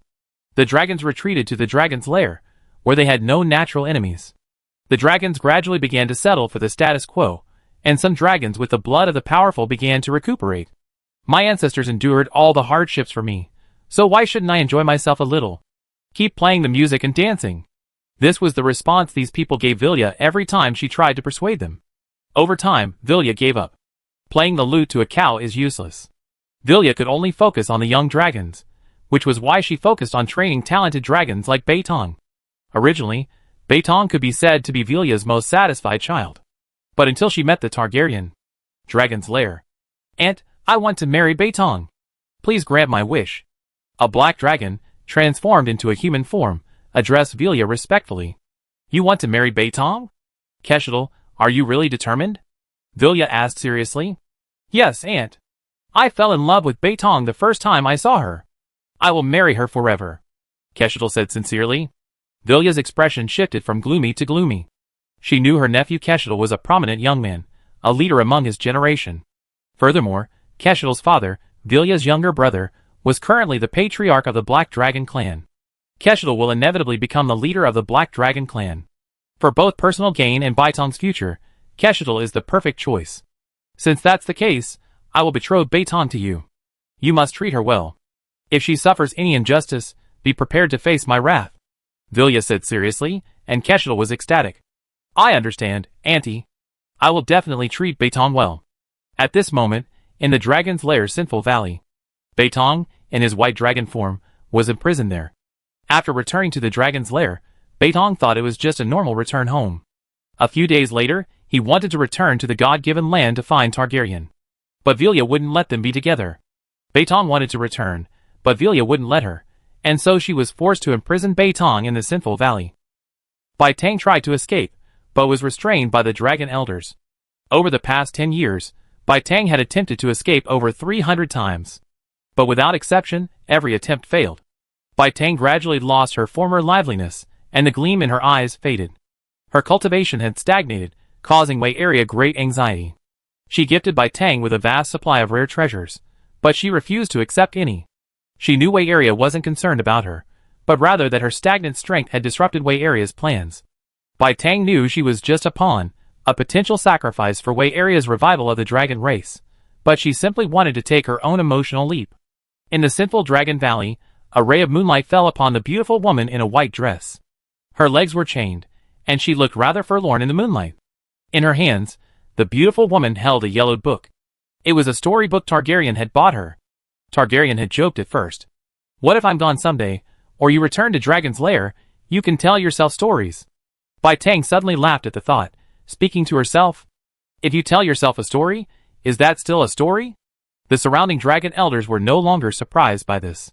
They had watched Baitong grow up, and knew she was a good child. Even though she fell in love with a human, the dragon elders didn't dislike her.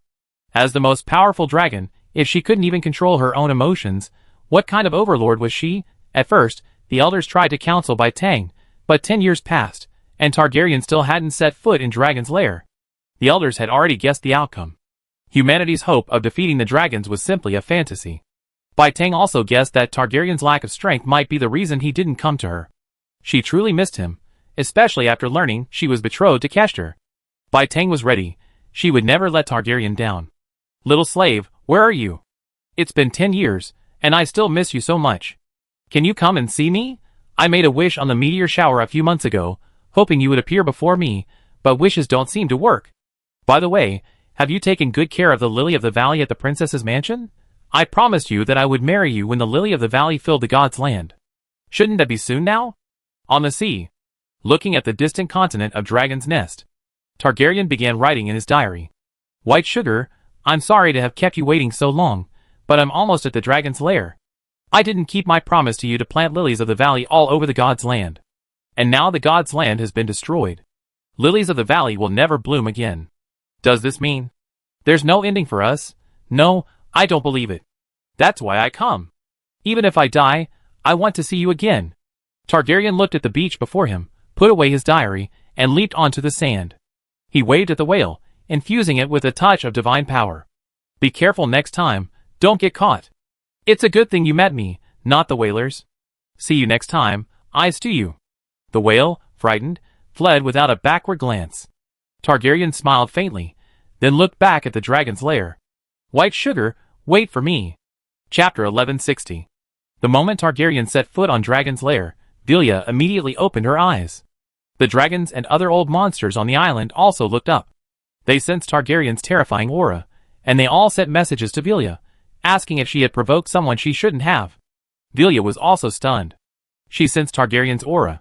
But how could Targaryen become a high-level god? Is this right?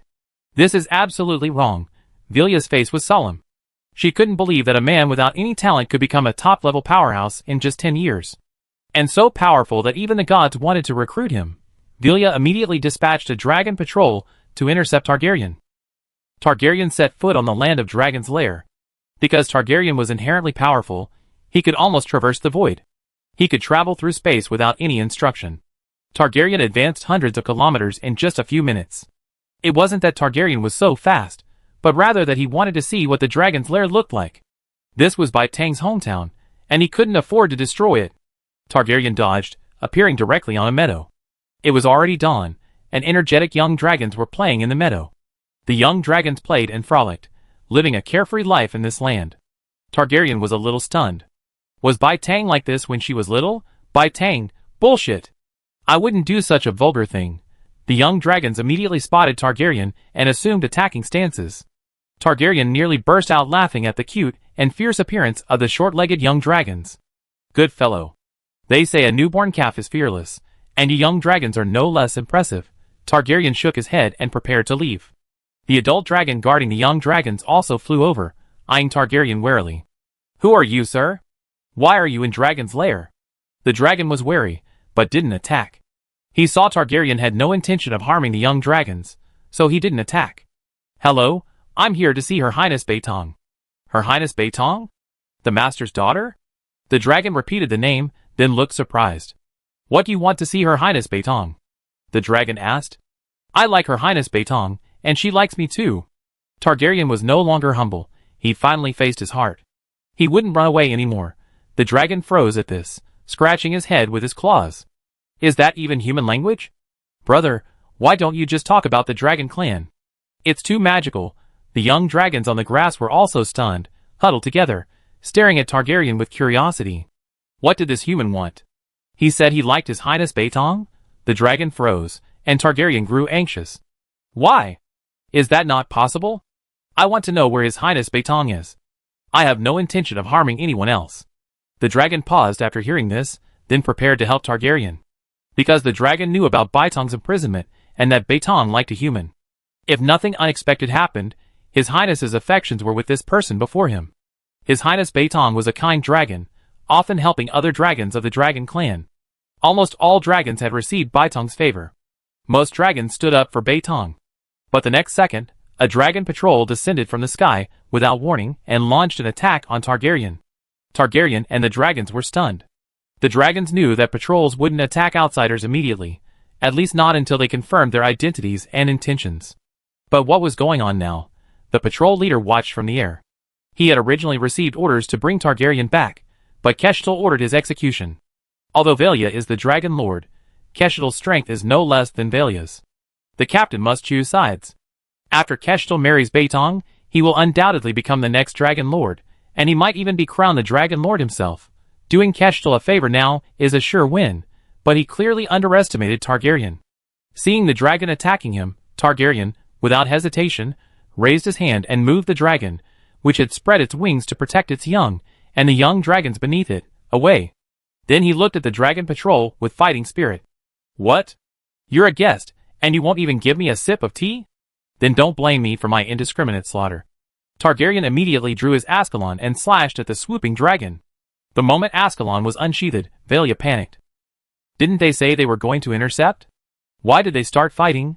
As a great dragon, Valia, a being infinitely close to a true god, naturally understood the difference between a higher god and a true god. Although she was now at the peak of the high god, in reality, as long as they hadn't become true gods, they were like ants to true gods. So she didn't think she could easily defeat Targaryen. After all, it took 10 years to reach the high god level from the peak of the 9th rank. That couldn't be explained by cheating. But what Valia didn't know was that Targaryen's rise in power didn't take 10 years, but less than 6 months. It could even be said that he went from the beginner god level to the high god level in a month. The dragon race had always been the chosen ones of heaven, until they met the Targaryens. This wasn't just a case of the chosen ones of heaven, it was simply the Supreme will feeding the Targaryens. The dragon patrol charged Targaryen in a mighty force, only to be met with a gentle swing of his Ascalon sword by Targaryen. The leading dragon was instantly split in two. Initially, Targaryen hadn't intended to kill them, but once he sensed the dragon's hidden murderous intent, he didn't hesitate. Showing mercy to the enemy only harms oneself. Kill them all.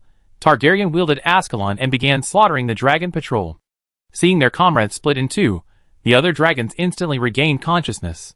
Each of them tried to flee the battlefield, but Targaryen showed no mercy. With a single swing of his sword, he snapped the wings of the remaining dragons. Hundreds of dragons wailed, then fell to the ground like kites with their strings cut. Since you won't let me see Bai Tang, then I tear the sky apart. Chapter 1161. Targaryen easily dispatched the dragons, as if it were as easy as drinking water. This embarrassed the Dragon Patrol captain, and Vilya was also somewhat embarrassed. The Dragon Patrol, built with such great expense, couldn't even defeat a single human. Vilya's face dimmed, and the Dragon Elders all bowed their heads. Most of the Dragon Elders obeyed Vilya's orders. So when Vilya directed them to accomplish something, the Elders generally followed. However, these Elders chose to compete with Vilya over the matter of Bai Tang.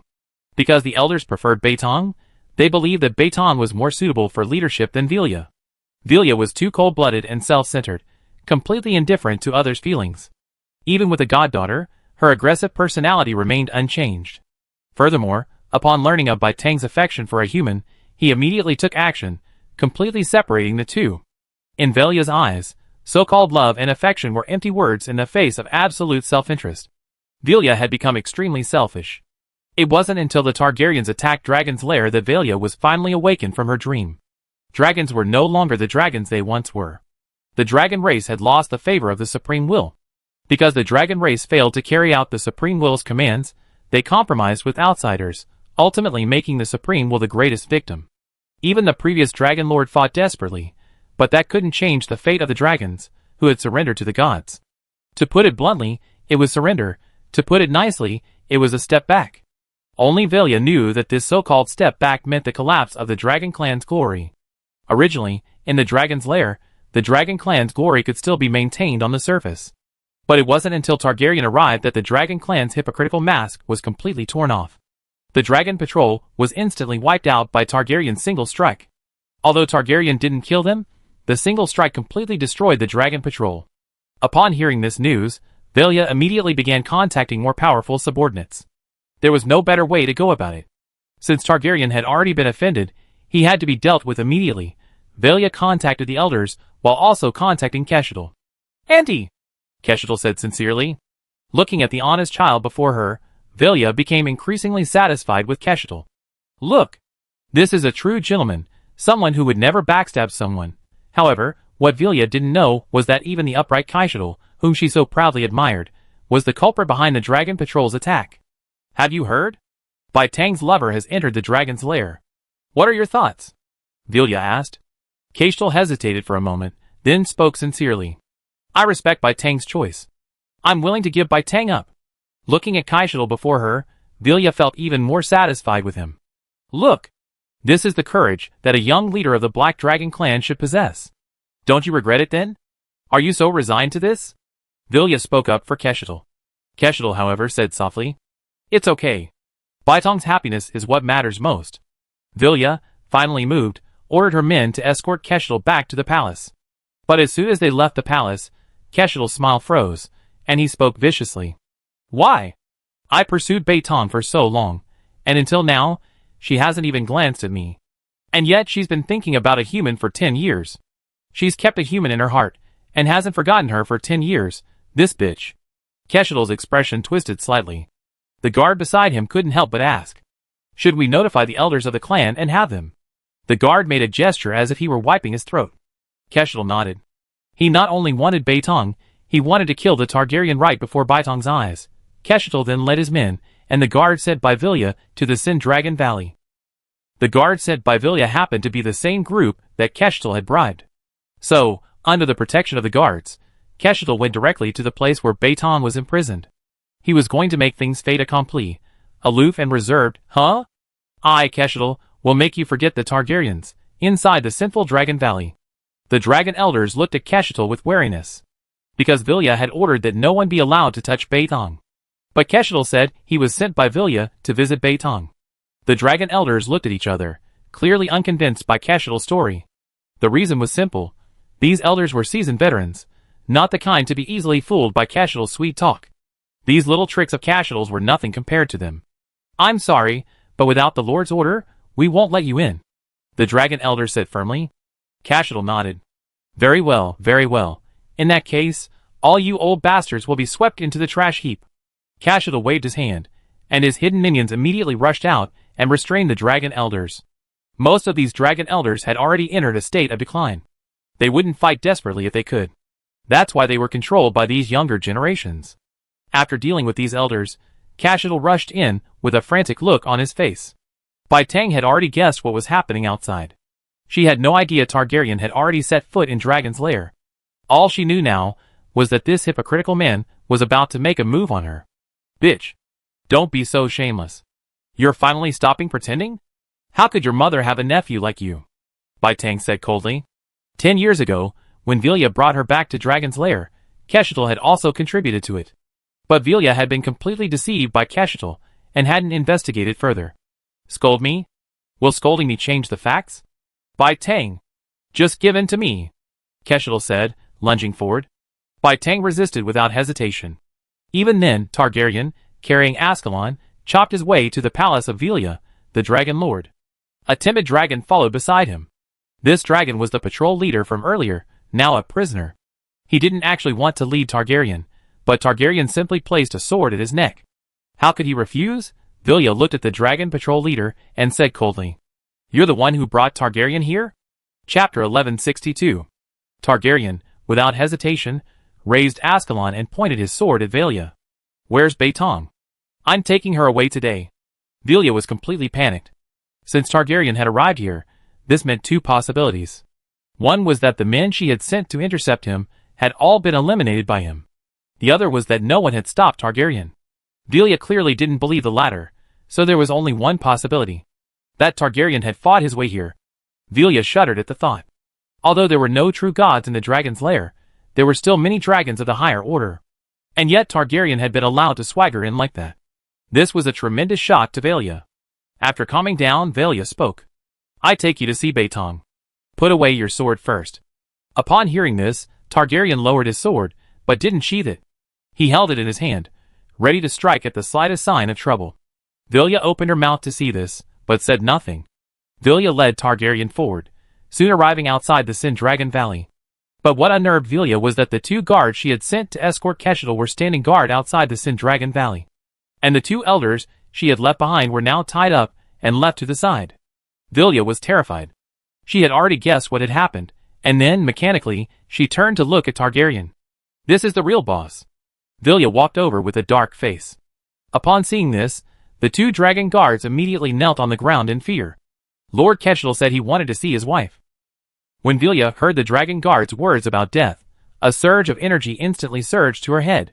She trembled, then immediately channeled her divine power and crushed the two dragon guards to death. Even if Targaryen was dull, he knew what was happening inside. Before Vilya could open the door, Targaryen swung Ascalon and slashed through the Sin Dragon Valley with one blow. A vast sword energy enveloped the entire dragon's lair. It was mid-morning, and many dragons had awakened, witnessing a terrifying sword energy permeating the sky above the dragon's lair. This sent the entire dragon clan into a state of panic. Many old monsters sensed Targaryen's presence and set out for the Sin Dragon Valley.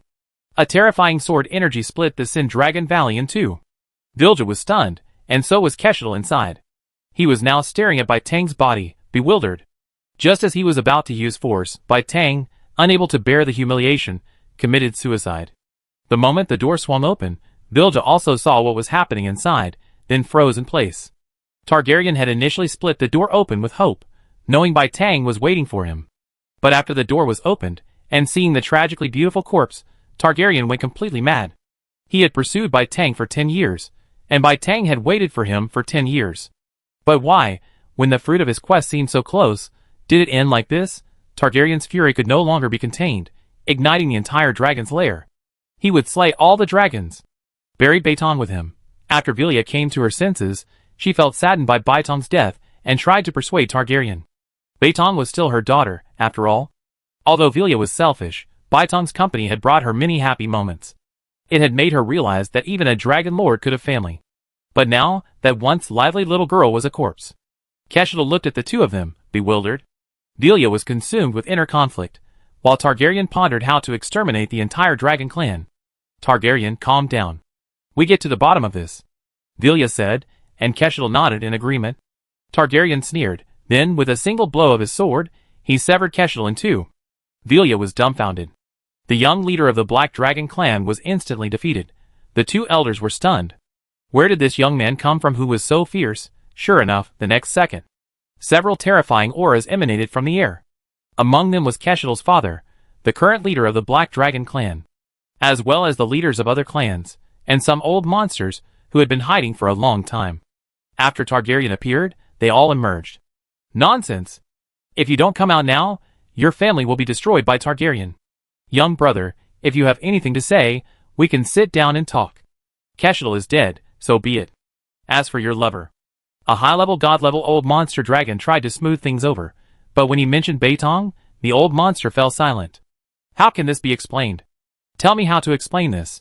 Targaryen ignored the dragons and instead walked towards Bai Tang. He gently lifted Bai Tang's body. Then his terrifying spiritual sense spread outward. Only then did Vilya realize that she could not defeat Targaryen, because her own spiritual sea was far less powerful than Targaryen's. The faces of the old monsters also changed drastically. They had originally thought this was a young man, but they hadn't expected this to be a boss. Targaryen's spiritual sense scanned the area, seeking a burial site for Bai Tang. Finally, he found a spot filled with Lily of the Valley. Then Targaryen flew directly over, and the dragons didn't dare to stop him. Even Keshidel's father was silent. He had learned of his son's death, and almost rushed over to kill Targaryen. Fortunately, his friends nearby persuaded him to stop. Only just now did his father realize that if he had really rushed forward, he would have been the one to die. As the patriarch of the Black Dragon clan, he had to consider the entire clan. If his son's death could appease the Targaryen's wrath, then so be it. After all, his son had done such a foolish thing, his death was not a pity. But if the wrath was directed at the Black Dragon clan, then even if his father died, he would be hunted down and beaten by his ancestors. Targaryen placed Bai Tang's body in the sea of flowers, and then carefully tended to Bai Tang's appearance. Now was not the time to slaughter anyone. He would at least wait until Bai Tang was buried before he began, because Bai Tang certainly did not want to see his own people slaughtered by him. After tending to Bai Tang's appearance, Targaryen concentrated his divine power into a physical form. A divinely powered coffin, one of its kind in the world, was crafted for Bai Tang. Thanks to the divine power, Bai Tang's body would remain incorruptible. Bai Tang, in my next life, I will definitely marry you. Targaryen then waved his hand, and the powerful divine force instantly transformed the surrounding land. A small hill rose from the ground, enveloping the Lily of the Valley field, creating a mausoleum for Bai Tang. After completing all this, Targaryen used his divine power to create a door. Then he turned back to look at the dragons. Well, she's asleep, and it's time for you to die. Chapter 1163. After burying Bai Tang, Targaryen immediately pulled out Ascalon. Looking at Targaryen's sullen expression, Vilya felt a wave of fear. For the past 10 years, Vilya had actually been keeping an eye on Targaryen, because she still cared about Bai Tang, and didn't want Bai Tang to make friends with people who had no real purpose. After years of observation, Vilya gradually let go of her prejudice against Targaryen. Targaryen was a good man, but he wasn't a good match for Bai Tang. There aren't many cases of mutual affection in this world, there are more conflicts of interest. Vilya was nearly betrothed by her father to a powerful member of the Black Dragon clan. Thankfully, she was determined enough to change her fate. However, because Vilya was so powerful, Bai Tang had no control over her own destiny. Hence, today's tragedy. Everyone in Dragon's Lair is inextricably linked to this current situation. Therefore, Targaryen would seek revenge against everyone, not just one person. When something happens, if you stand by and watch without taking action, you already participated in it. Facing Targaryen's scowl, the dragons all took up fighting stances. These old monsters knew they were in the wrong, but they refused to lower their proud heads. The dragon race is proud, and as its foremost warriors, they naturally defend its honor. The old monsters were quite martial, choosing to send their most powerful dragon to single-handedly challenge Targaryen. The result was predictable. Before the dragon could even strike, it was instantly struck down by Targaryen's sword. Haven't you eaten? Why are you so weak? This sentence slapped every dragon like a slap in the face. Vilya, too embarrassed to hold back, spoke up. You shouldn't humiliate people this way, right? We were involved in the Keshidel incident, but most of the people are innocent. Shouldn't we sit down and reason things out? Targaryen smiled at Vilya's words. Reason? Did you reason with me when you took Bai Tang away? You're being reasonable with me now? You're not doing this out of respect for me, or because of Bai Tang's death, but because you're afraid. You're afraid I exterminate your entire dragon clan. Targaryen's words were like a resounding slap in the face of every dragon. The dragons were embarrassed, and the old monsters put pressure on Vilya.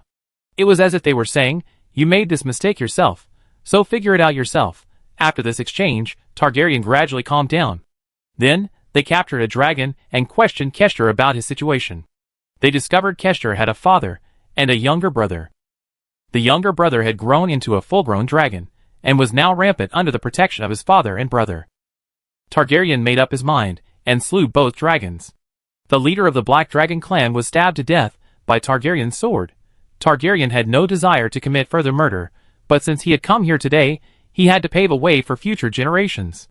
To show everyone that humans are not ants. Even tiny mortals dream of conquering the stars and the sea. Her brother and nephew were murdered, but Vilya showed no anger. On the contrary, she wore a look of relief. For she knew that after Targaryen had killed these men, he would stop killing. As expected, Targaryen sheathed his sword. He had achieved his goal of killing a chicken to scare the monkeys. But just as Targaryen was about to leave, he noticed that a nearby mountain blocked the sun's rays, preventing any sunlight from falling on Baitong's tomb. Targaryen drew his sword again and, with a single blow, split the highest peak of Dragon's Lair. A terrifying sword aura emanated from the blade, instantly filling the entire sky. This reminded these old monsters of the battles fought when the gods descended, battles just as earth-shattering as this one.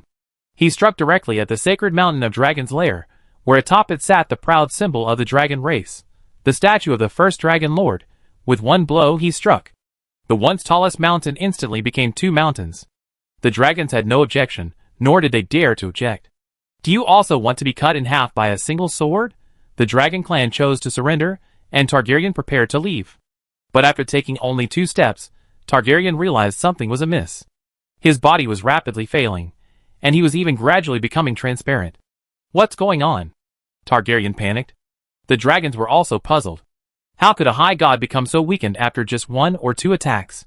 Targaryen finally realized what had happened, remembering what Kunberg had said to him. Do you really want to see Bai Tang? It's become your obsession, but have you ever considered that you can't see her yourself? Why? No reason. Because if you can see me, it means you never see her again. I don't understand, but I want to see her again. Even if it costs me everything. Kunberg then placed his hand on Targaryen's head. From then on, Targaryen's strength soared. He reached the peak of the 9th level before stopping. Targaryen finally understood the reason behind Kunberg's words. Because he was already dead, or rather, he had died 10 years ago. Kunberg was a god. He had given him the power to survive in this world, and it was Kunberg who had helped him achieve his godhood. Kunberg had truly helped him, but he was already dead. Targaryen then sat before the gates of Bai Tang's mausoleum, silently waiting for his own dissipation. In a daze, Targaryen couldn't help but glance toward the mausoleum gate. In the next life, you must wait for me. The dragons didn't interrupt Targaryen, nor did they attack him when he was down. And Vilya, an outsider, finally understood Kunberg's plan. Chapter 1164. Kunberg knew from the beginning that he would fall, so he had long ago arranged for the Targaryens. Kunberg knew that the Targaryens would protect everyone, and according to his calculations, they would definitely guard the last forest north of the land of divine punishment. There lay a dimensional rift, perfect for burying the 4 true gods he had encountered. This was not only the tomb of the 4 true gods, but also of Kunberg himself. And this would become the future home of Leon's fortune. From the very beginning, Kunberg had them in mind. Not only that, Kunberg had long ago arranged for the internal strife among the gods. The land of divine punishment was only the beginning. The bullets fired by the gods now would eventually hit them.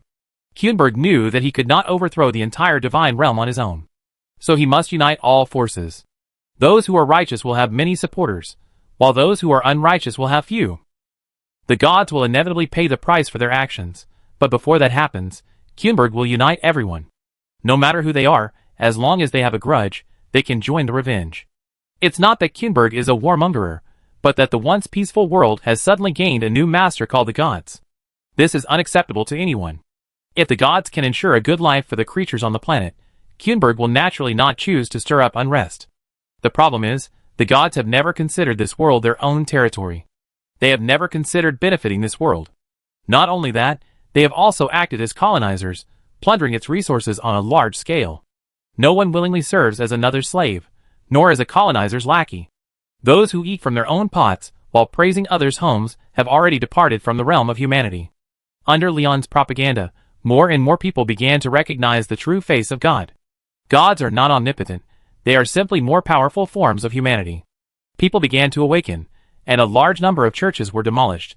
Only a few churches with positive meanings remained, used as wedding halls or other places for solemn oaths. After all, some churches were so ancient that they could be considered cultural relics. Many churches that sought fame and reputation were demolished to the point of leaving not even a brick behind. Some churches were even converted into schools. Because De Yin couldn't build a large number of schools in the Holy Empire in a short period of time, the only option was to convert the numerous churches within the empire into primary schools, so that children in rural towns could at least complete primary school. It takes 6 years to complete elementary school, but De Yin's formidable infrastructure could build them a middle school within 6 years. Kuenberg had orchestrated a grand plan, taking everyone into account, including the dragons of Dragon's Lair and the almighty gods. The reason the dragons were included in the plan was because of the Targaryen incident. The dragons no longer dared to look down on humans, or rather, they no longer dared to despise beings weaker than themselves. For they couldn't guarantee that a powerful figure like Targaryen would one day burst forth and crush them.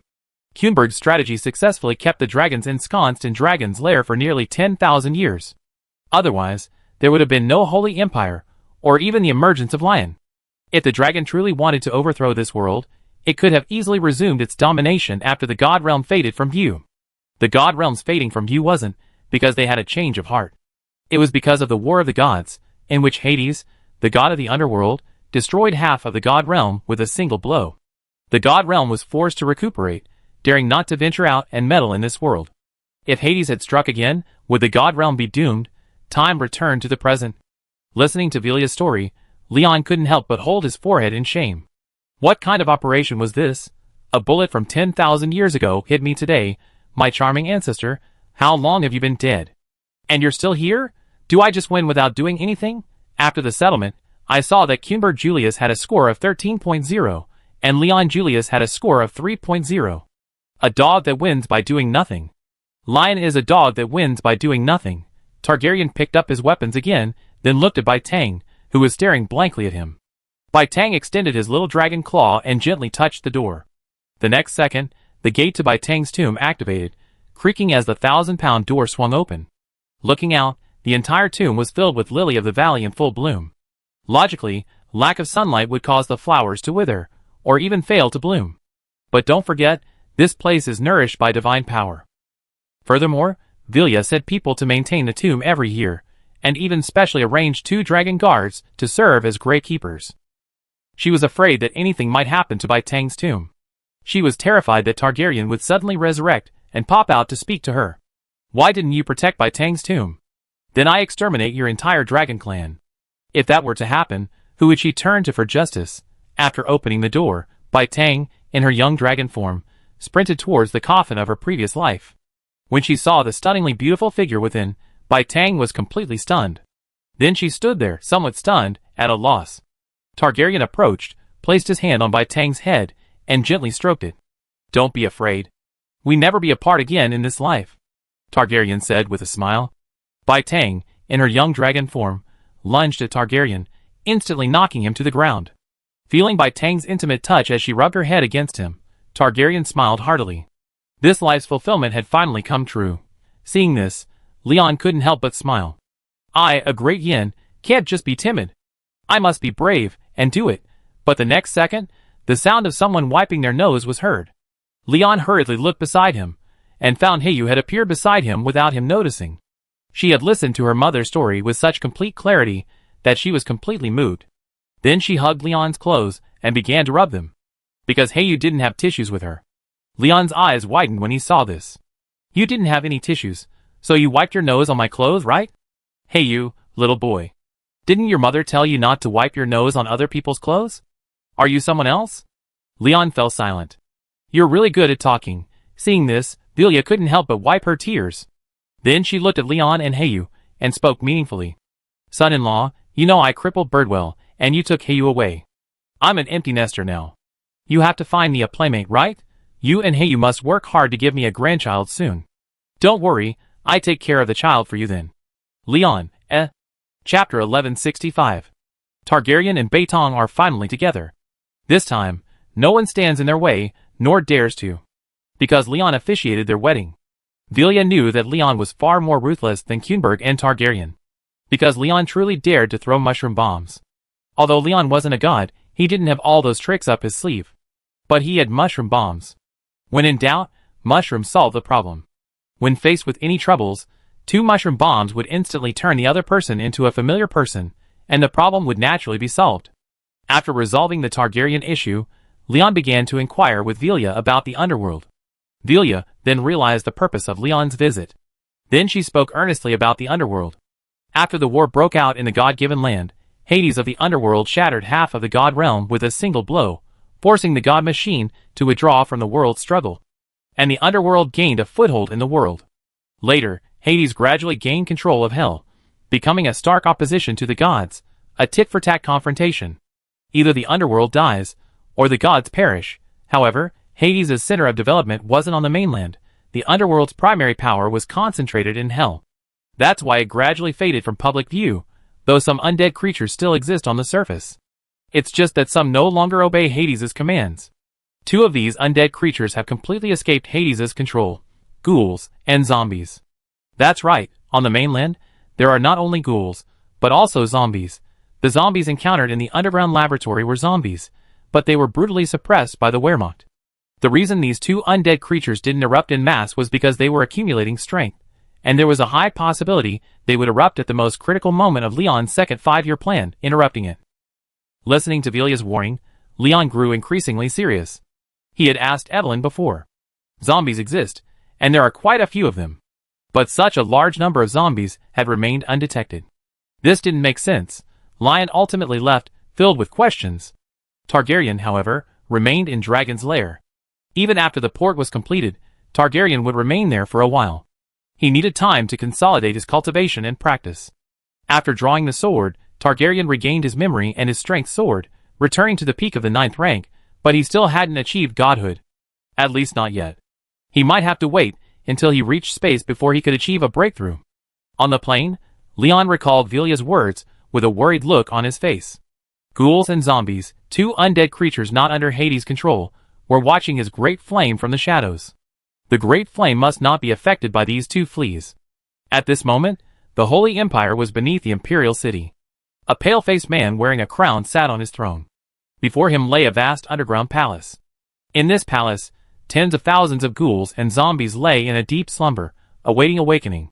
If Leon were here, he would surely recognize the crown man as Dreen. That's right, it was Drains, who was instantly killed in the underground laboratory. He's still alive, or rather, he's never been dead. Leon, thank you for your efforts. You successfully restored the Holy Empire to its former glory. Now it's my turn to reap the rewards. So what about Kuberg? You planned so much, but could you have predicted that I'd be the last to reap the rewards?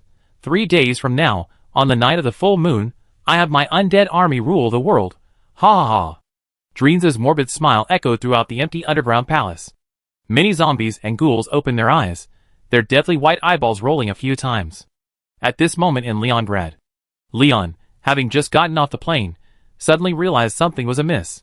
The Duke's palace guards, who greeted him, all had apprehensive expressions on their faces. Leon then put his arm around a guard's neck and spoke softly. Did Madame discover my secret plan? The guard was about to speak, but suddenly realized something and nodded sharply, his expression uglier than tears. Leon sighed upon seeing this, and then covered his face. He intended it to be a surprise, but he'd been discovered anyway. Does the house have washboards? Leon asked, his last act of stubbornness. Yes, 5.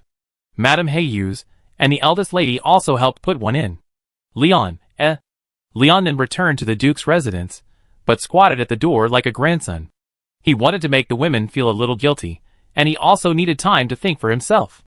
When would the undead creatures revolt? Lion frantically summoned Cyroid and ordered him to return to Hell to find Hades, to confirm the time of the undead rebellion. But Hades seemed to have anticipated Lion's visit, and had already told Cyroid everything. It's likely in the next few days, because Lord Hades has sensed the awakening of these undead creatures. And Lord Hades also told me to tell you that Dreens is not dead. This was Lion's turn to be stunned. What do you mean by not dead? So, isn't that just not dead? Lion was feeling uneasy. This situation was getting increasingly murky. Lion then had Cyroid invited into the Duke's palace for tea. But he himself remained lingering outside the palace. He was trying to sort out his thoughts. If Dreens was not dead, the undead creatures would launch their attack in the next few days. And it was certain that dreams had some connection to the gods. Or perhaps the actions of these undead creatures were instigated and supported by the gods. Since they were targeting the second 5-year plan, they would inevitably attack important factories. Lion had already made up his mind, and notified the garrisons in various locations to secure the local factories. Especially in key industrial cities, Lion even split up the 1st Infantry Army and the 1st Armored Army. These were stationed in battalions within major industrial cities. Zombies and ghouls? These are things that only exist in novels and ancient mythology. I wonder if you can withstand 7.62 inside the Duke's mansion. The women looked anxious. Because Lion wasn't coming in. I had expected Lion to intervene, but surprisingly Lion had learned his lesson. He simply didn't come in, falling out of the selection range and unable to be selected. Lion, life is like this. I keep wasting my time. I gradually become less sharp. Is this why you gained 10 pounds? Chapter 1166. Finally, Leon swaggered in, and the women didn't dare question his thoughts. But they were all secretly delighted. Because Leon had emptied his own coffers. As a leader, although Leon didn't amass wealth, he did have some personal property. After all, he had a father, Edward III. And he was the emperor of the Holy Empire. As one of Edward III's many sons, Leon should have received only a small share of the property. But later, during the war to liberate the Holy Empire, after capturing the imperial capital, Kedes accidentally caused his men to commit manslaughter. Several princes were slaughtered, leaving only Leon as the legitimate heir. Even his uncle, Charles, was imprisoned in Leningrad. Charles and Kedes had a history, but Kedes showed no mercy. Kedes even proposed a complete solution, taking Charles with him. Lion shook his head. Although Charles was a noble, he was a good lord within his fiefdom. He also had many achievements, which was why Lion had let him go.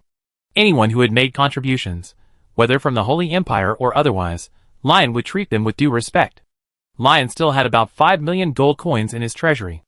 Most of these coins were Edward III's personal inheritance. Some of them were Edward's assets, transferred to Lion's name. And Lion had ordered the Intelligence Bureau to guard them strictly, not allowing anyone else to know that these assets belonged to him. If the public knew these industries were theirs, orders would likely explode. This would in turn bankrupt other industries in the same sector. Lion would never compete with its compatriots for market share. But the survival of the fittest must take place. So Lion would provide a fair and just competitive environment. There wouldn't be a situation where the diamond industry was superior and private enterprises were expected to comply. To facilitate this wedding, Lion took out nearly 100,000 gold coins from his own personal stash.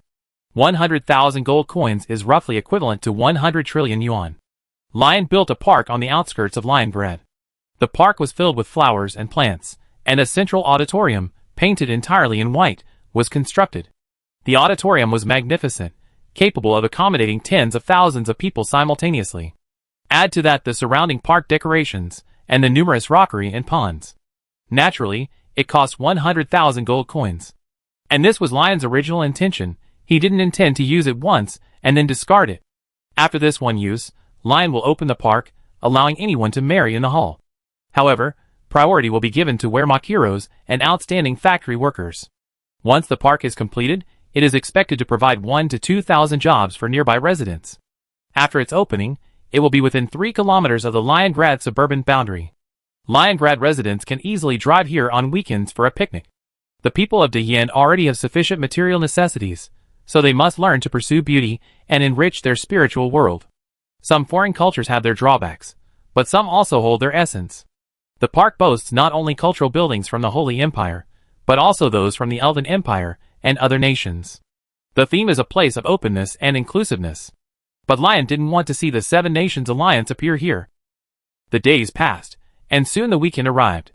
Lion mobilized 2 Royal Guards divisions, hired over 3,000 workers, and 1,500 magicians, and completed the park's construction as quickly as possible.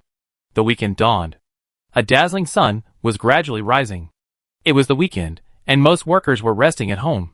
Some foreigners, however, were working part-time to support themselves. Leningrad has never lacked opportunities, but as more and more people come to Leningrad to seek a living, jobs are naturally becoming scarce. Lion doesn't discriminate, but it won't give jobs to those who don't have time. Dian prioritizes Leiningraders. The reason is simple. They chose to support Leningrad during its most difficult times, and naturally, they will receive what they deserve. It's like buying stocks. You buy the initial IPO shares, and then the stock price goes up. You can join the company with your shares, and others want to join too. They see you strut in. Jealousy takes over, and you scoff. Oh my! How can there still be people who rely on shortcuts like this? Leon, haha, they endured hardships, and now they finally found happiness, yet you still mock them. You want to live a life of luxury, but if you don't work hard, will pie in the sky fall? If you don't work hard, then there's no need to be jealous. There's no reason to be jealous. The most pitiful aren't the losers, but those who are lying down, yet they criticize those who are standing up. More and more outsiders began to protest. They believed that the factories in Leningrad overly favored the Dayin people. Security forces maintained strict surveillance, and any acts of vandalism or looting would be promptly and forcefully cracked down on. But their demands were ignored. The residents of Leningrad scoffed at this. What a dream! You spend your days dwelling on unrealistic things. If you have the energy for protests, why not just find a job? But some Leningrad residents, clearly bored and with nothing else to do, began to sympathize with the outsiders. They come from far away, we should treat them well. We suggest the government increase the budget and provide these outsiders with some benefits. Lion, I give you benefits. Currently, Leningrad has around 3 million residents, 2 million of whom are Dayin people. 400,000 are from the Holy Empire, and 600,000 are foreigners. But among these 2 million Great Yin people, a full 150,000 are disabled. Most of them are members of the National Defense Force and workers, and most were injured on the battlefield or in the factories. Yes, they can be injured in the factories too. Lion will provide these people with the necessary benefits based on their contributions and the severity of their injuries. Lion can provide for the 150,000 people through their retirement, but he can't possibly give money to the 600,000 foreigners. Are you giving money, or am I? There are still so many impoverished people in the Holy Empire. I'm so full and have nothing better to do, and I'm giving millions of gold coins every year to these foreigners who come to Great Yin to make a living? I'm giving you a fuck.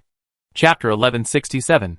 Early on a weekend morning, Leon, still asleep, was forced to turn on his camera. Then, he was meticulously dressed up by the women.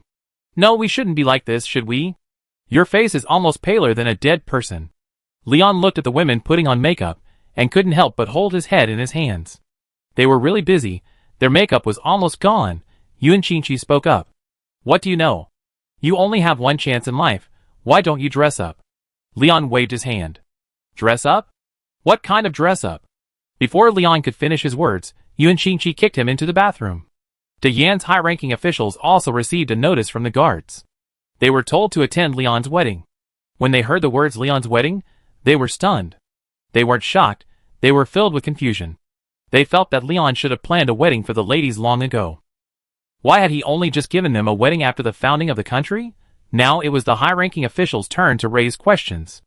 Questions aside, these officials quickly packed up and arrived early to wait outside the park's auditorium. Nonsense! If you want to make progress, you need eagle eyes. They say you need to be discerning. Some people arrived early, while others arrived at the appointed time. Leon didn't refuse others from attending his wedding, which meant that anyone could attend. But the prerequisite was that the auditorium was ready. So Leon had already notified all the factories and companies, allowing them to send their own representatives. Business people, industry, and government officials sent over 6,000 people. But the military sent over 4,000. It could be said that the Wehrmacht had the largest number of representatives. Almost all Wehrmacht soldiers who had received the silver medal received invitations.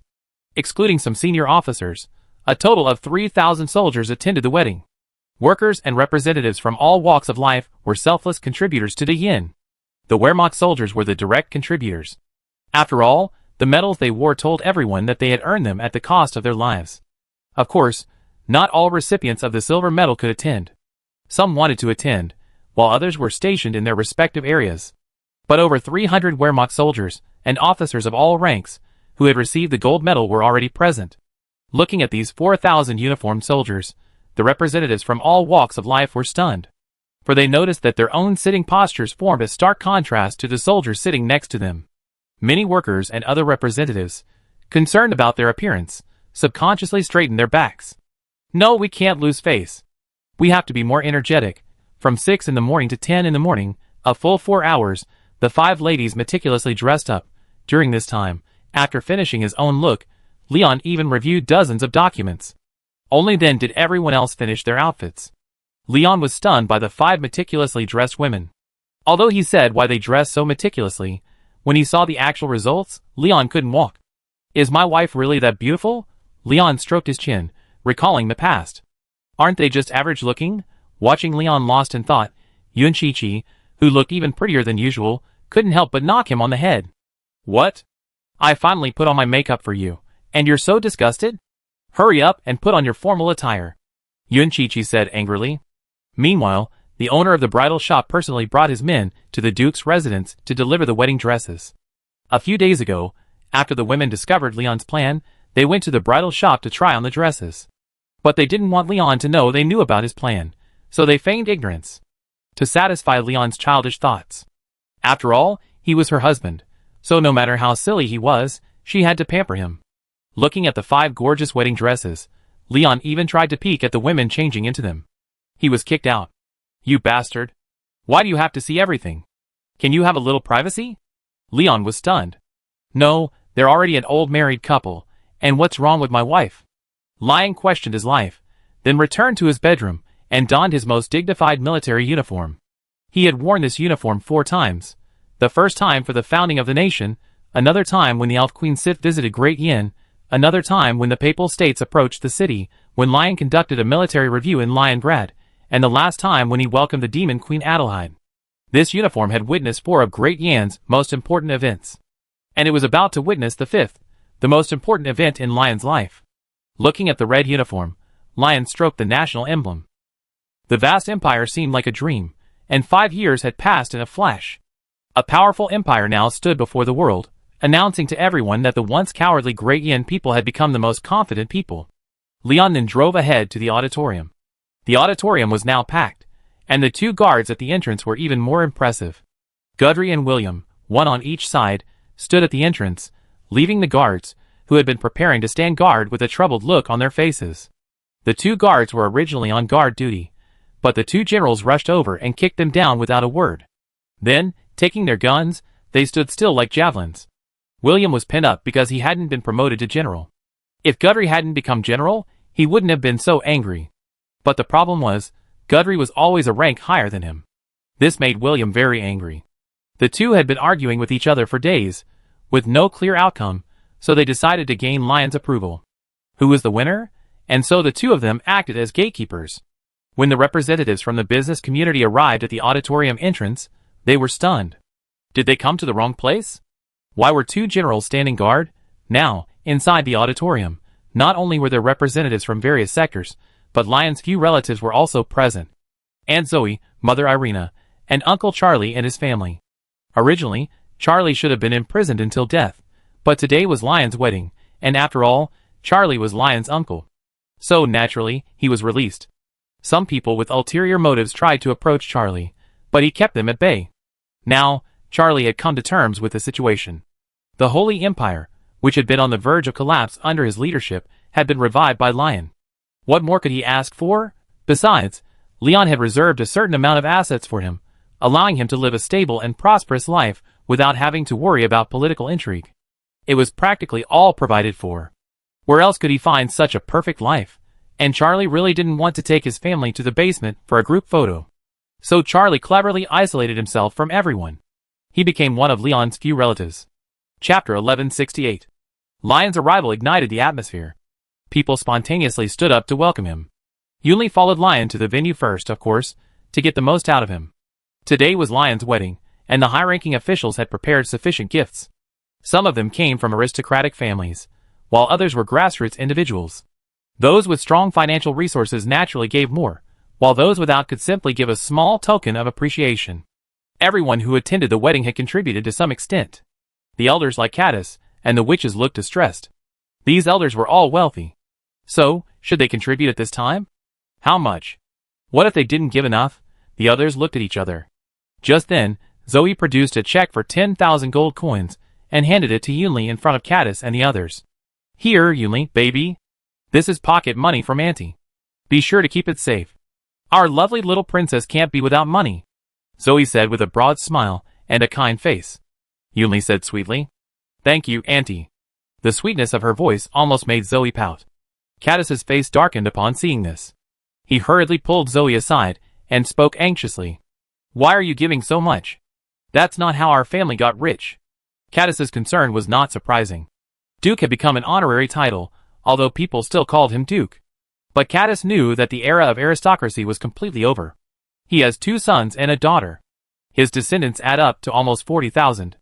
And that number is still growing, with grandchildren beginning to expand the family line.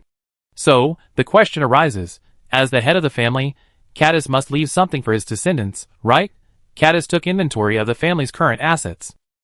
He discovered that the family still holds 5 million gold coins. Some might ask if Cadis is greedy. Cadis has no need to be greedy. For Cadis and his people, money is just scrap metal. Reputation is what matters most.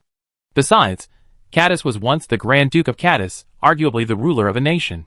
It's no surprise that he has a vast fortune. Of course, Cadis is also the richest among them. Carl's fortune is approximately 300,000 gold coins. And Chester is considered impoverished, because Chester's fortune is only 20,000 gold coins. After 20 years of imprisonment, finally freed, where did he get the money? Lion had managed to scrape together those 20,000 gold coins for Chester. The admiral was destitute? Did De Yin still care about his reputation? Is that too much? Please, isn't Yuli Lion's child? As an elder, can you be more generous? Zoe scolded Cadis like a child. Cadis lowered his head like a child, speechless. Looking at Cadis's silence, Zoe smiled faintly and kissed him directly. Cadis immediately struggled. Whoa! You're an old married couple, and you're still shy? Zoe curled her lips in disdain. The others observed, but smiled in silence. With that kiss, Cadis gave Leon a share of 10,000 gold coins. Cadis' heart was bleeding. The witches also took out their gifts. Not only did they prepare share money, but they also prepared gifts for Yunli. Because they couldn't give gifts to any one of the 5 women individually. What would the others think? So, giving gifts to children was the best option. Moya and Anthea took out their treasured jewelry collections. These pieces were not only priceless, but also artifacts in their own right, not to mention magical artifacts. They couldn't be described as ordinary jewelry. They were truly walking national treasures. Leon's eyes widened when he saw them. He had already made a plan. Later, he would secretly use candy to trick the jewelry out of his daughter's hands. There was no other way. The child was still young, and there were things she couldn't grasp. Yunli, is this why you cheated me out of my New Year's money? The share money was just a minor incident, and the time quickly arrived at 12 o'clock. The wedding was about to begin. Smiles filled everyone's faces, and Yunli, too, had put aside her usual carefree demeanor and become completely serious. She knew that today was her parents' wedding, and she had to act like a grown-up. As a stretched limousine pulled into the park, everyone erupted in excitement. They saw 5 goddess-like women in wedding gowns step out of the car. Leon stood nearby, but he didn't hold hands. Nonsense! If he had held someone's hand, he'd probably be kneeling on the washboard when he got home tonight. As the 5 ladies entered the hall, the wedding officially began. The priest standing by was sweating profusely. As a priest, especially in an atheist country like Great Yen, the living conditions for priests have always been poor. Although priests still held a certain degree of power 5 years ago, since Leon's arrival, they have become mascots. A significant number of priests and nuns have fled back to the Papal States. Only a handful of church members remained, but they had been converted by Leon's men with fists. Now, these priests' eyes gleamed with a resolute desire to join the party.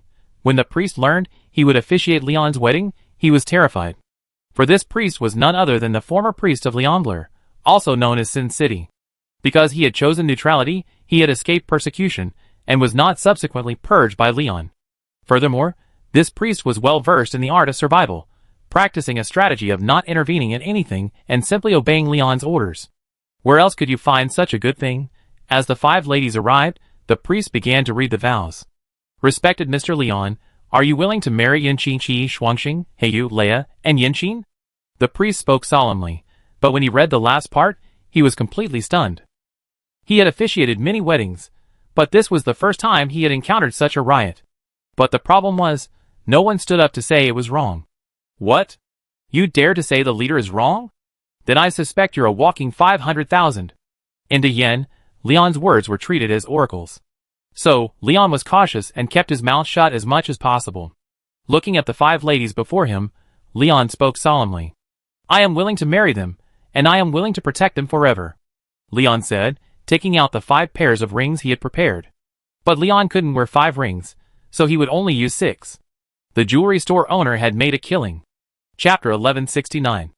After hearing Leon's words, smiles broke out on the faces of the 5 women. They had finally waited for Leon to say these words. They had waited 4 whole years just to hear them.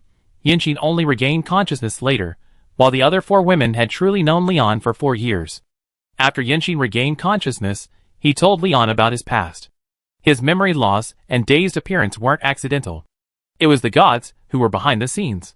When Yinxin was born, he possessed an incredibly strong affinity for fire, and it was arguable that, given time, he could easily surpass the god of fire.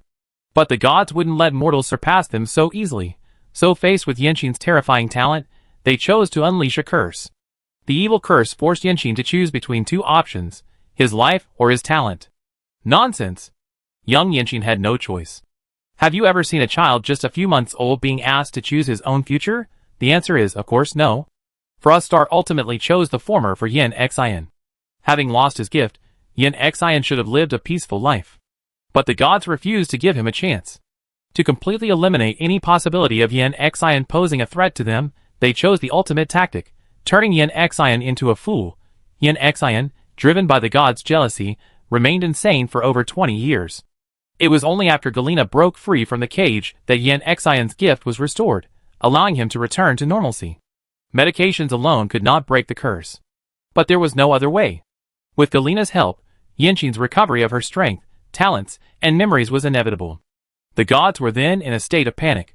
After Yinxin regained her memories, she began to spend time with Leon. She remembered how Leon had cared for her during her amnesia.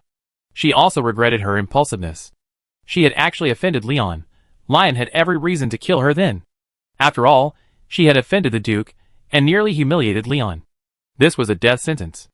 Thankfully, Leon was magnanimous, and didn't hold her offense against him. And for the past 4 years, he had practically raised Yinxin like a daughter. Yinxin had made countless mischievous moves during those 4 years, but Leon had held them all in check. Now, Yinxin had not only returned to normal, but had become a mature and wise person. After regaining his talent, Yin Xian's strength skyrocketed, instantly breaking through the 9th level and reaching its peak. And his affinity with the fire element was maxed out. But there was another personality residing within him, a slightly morbid one. Every time Yin Xian saw Leon talking to another woman, that other personality would come out to haunt her. Leon is yours. You can't let anyone take him away. Go and take him back. Make him yours alone. If he doesn't behave, lock him up in the basement. He couldn't say any more. If he continued, Leon would probably have to flee by train overnight. This world is too dangerous. He had to return to his goblin lair. To help Leon, Yin Xian chose to become a teacher at the Magic Academy. He possesses a profound understanding of the element of fire, and his comprehension surpasses many magicians. Lion needs a magician, and I will help him train one.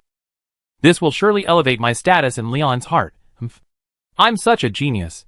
Yin Xian couldn't help but hum at the thought of Leon's future praise. In the auditorium, the priest looked at the 5 women and spoke.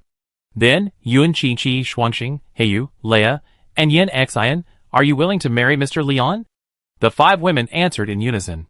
We do. The crowd immediately applauded, and then a roar of applause broke out. Lion began exchanging rings with each woman. It took only a minute, but Leon was sweating profusely. Thankfully, the wedding went on without incident. Lion finally rewarded the 5 women with a grand wedding. And this wedding was unprecedented. There had never been such a grand wedding before, and there wouldn't be another like it after. Because no one would ever usurp Lion. Lion was an indelible presence in their hearts. Almost everyone in Liongrad secretly hung Lion's portrait in their homes.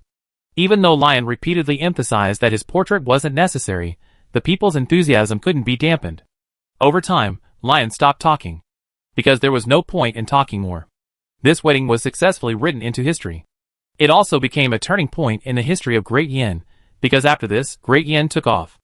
And not just in words, but in reality. The days after their marriage were blissful. Leon was forced by Parliament to take a month's leave. To ensure the government remained stable during that month, the cabinet worked overtime almost daily, fearing any problems might arise in the vast nation. Leon also enjoyed a month-long honeymoon. However, little Leon and his kidneys suffered a bit. To celebrate Leon's wedding, the military stepped up equipment development. The tank factory added 2 more Type 99A production lines. Now, the factory can produce 5 Type 99s daily. And good news came from the military factory. The Type 191 rifle has successfully entered mass production. It is expected that the entire Army's weaponry will be fully equipped by the end of the second 5-year plan. And the aircraft manufacturer successfully modified its first Su-27, replacing its magic engine and conducting airtightness tests. This will enable it to fly in space. As for how to get into space and how to land, that's something to consider later. According to Leon's vision, these modified Su-27s would land on aerospace carriers. At first, the Air Force considered using magnetism to land the Su-27s in space. But Leon rejected this idea. Ordinary magnetism could certainly solve some problems. But the problem was that if something malfunctioned with the mounted ammunition, no one would be held responsible. So Leon proposed using magic to create a field to guide the aircraft's takeoff and landing. The Air Force and Army both made their contributions. Only the Navy did nothing. Furious, Chester ordered a crackdown on pirates. And the pirates of the Dwarf Empire bore the brunt of the attack. Chapter 1170. The Navy failed to produce new scientific research, so they could only achieve new military victories. But the Navy couldn't initiate a war, so they could only fight pirates. And fighting pirates offers a lot of room for maneuver. The most chaotic place in the world right now is the Dwarf Empire. Since the Battle of Barak Purgatory, the entire Dwarf Empire has been completely torn apart. The Battle of Barak Purgatory was a special military operation of the Elven Empire. The original intention was to control the city of Barak and eliminate the coup plotters within. The Elven Empire's 1st Division, after suffering over 800 casualties, successfully eliminated the former Dwarven minister, Raka. They also crushed Raka's forces, successfully preventing Raka's attempt to control Barak City and establish a separatist regime. But even if when Raka dies, thousands more will rise up. The reason is simple. Everyone is driven by profit. Laka had never imagined that after his death, the entire Dwarf Empire would become even more turbulent. Local armed forces had sprouted up in almost every Dwarf Empire city. A considerable number of these militants began collecting protection fees. The Elven Empire's military was unevenly matched, and even after the military reforms, many troops still engaged in thug-like activities. In the Elven Empire, these people had difficulty manipulating behind the scenes. But in the Dwarf Empire, the Dwarf Empire's vast mineral resources provided them with more opportunities for shady dealings. And local warlords had also set their sights on these minerals. De Yen not only needed these minerals, but also needed a stable environment to develop them. So Leon still provided humanitarian aid to these dwarves. Of course, Leon's aid came with a condition. I can't possibly let you eat my food and then fight me, can I? So, when distributing humanitarian aid, De Yen prioritized families with many children. If these children don't have enough to eat, they could be led astray by local rebel forces. That could lead to the emergence of child scouts or even human bombs. Leon wasn't a saint, he only provided limited assistance. And aiding other countries was primarily for the benefit of his own country. There aren't many kind-hearted people in this world. When a country offers help, it inevitably has a need. De Yan's intentions were good, and initially, a large amount of supplies did arrive in the Dwarf Empire, keeping countless dwarves alive. After the Battle of Barak Purgatory, most Elven Empire soldiers began to closely monitor local armed forces. But some Elven troops were colluding with local forces. They demanded exorbitant fees for protection from local armed groups, who in turn began plundering the people's wealth. They even began directly looting humanitarian supplies. At first, the local dwarves were furious but remained silent. And the Elven soldiers, having been paid, turned a deaf ear to their actions. But not everyone was evil. There were always a few shrewd soldiers who could not tolerate these brutal acts. But their commanders didn't see it that way. Their commanders simply wanted to make more money, so they naturally wouldn't let their soldiers do anything bad. Some soldiers tried to confront their superiors, but were instead restrained and beaten by their officers. Most soldiers chose to endure the humiliation, but some fled and reported the situation to a nearby intelligence agent. The agent was immediately furious. Bullying us, the people of Great Yen? I'm giving you humanitarian aid, so it must reach those in need. You want to steal supplies? Can you steal them from us Great Yen soldiers? An urgent intelligence report was sent to Liongrad. However, this information was also intercepted by the Inner Sea Fleet stationed along the coast of the Dwarf Empire. The Inner Sea Fleet is currently stationed in several important ports along the Dwarf Empire's coast. The Inner Sea Fleet primarily possesses amphibious assault ships and a small number of aircraft carriers. It is primarily used to protect coastal areas and safeguard the interests of Great Yen. The Inner Sea Fleet commander, upon learning of this news, realized the situation was not simple and immediately reported it to Chester and the military. The military learned of this news a little later than Leon. By the time they went to find Leon, he had already arrived at the military gate. Because of his upcoming wedding, Leon couldn't handle these matters personally. But the humanitarian aid supplies had to have a result. De Yin couldn't be a scapegoat. So, the military took full responsibility for this operation. The military ordered Chester to command it. Because the Dwarven Empire's defense forces were very small, the only force with sufficient rapid support capabilities was the Marine Corps. And the inland fleet happened to have a sufficient number of amphibious assault ships. While the Marine Corps had only a few heavy weapons, they had every necessary attack helicopter. Queen Sif of the Elven Empire soon received a reprimand from Leon. Sif's head was about to explode. Now, the people of the Elven Empire knew only about Diane and Leon, and even rarely discussed the Elven Empire's military. The continuous scandals within the military had left the people deeply disappointed. Sif launched 2 consecutive military reforms in an attempt to restore the image of the Elven Empire's military. But the Battle of Barak Purgatory completely ripped the Elven Empire's image from the veil. Sif then resigned herself to corruption, but strictly ordered the generals stationed in the Dwarven Empire to restrain their men, as they represented the reputation of the Elven Empire. But in the end, these generals didn't even care about their own country's reputation. They colluded with the locals, so much so that Leon called aboard an amphibious assault ship. A company of Marines was training. Over 200 Marines were conducting military training on the deck, facing the rising sun. They had initially believed the Marines were the best military force. Yet, every day they're either training or training.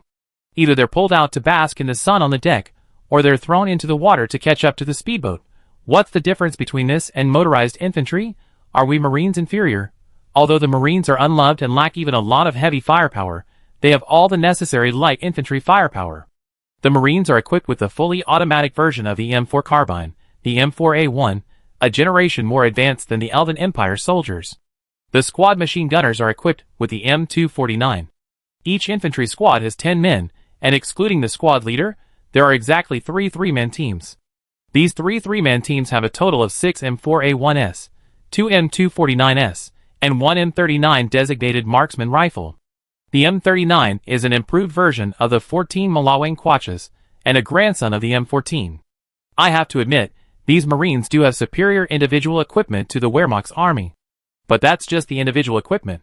Because the army has new tanks, new infantry fighting vehicles, new artillery, and new rifles.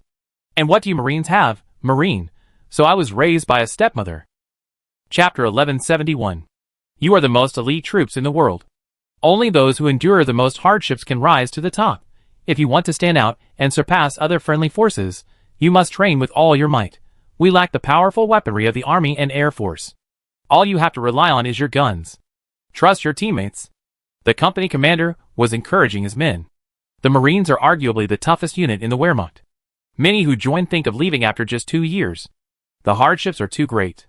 But those who remain are all elite. Major Watson, the Marshal orders your company to prepare for action and head to Modisha to capture the local dwarf warlord Kafit. The local Elven Empire troops are colluding with Kafit, allowing the warlord to embezzle humanitarian supplies provided by Great Yin. Great Yin will not be the victim. So, Captain Watson, the Great Yin's reputation is in your hands, the battalion commander said seriously. Watson also understood the seriousness of the situation. He then began preparing for military action. Modisa wasn't a pleasant place. The Marines didn't dare wander around Modisa on weekends. If they did go into the city for shopping, they would only venture into the Elven army's encampment. A man of integrity fears no accusation, but what about facing a group of ruthless, brainwashed dwarves? The Marines couldn't risk their lives. Watson also discouraged the soldiers from going ashore. But now they had to. Watson then sounded the battle alarm. Upon hearing this, the soldiers immediately ended their training and, led by their squad leader, began checking their weapons and equipment. Sergeant, what are we going to do this time? A Marine recruit asked. To capture someone, the squad leader said, checking his weapons. So do we need night vision goggles? The recruit asked. The soldier next to him took up the conversation. Why night vision goggles? We be back in the evening, so there's no need. The recruit looked at the squad leader curiously. The squad leader also looked hesitant. He didn't know whether to bring night vision goggles. Night vision goggles aren't cheap, and the already cash-strapped Marines would be deeply distressed if one were damaged. Night vision goggles aren't normally carried during training. But now? Don't worry, the mission will be over soon. The squad leader reassured the troubled recruit. Inside Modisha city, Warlord Kafit sat in his villa, toying with the woman his men had just brought him. As the true master of Modisha, Kafit's ambitions went beyond this. He wanted to rule the entire Dwarven Empire. But all this requires money, and the fastest way to get it? Robbery, of course. Kafit robbed his own compatriots, only to discover how impoverished they were. So he set his sights on Dian. Most of the humanitarian aid sent by Dian consisted of food. And what's most important in times of chaos? Food, of course, but Kafit didn't dare rob Dian directly, so they could only wait until the supplies reached their compatriots, then rob them directly. A large amount of life-saving supplies were snatched away by Kafit's soldiers before they even reached the dwarves. Many dwarves starved to death due to lack of food. When they were on the verge of starvation, Kafit would feign a way to keep them alive. That means they pick up their weapons and join the Kafit camp. This isn't a way to survive, it's a dead end inside the city. A Kafit soldier returned home, looking exhausted. His wife lovingly helped him take off his coat. "Honey, you're back? How was your day?" "Don't mention it. Lord Kafit has looted another batch of supplies. He really treats the Great Yin like a soft persimmon. That beast Kafit only steals his own people. He doesn't dare to say a word in front of those Great Yin elves." The soldier complained. "Be careful what you say. You don't want to live." The wife quickly covered the soldier's mouth. The soldier finally realized what was happening.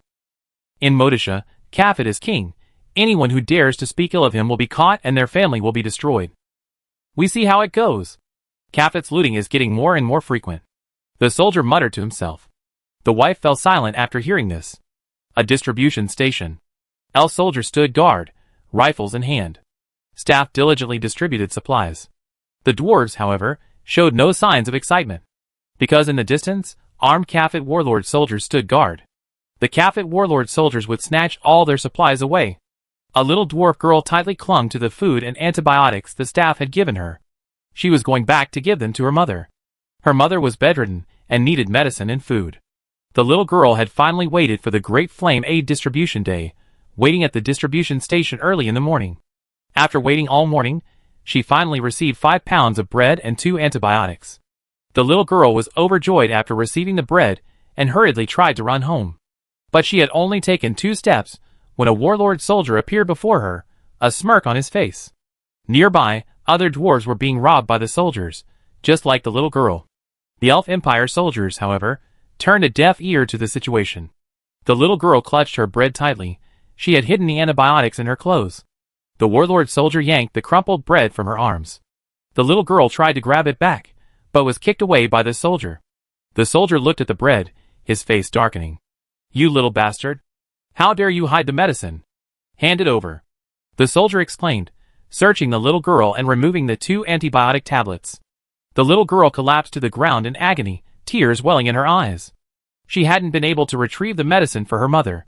"Mom, don't leave me." The dwarves were silent.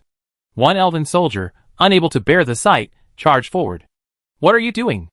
The elven soldier pointed his gun at the warlord soldier, who instantly burst into a smile brighter than a chrysanthemum. "Oh my! Sir, the flood has washed away the Dragon King Temple. We're family," the warlord soldier said with an apologetic smile. The elven soldier looked indifferent. "Who's your family? Give her back."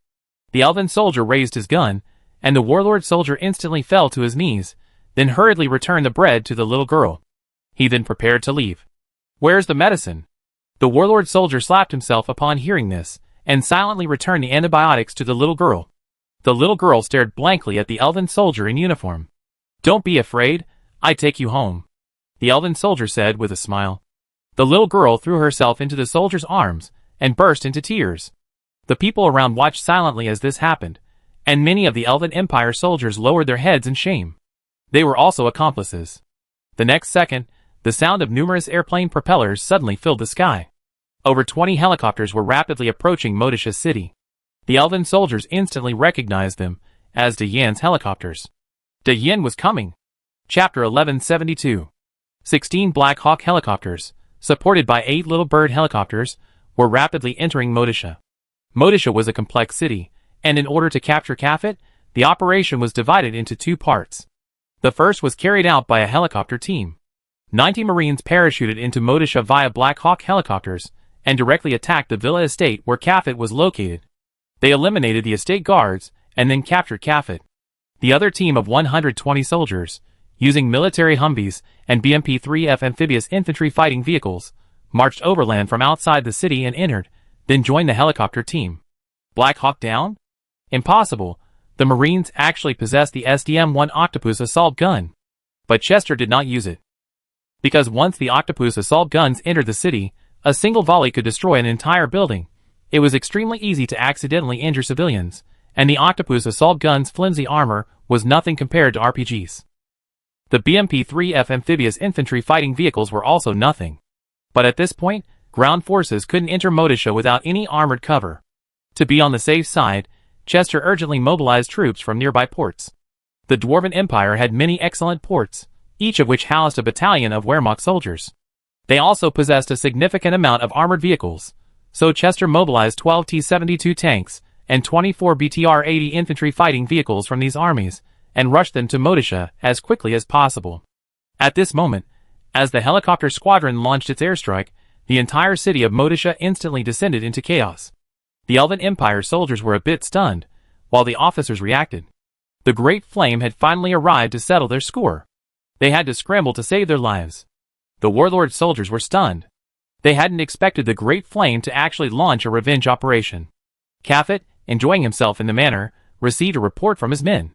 When he learned that the Marine helicopter squadron was approaching the manor, Kafit panicked. He immediately ordered his soldiers to attack. If they don't offend me, I won't offend them. Damn it! They come to my head, let's get them. Kafit's soldiers immediately sprang into action. Lacking anti-aircraft weapons, they aimed their heavy machine guns directly at the helicopter formations in the air. Some even used RPGs, attempting to shoot down the planes. But Chester had clearly taken this into consideration, disregarding the possibility of accidental civilian casualties. The helicopter team was allowed to fire freely, and weapon restrictions were unlocked. Not only could they use the M134 machine gun, but they could even use rockets. The Little Bird helicopter's firepower was fully unleashed. The pilots were eager for someone to fire and show their heads. Show your heads? If you show your heads, I kill you in a second. The soldiers who had just opened fire and attacked the helicopters were instantly riddled with bullets. Although the Little Bird helicopter was a bit fragile, it could still withstand a few rounds of fire. And the M240 machine guns on both sides of the Black Hawk helicopter began to roar, clearing the rooftops of Warlord soldiers attempting to use RPGs to attack the helicopter formation. Marshal Chester had already said he would take responsibility for any consequences. But the Marines must return alive, because they are the treasures of our Navy.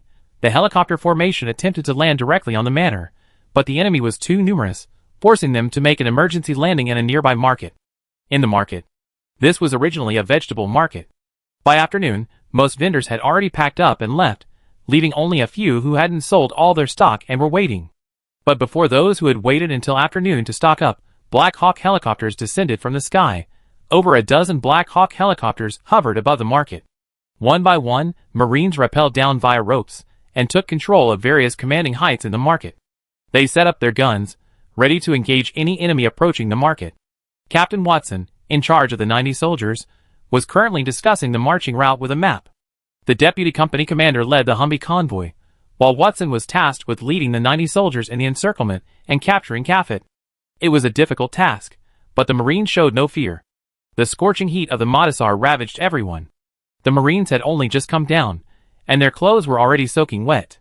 They were wearing over 20 kilograms of gear, holding rifles and helmets. In this scorching weather, it was a blessing to not have water dripping down their trouser legs. Soon, Captain Watson planned the marching route. Captain Watson chose not to pass through the civilian shantytowns, but rather through a residential area. The shantytowns were overcrowded with civilians, and carelessness could easily lead to casualties. The residential area, on the other hand, was relatively sparsely populated, and could be approached gradually. However, the danger level was much higher than in the shantytowns. After all, you never know if there might be snipers or terrorists armed with RPGs atop those tall buildings.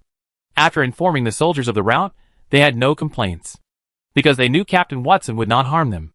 Comrades, there is only one mission requirement: return alive. If Kafit kills you, then so be it. I want you to return alive, understand? Watson addressed the 90 soldiers. Understood. The soldiers responded resoundingly. The helicopter squadron quickly approached the manor. When Cuffett learned that the Marines had landed at the market, he immediately mobilized several thousand of his own troops and began a comprehensive pursuit and interception. And Cuffett's most despicable act was to tell the civilians that de Yen had sent his men to capture him, and that if he were captured, no further aid would arrive. Few normal people would believe such a low-level deception, but the dwarves did. Because they didn't dare gamble, they didn't dare bet on whether de Yen would stop providing aid. Watson didn't yet know that the 90 men he led would face an attack from the entire city. Chapter 1173. Watson and his soldiers advanced rapidly. The estate where Cuffett was located was less than 400 meters from the market. But Watson knew that these 400 meters were an incredibly long 400 meters. The company had barely advanced 50 meters when Cuffett's men arrived. Armed pickup trucks rolled in, some transport trucks frantically unloading infantry. Some trucks equipped with mounted machine guns began to fire directly. The Marines opened fire first. The sharpshooters armed with M39s decisively killed the vehicle-mounted machine gunners. The Marines advanced in threes. The squad machine gunner, holding his M249, was practically cursing. $Sand Cuffett. Can't you just come over here and let us capture you? The machine gunner's M249 was equipped with a 200-round belt. It weighed 10 kilograms, and the soldiers didn't carry it on their shoulders. They held it in their hands and moved in shifts. Only Big Flame Superman could pull this off. A normal person wouldn't even be able to perform complex movements while carrying a 10-pound watermelon for 3 minutes. And the squad's machine gunners also have to deal with various emergencies. In modern warfare, the squad's machine gunners are the absolute center of firepower. Especially in security operations, the machine gun is the most powerful weapon for suppressing light infantry. But now the machine gunners just want to curse. Playing is fun, but don't joke about war. The Marines advanced in shifts, escorted by Little Bird helicopters. If they spotted an approaching armed pickup truck, the Little Bird's mounted M134 Gatling gun would blast it into scrap metal. Seeing this, Cuffett's men ordered the infantry to resist. Upon receiving the order, the infantry immediately began establishing a defense line from house to house. Cuffett's ambitions were now inflated, and he possessed an armed force of over 10,000 men. He wanted to challenge the so-called Great Yin Heavenly Soldiers and make his presence known to the world. He had to plan for the future. At first, Cuffett was a little hesitant, believing that Great Yin would be a formidable opponent. But when he learned that Great Yin had only sent 90 men, Cuffett was instantly excited.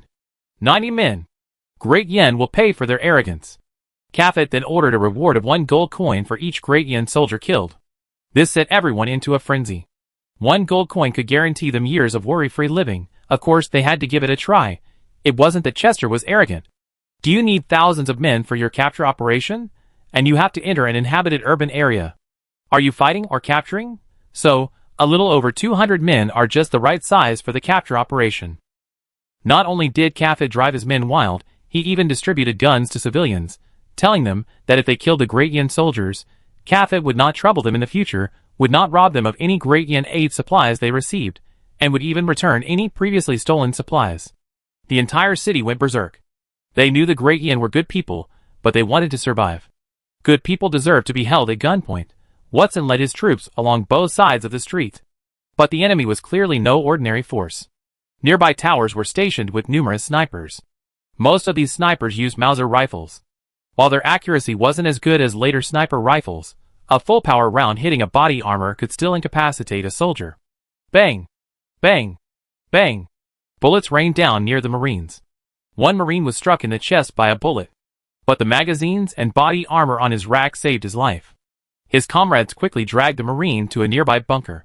Machine gunners and sharpshooters immediately began suppressing the distant sniper positions. Observing this, Watson immediately implemented a backup plan.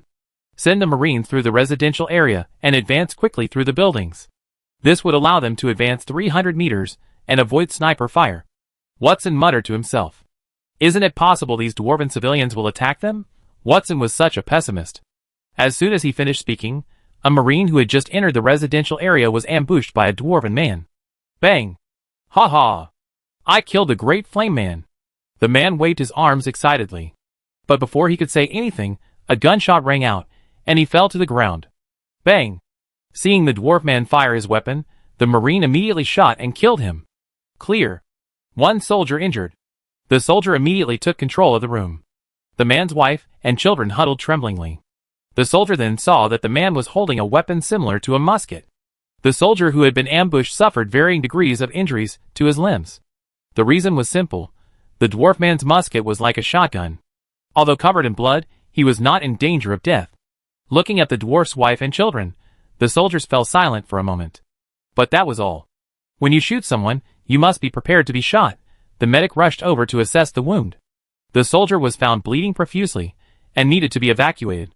Watson ordered the Marines forward while arranging for Black Hawk helicopters to evacuate the troops. A squad was assigned to escort the wounded back to the market and hold the position, securing it as a temporary evacuation point. Looking at the soldier being carried on a stretcher, the medic spoke. "Crick, don't be afraid. We get you home." Elsewhere, a three-man team was advancing. Dwarven buildings tend to be clustered together. Most residents share a single hallway. So, the soldiers only needed to clear the hallway. "Blitz, watch out for that door next to you. I just saw it move." A soldier holding an M4A1 spoke. Blitz immediately activated his laser pointer and began preparing for close-quarters combat indoors. They had to eliminate any threats, clear a safe passage for their comrades, and save precious time for the operation. Blitz had just approached the gate from the two walls, and was about to open it, when a comrade beside him suddenly kicked him away. The next second, the wooden door was blasted through, and at the same moment, the sound of AK-47 gunfire rang out. Bang, bang, bang. Blitzcrank immediately began firing through the door. Bang, bang, bang. As the rounds were fired, the gunfire from inside abruptly ceased, and a scream echoed. Blitzcrank realized he had hit the target, and then carefully began to clear the area. As he entered, he saw a warlord soldier lying dead in the entranceway. Blitzcrank breathed a sigh of relief, but his heart soon rose to his throat. There were no weapons on the body. Blitzcrank immediately began to patrol the surroundings, simultaneously clearing each room. After pushing open the door to the innermost room, Blitzcrank's heart rose to his throat. A dwarven woman was pointing an AK-47 at him. The woman was visibly panicked, but she didn't pull the trigger. She just stared at Blitzcrank, and Blitzcrank stared back. "Put the gun down, okay?" Blitzcrank said softly. Even though Blitz's throat was practically smoking from lack of water and the added tension, he still spoke softly. The woman was soothed by Blitz, and then lowered her weapon. Only then did Blitz see a child in the cradle behind the woman. Blitz felt relieved for his actions. If he had just fired the gun, he would have felt guilty for the rest of his life. Some people were still lucid, but many more had already fallen into a frenzy. Chapter 1174. Watson led his company forward. All the enemies who came to intercept him in the corridor were killed one by one. He also crushed the dwarves' will to resist, making them realize the consequences of a huge disparity in individual combat quality. The Marines cleared the enemy forces within the building bit by bit, leaving the dwarves powerless to resist. The dwarves retreated frantically, thousands of them pursued by over 80 men. This world is still too crazy. The Marines quickly approached Caffett's manor. Caffett had long anticipated that his men would not be able to stop the Marines, so he had long since evacuated them through the tunnels. He stayed in a temporary safe house near the manor, directing the attack from within. Leaving 500 men to defend the manor, he ordered the artillery to prepare for a bombardment. As soon as the Marines entered the manor and engaged the defenders in a desperate battle, the artillery would open fire, utterly burying the Marines. Watson led his men into the manor. The defenders of the manor fought desperately, using each room as a defensive position. They engaged the Marines in a fierce battle. The Marines, unwilling to tolerate any more, broke free and opened the lock, shooting each dwarf soldier one by one. Blitz! Prepare to charge. Watson glanced at the firepower point on the second floor above him and gave the order. A machine gun was mounted in the second floor room, its muzzle exposed through a small hole in the wall, a crude method of attack. But even this single firepower point on the second floor radiated the entire hall. Over 30 soldiers were pinned down in the hall. Watson had to find a breakthrough. The two squads of machine gunners immediately set up their M249s and began suppressing fire. Unable to find a place to mount their guns, they simply asked their teammates to carry them. The teammate donned earplugs, fearing the machine gun fire would shatter their eardrums. Duh. The M249 unleashed a barrage of bullets, attempting to suppress the machine gun position on the second floor. But how could the sixth position be so easily suppressed? Blitzcrank had just taken 2 steps when a burst of fire from the machine gun on the second floor came crashing down. Unable to dodge, Blitzcrank was hit directly in the leg and fell to the ground instantly. Grenade! The squad leader saw Blitzcrank fall and immediately ordered help. To prevent accidental injuries, the squad leader ordered the grenadier to fire a smoke grenade. Puff! Boom! A smoke grenade, launched from the undercarriage grenade launcher, blasted towards the machine gun position on the second floor. The explosion instantly created a cloud of smoke, obscuring the view. The medic and rifleman hurriedly carried Blitzcrank to the left and right, immediately evacuating the battlefield. With the help of smoke bombs, the Marines secured an advantageous position. Watson didn't intend to rely on them, because relying on them wouldn't be conducive to clearing operations. Smoke bombs not only obscure the enemy's vision, but also your own.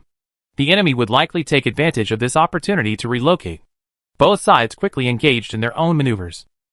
A Marine squad leader was even more daring. Facing a stalemate, he directly ordered the combat engineers to install C4 on a nearby wall. "You're blocking my hall? I blow up your building." Boom! A loud bang. The room next to him collapsed instantly, collapsing the second floor with it. Yin Superman, without hesitation, rushed up through the rubble. The engineer wiped his sweat from his forehead. "Fortunately, I didn't use much, otherwise we'd all be lying flat on our backs." After successfully securing a gun position on the second floor, the Kafit army gradually fell into a disadvantageous position. The engineers used small explosives to blast through the walls one by one. Who would go down to the hallway for a gunfight? That would be pure suicide. The Marines inched closer to Kafit's bedroom, as indicated in the intelligence. "Everyone, get down. Great Yen Marines." The soldier kicked open the door and scanned the room. But he was stunned. Because Kafit wasn't there. There were only a bunch of dwarven women, many of them half-dressed. The Marines searched carefully and finally confirmed that Kafit wasn't in the manor. The soldiers immediately questioned the women. At first, some of them were arrogant and refused to speak. "We are Kafit's women. Who are you? How can you possibly inquire about Lord Kafit?" The soldier's face turned red at these fools. "Kafit ran away, leaving you behind, and you're still here counting his money?" The soldier immediately struck him with 2 rifle butts. The woman instantly fell silent. "You actually hit a woman?" The soldier heard this and struck her with 2 rifle butts again. "What do you mean a gentleman doesn't hit a woman? That's against the people of Yin, and only proper Yin people. You dwarves have nothing to do with me." The woman then burst into tears, blurting out the news of Kafit's escape. The soldier immediately went down to report to Watson. Before Watson could give the order, a sudden whistling sound echoed from the sky. "Get down!" Watson reacted instantly. It was artillery fire. In the distance, the dwarves were using mortars to attack the manor. Besides some 60 and 80mm mortars, the dwarves also made their own homemade gas cannons. This thing had a caliber of at least 300mm, equivalent to 150 kilograms of TNT. Even a tank might not be able to withstand a single blast. When the gas canisters crashed into the manor, the terrifying explosion instantly blew away many Marines. More than 10 Marines were instantly rendered incapacitated. The medics were overwhelmed. Watson knew that waiting any longer was not going to work. They would sooner or later be killed by the mortars. He immediately ordered his soldiers to prepare for a breakout, or at least leave the manor. Staying here would only expose them to bombs. But just as they were about to break out, they were stopped by the opposing dwarven soldiers. The little bird helicopter attempted to launch an airstrike on the mortar position. But Kafit was a complete idiot and hadn't deployed any anti-aircraft weapons before. For a moment, the pilots believed that Kafit and his men had no anti-aircraft capabilities. As a result, just as they were about to launch an airstrike on the mortar position, the little bird helicopter immediately sounded the alarm. Ding ding. Locked on. Locked on. Missiles incoming. Missiles incoming. The pilot didn't dare to stop and immediately pulled up and evacuated, launching jammers at the same time. The only option was to request a missile strike. The pilot reported the situation to Watson. Watson's heart sank. How could he fight this? Boom! Another gas canister fell, incapacitating several Marines once again. Watson watched, anxious. Just then, a reassuring voice rang out. Boom, boom, boom! The roar of a 30mm cannon drowned out the surrounding gunfire. A BMP-3F infantry fighting vehicle parked directly in the middle of the street and began to fire fiercely at the enemies in the building opposite. In addition to the 30mm cannon, the BMP-3F also had a 100mm rifle cannon. Do you like my cannon? Boom! With one volley, the building opposite fell silent. The Marines inside the manor instantly ignited their fighting spirit. The deputy company commander's armored convoy is here. Reinforcements are arriving. Chapter 1175. The BMP-3F amphibious infantry fighting vehicles directly attacked the Dwarven soldiers, forcing them to retreat. Watson, upon seeing the armored forces arrive, immediately ordered the entire company to withdraw. Capture Cafet? Forget it. Watson wouldn't bring any more men in without tanks or heavy infantry fighting vehicles. These dwarves are like madmen, firing their AK-47s. How do you tell me how to fight them? Watson wouldn't let his soldiers die. The deputy company commander was about to ask whether to continue the capture operation when he saw the soldiers being carried out. Watching the soldier he had been chatting and laughing with Shiri being carried out, covered in blood, the deputy company commander's heart clenched, but he still asked, "Captain, we..." Watson turned around and said with certainty, "We're going home. We're taking our men home." The 90-man helicopter team lost over 20 men without even seeing Cafet. 6 people were seriously injured, 14 suffered dislocated internal organs, and 5 suffered minor injuries. Watson arranged for a convoy to escort them out, and ordered the squad defending the market to evacuate by helicopter. But what Watson didn't anticipate was that the squad defending the market wouldn't be able to escape. A Black Hawk helicopter was dispatched to the market to pick up the wounded. By then, the Black Hawk hadn't been hit by anti-aircraft missiles, and Watson hadn't been hit by mortar fire. Just as they had picked up the wounded and were preparing to take off, they heard the helicopter siren. "Missiles incoming! Missiles incoming!" The pilot's face darkened, and he hurriedly launched jammers. But the BYD missile code was wire-guided. "What the hell?" The pilot cursed. "Which Commissioner Smith sold his mother's Dow to these people? It's not Commissioner Smith's fault, because these Dows were obtained by the Elven Commissioner from the Elven Empire. They even have portable anti-aircraft missiles." "Watson, isn't that much better than our Ma run?" After being hit by the missile, the pilot tried his best to control the helicopter. But realizing the aircraft was out of control, he glanced at the wounded behind him. The pilot decisively maneuvered the helicopter headfirst to the ground, reducing the impact on the wounded in the rear cabin. But the result is predictable. The pilot was pierced through by the aircraft's frame and strung to a chair, helplessly watching himself bleed out. The squad members still stationed at the market were stunned. They watched in amazement as the Black Hawk helicopter crashed. They immediately reported to Watson, but Watson's shelling, the attack on the bird, and the Black Hawk's downing occurred at the same time. The squad leader was unable to contact the company commander immediately. But he couldn't just sit there and wait for death. While reporting the Black Hawk down, he led the team to the crash site. There were only 9 of them, and a wounded soldier was still aboard the Black Hawk. The Marines would not abandon any soldier. By the time the squad leader and his men arrived at the crash site, the plane was surrounded. The dwarves were scrambling for parts. The wounded soldier had been left to the side. He was even accidentally stepped on by the excited dwarves. The squad leader, enraged by this scene, ran away with the other soldiers. The dwarves, upon seeing the great flame men approaching, immediately scattered like birds and beasts. The squad leader rushed to the wreckage. Thanks to the pilot's utmost control, the plane hadn't exploded, but it was completely deformed, with parts scattered all over the ground. The scattered parts had been taken away by the dwarves, leaving only the main body of the plane. The squad leader saw the pilot trapped and immediately rushed forward to rescue him. The co-pilot was still alive, but unconscious. The squad leader had the co-pilot carried out, and his men informed him that the wounded soldier was still alive. The squad leader felt a little better. But the next moment, he froze. The pilot's abdomen had been pierced, and blood was flowing all over the floor. The squad leader wanted to help, but the pilot stopped him. "This piece of metal is from the aircraft's frame. I can't leave unless you saw it through. Besides, I'm almost unconscious. It's too late. Let's go! Take them away," the pilot said weakly. The squad leader wanted to say something more, but a large number of armored pickup trucks drove up in the distance. They were filled with cheering Dwarven warlord soldiers. The squad leader looked at the pilot, who smiled with relief. The squad leader understood the pilot's intention, stood at attention, saluted, and retreated with the 2 wounded soldiers back to the market. The pilot pulled out a photo from his breast pocket. It showed a sweet, smiling young woman. But the photo was a bit old, likely taken 3 or 4 years ago.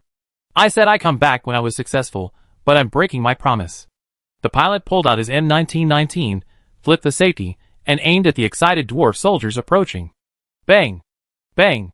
Bang! 7 shots in a row struck 3 dwarf soldiers, who immediately took cover. The pilot, seemingly realizing something, suddenly pointed the M1919 at his forehead. The M1919 had a 7-round magazine, but one was still in the chamber. 8 rounds in total. He couldn't give the enemy a chance to kill him. So he saved the last bullet for himself. Bang! With the final gunshot, the crash site fell silent, leaving only the cheers of the dwarf soldiers. When Watson learned that a Black Hawk helicopter had crashed, he was about to evacuate, but he was stunned. The downing of a Black Hawk helicopter wasn't a big deal, but the problem was that it was shot down by the soldiers of these dwarven warlords. This was a complete slap in their faces. Watson didn't hesitate, and immediately reported the situation to Marine Corps Command. When the generals at command heard the news, they fell silent. Chester quickly received the news, and called the Elven Empire's High Command. Without a word, he launched into a barrage of insults. The Elven Empire commander was dumbfounded. Why would the Great Yin Navy Admiral call and scold him? Chester scolded him, because Tau was used by Great Yin for foreign trade. And they had also undergone certain emasculations, so their largest and only export destination was the Elven Empire. Now that a Black Hawk helicopter had been shot down by Tau, you ask me why I should scold you? Should you scold me? Answer me. Chapter 1176. Chester called the Elven Empire's headquarters directly, and began to scold its supreme commander. Even after being scolded, the Elven commander still didn't understand why he was being scolded. Half an hour after Chester hung up, an intelligence agent from the Elven Empire's capital delivered a report to the Elven Empress, Sif. Sif, upon seeing this report, collapsed to the ground in despair. The weapons provided by the Great Flame had been sold to the Dwarven Arms by someone within the Elven Empire. The Dwarven Arms had even used these weapons to shoot down a Black Hawk helicopter. This was simply playing the Yin for a fool. Sif couldn't imagine the depth of Leon's rage. She only wanted to find a way to remedy the situation. But Leon had already fallen silent. While he knew wars had their winners and losers, he hadn't imagined that the anti-tank weapons he had donated to the Elven Empire could actually be resold. The TOW anti-tank missile was no ordinary missile. It could be used not only against tanks, but also against air defenses. The presence of the Tau poses a significant threat to hovering helicopters, especially. Watson prepared to lead the convoy to evacuate, but just as they were about to head to the market to retrieve their soldiers, they came under fierce attack from Dwarven forces. The Dwarven soldiers had hidden a large number of RPGs within the houses lining the road. The Marine convoy had just approached when it came under fire from the Dwarven soldiers. Even the BMP-3F amphibious infantry fighting vehicle was unable to withstand the attack. After all, the BMP-3F infantry fighting vehicle weighs only 20 tons and can withstand ordinary RPGs, but not tandem armor-piercing warheads. It also couldn't withstand tank gun fire. The BMP-3's 100mm rifled gun wasn't designed to be used against tanks, but rather to be used against infantry. The 100mm gun is for infantry, and the 30mm cannon is for vehicles. This is the proper use of the BMP-3 series. But again, even powerful infantry fighting vehicles would be instantly destroyed by tandem armor-piercing rounds. Watson led the convoy toward the market, but came under heavy fire along the way. 2 Humvees in the convoy were destroyed, and a BMP-3F infantry fighting vehicle was directly destroyed. Faced with such casualties, Watson still wanted to rescue the soldiers in the market, because they would never abandon their teammates, but the impasse made Watson realize that if he insisted on going his own way, the entire company would likely be destroyed. Watson contacted the squad leader stationed at the market and informed him of the convoy's current predicament.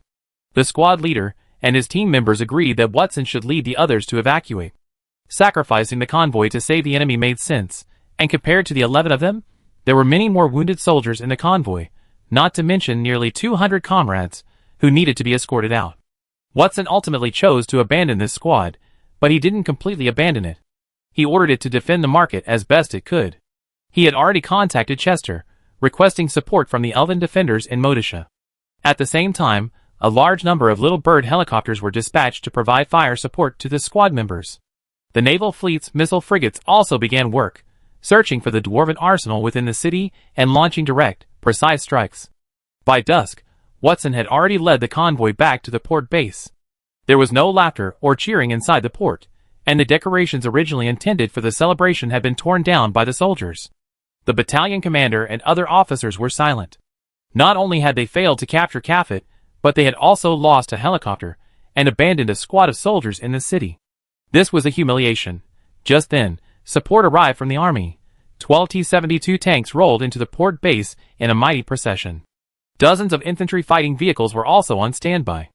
1,000 Wehrmacht soldiers were mobilized from several nearby coastal cities. These dozens of armored vehicles arrived at the port where Watson and his men were stationed. More than 20 tanks were on their way, for the Army headquarters had also received information about Motisha. Although the Army and Navy had always been at odds, this was no longer simply a personal feud. Every country has its laws. Every family has its rules. Before the nation, the grudges between the Army and Navy must be set aside. Lion, still on her honeymoon, was devastated upon hearing this news. What kind of Black Hawk Down is this? And is my great Yin so easily bullied? I'm giving you dwarves humanitarian aid, yet you're eating our aid, using weapons obtained from the Elven Empire, and attacking my soldiers. Does my great Yin deserve to be held at gunpoint? Lion sat in his chair in silence. Yuan Chi-Chi, who had just brought a plate of fruit, noticed something was amiss with him. As his wife, Yuan Chi-Chi knew him best, so when she saw his demeanor, she knew he was furious. Yuan Chi-Chi gently set down the fruit plate, then came up behind Leon, gently rubbing his temples and asking, "What's wrong? What happened again?" Yuan Chi-Chi's gentle voice soothed Leon. But how could Leon's emotions be so easily soothed? This was simply making a joke of Yin. What infuriated Leon even more was the next news.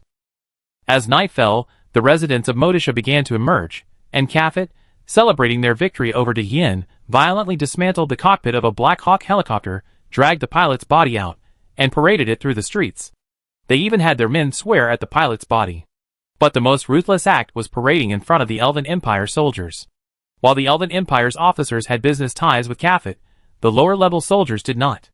They held the Great Flame in awe, and when they saw the pilot's body being insulted by the dwarves, they were stunned.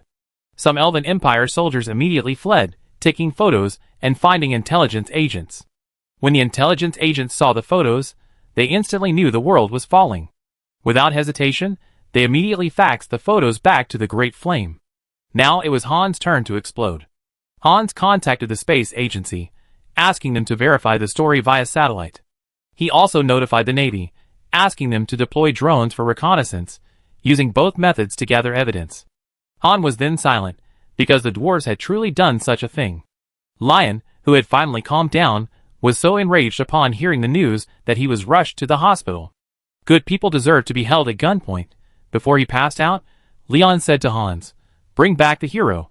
Chapter 1177. The Intelligence Bureau quickly delivered the deceased pilot's identity to Lion's desk. Durant, a native of Liongrad, joined the Great Yin Air Force in the first year of the nation's founding, a recipient of the Silver Medal. Served in the Great Yin Aerospace Force's 2nd Air Force. Shot down 5 dwarven fighters, and destroyed 3 demon armored vehicles. Later, he was selected for the helicopter pilot selection program. Graduated first in his class. Became an excellent Black Hawk helicopter pilot. His parents were still alive, but Durant was an only child. And during the crash, Durant had taken the greater impact on the aircraft's nose to protect the wounded behind him. Lion fell silent upon seeing this. Great Yin has never lacked heroes, but they cannot allow heroes to be insulted. That night, all of Great Yin's military and civilian airports were occupied. Airborne transport planes were frantically transporting soldiers and vehicles. Even the fastest of the 1st Airborne Division had already flown over the inland sea. We arrive at the port by dawn tomorrow. In the coastal city near Motisha, the local Defense Army garrison also received mobilization orders. The Air Force and Navy, working together, began using high-altitude drones and missiles to precisely strike Kafit's stronghold. In a room, the Aerospace Force was using Reaper drones to monitor the situation within Motisha. Almost everyone was glued to the screen, because the market was currently under siege. Thousands of dwarf soldiers surrounded the market. The soldiers inside the market were furious, because the dwarves had dragged Durant's body here, and they were insulting it right in front of them. The squad leader's face was filled with grief and indignation. He wasn't just angry for Durant, he was angry for them too. If they died, their bodies, like Durant's, would likely be paraded as trophies. "Sergeant, shoot," the sharpshooter said. His scope trained on the dwarves in the distance. Seeing their distorted faces, the sharpshooter felt for the first time how despicable the dwarves could be. "Then shoot." The squad leader made up his mind. "Even if I die, I take some with me." The squad leader was frustrated because, until now, the Elven Empire's troops hadn't arrived. There were clearly 800 Elven Empire troops stationed in this city. But these Elven troops simply hadn't arrived.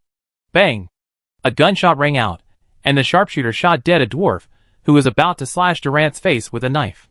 This shot ignited the Marines' fury, and they began to vent their anger with bursts of fire. The dwarves were caught off guard, but even faster came the onslaught of AK-47 fire. The Marines were pinned down inside the market. Each of them faced an average of over 100 dwarves. As soon as they opened fire, they were saturated with bullets. The squad leader felt a wave of despair. Listening to the whistling of bullets, he realized for the first time how close death was to him. The Aerospace Force and the Navy also mobilized. Missiles were fired from bases and ships, soaring towards the dwarven soldiers outside the market. When the missiles landed outside the market, the terrifying blast knocked the dwarves over, destroying their bunkers along with them. The dwarves were stunned. Is this divine punishment? Although Kafit was a leader, he had never seen the world, so how could he understand the terror of missiles? The Aerospace Force also sent out the A-10s, which began a frenzied attack. They intended to blast every inch of Modisha with machine guns. Durant wasn't just from your naval aviation, he was also from our Air Force. Now, before his body was even cold, he was being insulted by the dwarves. Who could endure this? The squad leader, with the support of the Navy and Air Force, held the market, but the dwarves charged forward like crazy, leaving the Marines numb from the fighting. Aim, pull the trigger. Aim. When dawn broke the next day, the streets outside the market were littered with dwarf corpses.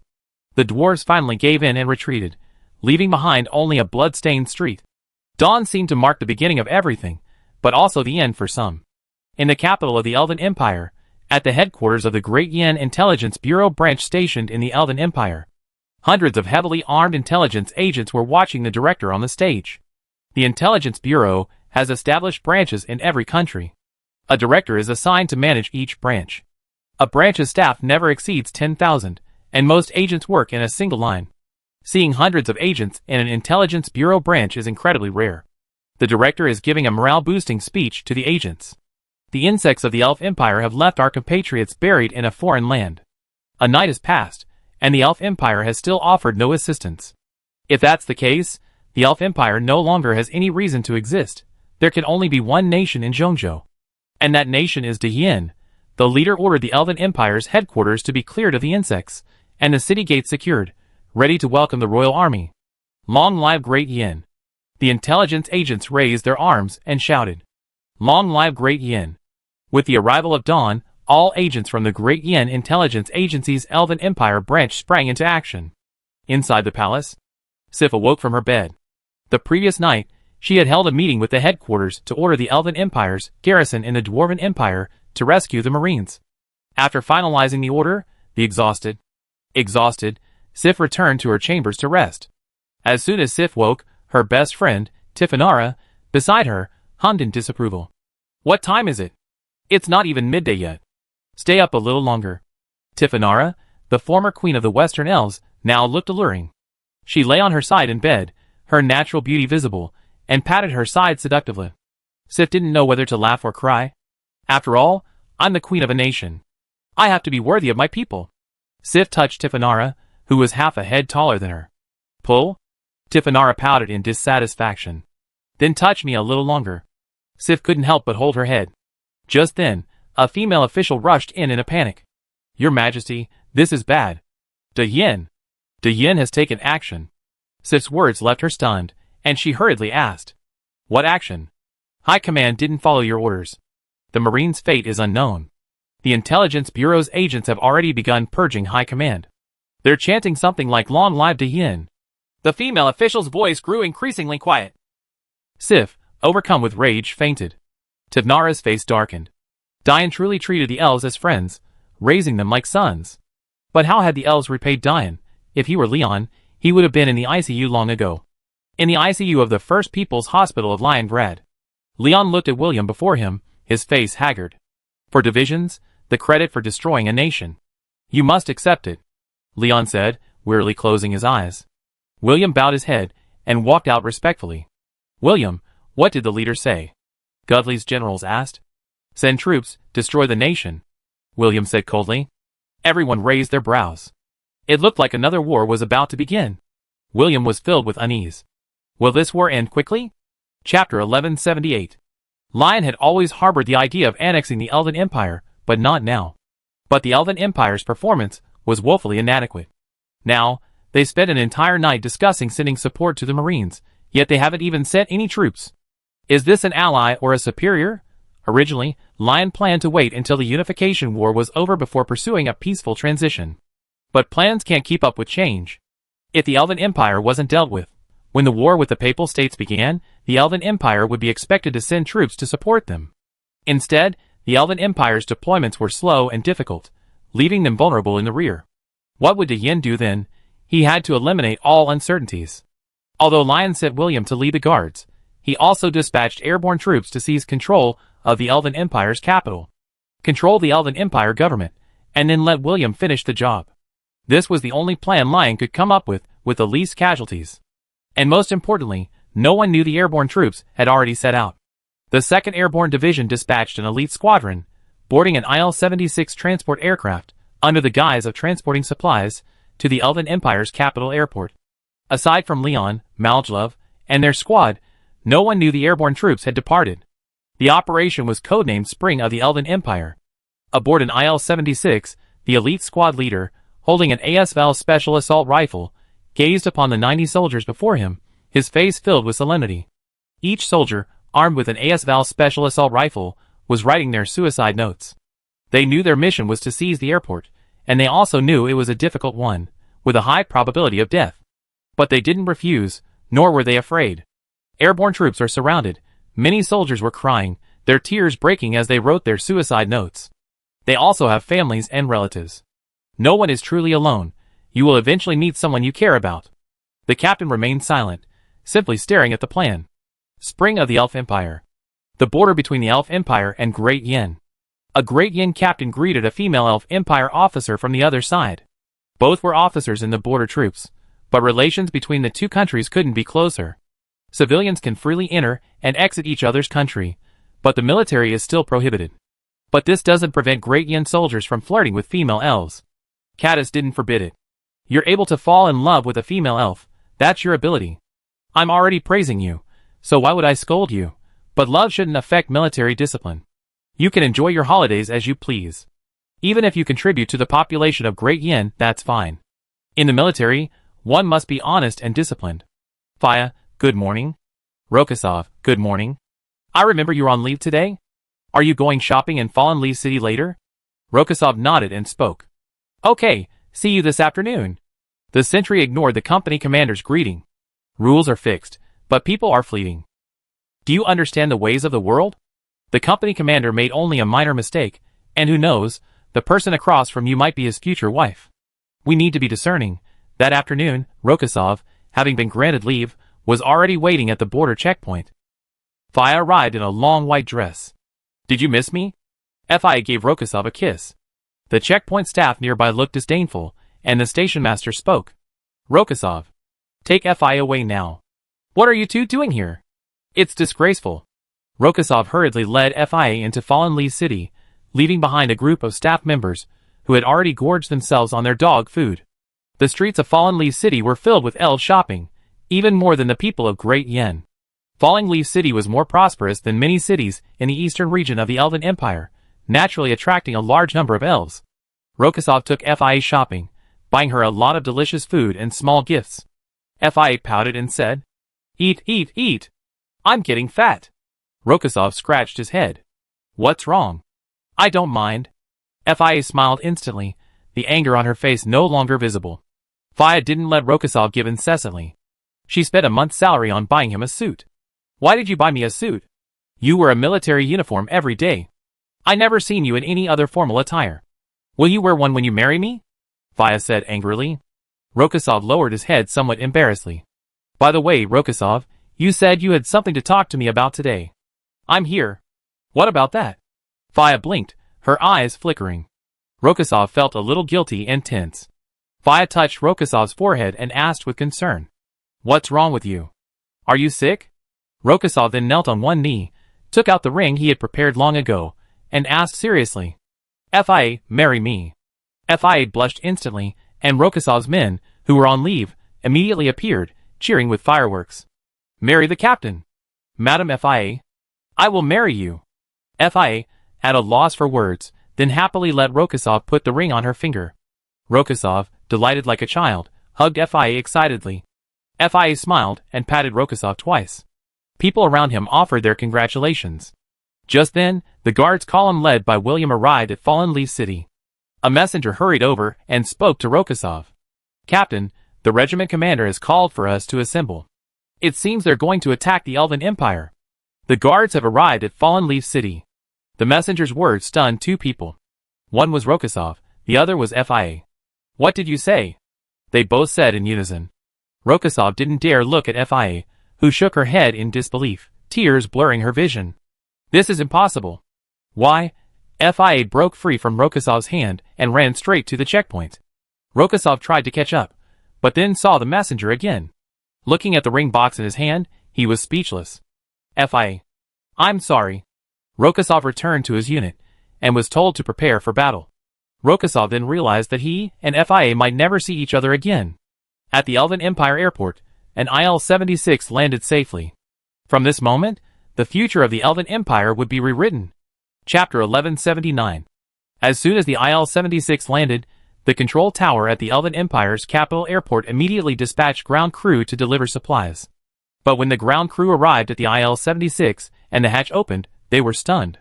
90 soldiers and two BMD-3 airborne combat vehicles suddenly appeared before them. When they saw the BMD-3's 30mm cannon pointed at them, they had only one thought: "Mom, where are you?" Boom! With the roar of the combat vehicle, 90 elite paratroopers rushed out of the IL-76, seized the ground crew's vehicle, and then headed straight for the control tower and the airport waiting area. They wanted to seize control of the control tower and the air defense positions near the airport. The 2nd Airborne Division was already en route and expected to arrive at the airport within 2 hours. They had to clear the way for the 2nd Airborne Division. Before the control tower staff could react, they saw a BMD-3 airborne combat vehicle with its 30mm cannon trained on the control tower. The threat was self-evident. The airborne troops, like Superman, arrived at the control tower at lightning speed. They then stormed the tower and seized all personnel. But the supervisor had already reported the situation.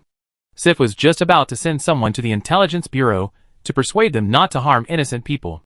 Sif knew that De Yin was venting his anger, and was also trying to eliminate the insects, so she didn't stop him. But Sif didn't understand one thing. De Yin could help you eliminate the insects once or twice, but you never lost any insects. He repeatedly challenged Leon's limits. Leon wasn't a philanthropist, he was a good man. But should good people be held at gunpoint? Before Sif could summon her ministers to a meeting, the Minister of Defense rushed in with a frantic report. "Queen! The Great Yin airborne troops have raided the airport. They've taken control of the control tower, and are clearing the surrounding air defenses. Border radar shows hundreds of transport planes and hundreds of helicopter fighters entering the Empire. Spies from Fallen Leaf City report that the Great Yin guards have arrived in Fallen Leaf City, and are undergoing preparations. They also spotted the red golden dragon flag symbolizing the Great Yin guards." The Minister of Defense's words immediately sent Sif's brain into a state of shock. One night. No! So much happened in just 1 or 2 hours. Is this the Great Yin? What Sif didn't know was that the Great Yin war machine hadn't truly begun. It was just a sneeze from the Great Yin. At the Elf Empire's capital airport, many elves were still waiting in the waiting room for their flights when they saw the airborne troops rushing in. They also seized the commanding heights within the waiting room and disarmed the Elven Empire soldiers. Even then, the elven civilians hadn't reacted. A little elven girl pointed at an airborne soldier not far in front of them and asked, "Mom, look. It's the Great Yin soldiers. Are they here to help us fight the bad guys?" The elven mother immediately covered the little girl's face, as if to silence her. The little girl struggled. "Why can't I speak?" The queen said the Elven Empire is the country of our people, not the country of those powerful and influential people. The little girl's words silenced the elves present. Most of them chose to flee out of fear of the powerful back home. Back home, merchants like them would be ripped off by the powerful. The elf mother, fearing the little girl's childish remarks, hurriedly stopped her. But the girl loved to speak the truth, and in her struggle, she dropped her toy. The little girl looked down and saw that her toy was broken. Her eyes welled up, and she was about to cry. Just then, an airborne soldier approached from a distance. Seeing the soldier, wearing a hood that only left his eyes, the elves held their breath. The soldier knelt down in front of the little girl and helped her pick up the toy. Noticing it was broken, he touched her. "Don't cry, little sister. I give you my favorite toy, okay? It's a reward for me, for telling the truth that no one else dares to." The soldier pulled out a patch doll from his arms. It was a gift from his mother when he was a child. At that time, he, like the little girl, pointed at the powerful and cursed them. To comfort him, his mother sewed him this night patch. But later, his mother didn't live to see the founding of Great Yin, having thrown herself into the revolution. Looking at the night patch the airborne soldier handed her, the little girl burst into laughter. "Brother, this knight looks silly and clumsy, just like you. Are you called the clumsy knight?" The little girl spoke innocently. The airborne soldier shrugged and said in a hoarse voice, "Clumsy knight? That knight is going to eat the lovely elf princess." The little girl wasn't frightened, but instead spoke with pride. "Brother, you're lying. A knight won't harm the princess. Nor will they harm anyone. A knight protects everyone." The soldier was stunned upon hearing this, then patted the little girl's head. "You're a good child. Don't forget what you said today. Also, we're all foolish knights. We have to protect the people behind us. Do you understand?" The airborne soldier's gentle side faded, his eyes sharpening once again. The little girl stared blankly as the airborne soldier turned and left, while her mother and the other elves remained stunned. They couldn't believe that the people of Great Yin could be so easygoing. Is this still the high and mighty military lord? The elves remembered the faces of the powerful officials in the Elven Empire government. The little girl waited until the airborne soldier left before looking at the knight's emblem in her hand. "I want to be a foolish knight in the future." The airborne soldier effortlessly took control of the air defense system, and the elven soldiers didn't even resist. "Nonsense! You never win against the Great Yin. Just surrender and become a prisoner, won't that be nice?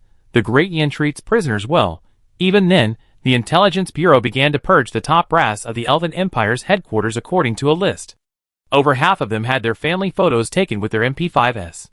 The Intelligence Bureau agents couldn't help but exclaim at the MP5's excellent camera function, and customers were undeniably impressed.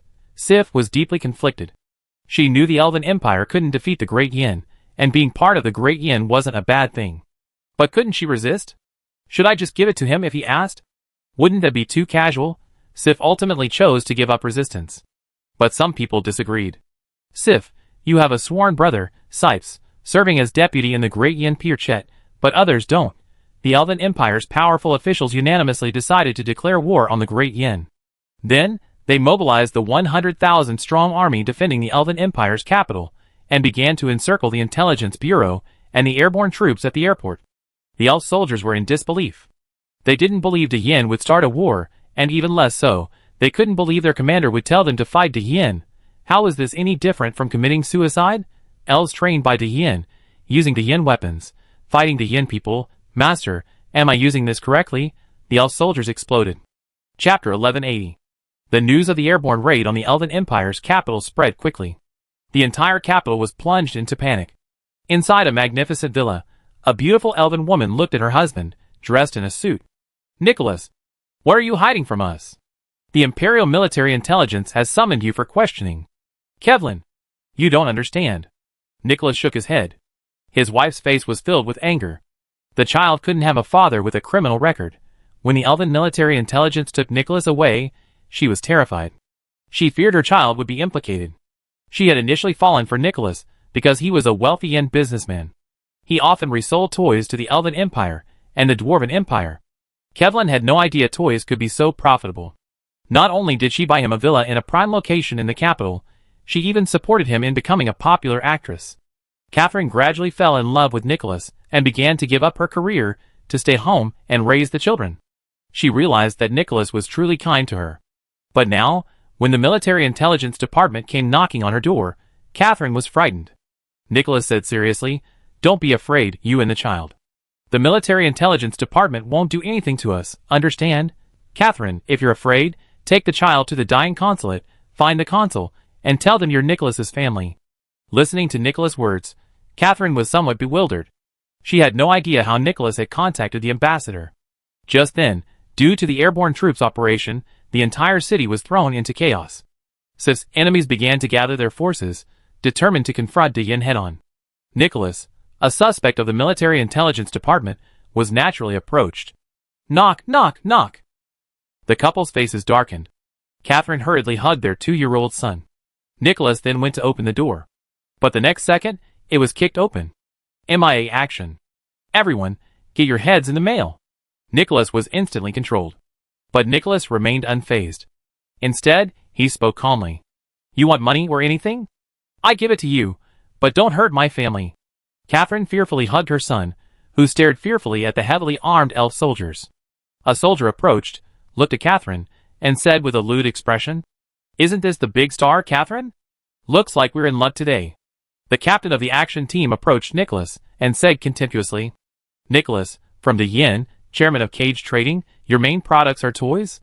Nicholas didn't speak, instead staring at the captain. The captain looked at Nicholas's calm face and sneered. Still stubborn even when facing death? According to investigations, you don't sell toys, you sell guns. Half of the AK-47s in the Dwarf Empire are now connected to you. You are a traitor. You betrayed not only the Yin, but also the Elven Empire. The captain said, stepping on Nicholas's face, bringing him into direct contact with the floor. Husband. Catherine, heartbroken by this scene, rushed over, but was restrained by the soldiers. The soldiers looked lewd. Don't worry, beauty, you be happy soon. Ha ha. Nicholas's expression finally changed, and he spoke angrily. I'm a traitor? Do you know where the weapons I sell come from? I sell light infantry weapons. I never even sold an RPG, and the buyers of these weapons are all pro-Yin factions. I sold over 1 million guns and billions of rounds of ammunition. Don't you understand? Do you think ordinary people would have the guts to sell these things?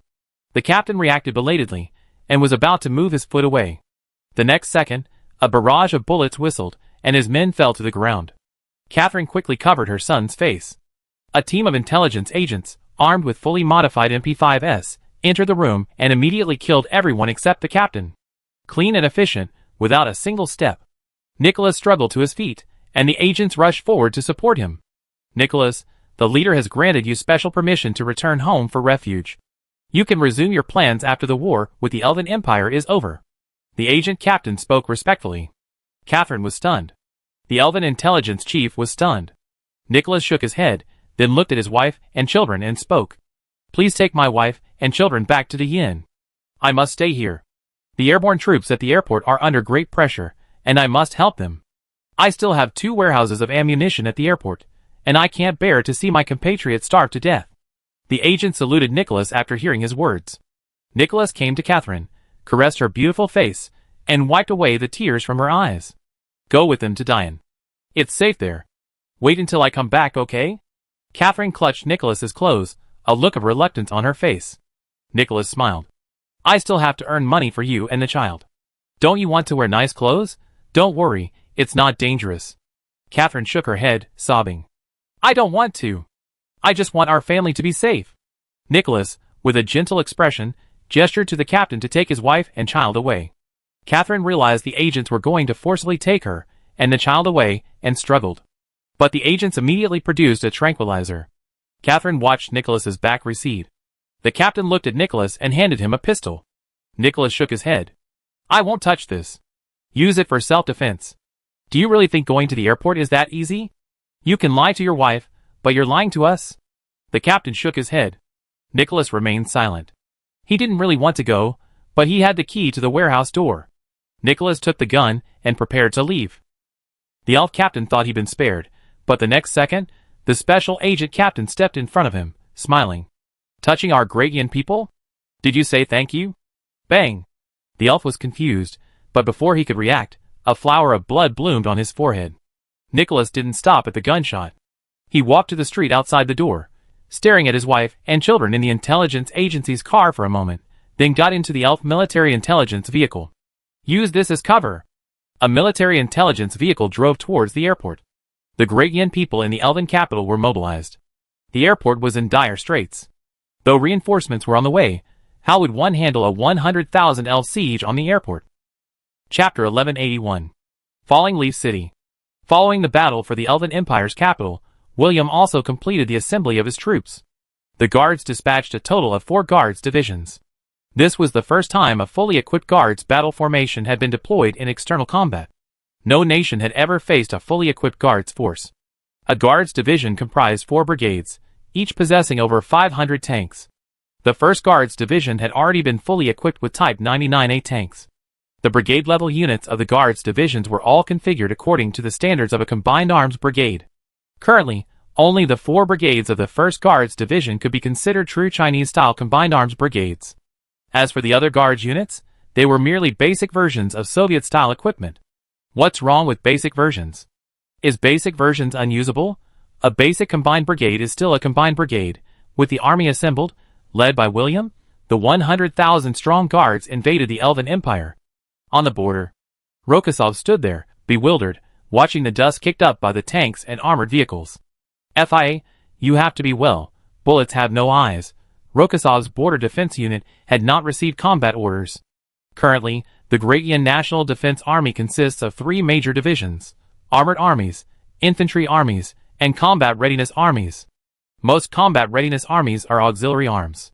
They are responsible for border defense, garrisoning, and logistical support. Logistics is not their responsibility, but if the frontline railways or highways are bombed, they will be deployed. Repairing railways and highways requires manpower, but supplies must be delivered. Currently, the National Defense Army has approximately 1 million ground forces, consisting of 2 armored armies, 2 infantry armies, and 1 combat readiness army. The aerospace force numbered around 120,000, and the Navy around 150,000. Airborne forces, guards, and security forces. De Yan's total military strength exceeded 1.6 million. But only 100,000 were deployed against the Elf Empire. When De Yan deployed 1.6 million troops, it was like a bloody Great Wall. An hour later, Rokossov was about to pray for Weya, but his company received orders to enter the battle. Because William discovered that all the Elven troops along the way had surrendered, a combined battalion's tank company, with its 99A tanks, raced for an hour, advancing 62 kilometers. And without firing a single shot, they captured over 30,000 Elven soldiers. William was stunned. "You say your company captured 30,000 people? Is this a fantasy novel?" "This isn't science fiction. The fact is, 30,000 people surrendered. Because those 30,000 were soldiers of the Forest Elf Kingdom. Queen Zanina ordered the surrender." "Nonsense! Sith has surrendered, so why should she resist? Besides, the entire Forest Elf Kingdom has long been eager to be annexed by Great Yan. Back in the early days of Great Yan's founding, when it was at its most impoverished, they sent troops to support them and help them drive out the demon invaders. The elves have always remembered this favor. Later, Great Yan vigorously developed the Forest Elf Kingdom, and roughly 60% of the Forest Elves were willing to join Great Yan. That was back then. Now, 90% of the elves are willing to join Great Yan. What's there to resist? If he wants it, I give it to him." William led his troops on a galloping journey to the banks of the Song River. Seeing the small bridge next to the larger one across the river, William was lost in thought. This bridge, which the engineering company had hastily repaired, carried the hope of Great Yan's rise. All the armies aiding the Forest Elf Kingdom essentially crossed this bridge. A larger bridge was later built, but the smaller bridge remained. As the royal guards passed the larger bridge, they saluted the smaller one. The martyrs had set out from this place, and sacrificed their lives here. Although they were now attacking the Elf Empire, they were all fighting for the Great Flame. No one is forever friends. Diverging interests naturally lead to disputes over new interests. Allies fighting together yesterday could become enemies the next. After crossing the bridge, William and his men noticed a statue next to it. This shocked the royal guards. The statue was built by the local elves, and to prevent weathering, it was cast in copper. What shocked the soldiers was that the soldier was wearing an M35 steel helmet, the original Wehrmacht uniform, and carrying a flamethrower. Because, in the forest north of the bridge, a Wehrmacht flamethrower deliberately exposed himself to protect several elven children, only to be surrounded and killed by demon soldiers. The local elves knew how to express gratitude, so they built this statue near the site of the soldier's death and erected it next to the bridge. It told all passing elves that a hero had died there. This made the guards look up to the forest elves. They suddenly realized that not everyone in this world viewed the Great Flame as a great enemy. There were those who were truly grateful to it. William led his troops forward, encountering more and more statues along the way, all commemorating the martyrs who had fallen. The guards fell silent, and upon seeing this, William repeatedly ordered his men to restrain themselves and refrain from disturbing the public in any way. The elves of the Forest Elf Kingdom deserve respect. William swiftly crossed the Forest Elf Kingdom in just 8 hours. He even had lunch in the Forest Elf Kingdom's capital. The troops set out in the morning, had lunch at noon, and arrived at another Elf Kingdom in the afternoon. Even further away, the Elf Empire's capital's airport was in dire straits. 90 elite paratroopers defended the airport as if it were their pride. Margelove, leading the 2nd Airborne Division, cautiously chose to land at the airport 2 hours later. This was to prevent the airborne troops from failing to seize the airport. If they failed to seize control of the airport, the 2nd Airborne Division would be a sitting duck. Margelov didn't want this airstrike to become an alternate world market garden operation. But what Margelov didn't anticipate was the Elf Empire's swift response. As expected of the Jans Minter.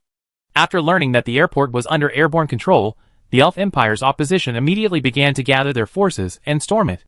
They knew the airport was currently empty, and the airborne troops were undoubtedly clearing the way for the following troops.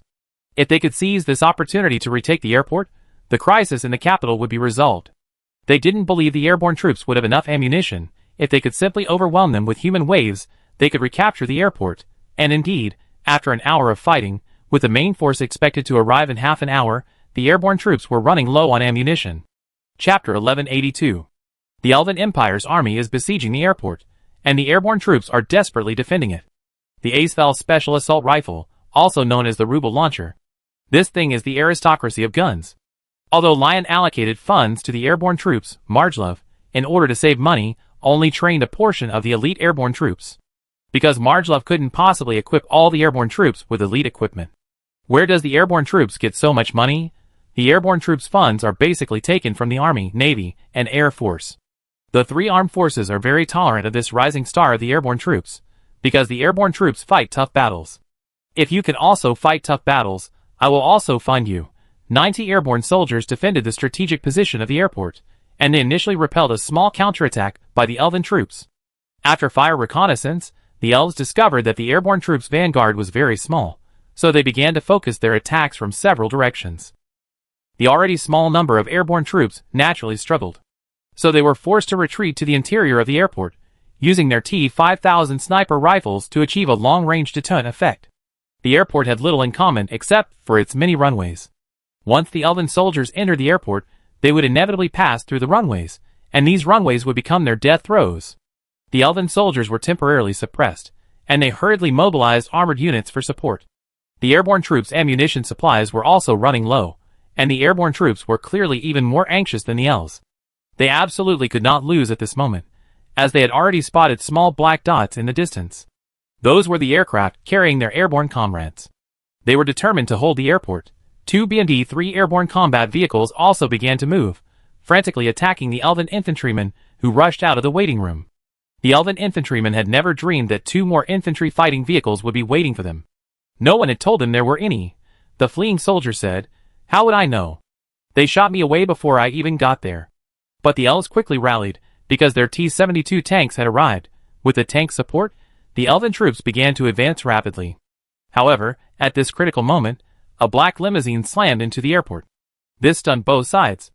The Elven soldiers guarding the perimeter, upon seeing the black limousine, let it pass without even questioning. Because this car belonged to the Director of Military Intelligence, it was driving so fast, surely it was delivering intelligence to the Elven soldiers? Nicholas, driving at full speed, was stunned. Only after passing the checkpoint did he realize he had made it through unscathed. Nicholas was ready to be shot, but the Elven soldiers, blind as they were, let him pass. It wasn't that the Elven soldiers were blind, they saw Nicholas inside the car, but they didn't dare question him. Because the Elven Empire has become entrenched, most Elven officials are deeply influenced by bureaucracy. The lower-level soldiers are essentially no different from the lower-level people, so it's better to be less involved. A black limousine rushed onto the runway. Just as the airborne troops' paratrooper fighting vehicles had leveled their guns, they received an order from Margelov. "The guy in that car is one of ours. Let him in." The airborne combat vehicles didn't open fire after receiving the order, nor did the Red Arrow 8s mounted on nearby buildings. This was because the 2 Red Arrow 8s were designed to target heavy enemy vehicles, and of course, they could also handle emergencies. Nicholas had just reached the airborne control zone when he was immediately surrounded by the paratroopers.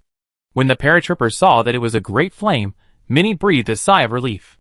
Nicholas didn't hesitate, immediately taking out his keys, finding the captain of the elite squad, and telling him the location of the ammunition. The squad leader was somewhat pleased to learn of the ammunition supply, but soon his concern deepened. "The Elves have already brought in tanks. What heavy weapons could you possibly have in your arsenal?" The commander said, "You're just a small arms dealer." But everyone remained hopeful, and opened the armory. The moment they opened the armory, all the paratroopers, except Nicholas, were stunned. Because in addition to the mountain of AK-47s, the warehouse also contained numerous RPG-7s and even TOW anti-tank missiles. However, what shocked everyone the most were the 6 T-72 tanks. Aren't you a small arms dealer? How did you get T-72 tanks? Nicholas scratched his head awkwardly. This all stems from the corruption of the elves. Because of their extreme corruption, even the troops protecting the Queen were plagued by bureaucracy. This led to a sharp decline in the combat effectiveness of the elven forces. Many tank crews even had no tanks to drive, as they had been requisitioned by their superiors for their own facades. Are tanks meant to be driven? No, tanks are meant to show off. As an arms dealer, Nicholas naturally didn't want to see these weapons gather dust, especially since they were kindly donated to the elves by Great Yin. Do you take our kindness for granted? As a patriotic businessman, Nicholas naturally purchased these weapons back, but he knew the impact these T-72s would have on Great Yin and even the world. So, after reporting to the intelligence agency, he sealed the tanks in his warehouse. But what Nicholas didn't expect was that this batch of munitions would be used today. The paratroopers, without hesitation, immediately began to operate the tanks. Ordinary paratroopers naturally couldn't operate tanks, but they were an elite squad. They were designed to raid behind enemy lines and seize advantageous positions. Naturally, they would encounter situations where they could capture enemy vehicles. At such times, knowing how to operate enemy vehicles is extremely useful, as you can not only seize them, but also exploit the information gap between you and the enemy, and use them to launch a surprise attack. 6 T-72s rolled out of the warehouse and engaged the elven tanks head-on. The elven tank crews were stunned.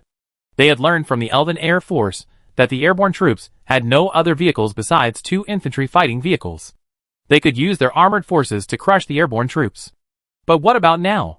Tell me where these 6 tanks came from. Boom! Boom! Boom! The tanks of both sides engaged in a barrage of fire on either side of the runway. The elves missed their only chance to retake the airfield. The next second, a Z-10 attack helicopter launched a low-altitude assault. It unleashed a barrage of rockets on the fleeing elven armored units. The elven commander, seeing the airfield so close, slammed his fist on the table in frustration. Why? The attack helicopters began frantically attacking the ground units, quickly repelling the elven forces attempting to siege the airfield. Although the elven force boasted a force of 100,000, only 10,000 or 20,000 could actually be deployed in battle. With this devastating blow, the elves' hard-won morale was instantly shattered. In the end, they could only watch helplessly as helicopter after helicopter landed, dropping hundreds of paratroopers to reinforce the airfield's defenses. Following them came Il-76 transport planes loaded with vehicles and soldiers. The outcome of Operation Elven Empire Spring was decided. Chapter 1183. The 2nd Airborne Division landed flawlessly at the airport in the Elven Empire's capital. They have already begun preparing to launch an offensive in all directions, aiming to control the entire capital. The 2nd Airborne Division has approximately 12,000 men. This is nearly half the number of other division-level combat units.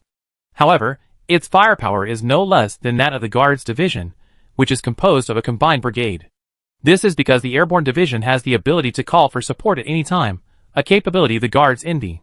When the Guards call for support, it's mostly rapid support.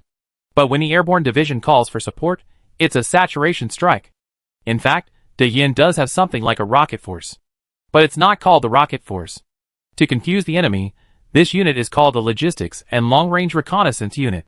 Is fire reconnaissance reconnaissance?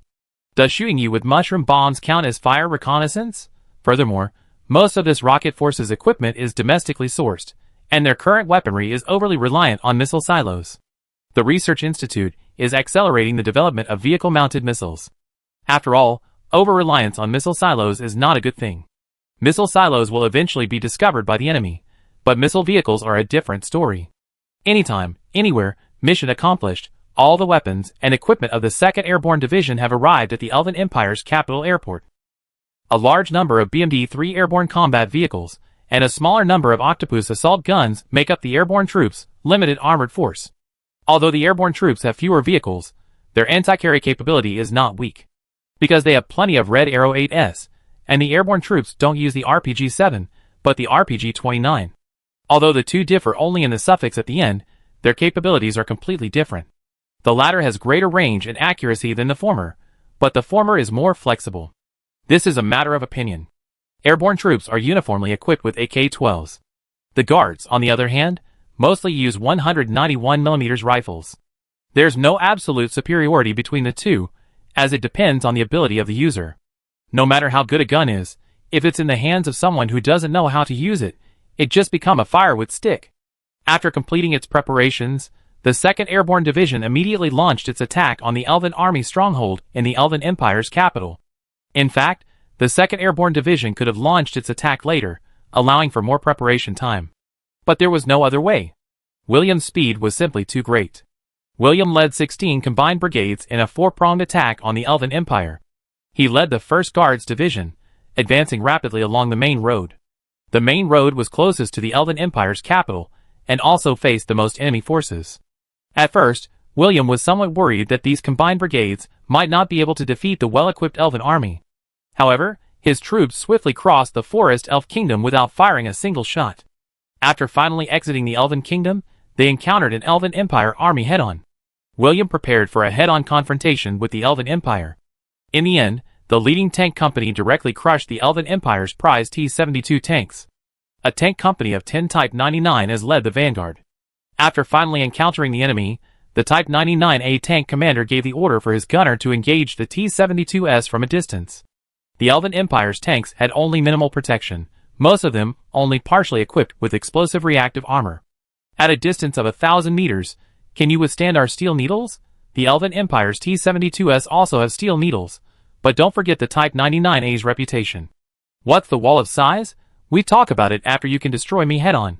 After a round of artillery fire, 10 Type 99 has remained intact, but the opposing 20-plus T-72S were instantly shattered. More than 6 T-72S were grounded, and one even flew headfirst into space with a manned mission. The Elven Empire's soldiers were stunned. How could their so-vaunted T-72S be so vulnerable? What exactly were those boxy tanks? The Elven Empire's army had given up on resistance. The outcome of many wars can be determined in the first battle. This was no different with the Elven Empire. William didn't dare delay, and sent the battle report back to Liongrad, delivering it to Lion. When Lion learned of the Guards' victory in their first battle, he wore a matter-of-fact expression. After all, the Guards now comprise 8 divisions, or 32 combined brigades. What's this? This is called standing on one's own feet at 30. But it's still a long way from the goals of being free from doubts at 40, knowing one's destiny at 50, being obedient to one's ears at 60, and being able to follow one's heart at 70. What if there are too few combined brigades? I don't understand. Why are there still people who don't know how valuable combined brigades are? Lion deducts military funds from the 3 armed forces to give to the Guards and airborne forces, hoping they can become the face of Great Yen. But other countries always use Great Yen's reputation as a shoe insole. Then don't blame Lion for using the combined brigades to slap you in the face. William, stunned, led his troops forward. Thanks to the Yan's contributions to the Elven Empire, the Empire now boasts a comprehensive road supply system. There's a gas station every 300 kilometers. This is because a tank's range is roughly between 300 and 500 kilometers. The Elven Empire never understood to its death how a gas station, built at De Yan's expense, could become a springboard for De Yan's attack. De Yan, why should I help you build it? It was midnight. After a day of travel, the royal guards finally stopped and set up camp for the night. Several reconnaissance companies were dispatched to maintain surveillance in the surrounding area to prevent any nighttime raids by the Elven army. As the commander of the royal guards, William should have been delighted. The royal guards were currently located west of the kingdom of the Flame Elf, no more than 1,500 kilometers from the capital of the Elven Empire. In just 24 hours, they could reach the capital of the Elven Empire. Shouldn't William be happy? But William looked dazed. His mind kept replaying the day's battle. Is this how war is fought? Why are these elves so worthless? William even had the illusion that these elves were no better than the otherworldly monsters from the dimensional rift. Those otherworldly monsters at least knew how to fight to the death, and could inflict some casualties on the Imperial Guards. But these elves? They simply fled and surrendered immediately. William didn't know why De Yen was spending so much money to aid the Elf Empire. I had thought we could cultivate a strong army, but now, why do we feel like we're no better than the Frontier Army? Frontier Army, are you polite? Early the next morning, William led his army forward. All the Elf Empire troops along the way surrendered. To prevent these people from blocking the road, William could only hold a loudspeaker and play it on an endless loop. I don't have time to capture you. Go and squat to the side. Chapter 1184. As news of the airborne assault on the Elven Empire's capital spread, the Elven Empire split into 3 factions. The Surrender faction, led by Sif, was the smallest, followed by the Throwdown faction. However, what Sif hadn't expected was that the largest group was the Resistance faction. Yes, the Resistance faction actually comprised 2/3 of the entire court. When these Resistance faction members learned of Sif's surrender, they erupted in outrage, accusing her of being unfit to be empress. They collectively petitioned for Sif's abdication. Sif quickly understood what these people were up to. They became Resistance faction members not out of patriotism, but because they were the greatest beneficiaries of the Elven Empire. The Elven Empire's existence had brought them immense benefits. They had clearly become addicted to this feeling. Having tasted power, they would not easily relinquish it. So, they would defend the Elven Empire. But what Sif hadn't anticipated was that this group would actually occupy 2/3 of the seats. The entire court, both civil and military, was filled with traitors. While ordering surrender, Sif mobilized some of her own troops to defend the palace, preventing the Resistance factions from taking desperate steps. The slackers, on the other hand, turned a blind eye, silently watching the 2 factions clash to the death. You can fight as much as you want, as long as we stay out of it. The Yin will never settle accounts with us. Sif, haha. The chaos among the various factions sent the entire Elven Empire capital into a state of panic. The fighting around the airport was raging, and elsewhere in the city was no less intense. Many high-ranking officials of the Elven Empire began to seize this opportunity to eliminate dissidents, seeking revenge and grudges. The entire Elven Empire was in chaos. Many clever elves, with their families, rushed to the airport, seeking the Yin's protection. To ensure the Yin wouldn't be provoked, Sif strictly forbade the artillery units surrounding the capital from bombarding the airport. Even though the Resistance faction repeatedly urged the artillery commander to open fire on the airport, the commander remained silent. Idiots! You parliamentary masters, who only know how to point fingers in parliament, never care about the lives of the lower-class soldiers. Do you know who you're facing? You want us students to beat up our teachers? Isn't that like turning on the light in the bathroom? The artillery commander, unwilling to make a meaningless sacrifice, strictly forbade his artillerymen from obeying the Resistance faction's orders and sealed all the artillery. The lack of shells even puzzled Malgrove in the city. Logically, the elves should have bombarded the airport. But how come half a day had passed without a single sign of movement from the elves? The airborne troops didn't wait for the elves to launch an offensive, but instead saw a massive influx of refugees arriving at the airport. After consulting with Leon, Margelove began accepting the elven refugees. The elven refugees were a very sensitive presence. While the high-ranking officials of the Elven Empire might be somewhat abstract, the majority of the lower-level soldiers and civilians were the same. They wouldn't target one another. This also served as a protective umbrella for the airborne troops. After seizing the airport, Margelove divided the 2nd Airborne Day into 3, launching the offensive in 3 directions. 3,000 soldiers were responsible for securing the city's arsenal, and 5,000 were responsible for defending against the resistance. Another 4,000 soldiers were tasked with actively attacking the resistance stronghold. After all, it's said that the best defense is a good offense. The airborne troops' division into 3 clearly disrupted the resistance's deployment. But they soon became ecstatic. Because the airborne troops had been divided into 3 groups, they naturally had an opportunity to exploit. To completely annihilate the airborne troops, the resistance began to rally all forces they could, using the money they had plundered from the people to bribe military officers. Diablo was bewildered. Since the last Dwarf Empire incident, Diablo's military rank had skyrocketed. At only 22 years old, he was now a lieutenant colonel and the commander of a regiment. And he was also the commander of the Queen's Guard. The Queen's Guard only had a total of 12,000 men. There were only 6 regiments in total. Diablo had clearly entered Sif's sight. But likewise, he had entered the sight of others.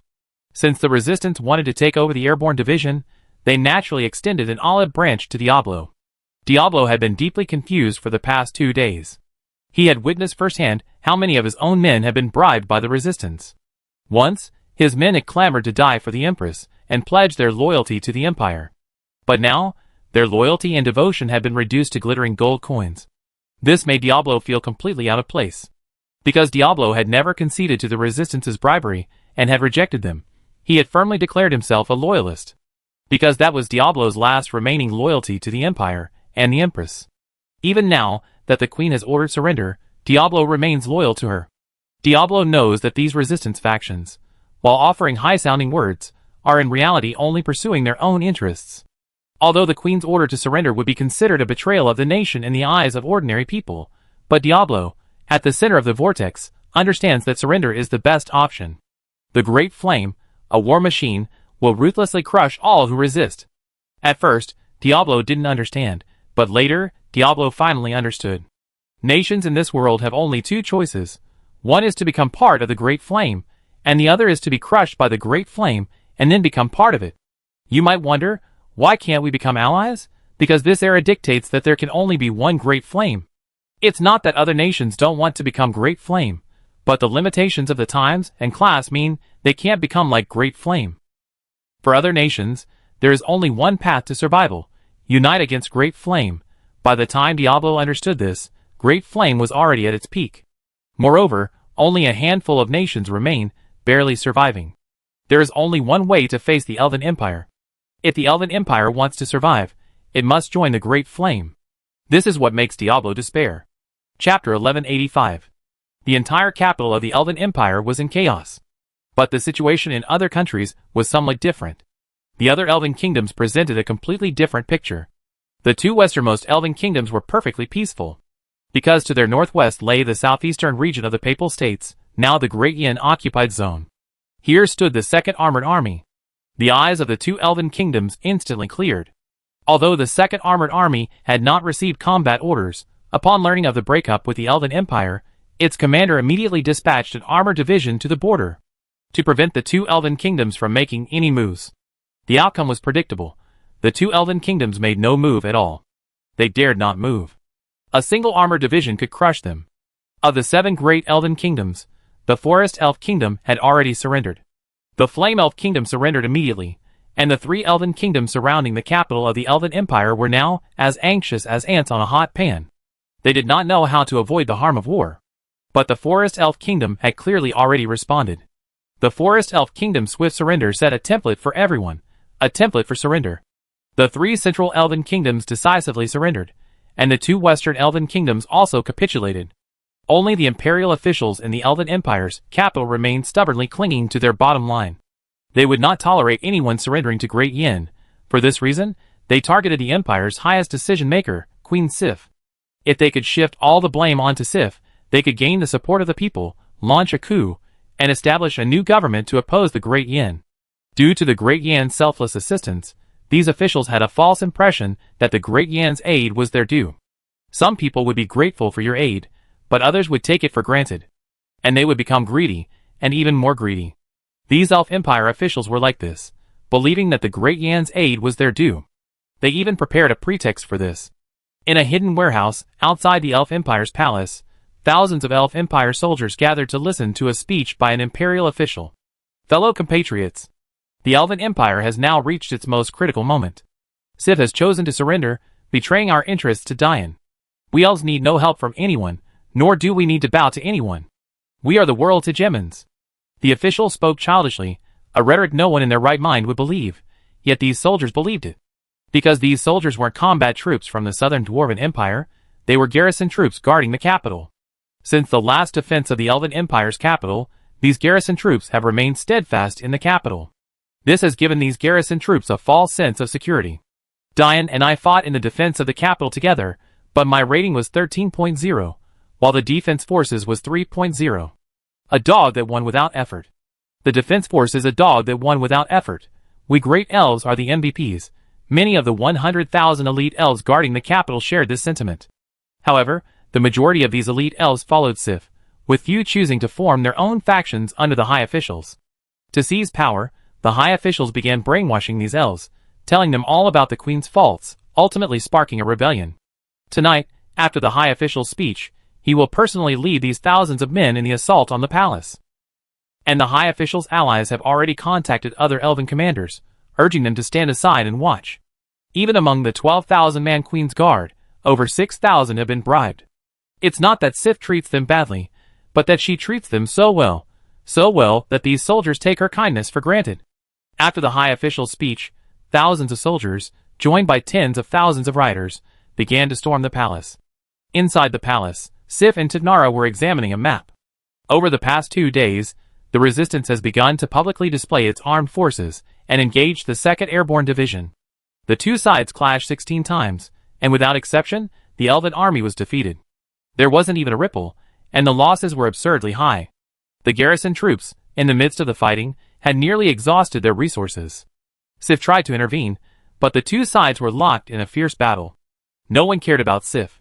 Queen Sif could only lock herself away in the palace, awaiting the arrival of the Wehrmacht. She also wanted to be a worthy queen and save her country. She tried hard and treated everyone well, but everyone took her kindness for granted. Essentially, Sif and Leon were the same kind of people, but Leon was clearly more fortunate. He had a loyal Hans and 2 devoted wives.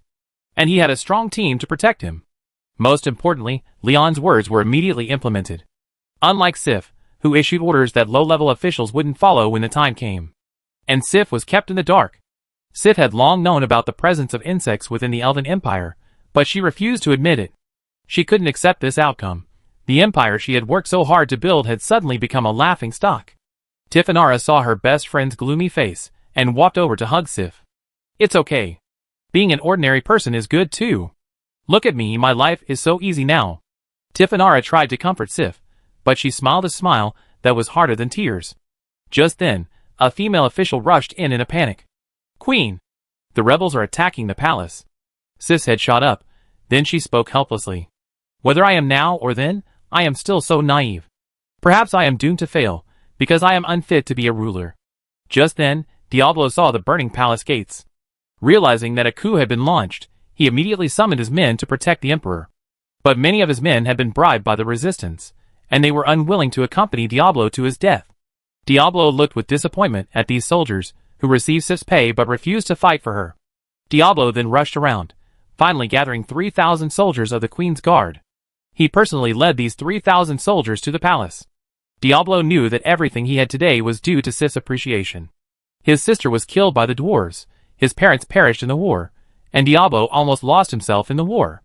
But Sif awakened him, and granted him an official position, allowing Diablo to change his ways.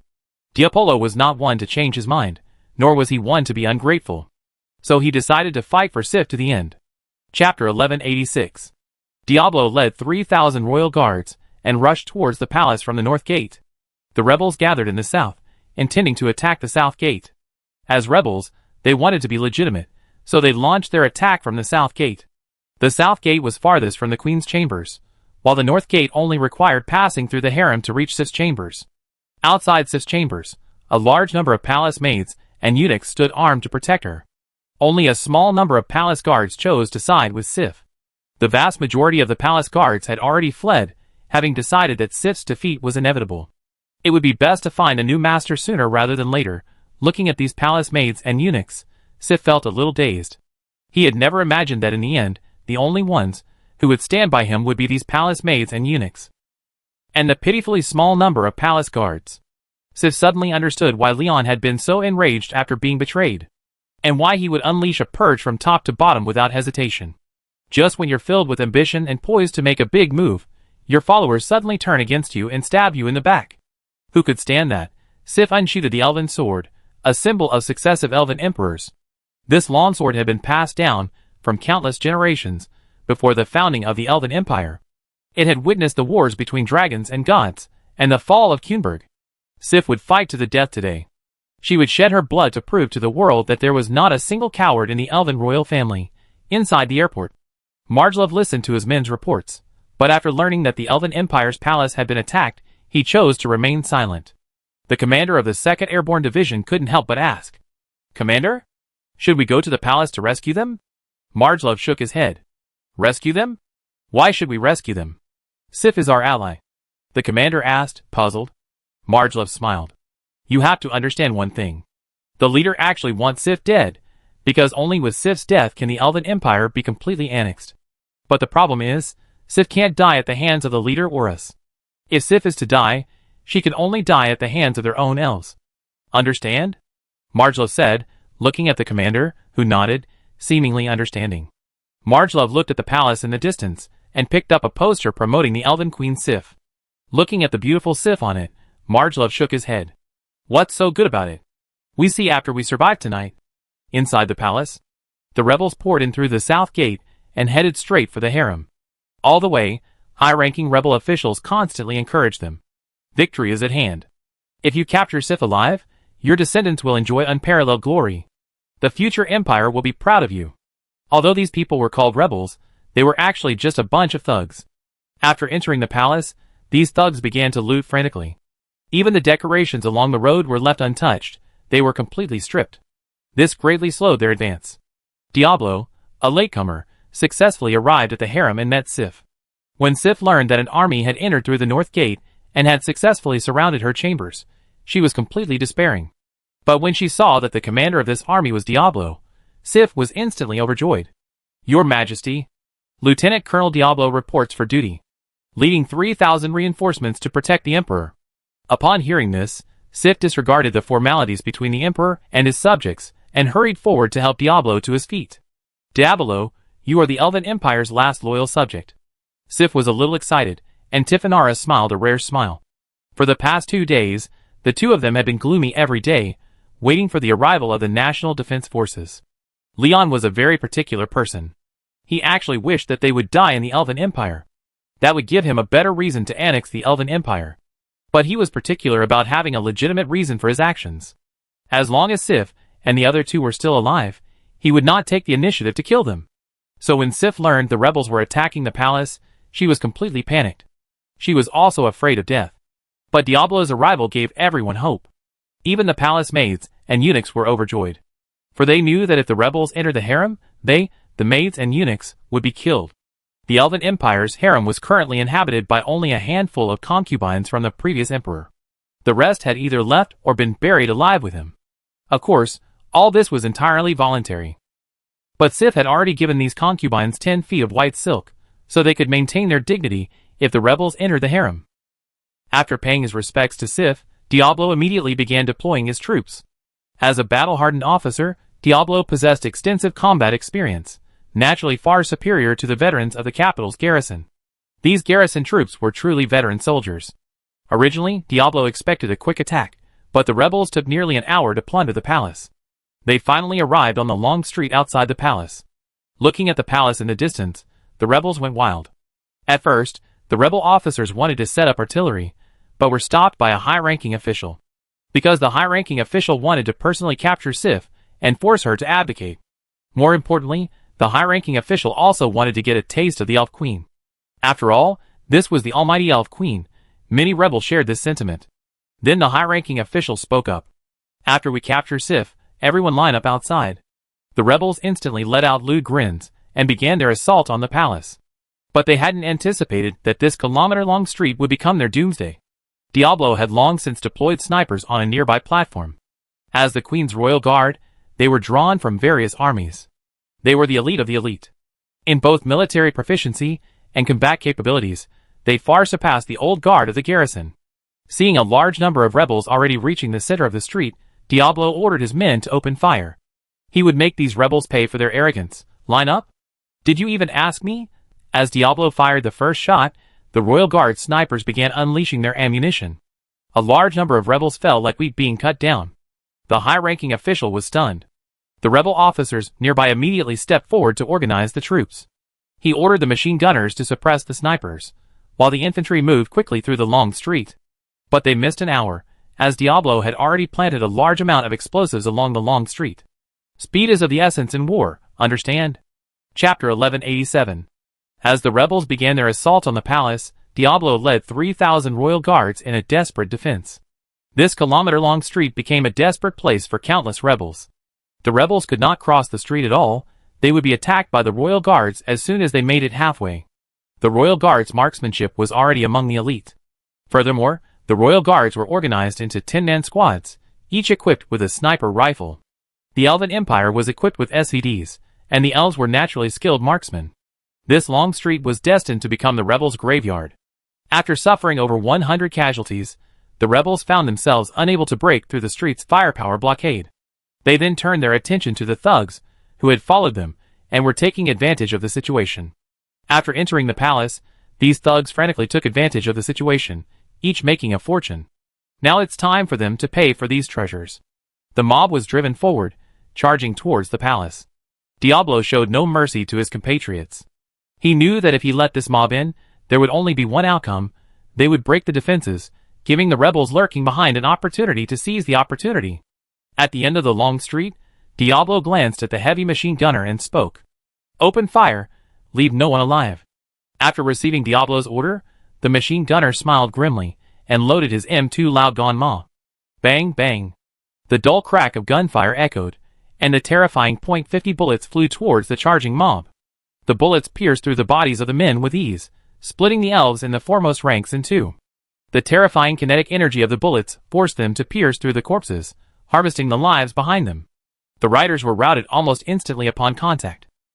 They simply couldn't withstand the onslaught of our royal guards, especially in this straight line of death. The machine gunners didn't even need to aim. Simply swinging their guns left and right, they harvested countless lives along this long street. The riders instantly became obedient, each one incredibly well-behaved and consciously retreating. The high-ranking officials, observing this, ordered the rebels to intercept the fleeing riders. "If you flee, who will be the cannon fodder?" Under the rebels' terrifying suppression, the riders returned to the long street and launched their charge. But the riders were terrified, begging for mercy as they charged, even kneeling as they advanced. Diablo didn't relent at all despite their pleas. Instead, Diablo heartlessly ordered the mob to be shot. "You are begging for mercy now not because of a guilty conscience, but because you know you are going to die. I cannot forgive your sins. The only thing I can do is send you to hell." This long street became a graveyard for over 2,000 riders. Over 2,000 of the tens of thousands of riders were shot on the spot by the guards, and the remaining 8,000 or so finally gave in. Even though the rebels held them at gunpoint, and even shot and killed several fleeing riders in the final moments, the riders continued to flee in panic. Staying here would only lead to death. If they fled, they would only have a chance of being killed. Because there were so many fleeing, many rebel soldiers had no time to intervene, and were simply overwhelmed by the mob. Some daring riders even began to snatch the rebel soldiers' guns. The rebels barely had time to react before their weapons were snatched from their hands. The rebels' hard-won army was instantly scattered. The high-ranking official was furious upon seeing this. But he had no other options. The mob far outnumbered the rebels, and now they were in turmoil. If he didn't appease them, Diablo would seize the opportunity to attack, and their entire army would be completely defeated. The high-ranking rebel official immediately ordered the soldiers to put away their weapons, and shouted from a loudspeaker, "Fellows, you can go home now. Take your treasures and rest. We won't hold you responsible." Hearing the high-ranking official's words, the elves gradually calmed down. Seeing this, Diablo's face darkened. Diablo had originally intended to use this mob to disrupt their own defenses. But the high officials were no pushovers. They immediately took action and successfully pacified the elves on the verge of a rebellion. After calming the elves, the high officials immediately began preparing their troops. They also ordered mortars to begin bombarding Diablo's position. The original intention was to protect the palace and prevent it from being dragged into the war. But now, if they didn't act decisively, Diablo would sooner or later crush them. Mortar shells rained down around the palace. Initially, the Imperial Guards couldn't find any cover. The surrounding area was filled with sleeping quarters, not just the Empress's, but also those of many of the previous Emperor's concubines. This presented a difficult situation for the Imperial Guards. Thankfully, Sith had ordered the soldiers to move freely in and out of the chambers to avoid artillery fire. As the saying goes, the higher the virtue, the higher the evil. The high-ranking official didn't allow the artillery to bombard the concubines' chambers. Sith, however, had allowed the soldiers to hide inside to avoid the bombardment. It can only be said that both sides were evenly matched. Since the casualties from the bombardment were limited, the high-ranking official saw it and felt anxious. He had to capture the palace quickly, otherwise, once the royalists reacted, he would face a fierce counterattack. The rebel high-ranking official reorganized his troops and ordered the artillery to provide suppressive fire at the end of the long street, while the infantry alternated forward using smoke bombs. A swift and decisive battle is imperative. Across from him, Diablo also knew the decisive battle was imminent and was delivering his final speech to his men. Some may ask, what are we doing here? What I want to say is, since we've been paid, we must do our part. More importantly, we are citizens of this country. The rebels will ultimately be forgotten, but we will be remembered by the people. Royal Guards, charge. Diablo drew the command saber, bestowed upon him by Sif herself. Chapter 1188. William led 4 guards divisions, charging along the Elven Empire's main highway toward the capital. Along the way, almost all the Elven armies they encountered collapsed at the first blow. The army did not pause, their single goal in mind, the Elven Empire's capital. If they could reach the Elven Empire's capital, they would truly achieve fame. After all, not many armies have conquered an enemy capital these days.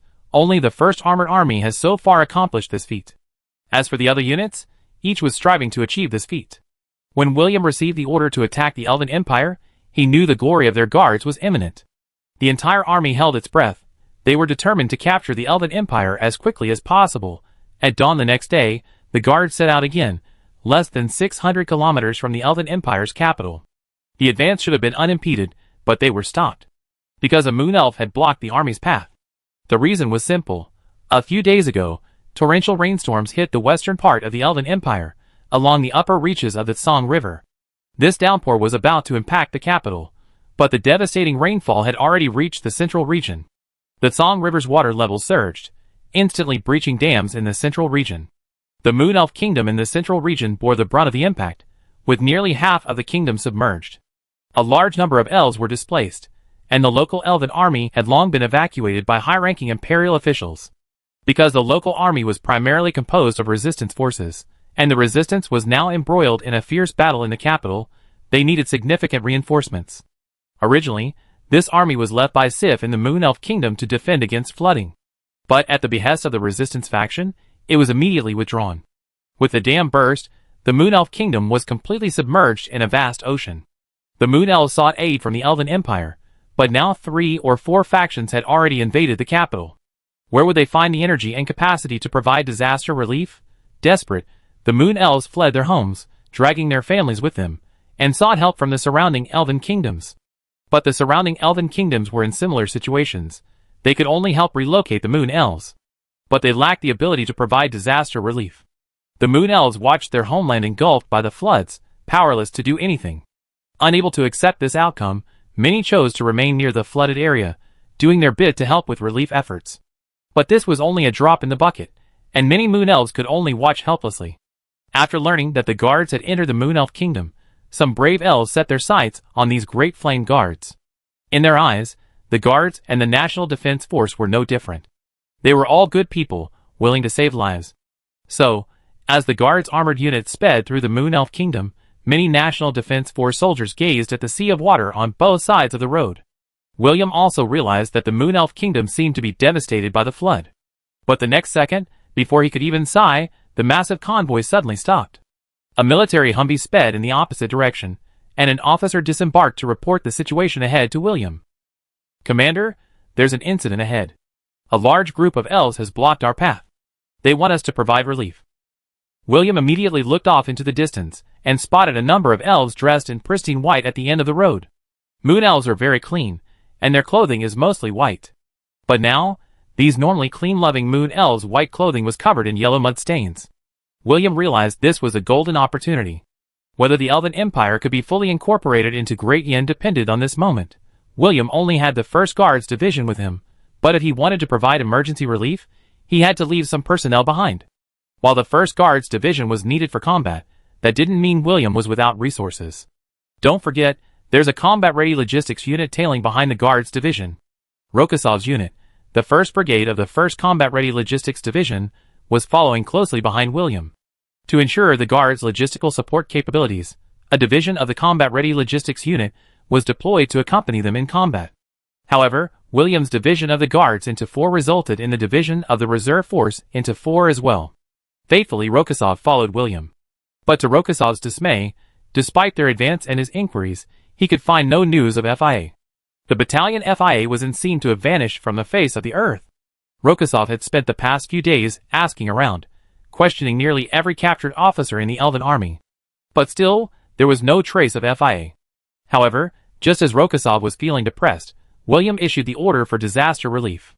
As the company commander, Rokosov received orders for disaster relief. Many soldiers were bewildered. Why were they supposed to help the Elven Empire survive the disaster? William had received intelligence from the Intelligence Bureau. After a fierce battle last night, Diablo had secured the palace, and the resistance had finally evacuated. And they would face a fierce attack from the royalists. Sif's survival was a fact. As long as Sif lived, the Elven Empire would find it difficult to fully integrate into Great Yen. But now it was different.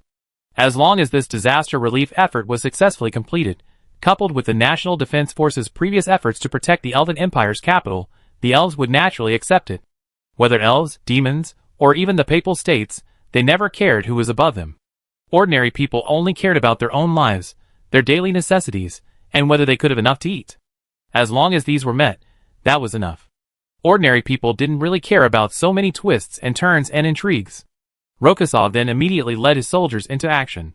A brigade of soldiers joined the rescue and relief efforts. Rokossov and his men had a clear goal: to head straight for the breach. Faced with this kind of flood disaster, especially when the affected area suffered despite the lack of rain, the primary goal was to seal the breach so that the water could be drained away. If even the breach couldn't be resolved, then it would be truly over. Rokossov had no experience in disaster relief and flood control, but neither did the other soldiers. None of them had ever encountered such an experience. But this didn't intimidate him. No one is born with talent. Most people learn through hard work. Rokossov arrived at the breached dam and found it almost completely collapsed. The difficulty was truly immense. Rokossov scratched his head, and then the brigade commander beside him had an idea. He went straight to the nearby elf leader. "Where are the ice elves of your elven race?" The elves of the ice elf kingdom shuddered. Chapter 1189. Rokossov and his men arrived at the breach. Looking at the dam breached by the flood, Rokossov's face darkened. This was no ordinary dam collapse. No ordinary flood could possibly destroy an entire dam, or rather, no flood could completely wash away a dam's roots. The dam before him was clearly gone, completely destroyed. The entire dam had been practically washed away, leaving no trace of it. This proved one thing: the Elven Empire was plagued by malfunctions. This dam had not been repaired to standards. It was simply a piece of shoddy waste. Rokossov now faced two challenges: repairing the dam and finding a way to redirect the floodwaters. Flood control should focus on dredging, not intercepting it. But the dam before him had breached, leaving a breach nearly 100 meters in diameter. The unstoppable Yangtze River waters poured into the plain. Rokossov was bewildered. Just then, the brigade commander rushed over, accompanied by a group of elves. Rokossov took a quick glance and noticed that these elves all had blue hair. This meant that they were the legendary Ice Elves. Ice Elves are arguably the rarest creatures in the Elven Empire, even rarer than Moon Elves. Because they possess an exceptionally high talent for ice, almost all of them can become high-level ice mages. Logically, these Ice Elves should be incredibly noble and proud. But now, they ran over with an extremely fawning attitude, even nodding and bowing to the brigade commander. There was no other way. This group of Ice Elves had been staying quietly in the village. A Moon Elf brought the brigade commander and his men to the village. After some persuasion, the brigade commander found the elves unresponsive. So he ordered the armored troops to bring their tanks in and use them to reason with the enemy. Conquer others with virtue. But this virtue is the virtue of martial virtue. For the sake of their homeland, the Ice Elves decisively dispatched a group of ice mages to help the troops rescue the levee. After arriving at the levee, these elves were extremely enthusiastic. This made Rokossov and his men feel uncomfortable. Because these people were so enthusiastic, it was completely unlike what an elf should be. After arriving, the Ice Elves immediately began to cast magic to repair the levee. Rebuilding the levee with reinforced concrete would require waiting for the flood to recede. But mages are different. They can use their ice magic to construct an ice dam. At least it can hold back the raging flood. Lion and the council also learned of William's actions. A special rescue force was dispatched. Thousands of Ice Elves worked together to cast freezing magic. At the breach in the dam, ice began to slowly solidify. The floodwaters were gradually decreasing, and many were overjoyed. But the sweat on the elves' faces grew thicker. Because forces act reciprocally, a dam built of ice was still vulnerable to the fierce flood. So, to save the dam, human efforts were the only way. After successfully repairing the dam, the elves immediately cast a new spell. A layer of ice armor was added to the surface of the original ice dam. This barely managed to hold back the floodwaters. But this was only a drop in the bucket. To save the dam, someone had to work around the clock to repair the ice dam. As soon as Rokossov and his men saw the ice dam completed, they immediately called out to the surrounding engineers. They began building a concrete dam. But misfortune often favors the unfortunate. The Moon Elves, upon seeing the dam repaired, instantly cheered. Many elves couldn't help but ask, "Why didn't these Ice Elves come to help us from the beginning?"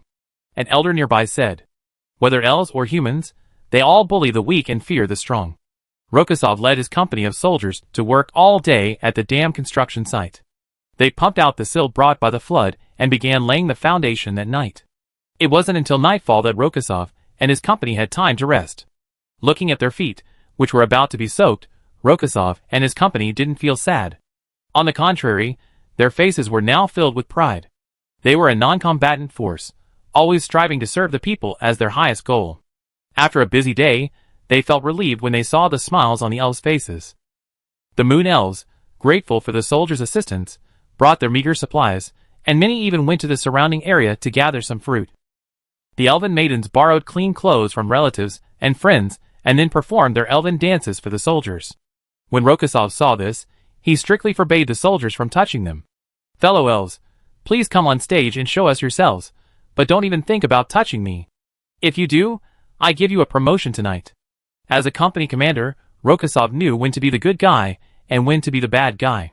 While he believed in the resolve of the Wehrmacht soldiers, there were always those bad apples. After all, these soldiers had been cooped up for so long that they were capable of anything. The elf girls danced cheerfully, instantly relaxing the soldiers after a busy day. They suddenly realized that disaster relief work was actually quite rewarding. The music continued, and the dancing continued.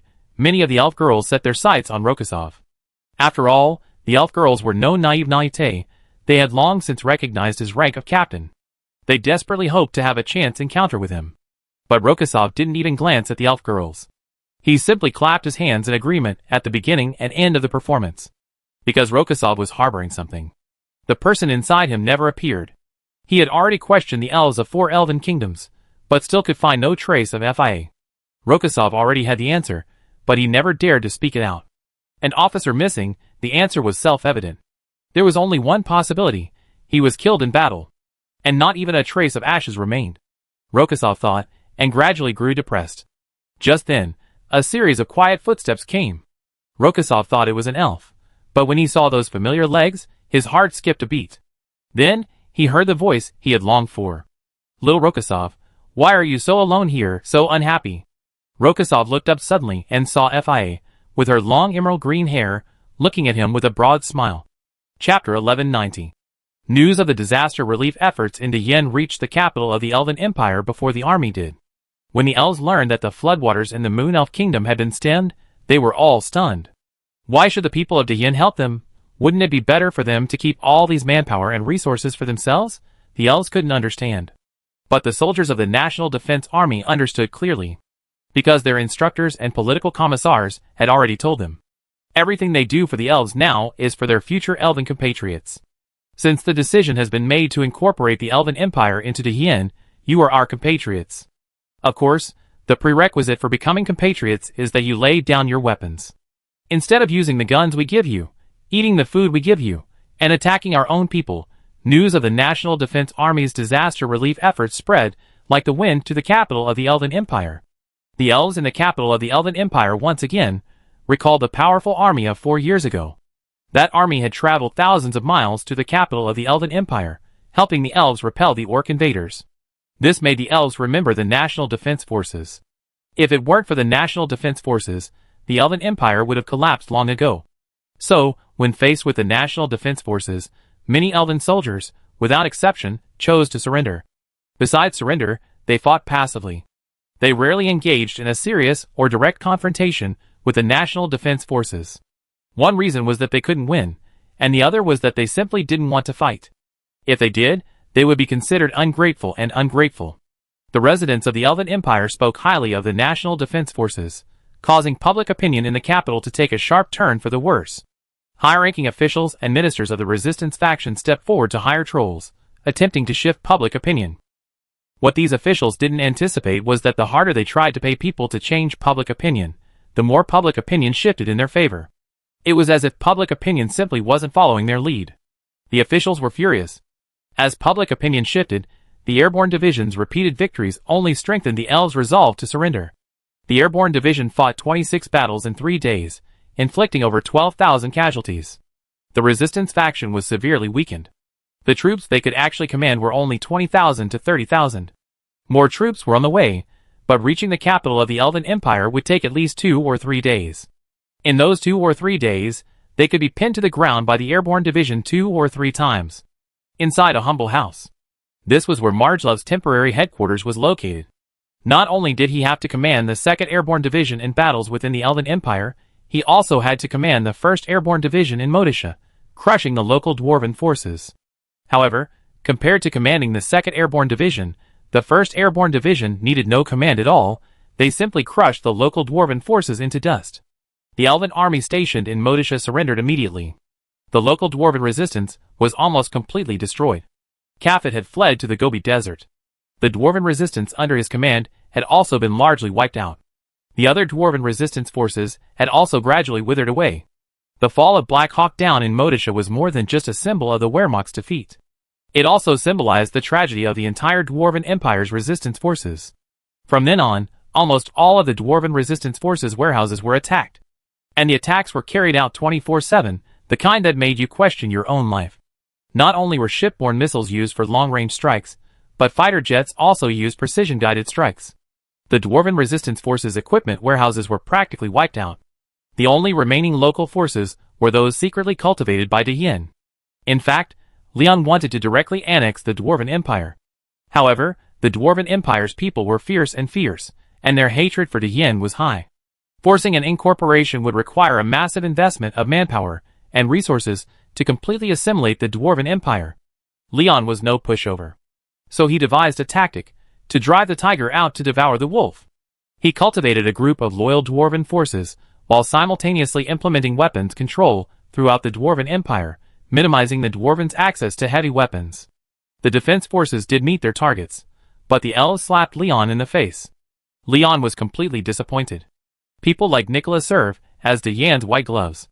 Send the AK-47s used by these light infantry to the Dwarven Empire to support the local Dwarven armed forces. Let them eliminate the rebel forces and oversee De Yin's local factories and mines. What does the fate of the dwarves have to do with the De Yin people? Since they made this choice, they must pay the price for their actions. The Dwarven Empire is now a goo breeding ground, with the goo within engaged in a chaotic battle. De Yin did not participate in the battle. After the Battle of Motisha, it only carried out ranged attacks, purely for revenge. What? You think this is unfair? What about those elves you slaughtered in Sucrus, who even wanted to continue north and slaughter the people of Great Yin? Karma will always have its consequences, and history books will record everything.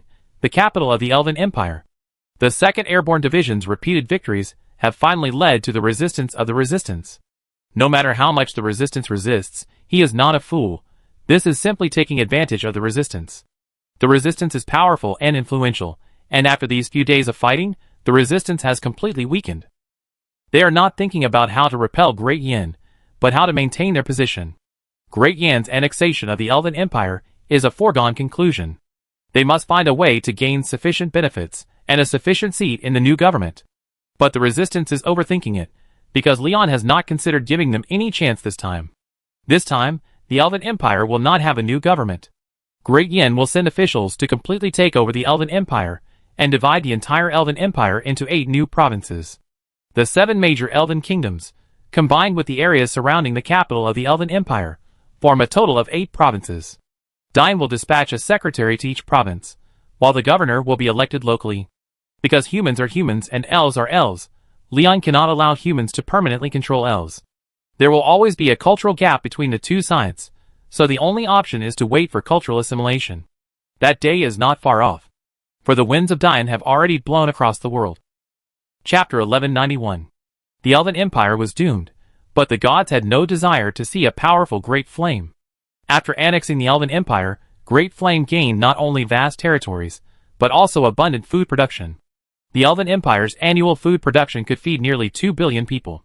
But the Elven Empire's total population was only a little over 100 million.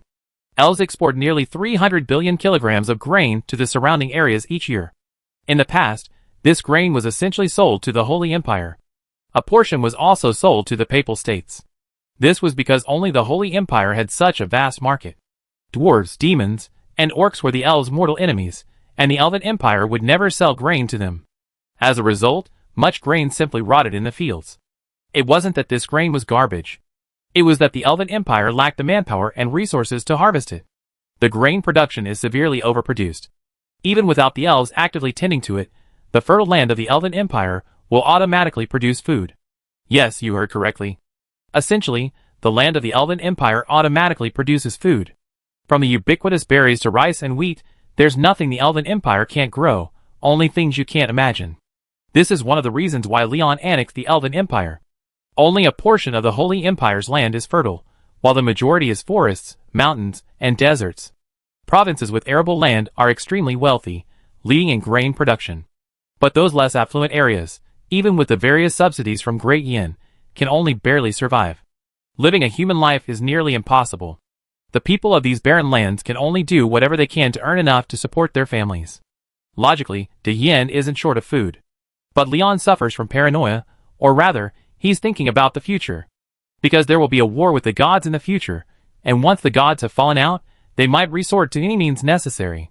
They might even target the entire planet's ecosystem. At that point, Leon's doomsday plan will be effective. The reason for sending a guard division to the other world is not only for the abundant resources there, but also to build an independent ecosystem. A backup Noah's Ark, and the De Yin people's last resort. Now, the entire 2nd Guard Division has essentially cleared 80% of the other world's land. Only 20% remains, firmly occupied by the monsters. But the Guard Division itself is short-handed, so they can only achieve a strange balance with the monsters. The monsters guarded the remains of their god. The Guards Division had previously attempted 2 attacks, but each time failed. The Wehrmacht attempted to send reinforcements to aid the Guards Division. But they discovered that these monsters were capable of desperate actions. If they were pressed too hard, a fierce battle would inevitably break out. By then, the outcome of the war might not be what Leon desired. In other words, Leon would not accept a victory with too many casualties. The Doomsday Plan was steadily being implemented, and the Elven Empire was a key component of it. Conquer the Elven Empire, and transport all its excess grain to the granary for maintenance. And secretly transfer most of the grain to the other world. This operation must be carried out in secrecy, because if the grain were transported openly to the northern region, it would inevitably attract attention. By then, the Doomsday Plan would likely be discovered by hostile elements. At that point, Leon would be forced to make it public. The Doomsday Plan is called the Doomsday Plan because it is a preventative plan. It is designed for the future. But if those with ulterior motives learn of it, they will surely exploit it. The Doomsday Plan is being finalized. The gods have also targeted the planet, and completed their plan of destruction. To strike down the creatures on the planet, and curb the growth of the Great Flame, the gods have rediscovered the underworld creatures on the planet. Or rather, the underworld creatures that betrayed Hades. These underworld creatures are mostly zombies and ghouls. They had been dormant somewhere in the world, waiting to be awakened. The gods found them again, and brought out a powerful lackey. That was Dreens, who was already dead, and could not be killed again. That's right, Dreens had not been killed by a single blow. After his death, Dreens' soul fragments were summoned back to the divine realm by the gods. But since it had become a soul fragment, the gods could not, despite their attempts, transform Dreens into a true human. Now Dreens was neither human nor ghost, neither a true zombie nor a ghoul. But the gods were perfectly content with this, for they had absolutely no intention of preventing Dreens from returning to the human world. Dreens was an extremely vain being who loved to show off in front of others. He was extremely attached to his human identity, and deeply afraid of death. That's why he chose to become a zombie-like undead, yearning for immortality. But he was stabbed to death by Balian. Now that Dreens has been reborn, he seeks revenge on Leon and the others. Especially after learning that he could never return to being human, Dreens went mad. He wanted to kill everyone, turning them into undead creatures, for only in this way could his twisted mind find peace. Dreens was secretly transported back to the planet, and placed in the cemetery beneath the imperial capital. In the capital of the Holy Empire, beneath the imperial capital, lie the tombs of the emperors of the Holy Empire, and of previous dynasties. If a subway were built in the imperial capital, neighbors would visit every day. The gods have hidden all the undead creatures here. These undead creatures obey the gods' orders. In their eyes, Hades is a coward. The moment he decided to flee to hell, he was no longer worthy of being their god, in a magnificent mausoleum. Dreens, a half-human, half-ghost figure, sat on a throne. A multitude of undead creatures knelt before him, satisfying his vanity. And their faces were filled with fawning. As if Dreens before them were their true king. Your Majesty, the gods have given the order, let us act. Dreens nodded. Since that's the case, let's overturn this world. Show Leon who the true king is. Chapter 1192. Covey, after we get off duty, how about we get some midnight snack? A sentry asked. A fellow sentry nodded. I'm a bit hungry. Shall we go get some wontons? The two sentries had already discussed where to go after their shift. They weren't members of the National Defense Force, but the elite of the front army. That's why they were so disorganized. If they were in the National Defense Force, the best they could do was sneakily seek out the kitchen staff and steal a few steamed buns. The two sentries were standing guard at the entrance to the Holy Empire's imperial palace. Lion didn't consider the imperial capital its capital, but the question arose, what should be done with such a vast palace complex? Lion didn't say anything, but the Holy Empire front army couldn't just refuse to do it, could they? If the leader didn't say so, why wouldn't you? How could you impress the leader if you didn't? How could you improve? The front army very consciously began to protect the palace. But protecting the palace was no simple task.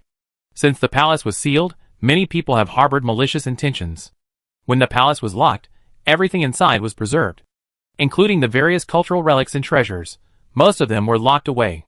Leon also had several of the Holy Empire's former servants guard the palace at all times, to prevent any skilled thieves from breaking in and stealing. But there are always a few thieves who are not afraid of death. Careful of making ill-gotten gains, they end up being beaten to death upon entering the palace. Leon will open the palace, but not now. The Holy Empire's economy has not yet fully recovered. Opening the palace at this time will not only fail to stimulate consumption, but will also allow many ulterior motives to exploit it.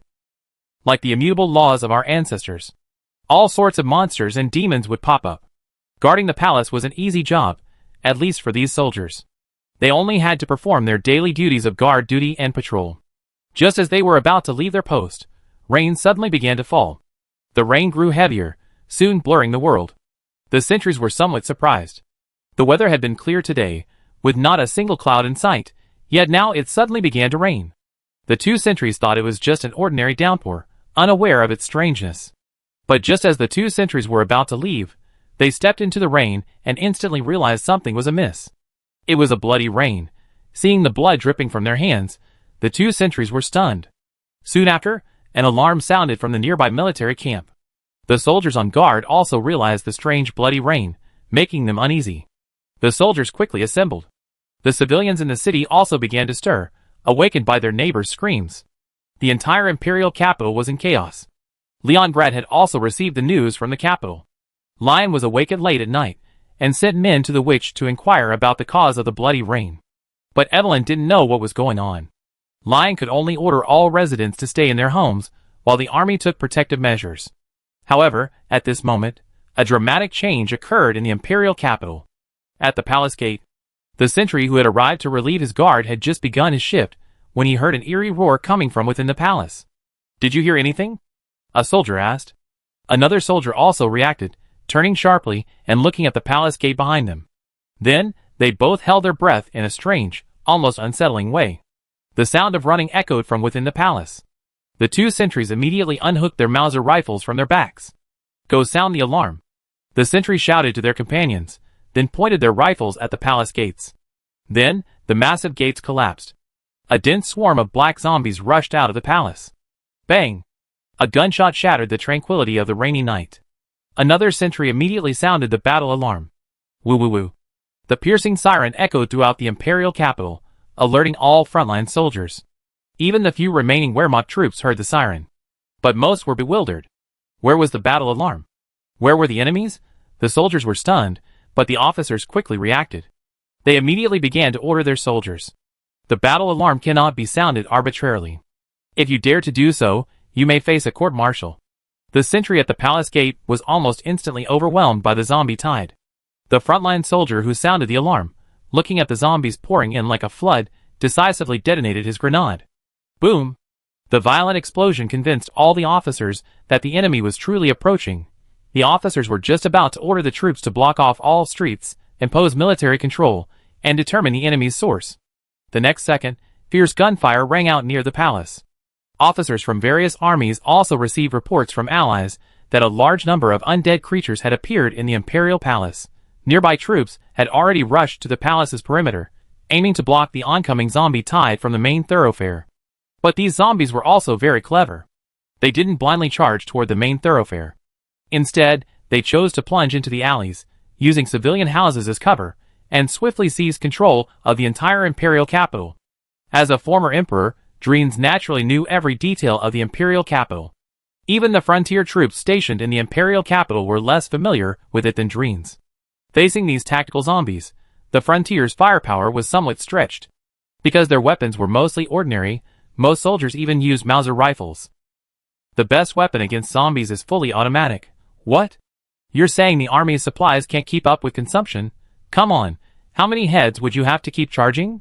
Soldiers can carry 200 or 300 rounds of ammunition, but can zombies carry 200 or 300 lives? Some insightful officers quickly realized something was amiss and immediately began directing their men to deploy appropriate defenses. Although the zombies had already rushed into the alleys, they would eventually return to the main roads. For the Wehrmacht's armored units were coming from outside the city through the main roads to reinforce the city. As long as the armored vehicles arrived, victory would be theirs. But just as the soldiers were filled with hope, many of them inadvertently looked up and saw a large number of red eyes in the darkness on the eaves of the roofs. What is this? Chapter 1193. The National Defense Army quickly received this news and immediately began mobilizing its forces. This was because Leon had already responded to Hades's warning. A certain number of National Defense Army soldiers were deployed in the capitals of more than a dozen provinces of the Holy Empire. This was to prevent the creatures of the underworld from launching an uprising. The army was now different from before. Not only did the army have new clothes and shoes, but they also had new weapons and equipment. The army also had its own dedicated helicopter fleet. Aside from the helicopters used by the Airborne Corps, most of the helicopters were assigned to the Army Aviation Corps. The army couldn't just ask the Air Force for flights every day, could it? Could the army have some integrity? Army, I want to be, but if you don't give me enough military funds, how can I stand up straight? Since the Airborne Corps had already begun to take shape, the army quickly completed the equipment upgrade. This was because the army's troops no longer had to be deducted. Previously, the army's military funds were always misappropriated, or a portion was allocated to the Airborne Corps. The Airborne Army was a latecomer, but Leon doted on them. There was no way around it. As his territory expanded, Leon realized the Air Force was becoming increasingly important. The army, however, was not as effective as the Air Force. The army had a major flaw: its speed was insufficient. De Yin had practically controlled the entire planet.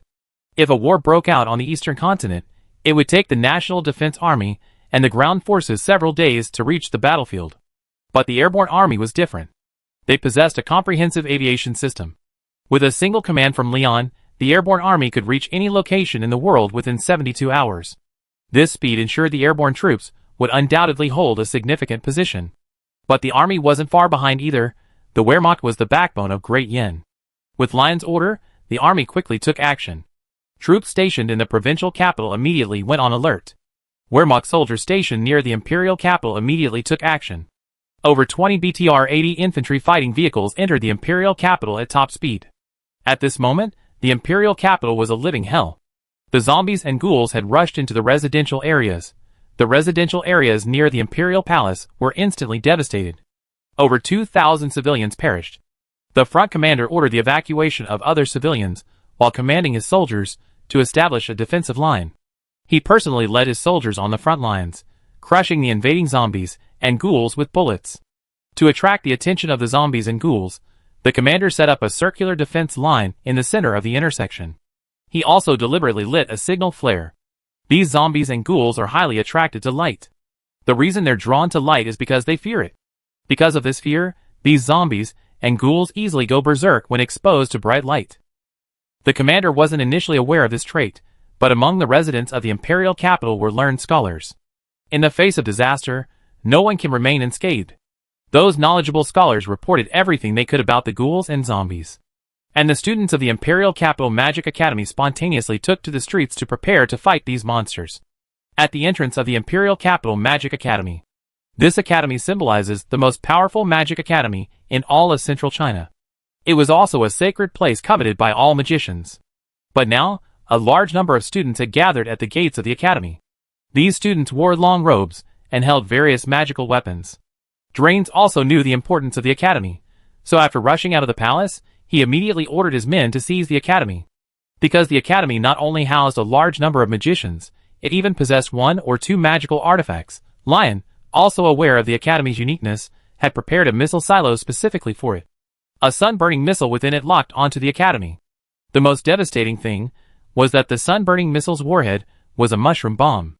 If the Academy had any thoughts or made any unusual moves, the mushroom bomb would reveal to the Academy who held the strongest fist in the world. So the Academy dared not act rashly, rejecting Lion's proposal to relocate the Academy to Leongler. The reason for rejecting Lion's proposal was that Leongler was already overcrowded. In other words, if they moved the Magic Academy there now, they would be considered outsiders and easily ostracized by the local schools in Liongrad.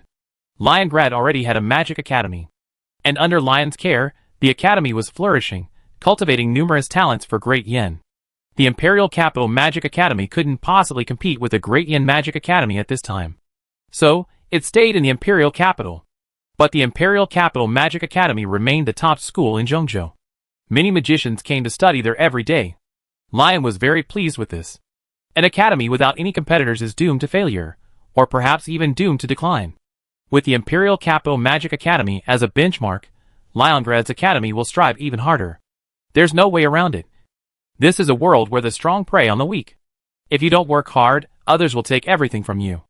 At the entrance of the Imperial Capital Magic Academy, students clutched their magical instruments, nervously watching the monsters charging toward them from afar. "Prepare Fireball," an instructor declared. The students tightened their grip on their instruments and began chanting the spell. Although it was raining heavily, for a magician, this little water was nothing, especially against undead creatures. Light and fire magic provided the greatest damage benefit. The instructor divided the students into 3 teams, forming a formation similar to a volley. Because magicians need to chant before casting spells. Without any precasting, they were no ordinary magicians. A dense stream of fireballs flew towards the monsters. The monsters were instantly ripped apart. Terrifying flames seemed to scorch the zombies' bodies, even under the heavy rain, still capable of igniting the monsters. At first, the terrifying firepower directly suppressed the monsters. However, these students were not high-level magicians, and their fireballs consumed a large amount of magic power. Soon, many students' firepower was silenced. The instructors grew increasingly nervous upon seeing this. We couldn't let down our guard at this moment, but the monsters seemed to sense the students' exhaustion. They regrouped and launched their fiercest charge yet.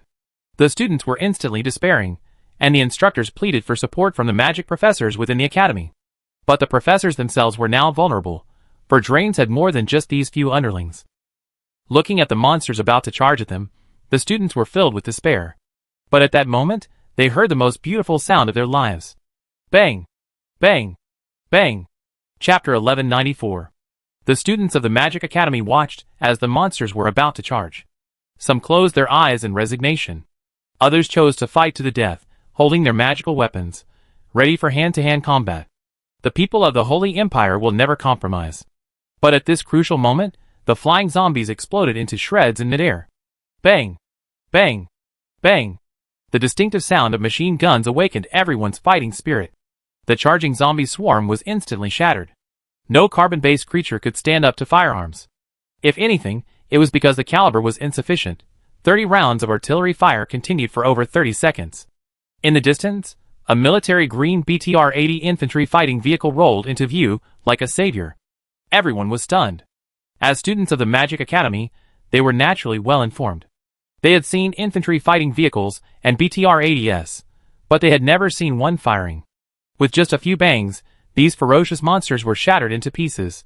For the first time, the students felt bewildered by the magic they were learning. Is magic truly invincible? A BTR-80 approached, blocking the entrance to the academy. As the hatch opened, a bulky soldier stepped out. Why was he bulky? Because he was wearing heavy armor. For a moment, it reminded the students of the plate armor knights of yesteryear. But this was far superior. The heavy body armor, along with the shoulder and leg armor, made the soldier look like an oversized teddy bear.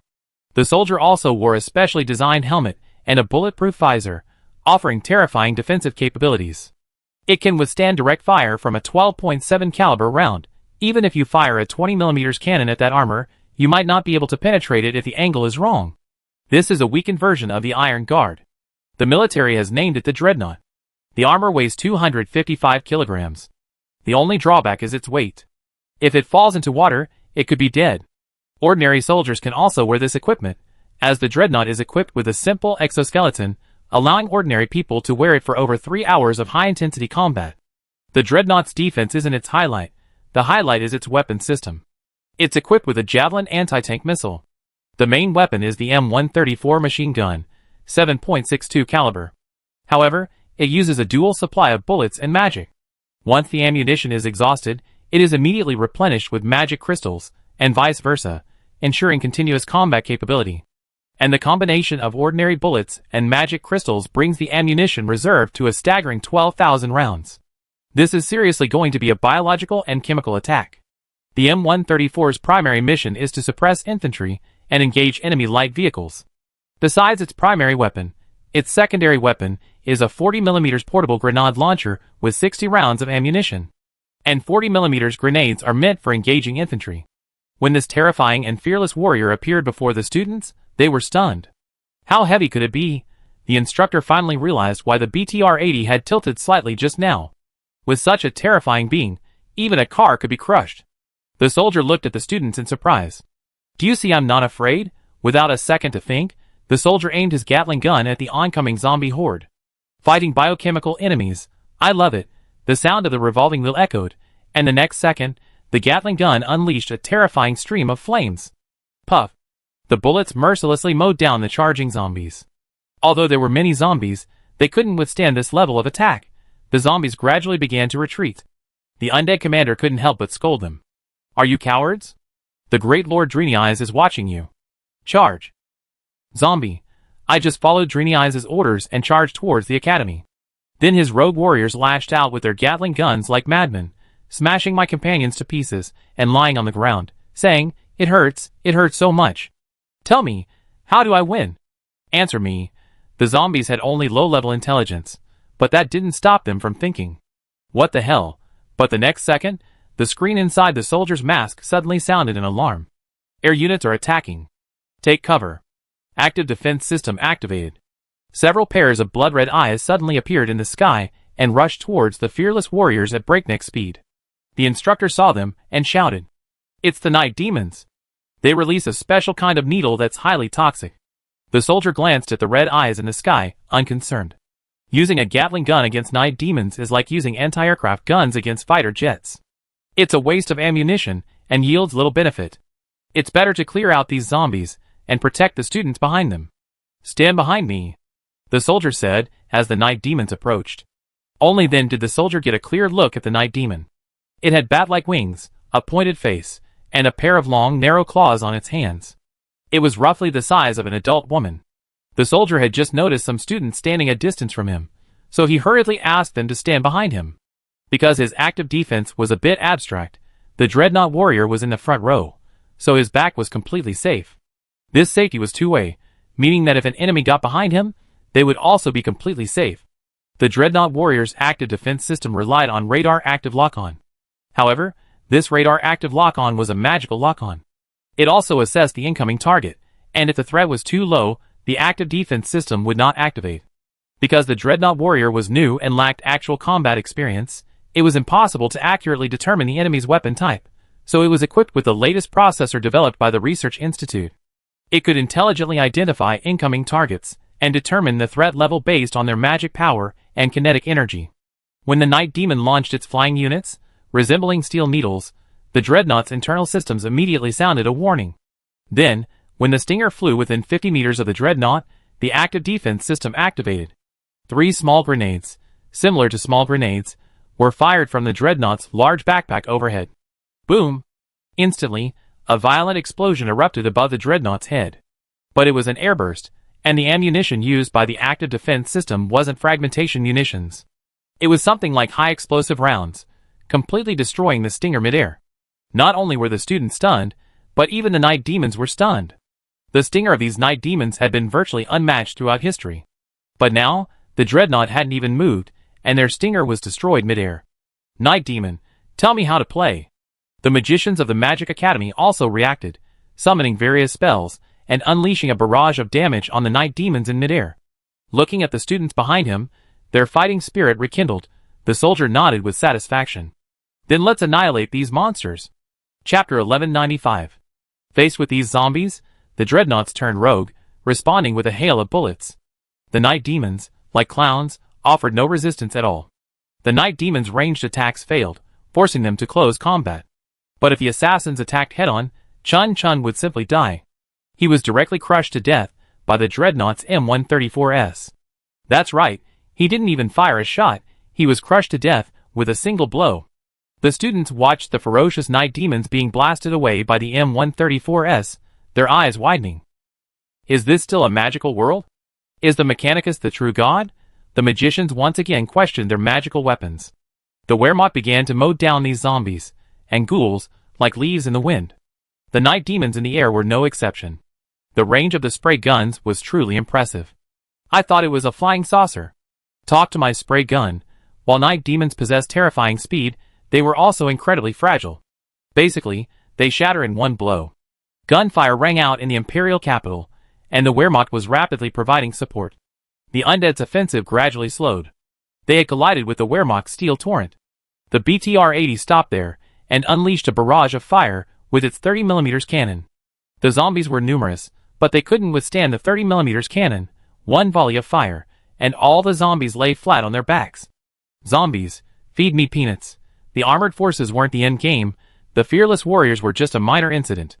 In the air, more than a dozen IL-76 transport planes flew over the imperial capital. As the hatches opened, one iron guard after another leaped from a height of 10,000 meters, piercing through the dark clouds and soaring towards the imperial capital below. Those bastards of the imperial capital, your iron guard is here. Inside the imperial palace, Dreens' face was solemn. The undead's offensive had been interrupted, and most of their main thrusts had been neutralized. Dreens searched for a way out. But De Yang clearly gave him no chance. In the occupied areas, the Wehrmacht had been using drones and cruise missiles to precisely strike the zombie swarms. Cruise missiles, being much less powerful than artillery shells and missiles, were the perfect choice for precision strikes.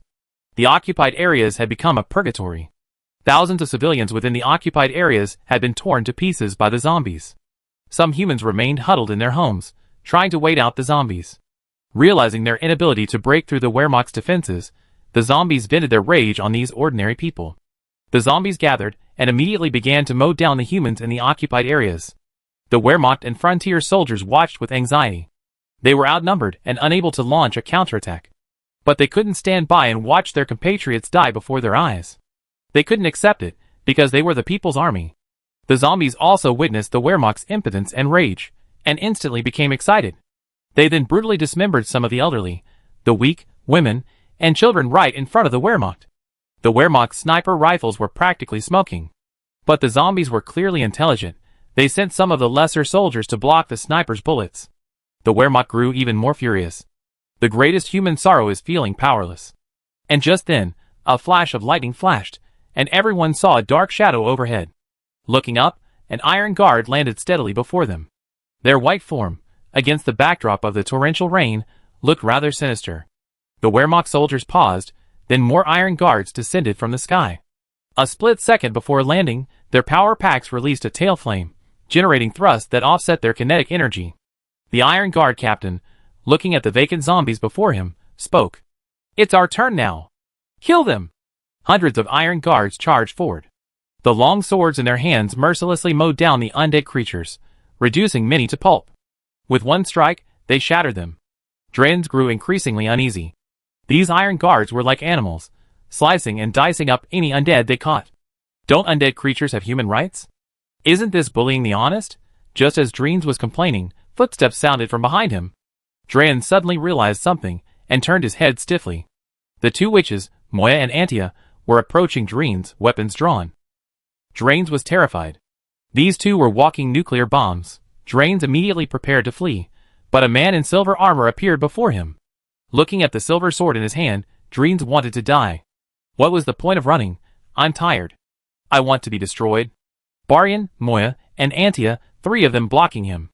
How could he possibly survive? Dreens suddenly felt like crying. He missed his mother. Can you please spare me? Leave some space, so we can meet again. Dreens panicked, and even begged for mercy. Before Antia could speak, Moya spoke up. How dare you say that? Let you go. Did you let Kinberg go? He treated you like a brother, and you treat him like this? Steal the fruits of his revolution? Take advantage of his trust in you and backstab him? The worst part is, you used the Storm Banshee to cripple him, and instead of killing him, you imprisoned him. Do you know how he lived those 800 years? The world forgot him, and without cultivation, He could only watch helplessly as his vast empire declined. Moya's outburst silenced Dreens. Is Moya right? Of course she is, and it's an indisputable fact.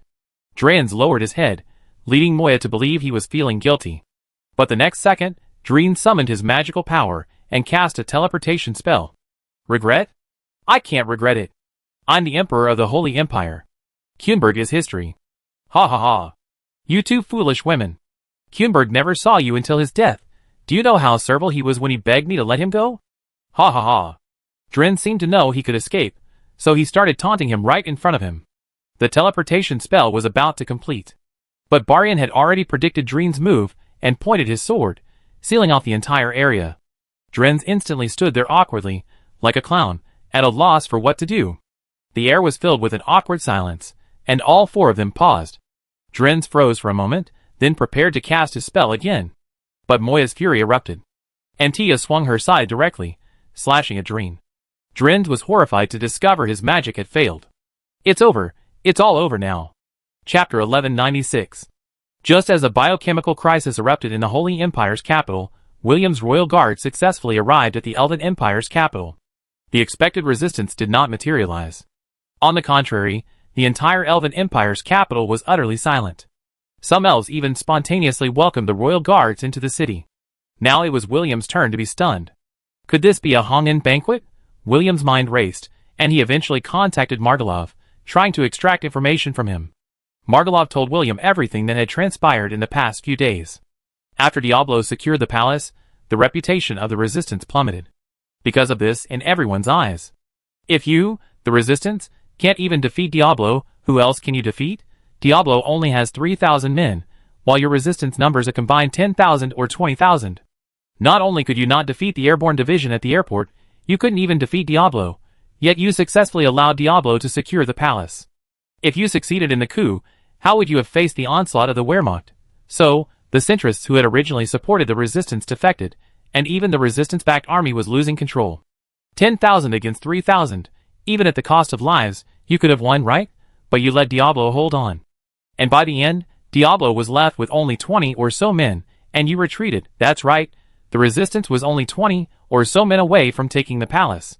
In fact, it wasn't that the resistance was completely empty, they still had hundreds of men. Diablo was already at the end of his rope, but he was even more clever.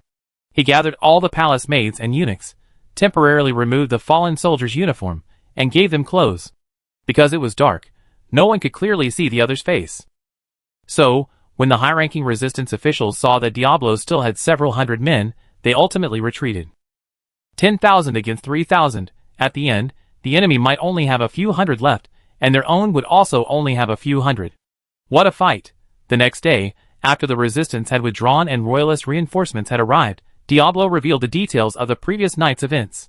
When the high-ranking resistance officials learned that Diablo had tricked them, they were furious. Then they executed the entire family of the high-ranking official who had commanded the army. But this still failed to change the resistance's complete defeat. And with the failure of the attack on the palace, the butterfly effect caused heavy losses for the resistance. Besides the defection of some resistance factions, and the loss of control over the military, even the previously neutral factions began to join the ranks of those denouncing the resistance. However, most importantly, the elves throughout the Elven Empire's capital turned their attention to these resistance factions. If you're dissatisfied with a country, you should seek to change it, not simply kill the ruler without even trying.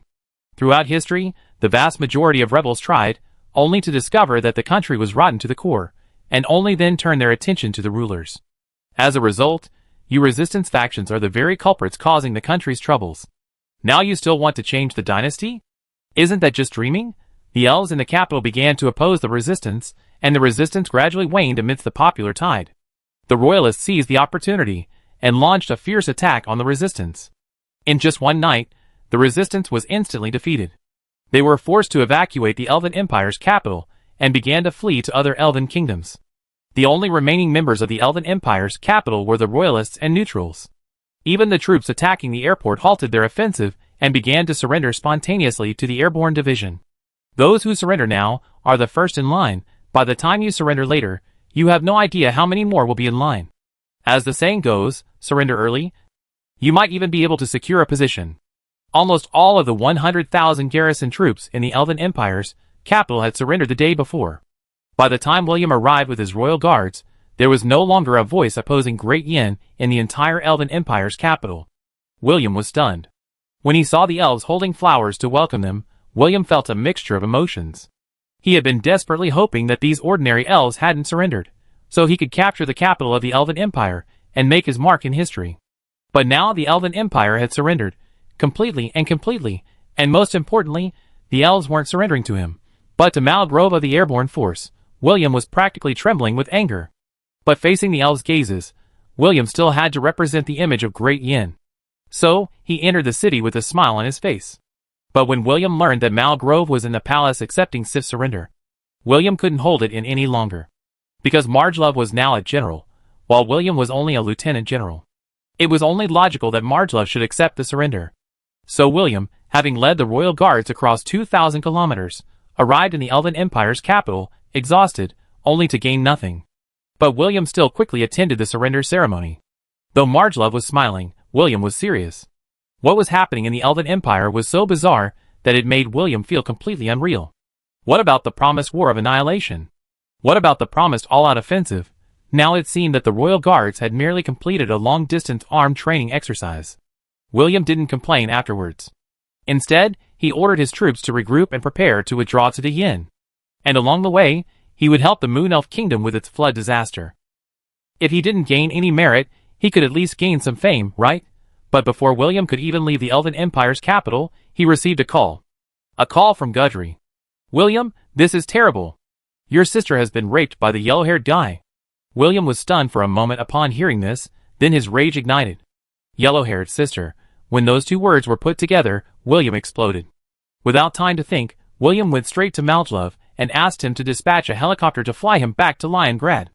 Facing the furious William, Malgelove decisively dispatched a helicopter to transport William back. Later, he learned that William's sister seemed to have been misled by the yellow-haired guy, and he shook his head helplessly. These thugs, who better to mess with than this sister-loving idiot. Chapter 1197. A Black Hawk helicopter took off at top speed from the Elven Empire's capital, carrying William all the way back to Liongrad. The news that William had abruptly abandoned the guards in the Elven Empire's capital and fled back quickly reached Liongrad. The senior military officials were astonished. William was a steady man, never one to engage in such abstract matters. But now, William had abandoned his army and returned to Liongrad.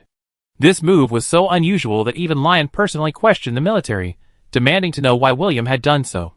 But the military officials were unaware. It was only when Gudry learned that the military planned to visit William's home to question his wife, Ruthna, that he rushed to the headquarters and informed them of what had happened at William's home. Gudry had been keeping an eye on Charlotte, so that if anything happened to her, his men would come to her rescue. You might ask why Gudry didn't stop Charlotte now. Gudry was simply unable to express his grievances. William had been living in the barracks during this period, as the 7th and 8th Guards divisions had been successfully formed. William kept an almost 24-hour watch on the two new Guards divisions. He didn't want to favor one over the other, so he had to quickly improve the combat effectiveness of both divisions. And Ruthna, a special envoy, had just returned from the Demon Empire. Ruthna was no mere figurehead. As Karl's granddaughter, she was a high-ranking Dochi Knight in her own right. Furthermore, she spoke not only the demon language, but also the language of the elves. So, she volunteered to become a diplomat. The future of the Karl family rested essentially on Ruthna. Karl had only 2 sons, one of whom had died, and the other was incompetent. So, the next head of the family could only be chosen from among his 6 grandchildren. But there was a problem. After much deliberation, Ruthna was the most suitable. And Ruthna was William's wife. In Karl's eyes, he didn't believe that a married woman was no longer a member of the family. What era was this? The current leader was Leon, so where did all this feudal dregs come from? Ruthna knew her responsibilities, and also wanted to prove she wasn't just a figurehead. Karl secured a spot for Ruthna in the diplomat exam. Ruth, out of over 3,000 candidates, came in first place. Leon was somewhat surprised by this result. To ensure the authenticity of the results, Leon even took Ruthna's paper. After a careful review, he didn't find a single article titled "My Grandfather, the Marshal." As the yen gradually stabilized, many children of high-ranking officials began to enter the system. As a result, most of their essays were titled "My." This even made Leon laugh. This kind of essay certainly gets extra points, but you have to consider the position you're applying for. If you're capable, and want to live a simple life, you can certainly rely on your parents' legacy and have one or two more chances than others to secure a modest position. But if you want to climb the ladder, you must demonstrate your abilities. The yin can care for the descendants of heroes, but it also doesn't need parasites. Ruth Ina, through her own hard work, secured a diplomat position. She also bravely challenged herself and successfully served as the special envoy for Great Yan's visit to the Demon Empire, representing Lion. You might ask, why was she, a simple diplomat, able to represent Lion? Because her grandfather, the Grand Marshal. This is also Lion's effort to cultivate the next generation of Great Yin. Lion can't always rely on the three Grand Marshals for support. William, Gudry, and Malgrove are all the next generation of successors trained by Lion. In the military, Lion isn't worried about the lack of a successor. But when it comes to politics, Lion is somewhat stretched. Yuli's training was too expensive, and she clearly inherited her mother's personality. She is very sensitive to politics, but doesn't particularly enjoy participating in it. In Yuli's own words, Dad works so late every day, all because of that thing called politics. Then I never get involved in politics again. I don't want to be away from Dad. Leon's heart melted when he heard this. He's truly my little cotton-padded jacket, but then he thought, will some yellow-haired guy steal him away someday? At that thought, Leon's smile instantly died. He then decided to drastically clean up the domestic environment. Dyeing your hair is fine, but yellow-haired people must dye. Leon wouldn't allow a will-o'-the-wisp to ever stop downstairs, but Leon couldn't find a reason to launch a crackdown and clean up the social environment. Just as Leon dozed off, someone offered him a pillow. Because Leon had received word that William had abandoned his army and fled back to Liongrad, the intelligence agency quickly investigated the matter thoroughly. It turned out that William's sister, Charlotte, had been in trouble. And it seemed she'd been led astray by the recent biker gangs that had sprung up in Liongrad. When Leon heard the word biker gang, his mouth twitched. Biker gang? William, you could brand you a gang of headbangers. Lion then dispatched his men to prepare for action, but William arrived first. The Elven Empire is over 3,000 kilometers away from Liongrad as the crow flies. William, however, returned to Liongrad at lightning speed. As soon as he disembarked from the helicopter, 2 truckloads of royal guards arrived. Then, with the soldiers, they stormed towards the biker gang headquarters. When the security forces learned of this, they decisively chose to turn a deaf ear. When Ramayat, the chief of the 6th District Security Force, learned of this, his heart was broken. After all, every incident happened in his own 6th district. Ramayat promptly sought out the district chief and drank himself out of his sorrow. The 2 grown men hugged each other and cried miserably. Who could they turn to for justice? Inside a KTV in District 6. A large number of hooligans with rainbow-colored hair were having a blast inside the KTV. This KTV was magnificent, even rivaling some of the city's more luxurious buildings. This was the headquarters of the motorcycle gang. Inside, the rainbow-haired gang members were interacting with the spirited young women nearby. Everyone, male and female, was fawning over the blonde man in the center. Next to the blonde man was a tall, innocent-looking woman, but she wore a touch of smoky makeup that completely contradicted her demeanor. If William were here, he would definitely recognize her as his sister. Charlotte, now wearing light makeup, looked completely different from her previous self. But she was still recognizable as Charlotte. Charlotte, think carefully. Join our biker gang. I promise you experience a wonderful life every day, the yellow-haired man said. Charlotte hesitated. As a good girl, she had spent the past 2 days with the yellow-haired man experiencing a completely different life than before. But then she remembered her brother William's teachings. Charlotte is so scared. You have to know, my dad is the mayor of Liongrad.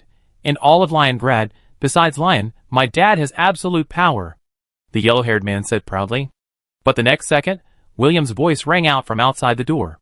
Your dad is the mayor. Then call him and see if he can protect you today. Chapter 1198. It was drizzling in Liongrad today, but William didn't even wear a raincoat, rushing in directly in his coat. The rain had already drenched William. But William didn't care, he just wanted to take his sister Charlotte back home. Seeing William standing alone at the KTV entrance, Charlotte froze. The biker gang was furious. Because someone dared to disrespect their boss and challenge them. Hey! You stinking soldier, you want to take your sister? Your sister is pretty. If she follows me, I give my dad a call and let you be his lackey. How about that? I guarantee you a promotion, the yellow-haired man said arrogantly. He wasn't originally this arrogant. During the purge, his father was still a minor official. The yellow-haired man could only act cautiously. But now, his father had become the mayor of Leningrad. Plus, with the main forces of the Yin preparing for war, few paid any attention to these small-time thugs. As a result, the yellow-haired villain triumphed. The biker gangs not only endanger public security, but also poison the younger generation. They ride their will-o'-the-wisp motorcycles through the streets every day. Diane doesn't produce will-o'-the-wisp motorcycles, but the biker gangs have forcibly modified ordinary motorcycles into will-o'-the-wisp motorcycles. This is a real headache for the security forces, who have encountered this disgusting creature more than once. But the biker gangs are so fast that the security forces simply can't catch up. William was irritated by the yellow-haired man's words. "What do you mean by let me take a step forward? What nonsense are you talking about? What do you mean by let me take a step forward?" William's disdain irritated the yellow-haired man. "Here, I'm the local tyrant. Who do you think you are? Get down onto your knees." Before the yellow-haired man could finish his words, 2 military trucks pulled up at the entrance, and dozens of heavily armed guardsmen disembarked. The yellow-haired man and the biker gang were stunned. What was going on? Why were there guardsmen?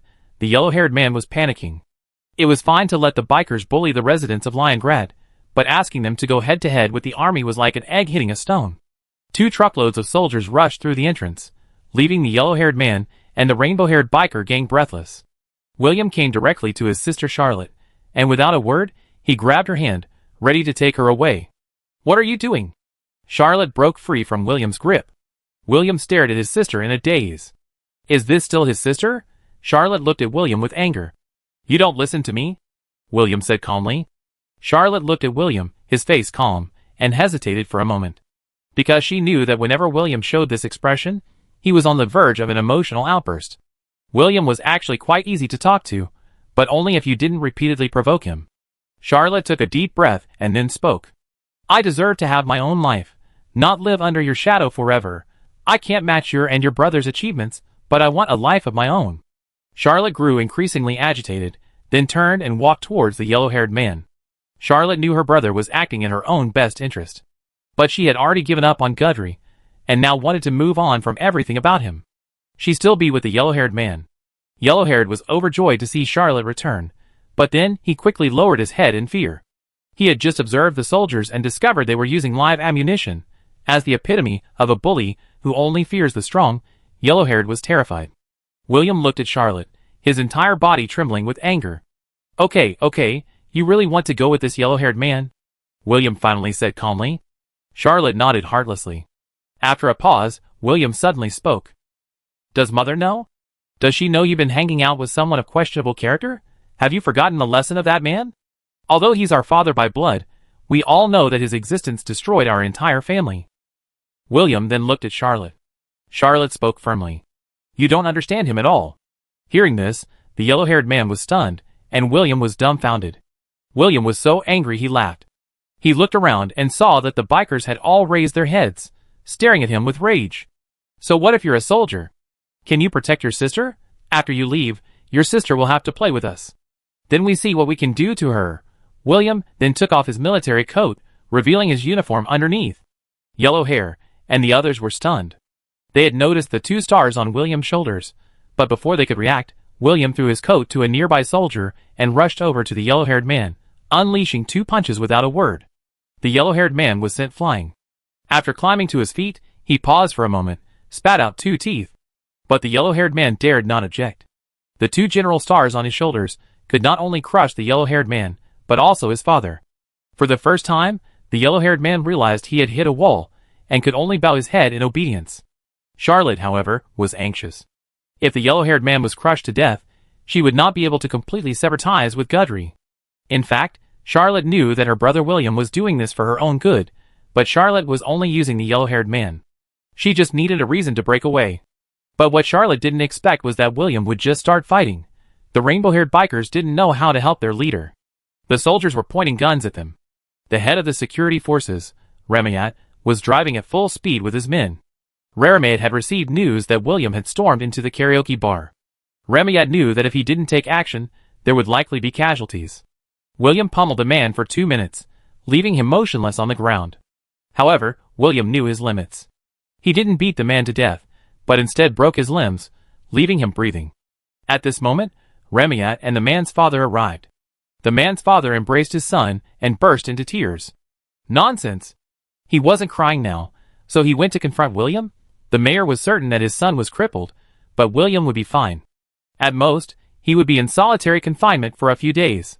Because his son had indeed done what he had done before. Remiat arrived with his security forces, but he didn't order them to detain the guards. Instead, he rounded up all the biker gang members without further ado. Because Leon was already on his way. Chapter 1199. The mayor and the others stared at each other. He wanted to take his son to the hospital, but Remiat stopped him. Remiat, please let me take my son to the hospital. This was the first time the mayor had been so humble. Remiat shook his head. You better not hold out hope for your son. The leader is on his way, and your son will be made an example of. The crackdown is about to begin, and you won't be able to protect yourself either. Hearing Remiat's words, the mayor felt as if he had sunk into an icy cave. The leader is coming. William sat silently on a bench nearby, while Charlotte stood behind him like a child who had made a mistake. William was truly hurt by Charlotte. Over the years, William had acted as both father and brother, raising Charlotte and Fleischham. Although Fleischham was carefree, he knew what he could and couldn't do. He wasn't swayed by his emotions like Charlotte. Just be happy about whatever happens. But this world doesn't have that much freedom. Even William can't do whatever he wants. And what about Charlotte? Any freedom comes at a price. Just as everyone was silent, Fleischham arrived. Fleischham didn't take the plane. He was transferred to the 7th Guards Division as a brigade commander and enrolled at the Dine Military Academy. Fleischham is very busy now. Lion has started a literacy campaign in the army. Lion knows that disarmament is a painful thing. Many people want to stay, but if they are disarmed because of their culture, it will become a memory they will never forget. So Lion wouldn't let any of his soldiers down, and he established night school for them. Officers were sent to the Dine Military Academy for training, and the soldiers began cramming their knowledge. Making these soldiers study was like killing them, but if you told them, they'd be discharged if they didn't meet the required standards, they'd be fired. Each of them, like a shot of chicken blood, launched into a fierce attack. Study? I love studying. Anyone who says I'm not a good student, I'd be the first to kill him. And so, a cryptic scene unfolded. Fleischham was in a class with a bunch of regimental, brigade, and division commanders, listening to a lecture by a captain-level instructor. Fleischham had just finished a week of closed-door training, and when he returned, he was devastated. My sister had been kidnapped by a yellow-haired man. He rushed out without even eating, and after a long time trying to find a bus, he simply ran a 5-kilometer cross-country race on foot. Looking at the breathless Fleischham at the door, William's face lightened with relief. Fleischham rushed in, ready to give the yellow-haired guy a beating. But seeing the yellow-haired guy, unable to take care of himself, Fleischham quickly turned his attention to the rainbow-haired guys. The biker gang members were terrified. Lamiat, upon seeing this, gestured for the security forces to turn off their body cameras. What body cameras? They're dead, and we didn't see anything. Fleischham proceeded to beat up each one. He beat up any biker he disliked. Fleischham? Beat him up, blue-haired? Beat him up, pink-haired? Wait, a woman? That can't be beaten. The little girl breathed a sigh of relief when Fleischham let her go, but the next moment, Rosina walked in. Looking at William, whose hair had a few strands of white, Rosina's face was filled with heartache. She had just arrived. Fleischham glanced at the pink-haired girl, then told Rosina about the glorious deeds of the biker gang. Rosina's face darkened, and she approached the pink-haired girl. The pink-haired girl, feeling Rosina's scrutiny, popped out her chest. Are you pleased with yourself?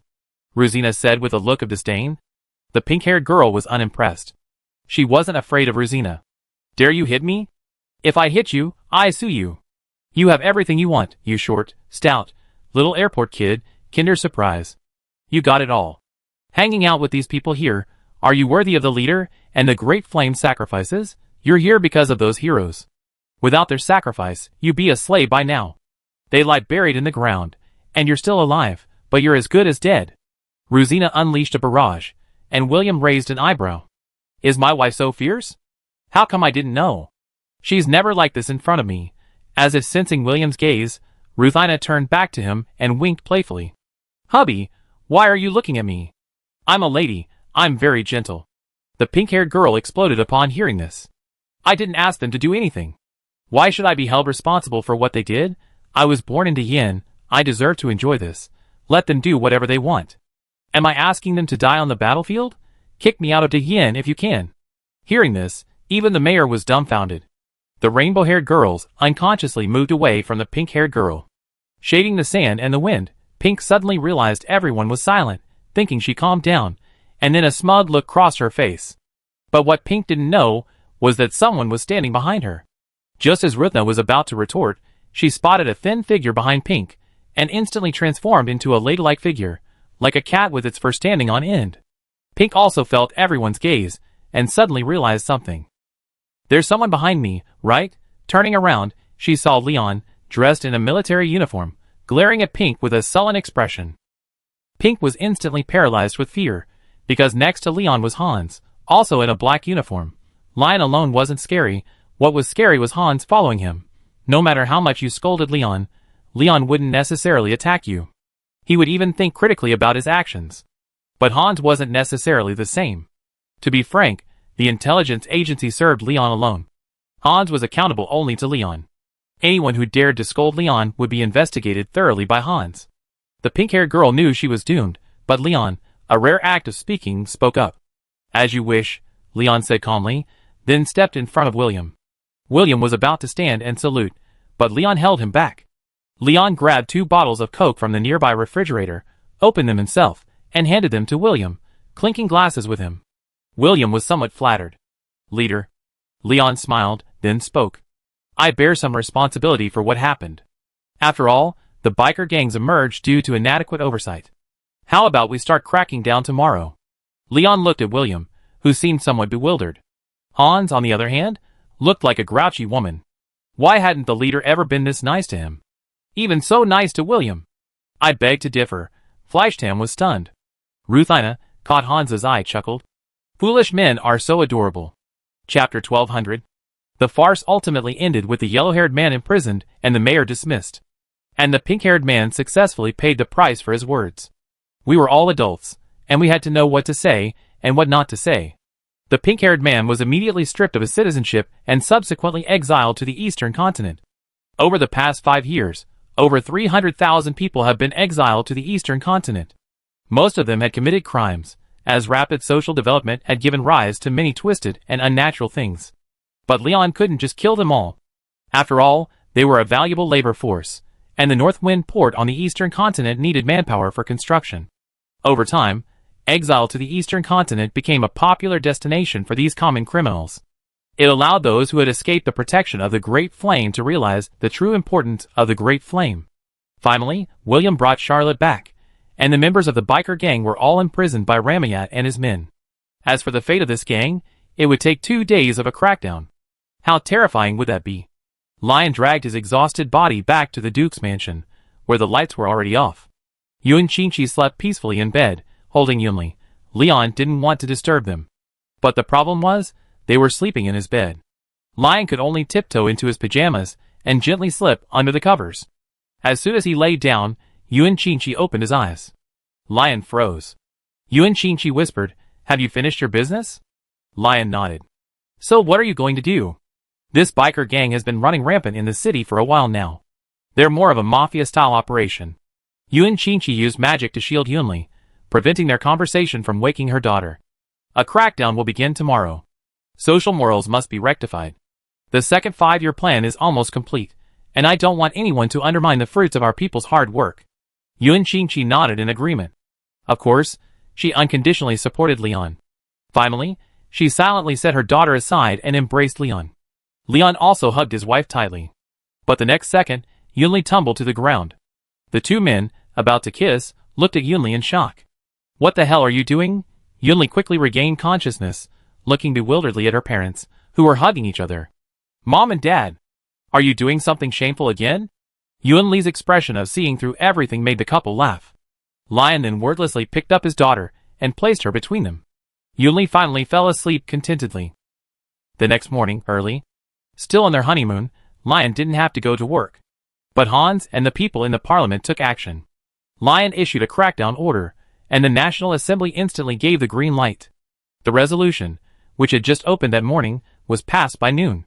Before they even finished lunch, the implementation documents were already in Hans' hands. Just after lunch, the intelligence agents, preparing for their nap, received an order from Hans.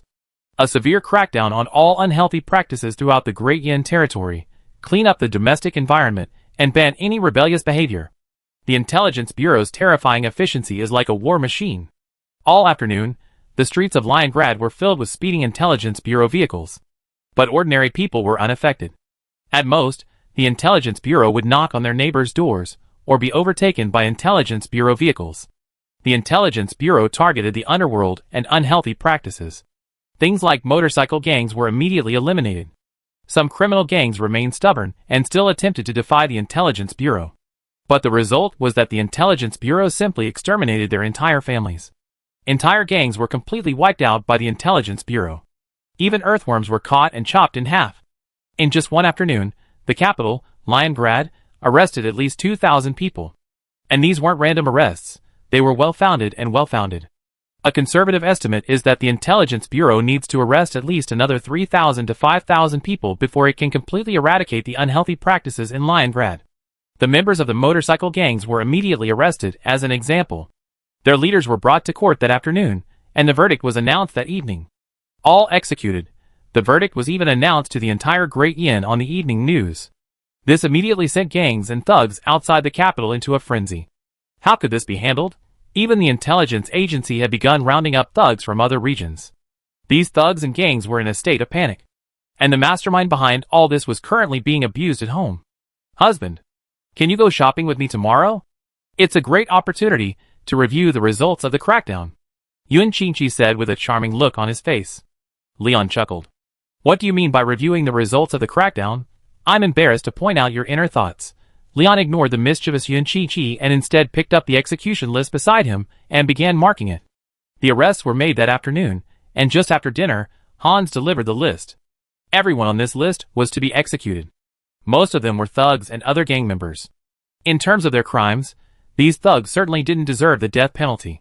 But who had made these thugs the first to be arrested? They had to be made an example, so they were naturally brought to justice. These thugs were currently in prison awaiting release, or at worst, deportation. But they had no idea that their fate was now in Leon's hands. Leon carefully checked every name on the list. In just one afternoon, he had compiled the photos and identification information of all the captured individuals. Looking at the names on the list, Leon began to mark them. For those with only children, Leon would generally choose to let them go. But while the death penalty might be avoided, the punishment of life imprisonment was unavoidable. They would most likely be deported. Deportation, however, did not mean there was no chance of return.